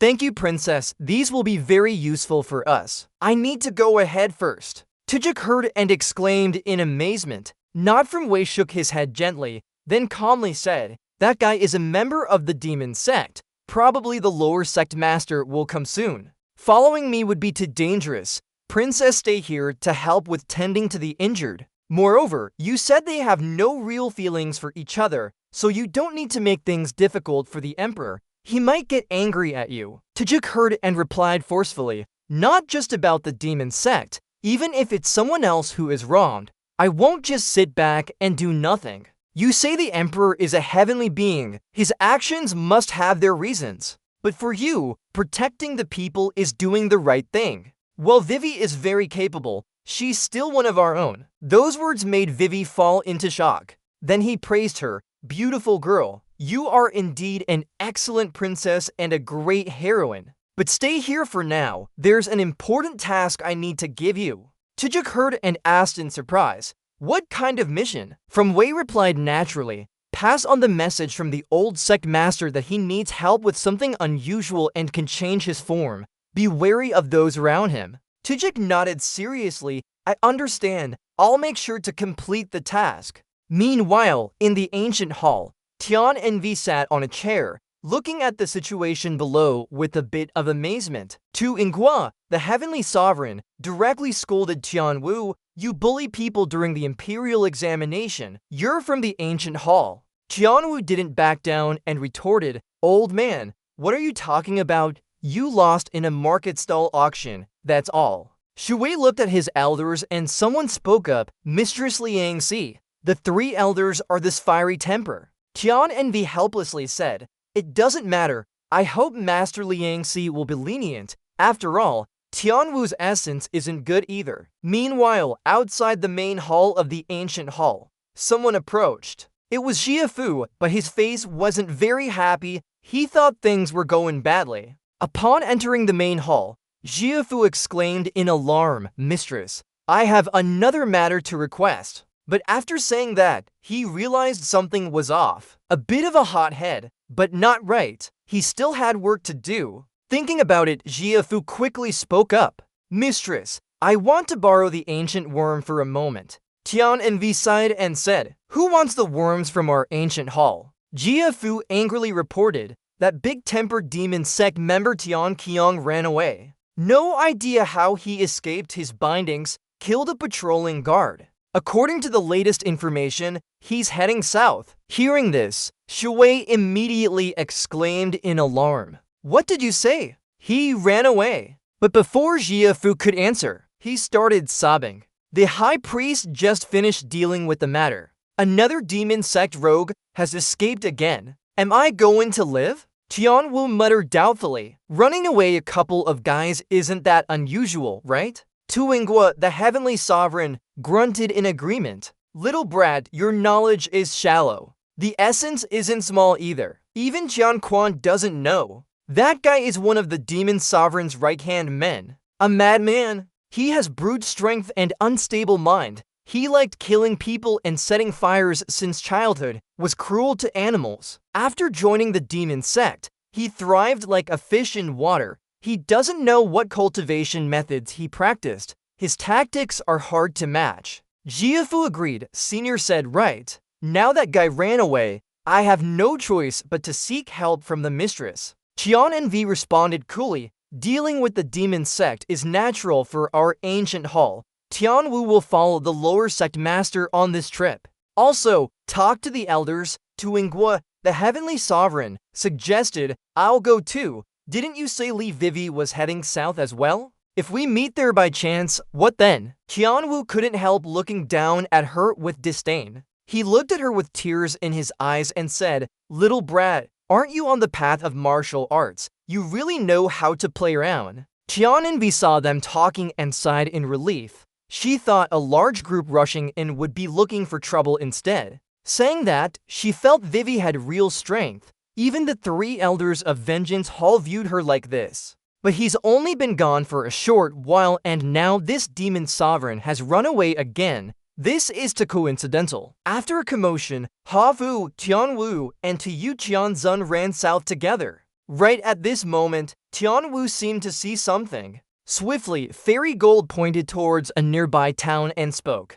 directing the viewer there. The three of them quickly rushed into the town and saw the heartbreaking scene before their eyes. Father Jia examined the wounds on the dead bodies, taking a long time to speak. It wasn't from weapon injuries. These people were beaten to death. Next to Second Notch, Lady Village was nowhere to be found. Not a single person survived, certainly done by that monster. Father Jia glanced at them and suggested they head south towards another town. After some time, the three of them arrived at the last small town in the southern area, only to see something they shouldn't have seen. Above the house, a body hung as if it had been exposed on a rack. Of course, this was the body of heavenly power. Father Jia raised his head and sighed, "Are we too late or not?" Meanwhile, Zuu's death god was walking happily, saying, "Using light skills to travel is so efficient. This is what being a master feels like." Zuu's soul spoke up, "We're here. It must be this place." Zuu immediately cheered. "Finally, we've arrived." But when looking down, he couldn't help muttering in surprise, "This place looks familiar. Why does it look so familiar?" So Zuu began digging the ground. After a while, he finally reached a secret passage door and grumbled, giving up. Digging holes to build secret passages, could this be traditional craftsmanship of this world? Zuu's death god soul looked at him coldly and asked, "Why don't you use your demonic powers to blast it open?" Zuu hesitated, scratching his nose and said, "Using demonic powers to dig too much trouble for such a small task." Hearing this, he mocked, "You just can't think of it, right?" Zuu didn't respond. He was lost in thought, feeling that the world is so small. Isn't this where he just came through? It's like going round and round to return to the starting point. As he pondered, he opened the secret passage door, revealing a basement. Inside were many items, paintings, models, especially an advanced computer. This must be Long Batian's room. Ziwu surveyed the room thoroughly. After a while, he sighed. The computer is still here, but it looks like an underwater house. This must have been changed from within the system. What a genius. Ziwu became more excited and reached out to turn on the computer. But it didn't work, and he frowned, muttering, "If there's a system, maybe I can find a way?" Just then, Ziwu's death god soul appeared and asked, "What are you doing?" Ziwu quickly replied, "Looking for something useful." Soon enough, he found his sailor's outfit. He exclaimed in surprise, "No wonder it's a senior so colorful." Then Ziwu continued searching. At this moment, he saw something placed in the corner. He frowned and muttered, "What is this?" It was unfamiliar. Could it be science? He touched it, and it made a buzzing sound. He cheered up. "Great, it still works. Advanced technology truly scares me." Suddenly, the item in Ziwu's hand emitted a faint blue light. In an instant, Batian's image appeared. He approached Ziwu and pointed at him with a mocking smile. "Brother, you can tell I'm unlucky just by looking." Ziwu looked at him nervously and shouted, "Oh my god, what is this?" A fragment of the death god's soul and the spirit of the martial god merged. Lady Tian heard this and said with a smile, "Daydreaming much? Don't daydream anymore. See if it turns out beautiful or if I turn red." Of course, he wasn't that refined. You could call him a fragment of his soul if you wanted. Same hometown. Lady Tian got straight to the point and asked Batian, whose face showed some alarm, "Why are you suddenly so serious?" Ignoring Ziwu's words, she began her story from when she was pregnant. She had to recount everything starting from that moment. Only Batian was lazy and didn't want to listen. He teased, "Can this system really destroy the world? Can I let it succeed?" "Of course not. If the world is destroyed, won't my old wife be gone too?" Hearing this, Ziwu's death god soul said with a sigh, "Turns out he had a system before. I thought I was the only one, but destroying the world, what did the system say to me earlier?" 100 Tricks looked at them and said hesitantly, "So here, only I wasn't favored by the system. I feel like I'm the main character." This made the two elders look at him with displeasure. Thus, this basement became a gathering place for those who were tricked by the system. When Batian came through, the management staff said to him, "Congratulations, because you're too lazy. We think you can't experience the joy of living, so we specially gave you a reincarnation chance." As described, that's why he could come through, because he met certain conditions set by the consciousness management system. According to this logic, after ordinary people die, their consciousness would unify and return there. But due to the system connection, since Batian's time, when people in this dimension died, their consciousness couldn't return normally. This made Ziwu panic. He exclaimed, "What did you say? Consciousness is the soul. If souls can't return, it means rebirth isn't possible. Such a serious matter. Shouldn't management staff be worried?" But after saying this, he remembered that lady employee's demeanor and sighed in resignation. "All right, those employees look so negative.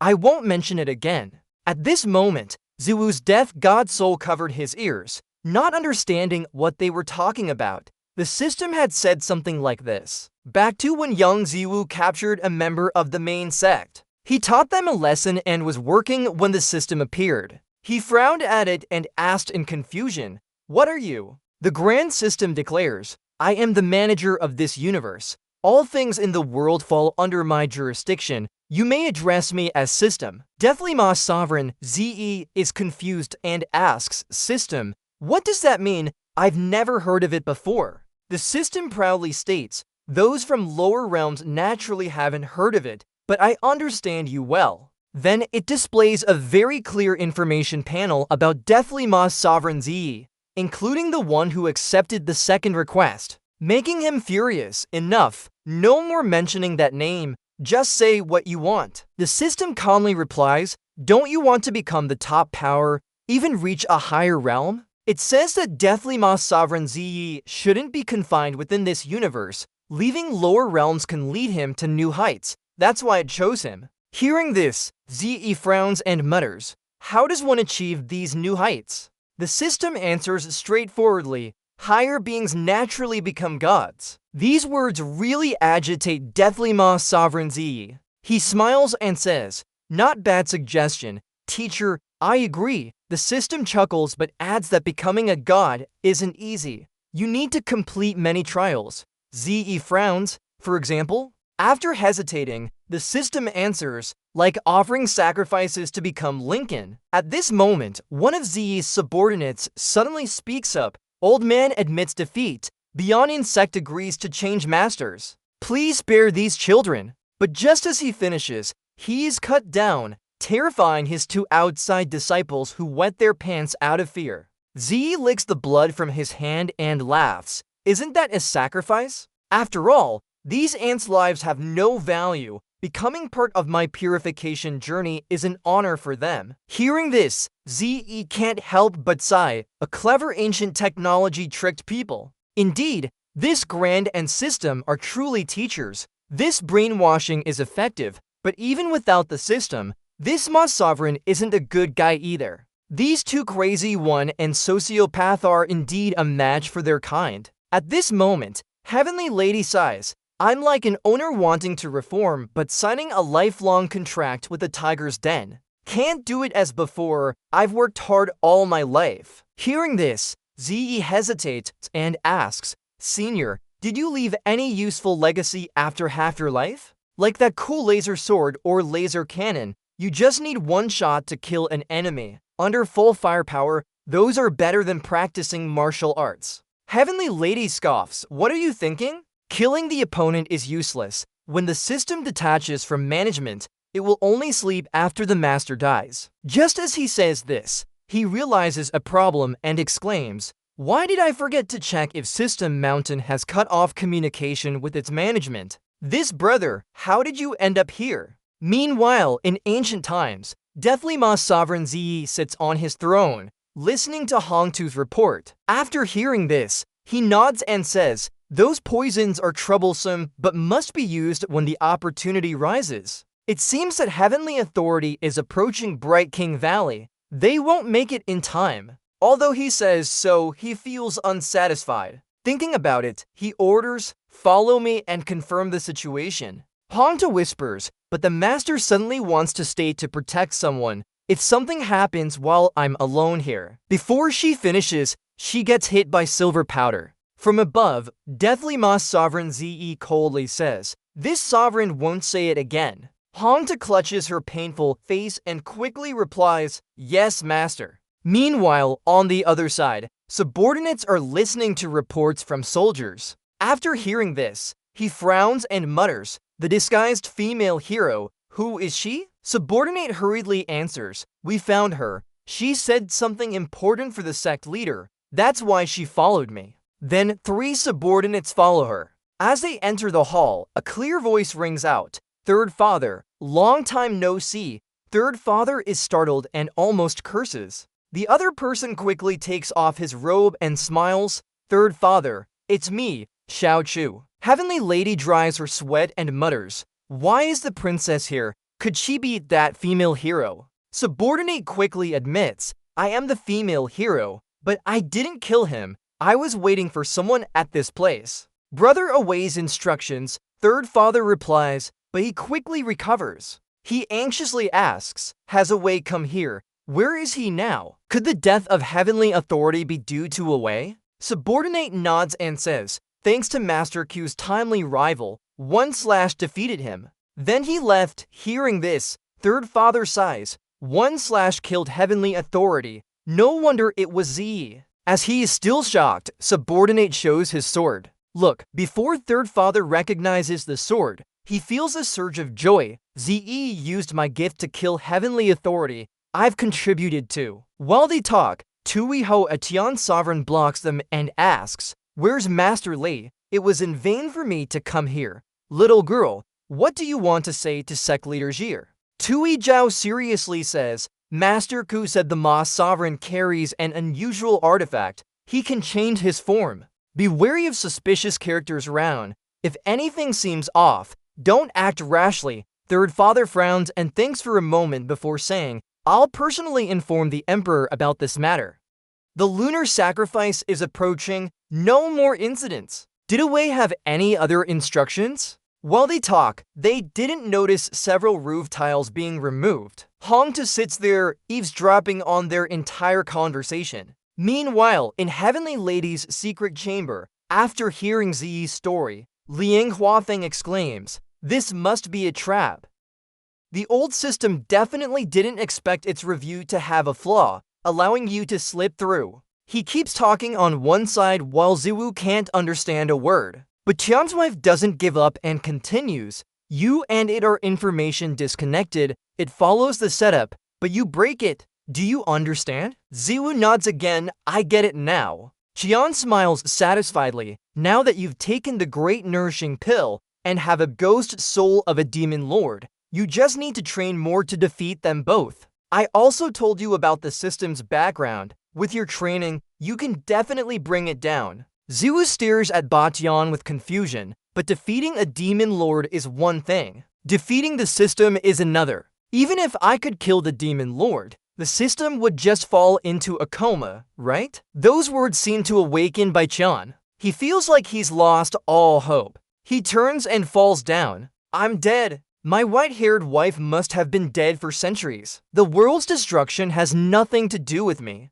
Ziwu frowns, watching Bai Tian's back. He knows who he's talking about. Quickly speaking up, "See nearer." The white-haired wife from the next life turns around in surprise and asks, "What did you say?" Bai Tian looks shocked at Ziwu, muttering, "How can it be her again?" Indifferent shrug, Ziwu says, "We know all about your story. You could block the system there. Clearly, you've been hiding to save them. What deal did you make with the system?" These words make Tian fall silent, unsure of what to say. After a long while, he sighs and says, "Back then, she was too sick. I couldn't watch her die like that, so I took her out. The price is that I can't go near there anymore." He wants to leave, but the system has many ways to stop him. She left for the next life and even seems to be waiting for him. Continuing, he says seriously, "About the system, we'll find a way. When you go, bring me along. The energy of this can last quite long."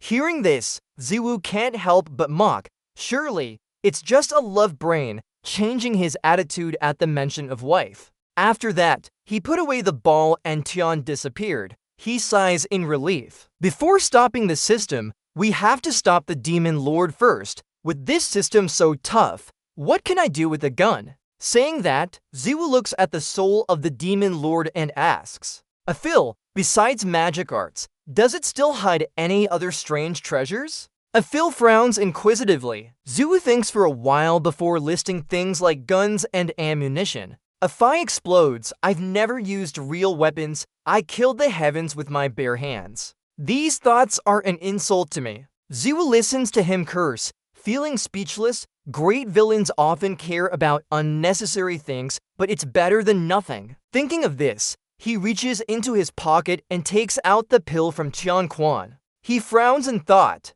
"Time to eat this then." Afio reminds him hesitantly, considering whether to eat with his current body. Even if it's a reaction, he won't die. If not, he can only use internal energy to fight without killing anyone. Ziwu reluctantly says, "What if there's a reaction? I just find the idea of this pill staying in someone else's body for so long disgusting." About the reaction, isn't it breaking meridians and destroying the dantian? Every time he heals from injuries, the injured area gets stronger. Thinking about this, Ziwu feels that a reaction is just an upgrade. He swallows it whole. Seeing this, Aphelion smirks. Naive, the inner pill's reaction isn't just breaking bones and muscles. It cleanses both soul and body. If you can endure, you'll be reborn like a phoenix. If not, your body will belong to me. After swallowing the inner pill, Ziwu hears faint calls from Fia Long. He wakes up drowsily. He rubs his eyes softly and whispers, "Don't make noise." An ancient person learning modern singing terms. "My head still hurts. This reaction is deadly. but in front of him. Fia Long wears modern clothes and smirks at him. What's a reaction? Late night reaction? You stayed up last night working on your materials again? I told you to rest properly. Don't die at your desk. Seeing her, Zhu stiffens and asks with a blank face, "Beautiful lady, why are you dressed like this? Where did the reaction take me? Is it an illusion again? Wait, could I have already transmigrated back?" Seeing him do this repeatedly, Fia Long is speechless. Then he pulled Vivi's hand and made her keep talking about it. "Can we talk while sleeping? Didn't I say let's go eat together?" Vivi was a bit confused, so she ran to the rooftop. She stood there alone. The night wind almost blew her away. The feeling of pain in dreams is real. Vivi realized she couldn't be fooled. Even if dead, one could wake up. But what if it's not a dream? If time travel is fake, jumping won't kill you but will hurt badly. At this moment, Tianti and Fu Liang broke through the door to rush in. Seeing Vivi standing on the edge of the roof, Fu Liang was alarmed and shouted, "Vivi, what are you doing?" Hearing the voice, Vivi turned around hesitantly. "Big hero, beautiful girl." "Oh, I didn't finish my sentence before tripping." She fell down powerless. Vivi felt she was indeed unlucky. Was she dead or had woken up? Luckily, Tiantu and Fu Liang caught her arm and pulled her back. With their efforts, they finally got Vivi up. She lay on the ground, gasping for breath. "Oh my god, I'm so scared." Then she looked at her wound. It hadn't healed yet. Just as Vivi was about to speak, Tianta hit her on the head. She harshly scolded, "You're crazy. What were you thinking? Trying to bring the whole company up here? Following hot news isn't supposed to make your company go viral." Worried about Vivi's condition, Tiantu and Fu Liang took her to the hospital. After hearing Vivi's situation, the doctor hesitated. "Are you saying a patient suddenly seeks death because they feel they're dreaming?" They nodded. The doctor continued, "My tests show no abnormalities, perhaps due to recent stress. Bring him for further testing." Chianta frowned after hearing this. No medical issues. Could it be work pressure? Vivi hesitated and asked, "Do you know my phone password?" This made Fu Liang smirk. Even the doctor seemed to stiffen. After checking again, the doctor said, "Not only delusional, but also lacks motivation. Suggest bringing him for further tests. His intelligence is slightly impaired." After leaving the doctor's room, Chianta couldn't help complaining. "Are you okay? Are you sure?" Vivi laughed and said, "Really fine, just had a bad dream." HMPH, Tianta turned away. "Alright, text us if anything happens." Fu Liang followed her out too. Vivi watched them leave, lost in thought. Later, following memory, she went home and started thinking about what happened. Ma Chi and a few were gone. The effects of the decoction of 10 fullness vanished. Fu Liang and Tianta became Vivi's colleagues, reflections in her mind's moonlight.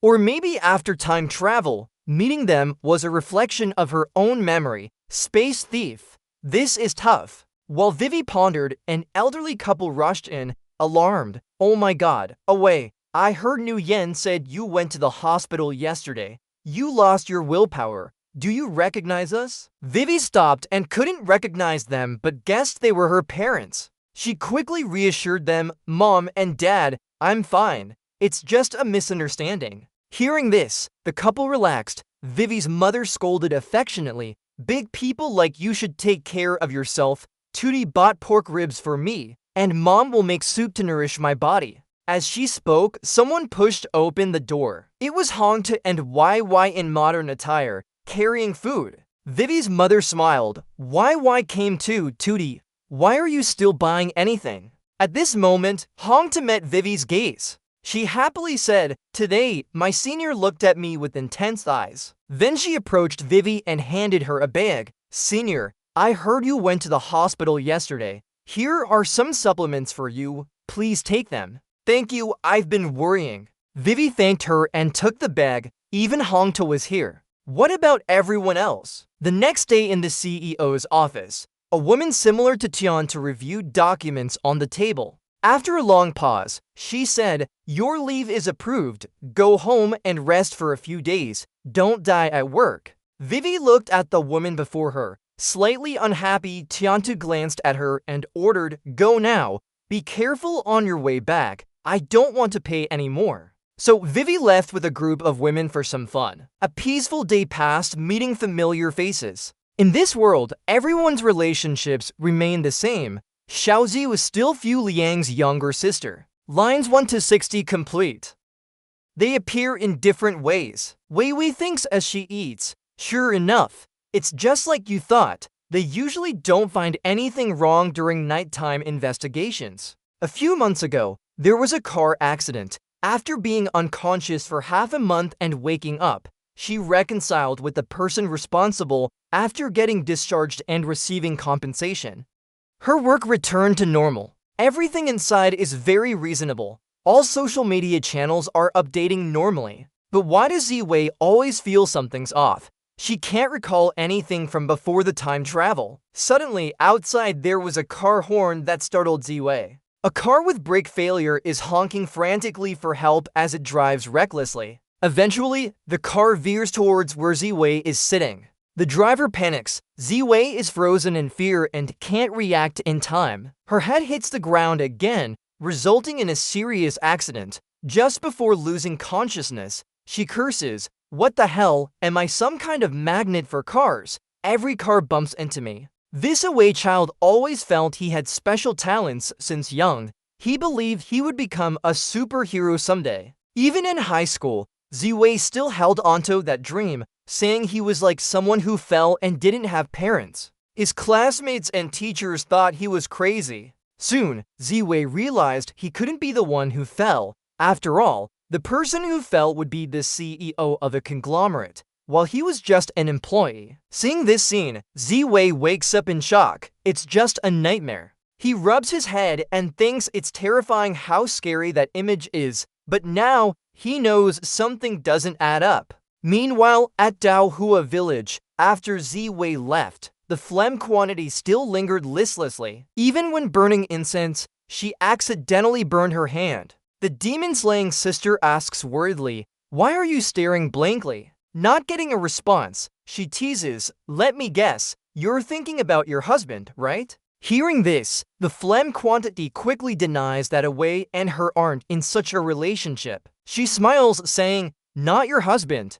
Do you miss him then? Come on, he's very protective of you. If I were you, I'd tie him to me." The more she says, the redder her face gets. She explains, "No, Away saved me and I'm grateful. I just worry about his safety." Her sister-in-law doesn't believe her, saying, "If you miss him that much, go find him then." The phlegm quantity shakes her head and sighs, "I don't want to cause more trouble for Away." Hearing this, the sister-in-law feels a chill. Soon, there's a moon worship festival celebration in Bakoer. Since she's bored here anyway, let's go with my younger sister. We can enjoy the festivities together. She keeps talking, not noticing that Ziwei is blushing and arguing. "I said he isn't my husband." The sister-in-law asks, "Are you going then?" Ziwei thinks for a moment and nods, "Yes." Her sister-in-law can't help but laugh. "Okay, it's far, we'll leave in 2 days." At this point, Ziwei finally looks happy.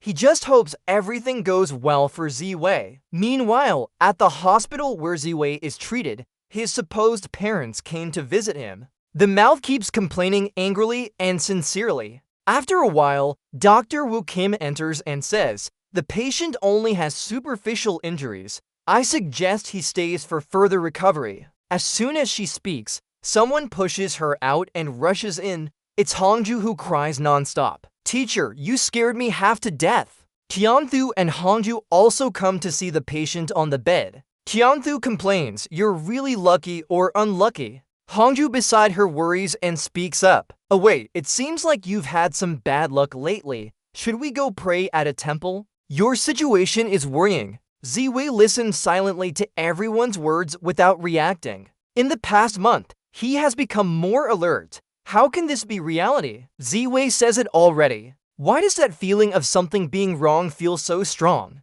If before time travel, his life was good, wouldn't he miss it every day? Forget about Ziwei not having memories of his parents. Even if they were there, they wouldn't give him such things. Thinking this over, Ziwei says, "I have to go." Hongju asks curiously, "Teacher, what are you saying?" Where are you going? Ziwei doesn't answer. He walks towards the window. Everyone in the room is alarmed and tries to stop him. But Ziwei ignores them. Hesitation would be a mistake. Any additional thought I have is a betrayal to the novels and movies I've seen. The beautiful seniors are still waiting for me to save the world. Then Ziwei decisively jumps out, breaking the illusion. He quickly wakes up from his daze, looks at himself, and exclaims happily, just as expected, it's an illusion. Line 60 is intentionally left blank to maintain the exact line count. Right at this moment, a few sighed and complained, "Is it you who did this?" A few observed him for a bit before questioning,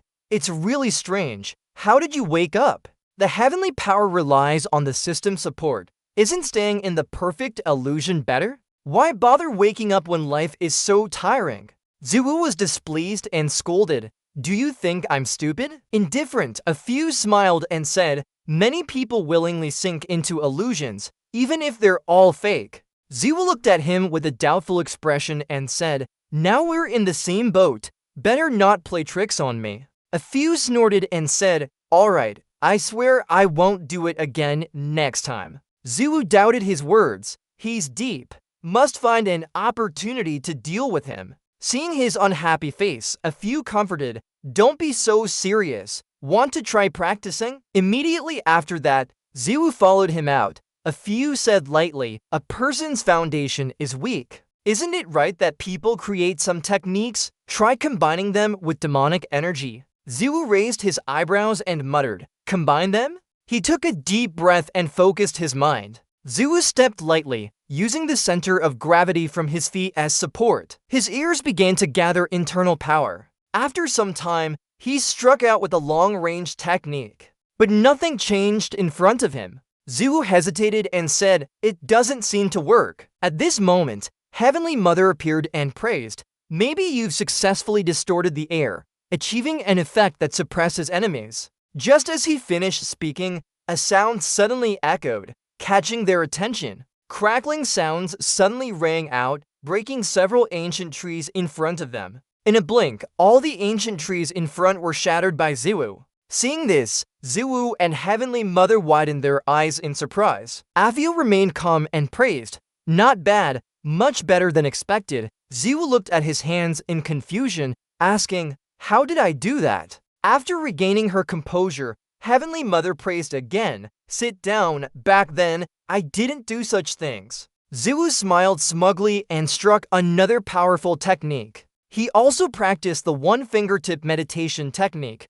All his techniques were tested, extremely arrogant. In a moment, the entire forest was destroyed by him. After some time, Ziwu smirked. He roared loudly, "I'm no longer who I used to be. Now I am the returned martial god. My power is starving for more. The grassland before me awaits conquest." Strange, why does my back feel cold? Ziwu showed no concern. His back was torn open in a large area. Heavenly Mother advised, "You should change your clothes first." "Right. There are some treasures in the room. Remember to bring them." At that moment, another person appeared in the forest hong too. She observed her surroundings for a long time before muttering doubtfully, "It seems like the master's anger." However, Hongta quickly dismissed it and felt as if she had forgotten something important. Meanwhile, at the palace, the emperor was reading a petition. An attendant outside reported, "Your Majesty,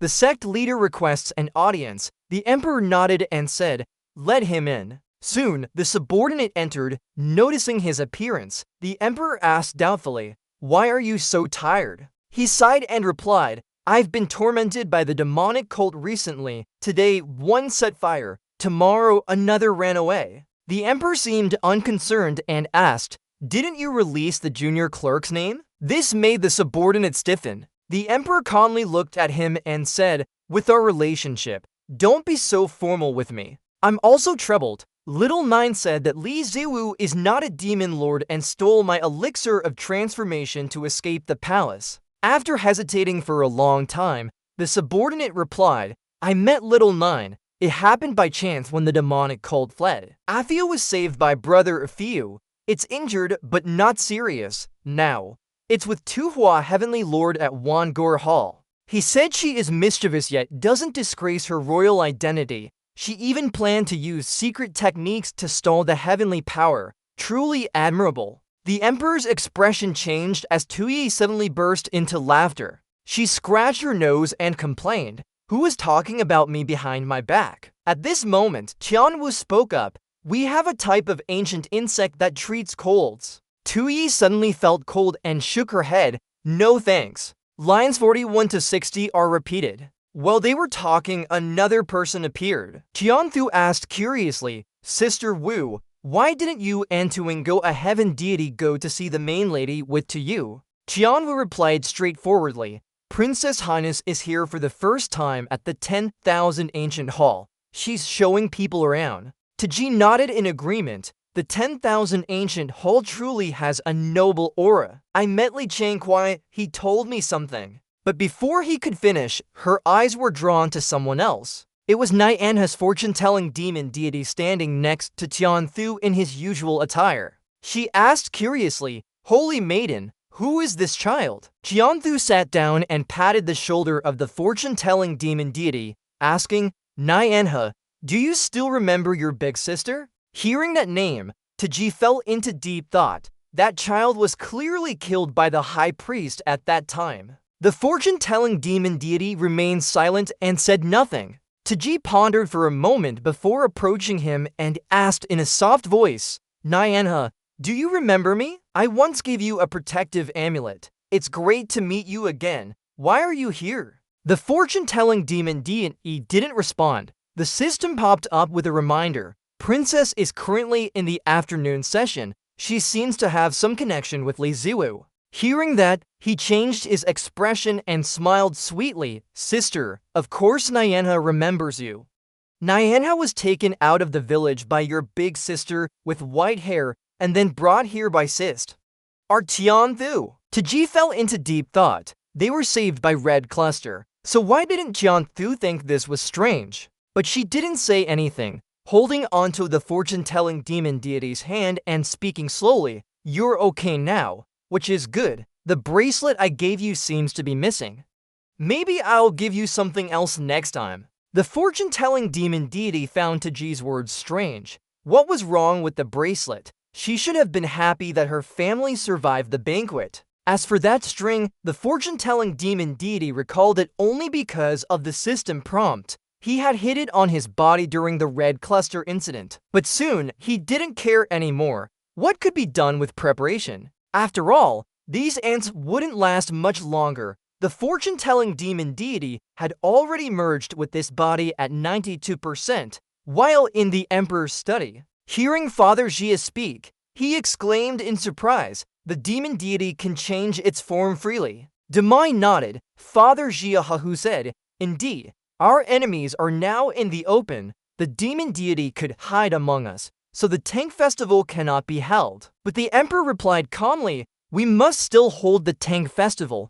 How can we explain to the people otherwise?" Father Jia looked worried and said, "If the fortune-telling demon deity, its followers cause chaos during the festival, how will we explain it to the people?" The Emperor shook his head and sighed, "We've held the Tank Festival for 5 years. Let's not hold it this time." At that point, the people would think the demon cult is more likely to take advantage of the situation. It might be better to organize a big event to force the demon deity to reveal itself. Father Jia felt uncomfortable and questioned, "Your Majesty, are you saying what I think you're saying? Forcing it out won't work. We can't defeat him." The Emperor didn't say anything but walked forward. After a long time, he sighed, "We've known each other for so long." He also knew that from a young age, he wasn't suited to be an emperor. Father Jia was surprised and quickly comforted, "Your Majesty, don't say such things about yourself." The Emperor shook his head.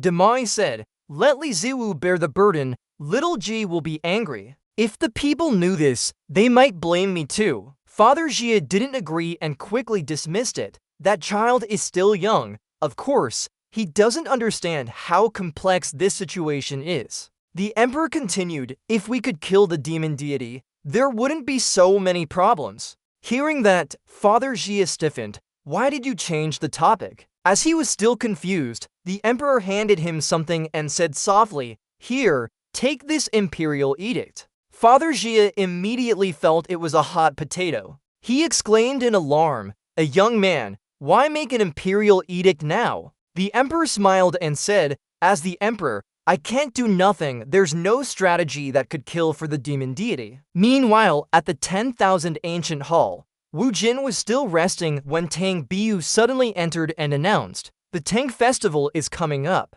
Emperor Oldney sent out invitations. We need to go to the capital city. Do you want to come with us?" Wu Jin coldly replied, "Go away, monkey. I have an important mission." Tang Biu looked at him with a smile. Demai said, "That's right. The emperor already knew you're fake." These words made Wu Jin fear for his life. Tang Biu understood what he was thinking. He quickly calmed down and said, "It's okay." After all, he had no intention of pursuing it. But just as he finished speaking, he felt something brush past him like a gust of wind. Kim Woo rushed to the door, removed her mask, and happily exclaimed, finally seeing the sun. In a mountain village, an old man was drinking tea in front of his house. Just then, he sensed someone approaching. Looking over, he saw a gloomy face behind a cloak, making him sweat profusely out of fear. But luckily, the person only asked for directions. The old man sighed in relief. It was just asking for directions. The kid dressed like that did look scary. He sat beside the old man and looked a bit grumpy. Then Afiel jumped out, complaining unhappily. "You're still young, why are you resting?" That person retorted angrily, "Do you think I'm some ascended being who's dried up all my essence? Do I not need to replenish anything?" Afiel was still insisting that everything must have a cause. He hadn't eaten lunch for so long. "Have you been practicing diligently?" The young man grew old without effort and got injured. "I said these things for your own good." Ziwu found him annoying, feeling very frustrated with his constant chatter. The Mid-Autumn Festival celebration was bustling, the streets filled with lights. The festival in Qinchang involved the emperor leading people to pray for national peace and prosperity. The old man was making firecrackers. He hid gunpowder containers inside the fireworks. When lit, they would trigger mechanisms. The dragon paper on top of the fireworks would flutter as they burned, creating a magnificent spectacle that people praised endlessly. Afiel muttered to himself, wondering if this group could still celebrate next year. Ziwu, who was eating lazily, ignored him and demanded directly. Afiel calmly said, "No one understands better than me. He definitely wants to make a grand comeback in the..." Everyone gathered for the Mid-Autumn Festival. He wouldn't miss this opportunity. Ziwu spat out his food after hearing that, thinking of how majestic the Demon Lord's entrance was, but only he could see its special effects. He couldn't help laughing. He said to the old man, "I won't eat this meal. I'll help you. My hometown is famous for fireworks, with many new designs not found here. Fireworks form images in the sky and can even be combined into words. That's really beautiful." The old man listened to Ziwu's explanation, but was skeptical. He kept insisting. He would definitely make him regret it, making a big impression on him. Thinking about that, Ziwu sneered maliciously. Time passed quickly. Half a month later, various forces arrived in Qinchang to prepare for the celebration. Wu Kim also came along with them. Qianthu brought the demon ladies the Matan in her usual attire. Piao Liang and Xiaoxi from Dao, Hua village, were heading towards Qinchang too. The demon extermination sister saw her younger sister nervously, quickly comforted her. "Don't worry, we're almost there." At the city gate, many people gathered here. Soldiers were checking IDs strictly to avoid trouble. Zvi was stopped and asked for her ID by soldiers. The old man stepped forward and said, "He's with me." Then he handed his ID to the soldiers. Seeing the ID, the soldiers let him pass and even cheered, asking for help. Ziwu followed the old man into the city, thinking all the way. He said that colors represented martial artists, lower than martial kings and martial sages. He didn't care about this setup. Yi seemed to be a mid-rank martial artist. He hadn't checked before because Ziwu was too weak. No wonder Qinchang had so many people with these IDs. The old man in front spoke again. "Young man, thanks for escorting me. I know Qinchang well. Let's take a walk." But when he turned around, no one was behind him anymore.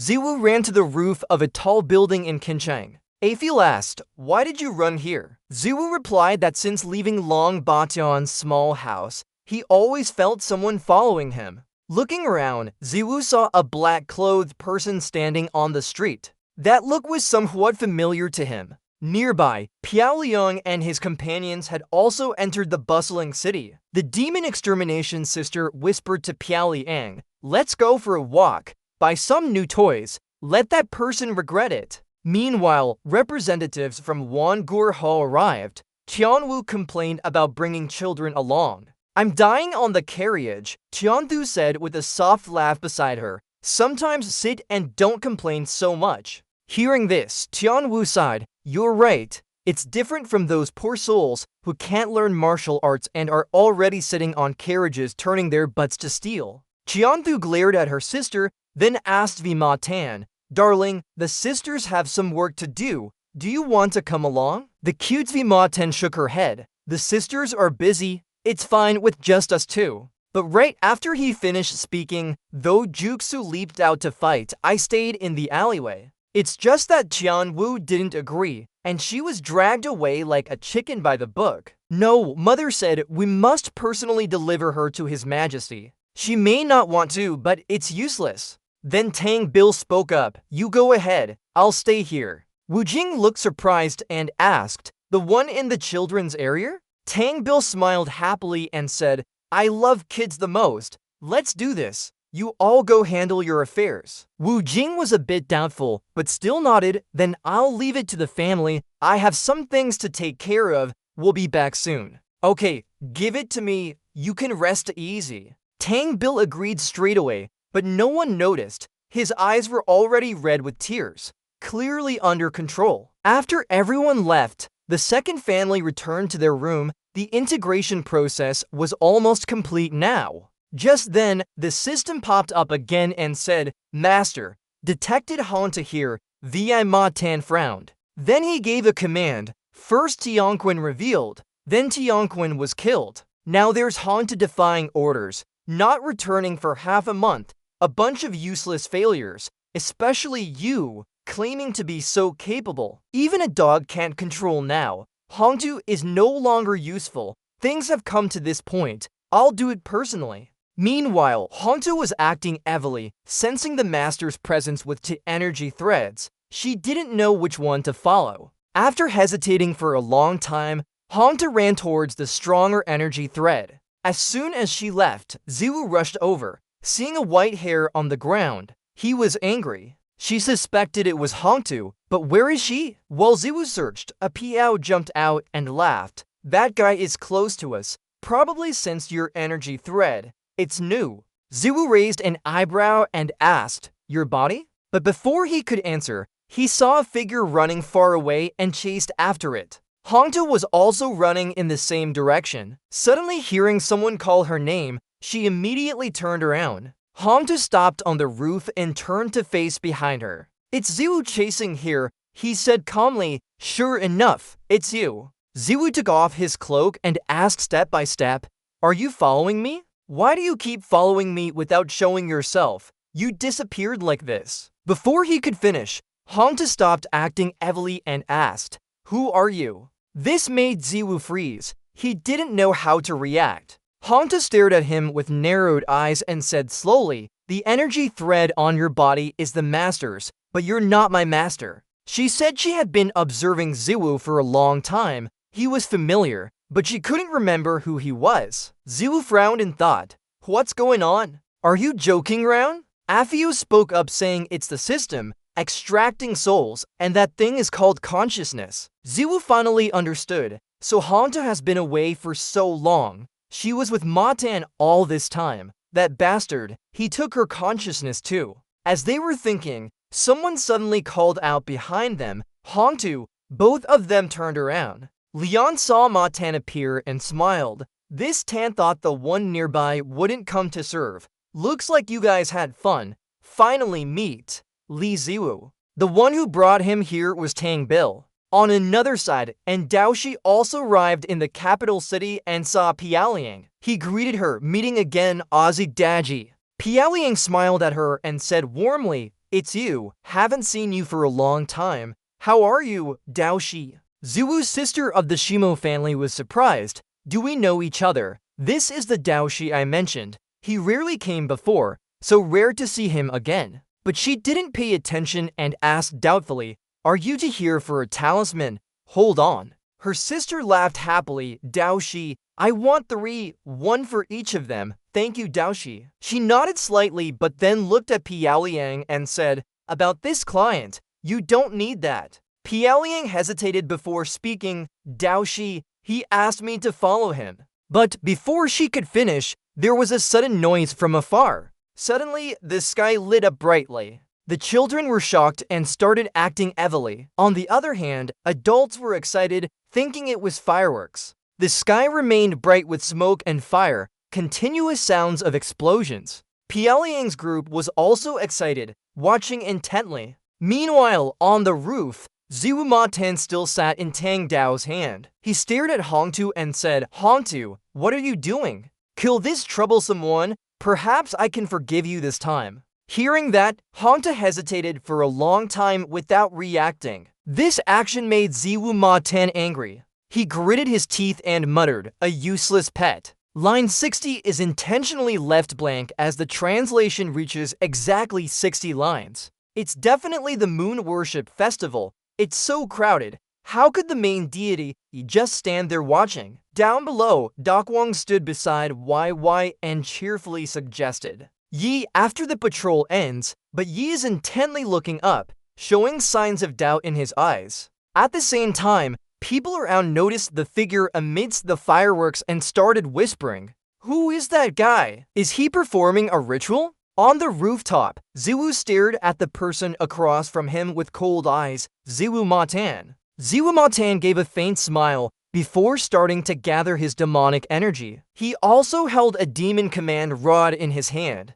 From afar, YY immediately recognized what it was. She quickly shouted, it's a demon command rod. Everyone followed the order and reported to the sect master, dispersing everyone. Dakwang also hurriedly ran around to evacuate people. But at the same time, YY noticed some strange people. On the rooftop, Ziwu's face looked a bit ugly now. He still stood silently there, his hand tightly clenched into a fist. After the evacuation, someone had already paid attention to Ziwu. That person shouted loudly, Ziwu Matan. Just as he finished speaking, people behind him suddenly moved like wind, startling him. In an instant, a group of people surrounded the rooftop. Behind Ziwu were others too. He didn't expect so many demons in the capital city. At the same time, the demon followers were uncertain about what was happening. They sensed the demonic aura from the command rod and came over.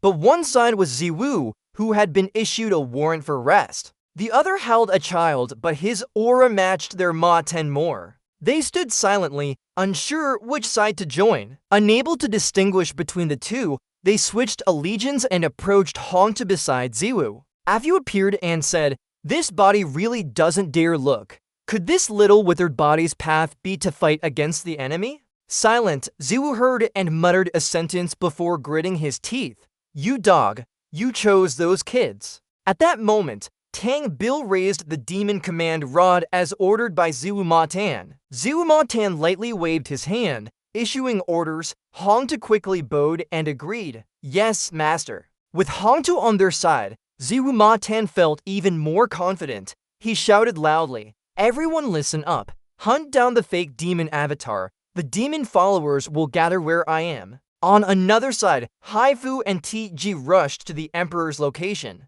The Emperor looked at the scene below and said faintly, followers of the 3 great sects, protect the people. Hold off on dealing with the Ma-10 for now. TG worriedly said, Emperor, don't joke around. All brothers have fled to hide. How do we deal with him? The Emperor patted her head and sighed, dying to save the world, destined to be a wise ruler. Tuji asked in surprise, someone wants to use secret arts. The Emperor smiled bitterly and said, regardless, it's royal family secret arts. Though Chuan can't help him, he can still injure the opponent severely with his strength.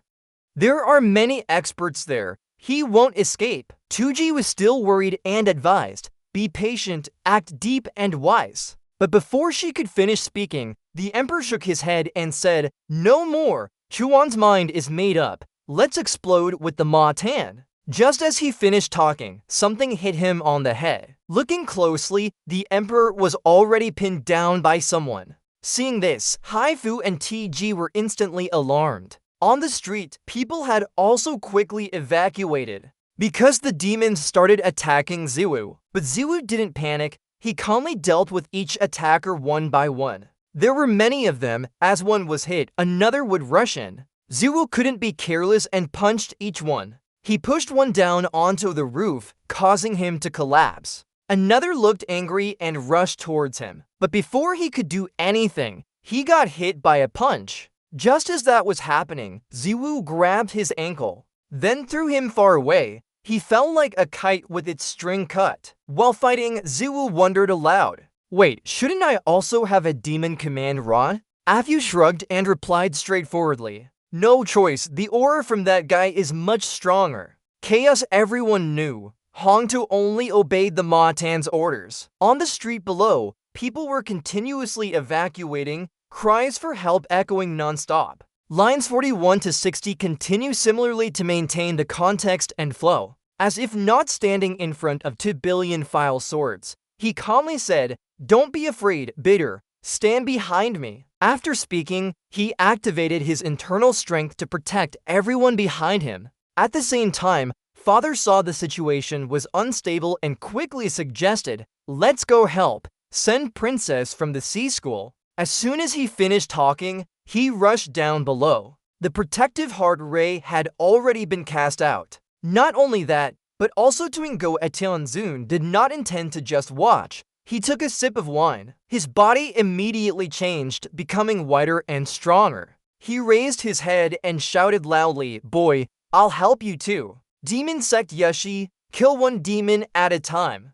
Tianwu attacked the demon Sect Yushi with black energy on one side while muttering unhappily on the other. "What are you doing? How did that boy suddenly become a demon sovereign?" On the roof, Ziwu was facing off against the Death Star demon sovereign. There were still many demons from the Yushi sect below. As one demon fell, another rushed in. Ziwu glanced at the 3 others. He realized something was wrong with Zhao Biao's condition. He must be controlled by a demon sovereign. Catch the thief first. That's the rule Ziwu understood, so he pounced towards them. Meanwhile, Tang Yuanzong and LCC Kung were not at their sects, but in the ancient hall. Because they weren't at the sect, they didn't receive any letters and missed information about what was happening on the streets.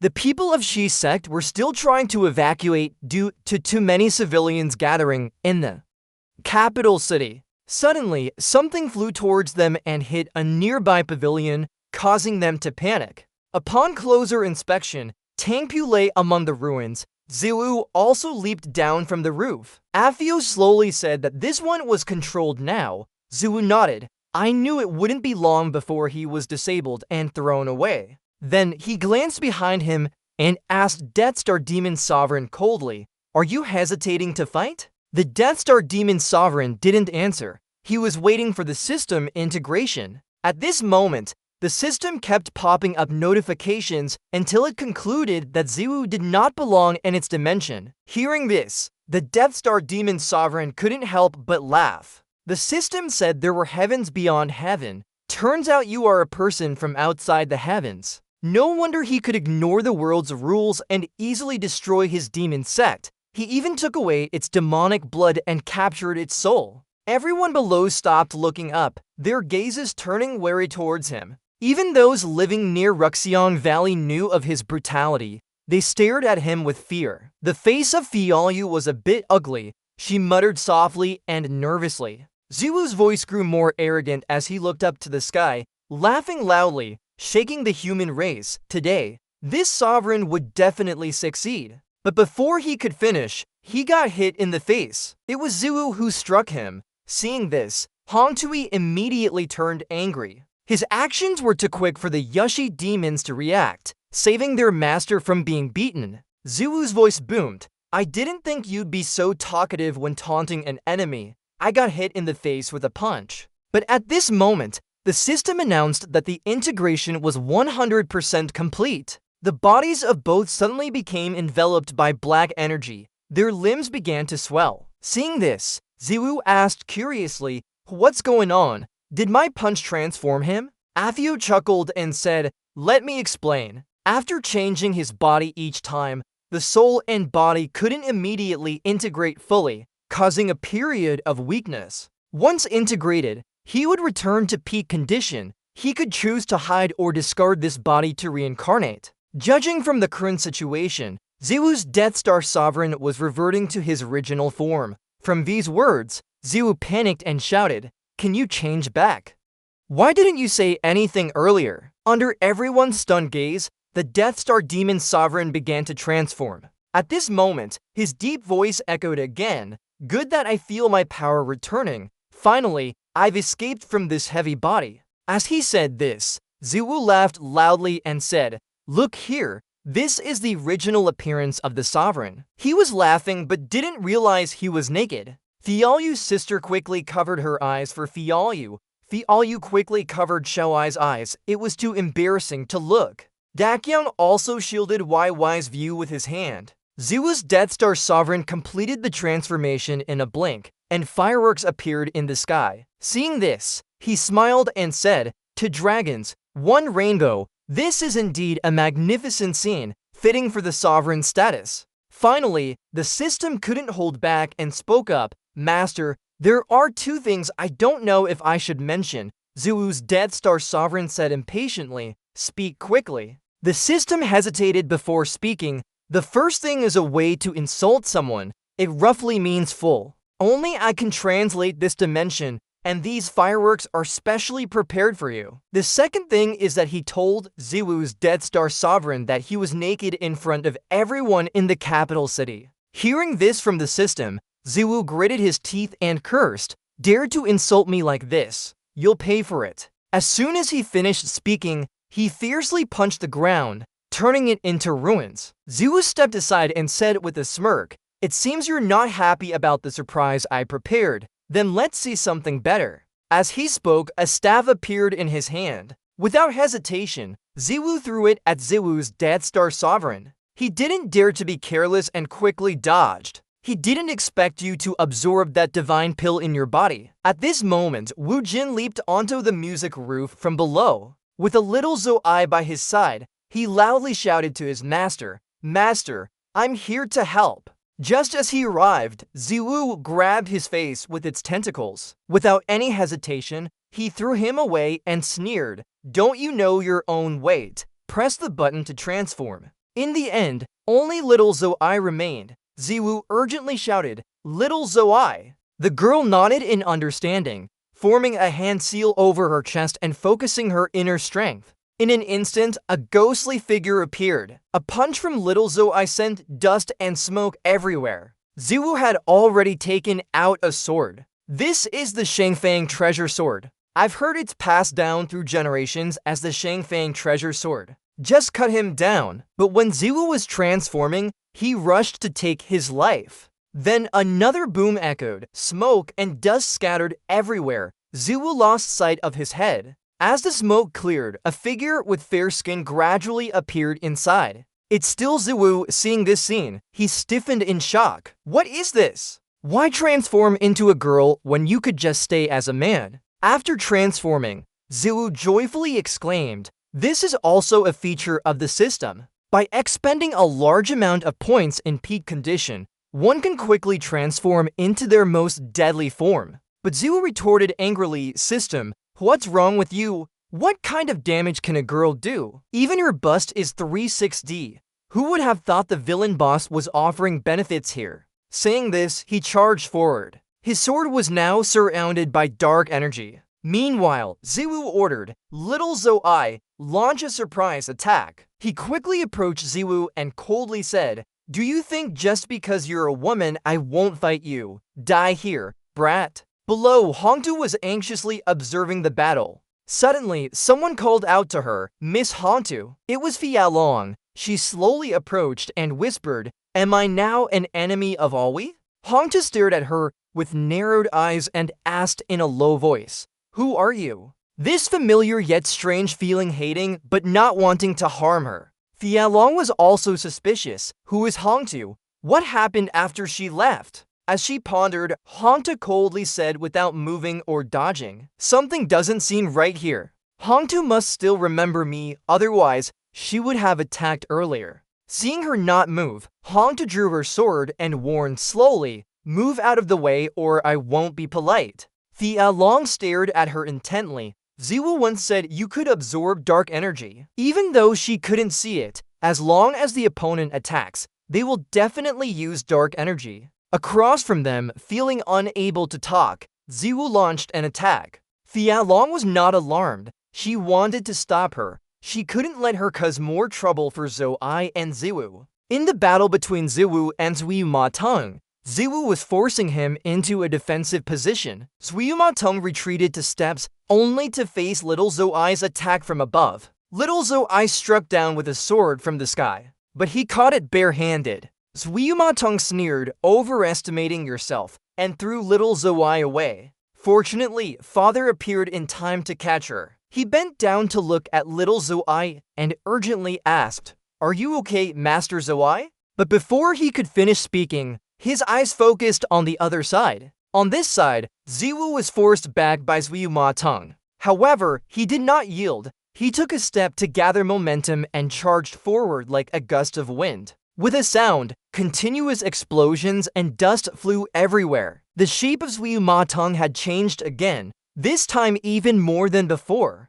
Seeing this, Ziwu exclaimed in surprise, "Why did you change your appearance?" As he was bewildered, Zui Ma Teng attacked. His dark energy sword struck straight at Ziwu's body. His arm was cut off. Seeing this, Father and Little Zoai were instantly alarmed.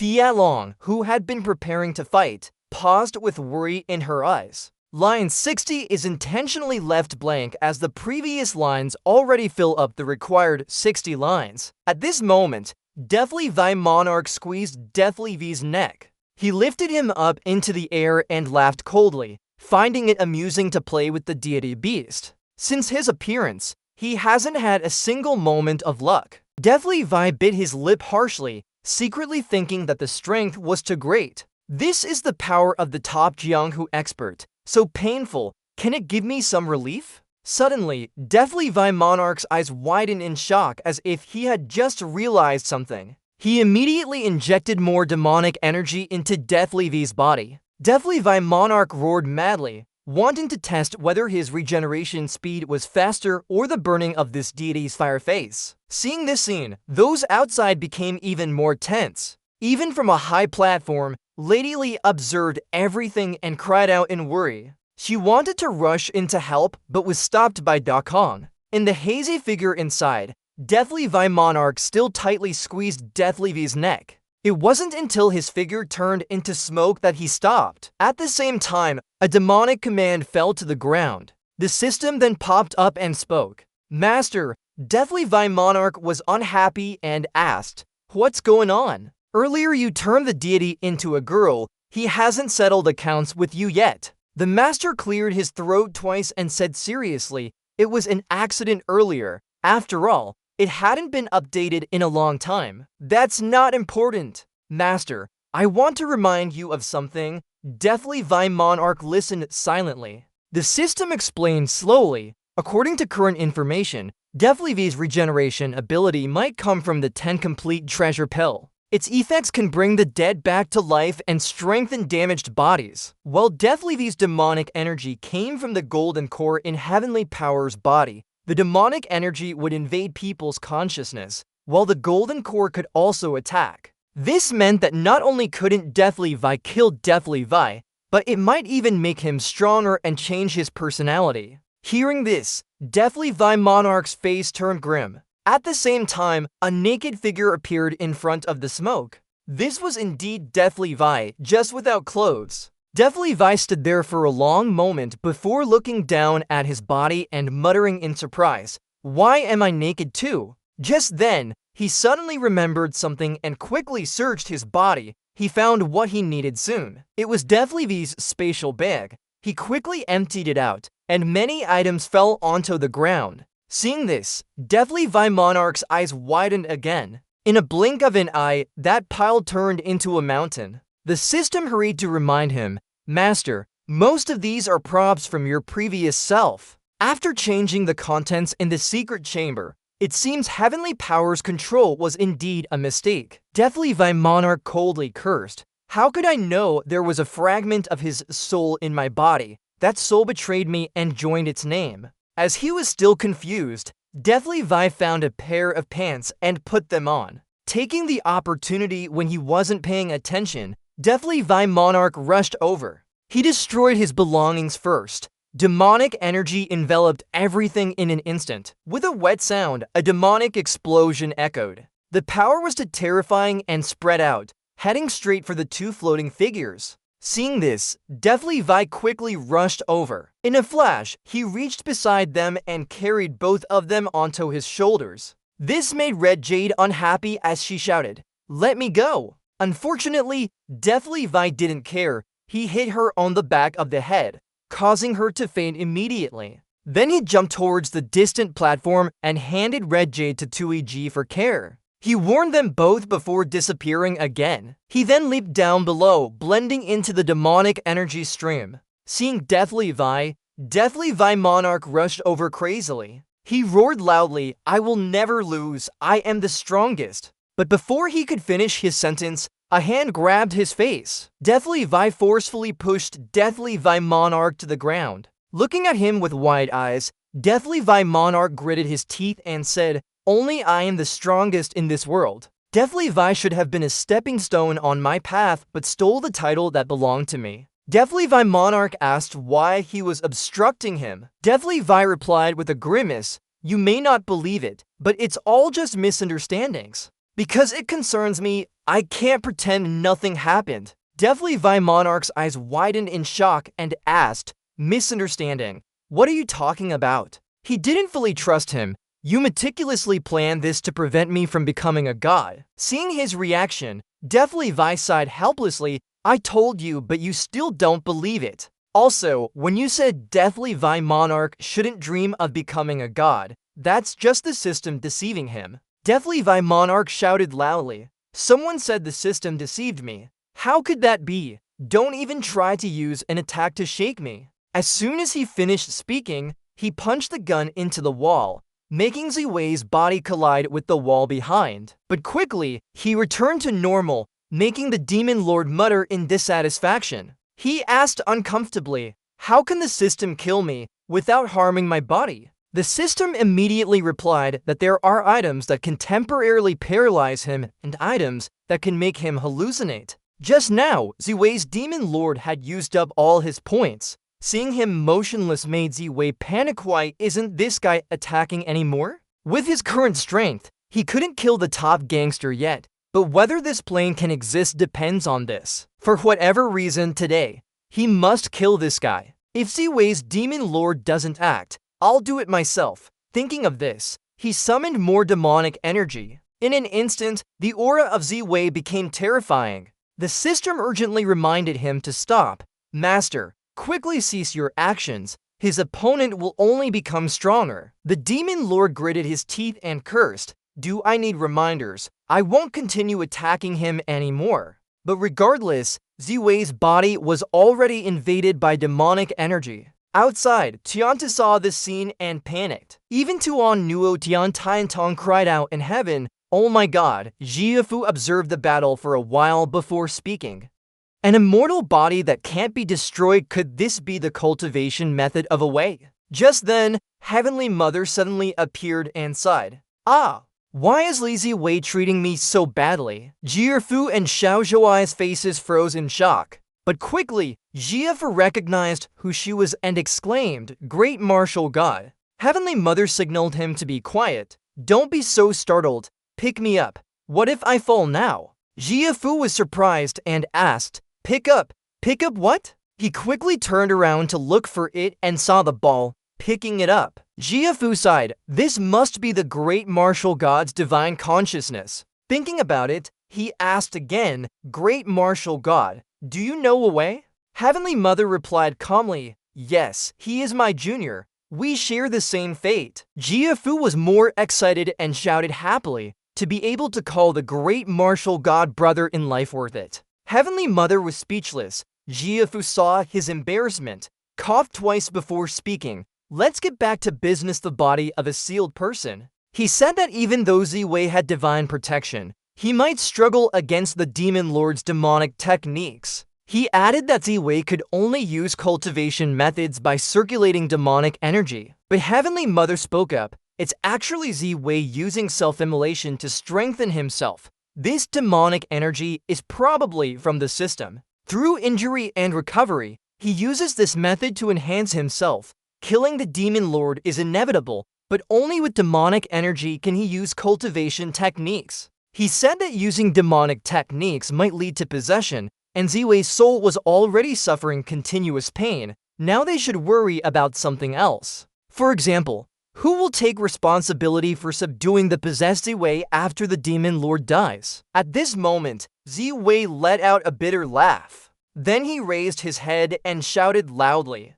Seeing this, Ziwei's Demon Lord panicked. Before he could understand what happened, a divine demonic energy struck him. Ziwei didn't know when he had moved. He gave him a kick. The Demon Lord's ribs were broken. His body fell heavily to the ground, dust flying everywhere. Ziwei's Demon Lord shakily got up from the debris and muttered, "How could this be? This guy's strength has become too powerful." Immediately after, he shouted loudly, "System, help Bonsan." But after calling for a long time, no one responded to Ziwei's Demon Lord. He continued shouting wildly, "System, system, isn't Bonsan the chosen one?" Still no response. Ziwei's Demon Lord looked at Ziwei. He gritted his teeth and said, "Do you really think you can defeat me? With just the system here, Bonsan could start over." Just as he finished speaking, a demonic energy struck in front of him. Ziwei gasped. Despite the Demon Lord's extreme reluctance, he shouted,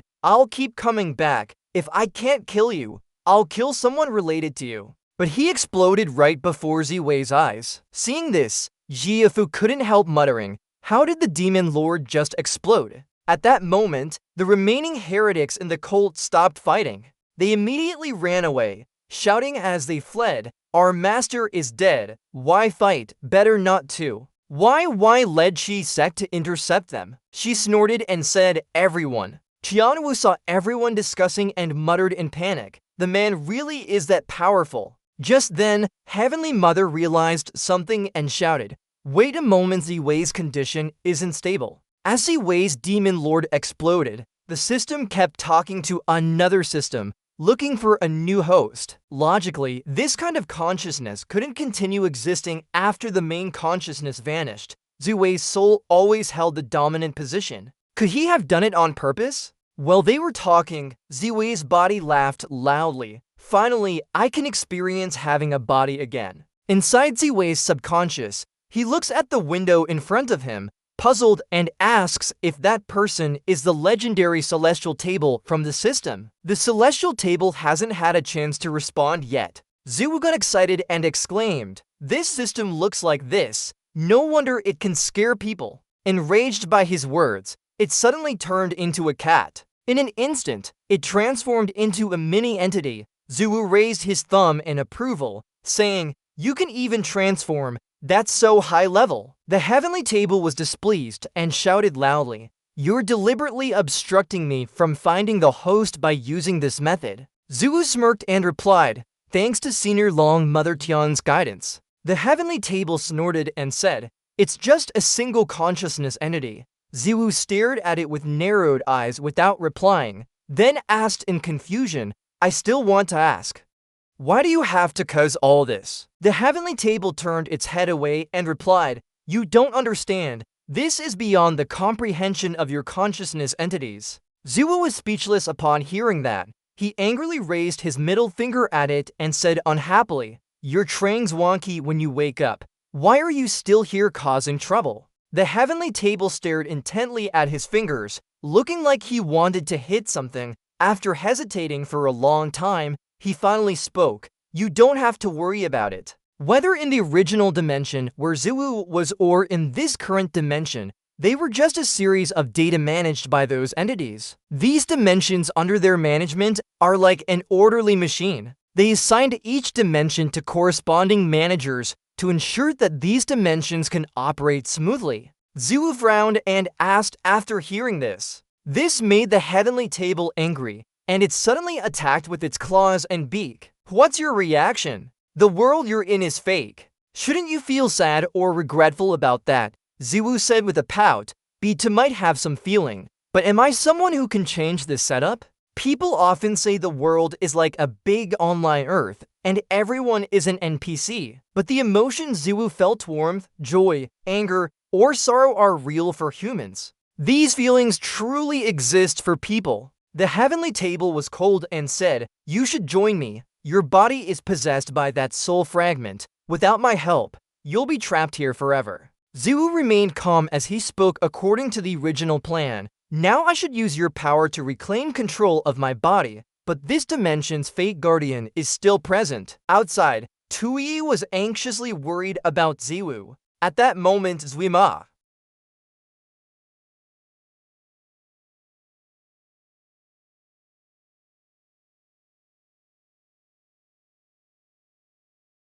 He was a bit startled but quickly cheered up, saying they made it. Seeing things were under control, Yi followed to go to where she was. Worriedly, Yi asked, "Miss Nguyen, are you hurt?" Fu looked slightly and replied, "I'm fine, just fainted a bit." After checking for a moment, Yi said, "We only passed out. He'll be okay once he wakes up." Then she glanced at Hafu's consciousness nearby. She asked doubtfully, "Father, is this person here?" Without waiting for the old man to answer, Tian Lady spoke first. "He's the legendary martial god." Hearing that, Yi's face froze. Due to the capital being destroyed in the war with the demon lord, after the two patriarchs learned of it, all the rogue cultists were caught. After more than a month unconscious, V finally woke up and found a system beside him. The system's mechanical voice spoke softly into his ear. "Master, identity, no. One Jianghu, Demon Lord Li V." Hearing that, V really wanted to close his eyes again, hoping it was just an illusion. But the system complained, "Don't pretend to sleep. Didn't you force me to lock myself?" Finally accepting reality, he sighed and said, "Don't overthink it. I'm just a bit sad about becoming no one in the world." At this moment, he noticed someone nearby. It was Fu, still sleeping. But before he could call her, suddenly there was a sound of breaking dishes from the room. A little girl outside rushed in and shouted loudly, "Bar manager, someone's awake." V nodded slightly and asked curiously, "Little beauty, how long have I been asleep?" At the same time, Fu woke up due to the noise. V smiled at her and said, "Beauty, you've worked hard." Immediately, Fu leaped into his arms crying loudly, "He's finally awake." V patted her head gently. "Don't cry, bag of trash," spoke up. "Miss Nguyen watched over you for more than a month after you fell unconscious." This made V quite startled. Soon, the news that he was awake reached everyone, first his father and Ha family. Then it spread to the ancient store people. Even to Ingwetian Lord knew. Wu Jin ran over as soon as he heard, crying under V's feet, "I've been so worried waiting for you to wake up." The servant next to Wu Jin also spoke, "Sir, we don't know why, but the master was always sad and didn't eat or sleep. He even cast a golden body for V, praying day and night." V was speechless after hearing this. After some time, he asked, "Where's Hong Tu?" Fu entered just then and replied, "Hong Tu hasn't woken up yet since that day. She has been in a coma ever since." V quickly went to see Hong Tu. Hafu had told him about the situation. All rogue cultists were locked up.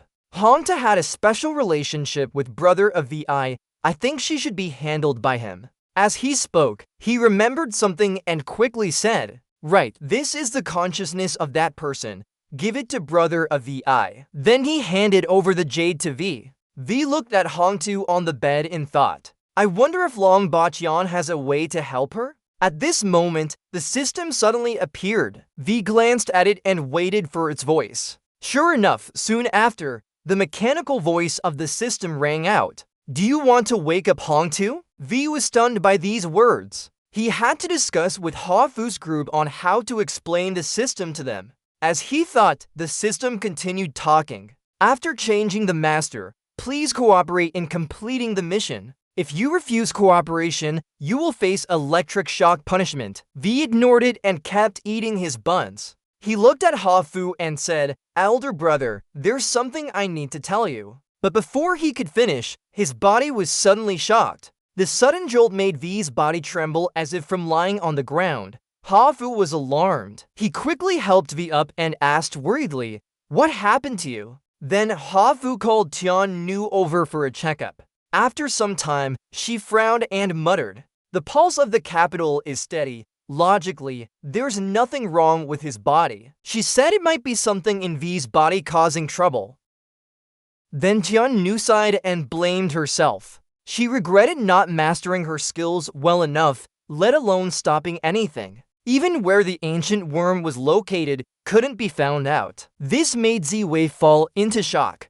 "Are you sure there's an ancient worm in your body?" But soon he remembered something. Ziwei shivered and stood up, whispering to himself, "Yes, I've been seriously harmed by that stupid ancient worm." Before, he thought he had an ancient worm on him, so he asked Tian Nu for help. In reality, his body didn't have any ancient worms. After a while, Ziwei called out Tian's grandmother to seek her help. The old man appeared before everyone and smiled as he spoke. "Yes, I've also been affected by this kind of ancient worm. It will manipulate the host's consciousness. If you don't listen, it will cause heart failure pain." He then looked at everyone and asked, "Have you understood?" Everyone's eyes lit up, nodding in agreement without thinking.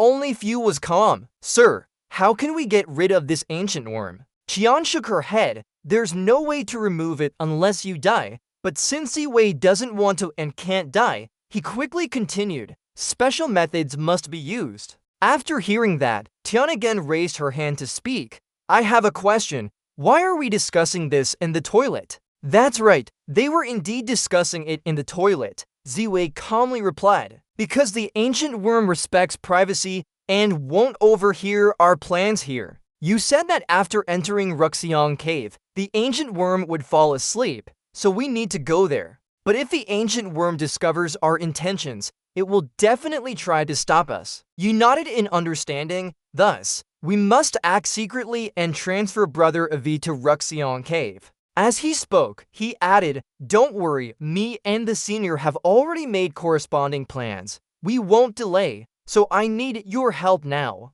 Then he began explaining his plan. In the data of the Demon Lord, we found the real base of the cult. According to the Demon Lord's spirit, there are signs of the Demon Lord's items in the secret chamber. Tian Quan once drank the golden pill could create illusions. It would take time for the system to pull Ziwei out of the illusion. This period is enough to bring you unconscious to Ruxiang Cave. Once there, give the body heart to the cave master, and they will know what to do next. On another front, in the management office, a female employee was selling herself to capitalists, constantly working overtime. At this moment, someone approached and asked, "Hey, are you responsible for that dimension?" This made the girl scream and panic. "I know there's an issue with that dimension. Isn't that why I'm trying to solve it now?" Seeing her reaction, the person was speechless and slowly spoke. "Don't worry, I'm not here to blame you. There's a consciousness claiming to be from that dimension. This is none other than the office lady." Seeing him, the female employee froze, about to curse. But then Ziwei told her everything. She frowned and muttered, "So now, the system is locked on you. I'm sending a feedback report. First, we need to locate it before retrieving the system." While speaking, she quickly completed the task and sighed in relief. "Thank you for saving my dog's life, otherwise I might lose my job." Ziwei declined, shaking his head. "No thanks." The female employee continued, "We need to wait for approval from above. They will handle all the consciousnesses collected by the system and compensate them accordingly. Don't worry, I'll take care of that girl." Ziwei hesitated and asked, "Are you sure there's a unified management policy? Like good people reincarnating into good families, bad people becoming horses or donkeys?" The female employee nodded. It's roughly like that, quite complicated in general. He frowned and continued asking, so our consciousness, including those systems, fundamentally just manipulated data? The female employee hesitated for a moment before answering. Who knows? Maybe even I am just data at my core. But even as data, the experience of being a horse or donkey is real to me. She said you helped me with a big thing this time. Do you want to get a new soul and go to another dimension? Or wait until we handle the matter of the heavenly table dimension before returning here? Ziwei shook his head without hesitation. He smiled. If it were me back then with my fragrance beast, that's enough. After all, there are people waiting for me in that dimension. 5 years later at the Harmony Inn in Yuhan Town. Without Taweiji, the fairy still runs the inn business. YY often comes to visit, seeing the fairy operating with Thuer. She happily asks Miss Nguyen, are you going to marry them? The fairy nods and answers, yes, almost done. Then I'll ask John to bring me to Rukwang Valley. She does it slowly, not in a rush. Yu smiles awkwardly. The fairy keeps giving protective charms to Taweiji every few days. You're about to be overwhelmed. Suddenly, there's a noise outside, startling the two of them as they look out. A rude man climbs onto the table and loudly shouts, where's the shop owner? Come out here.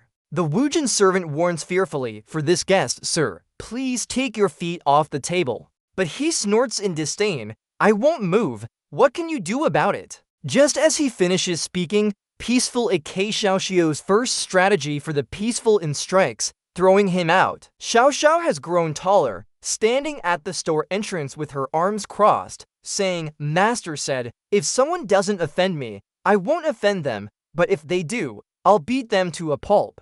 Wujin rushes over and cheers. Sister, you're right, beat him up. At this moment, Taiji approaches from afar, saying, who dares to cause trouble here? Last time you bought wine. Master is about to finish drinking. I just happened to walk by. Let me take him to the store and buy more for him. Her master is Tenuo Tianzun, being carried on someone's back, leisurely sipping wine. He continues to lament, if only I had disciples like this years ago, I would have taken 100 by now. Taiji doesn't care and runs over to the fairy, giving her something before speaking. Right, we stopped by Wangur Hall earlier. This is from the owner of Wangur Hall asking me to give you this. The fairy takes the letter, opens it to read. Then Lijing Jing'at cries out, has Hangzhou lady awakened? Yu hears and comes over, smirking, that which finally woke up. I have to deal with her. Wu Jin asks curiously,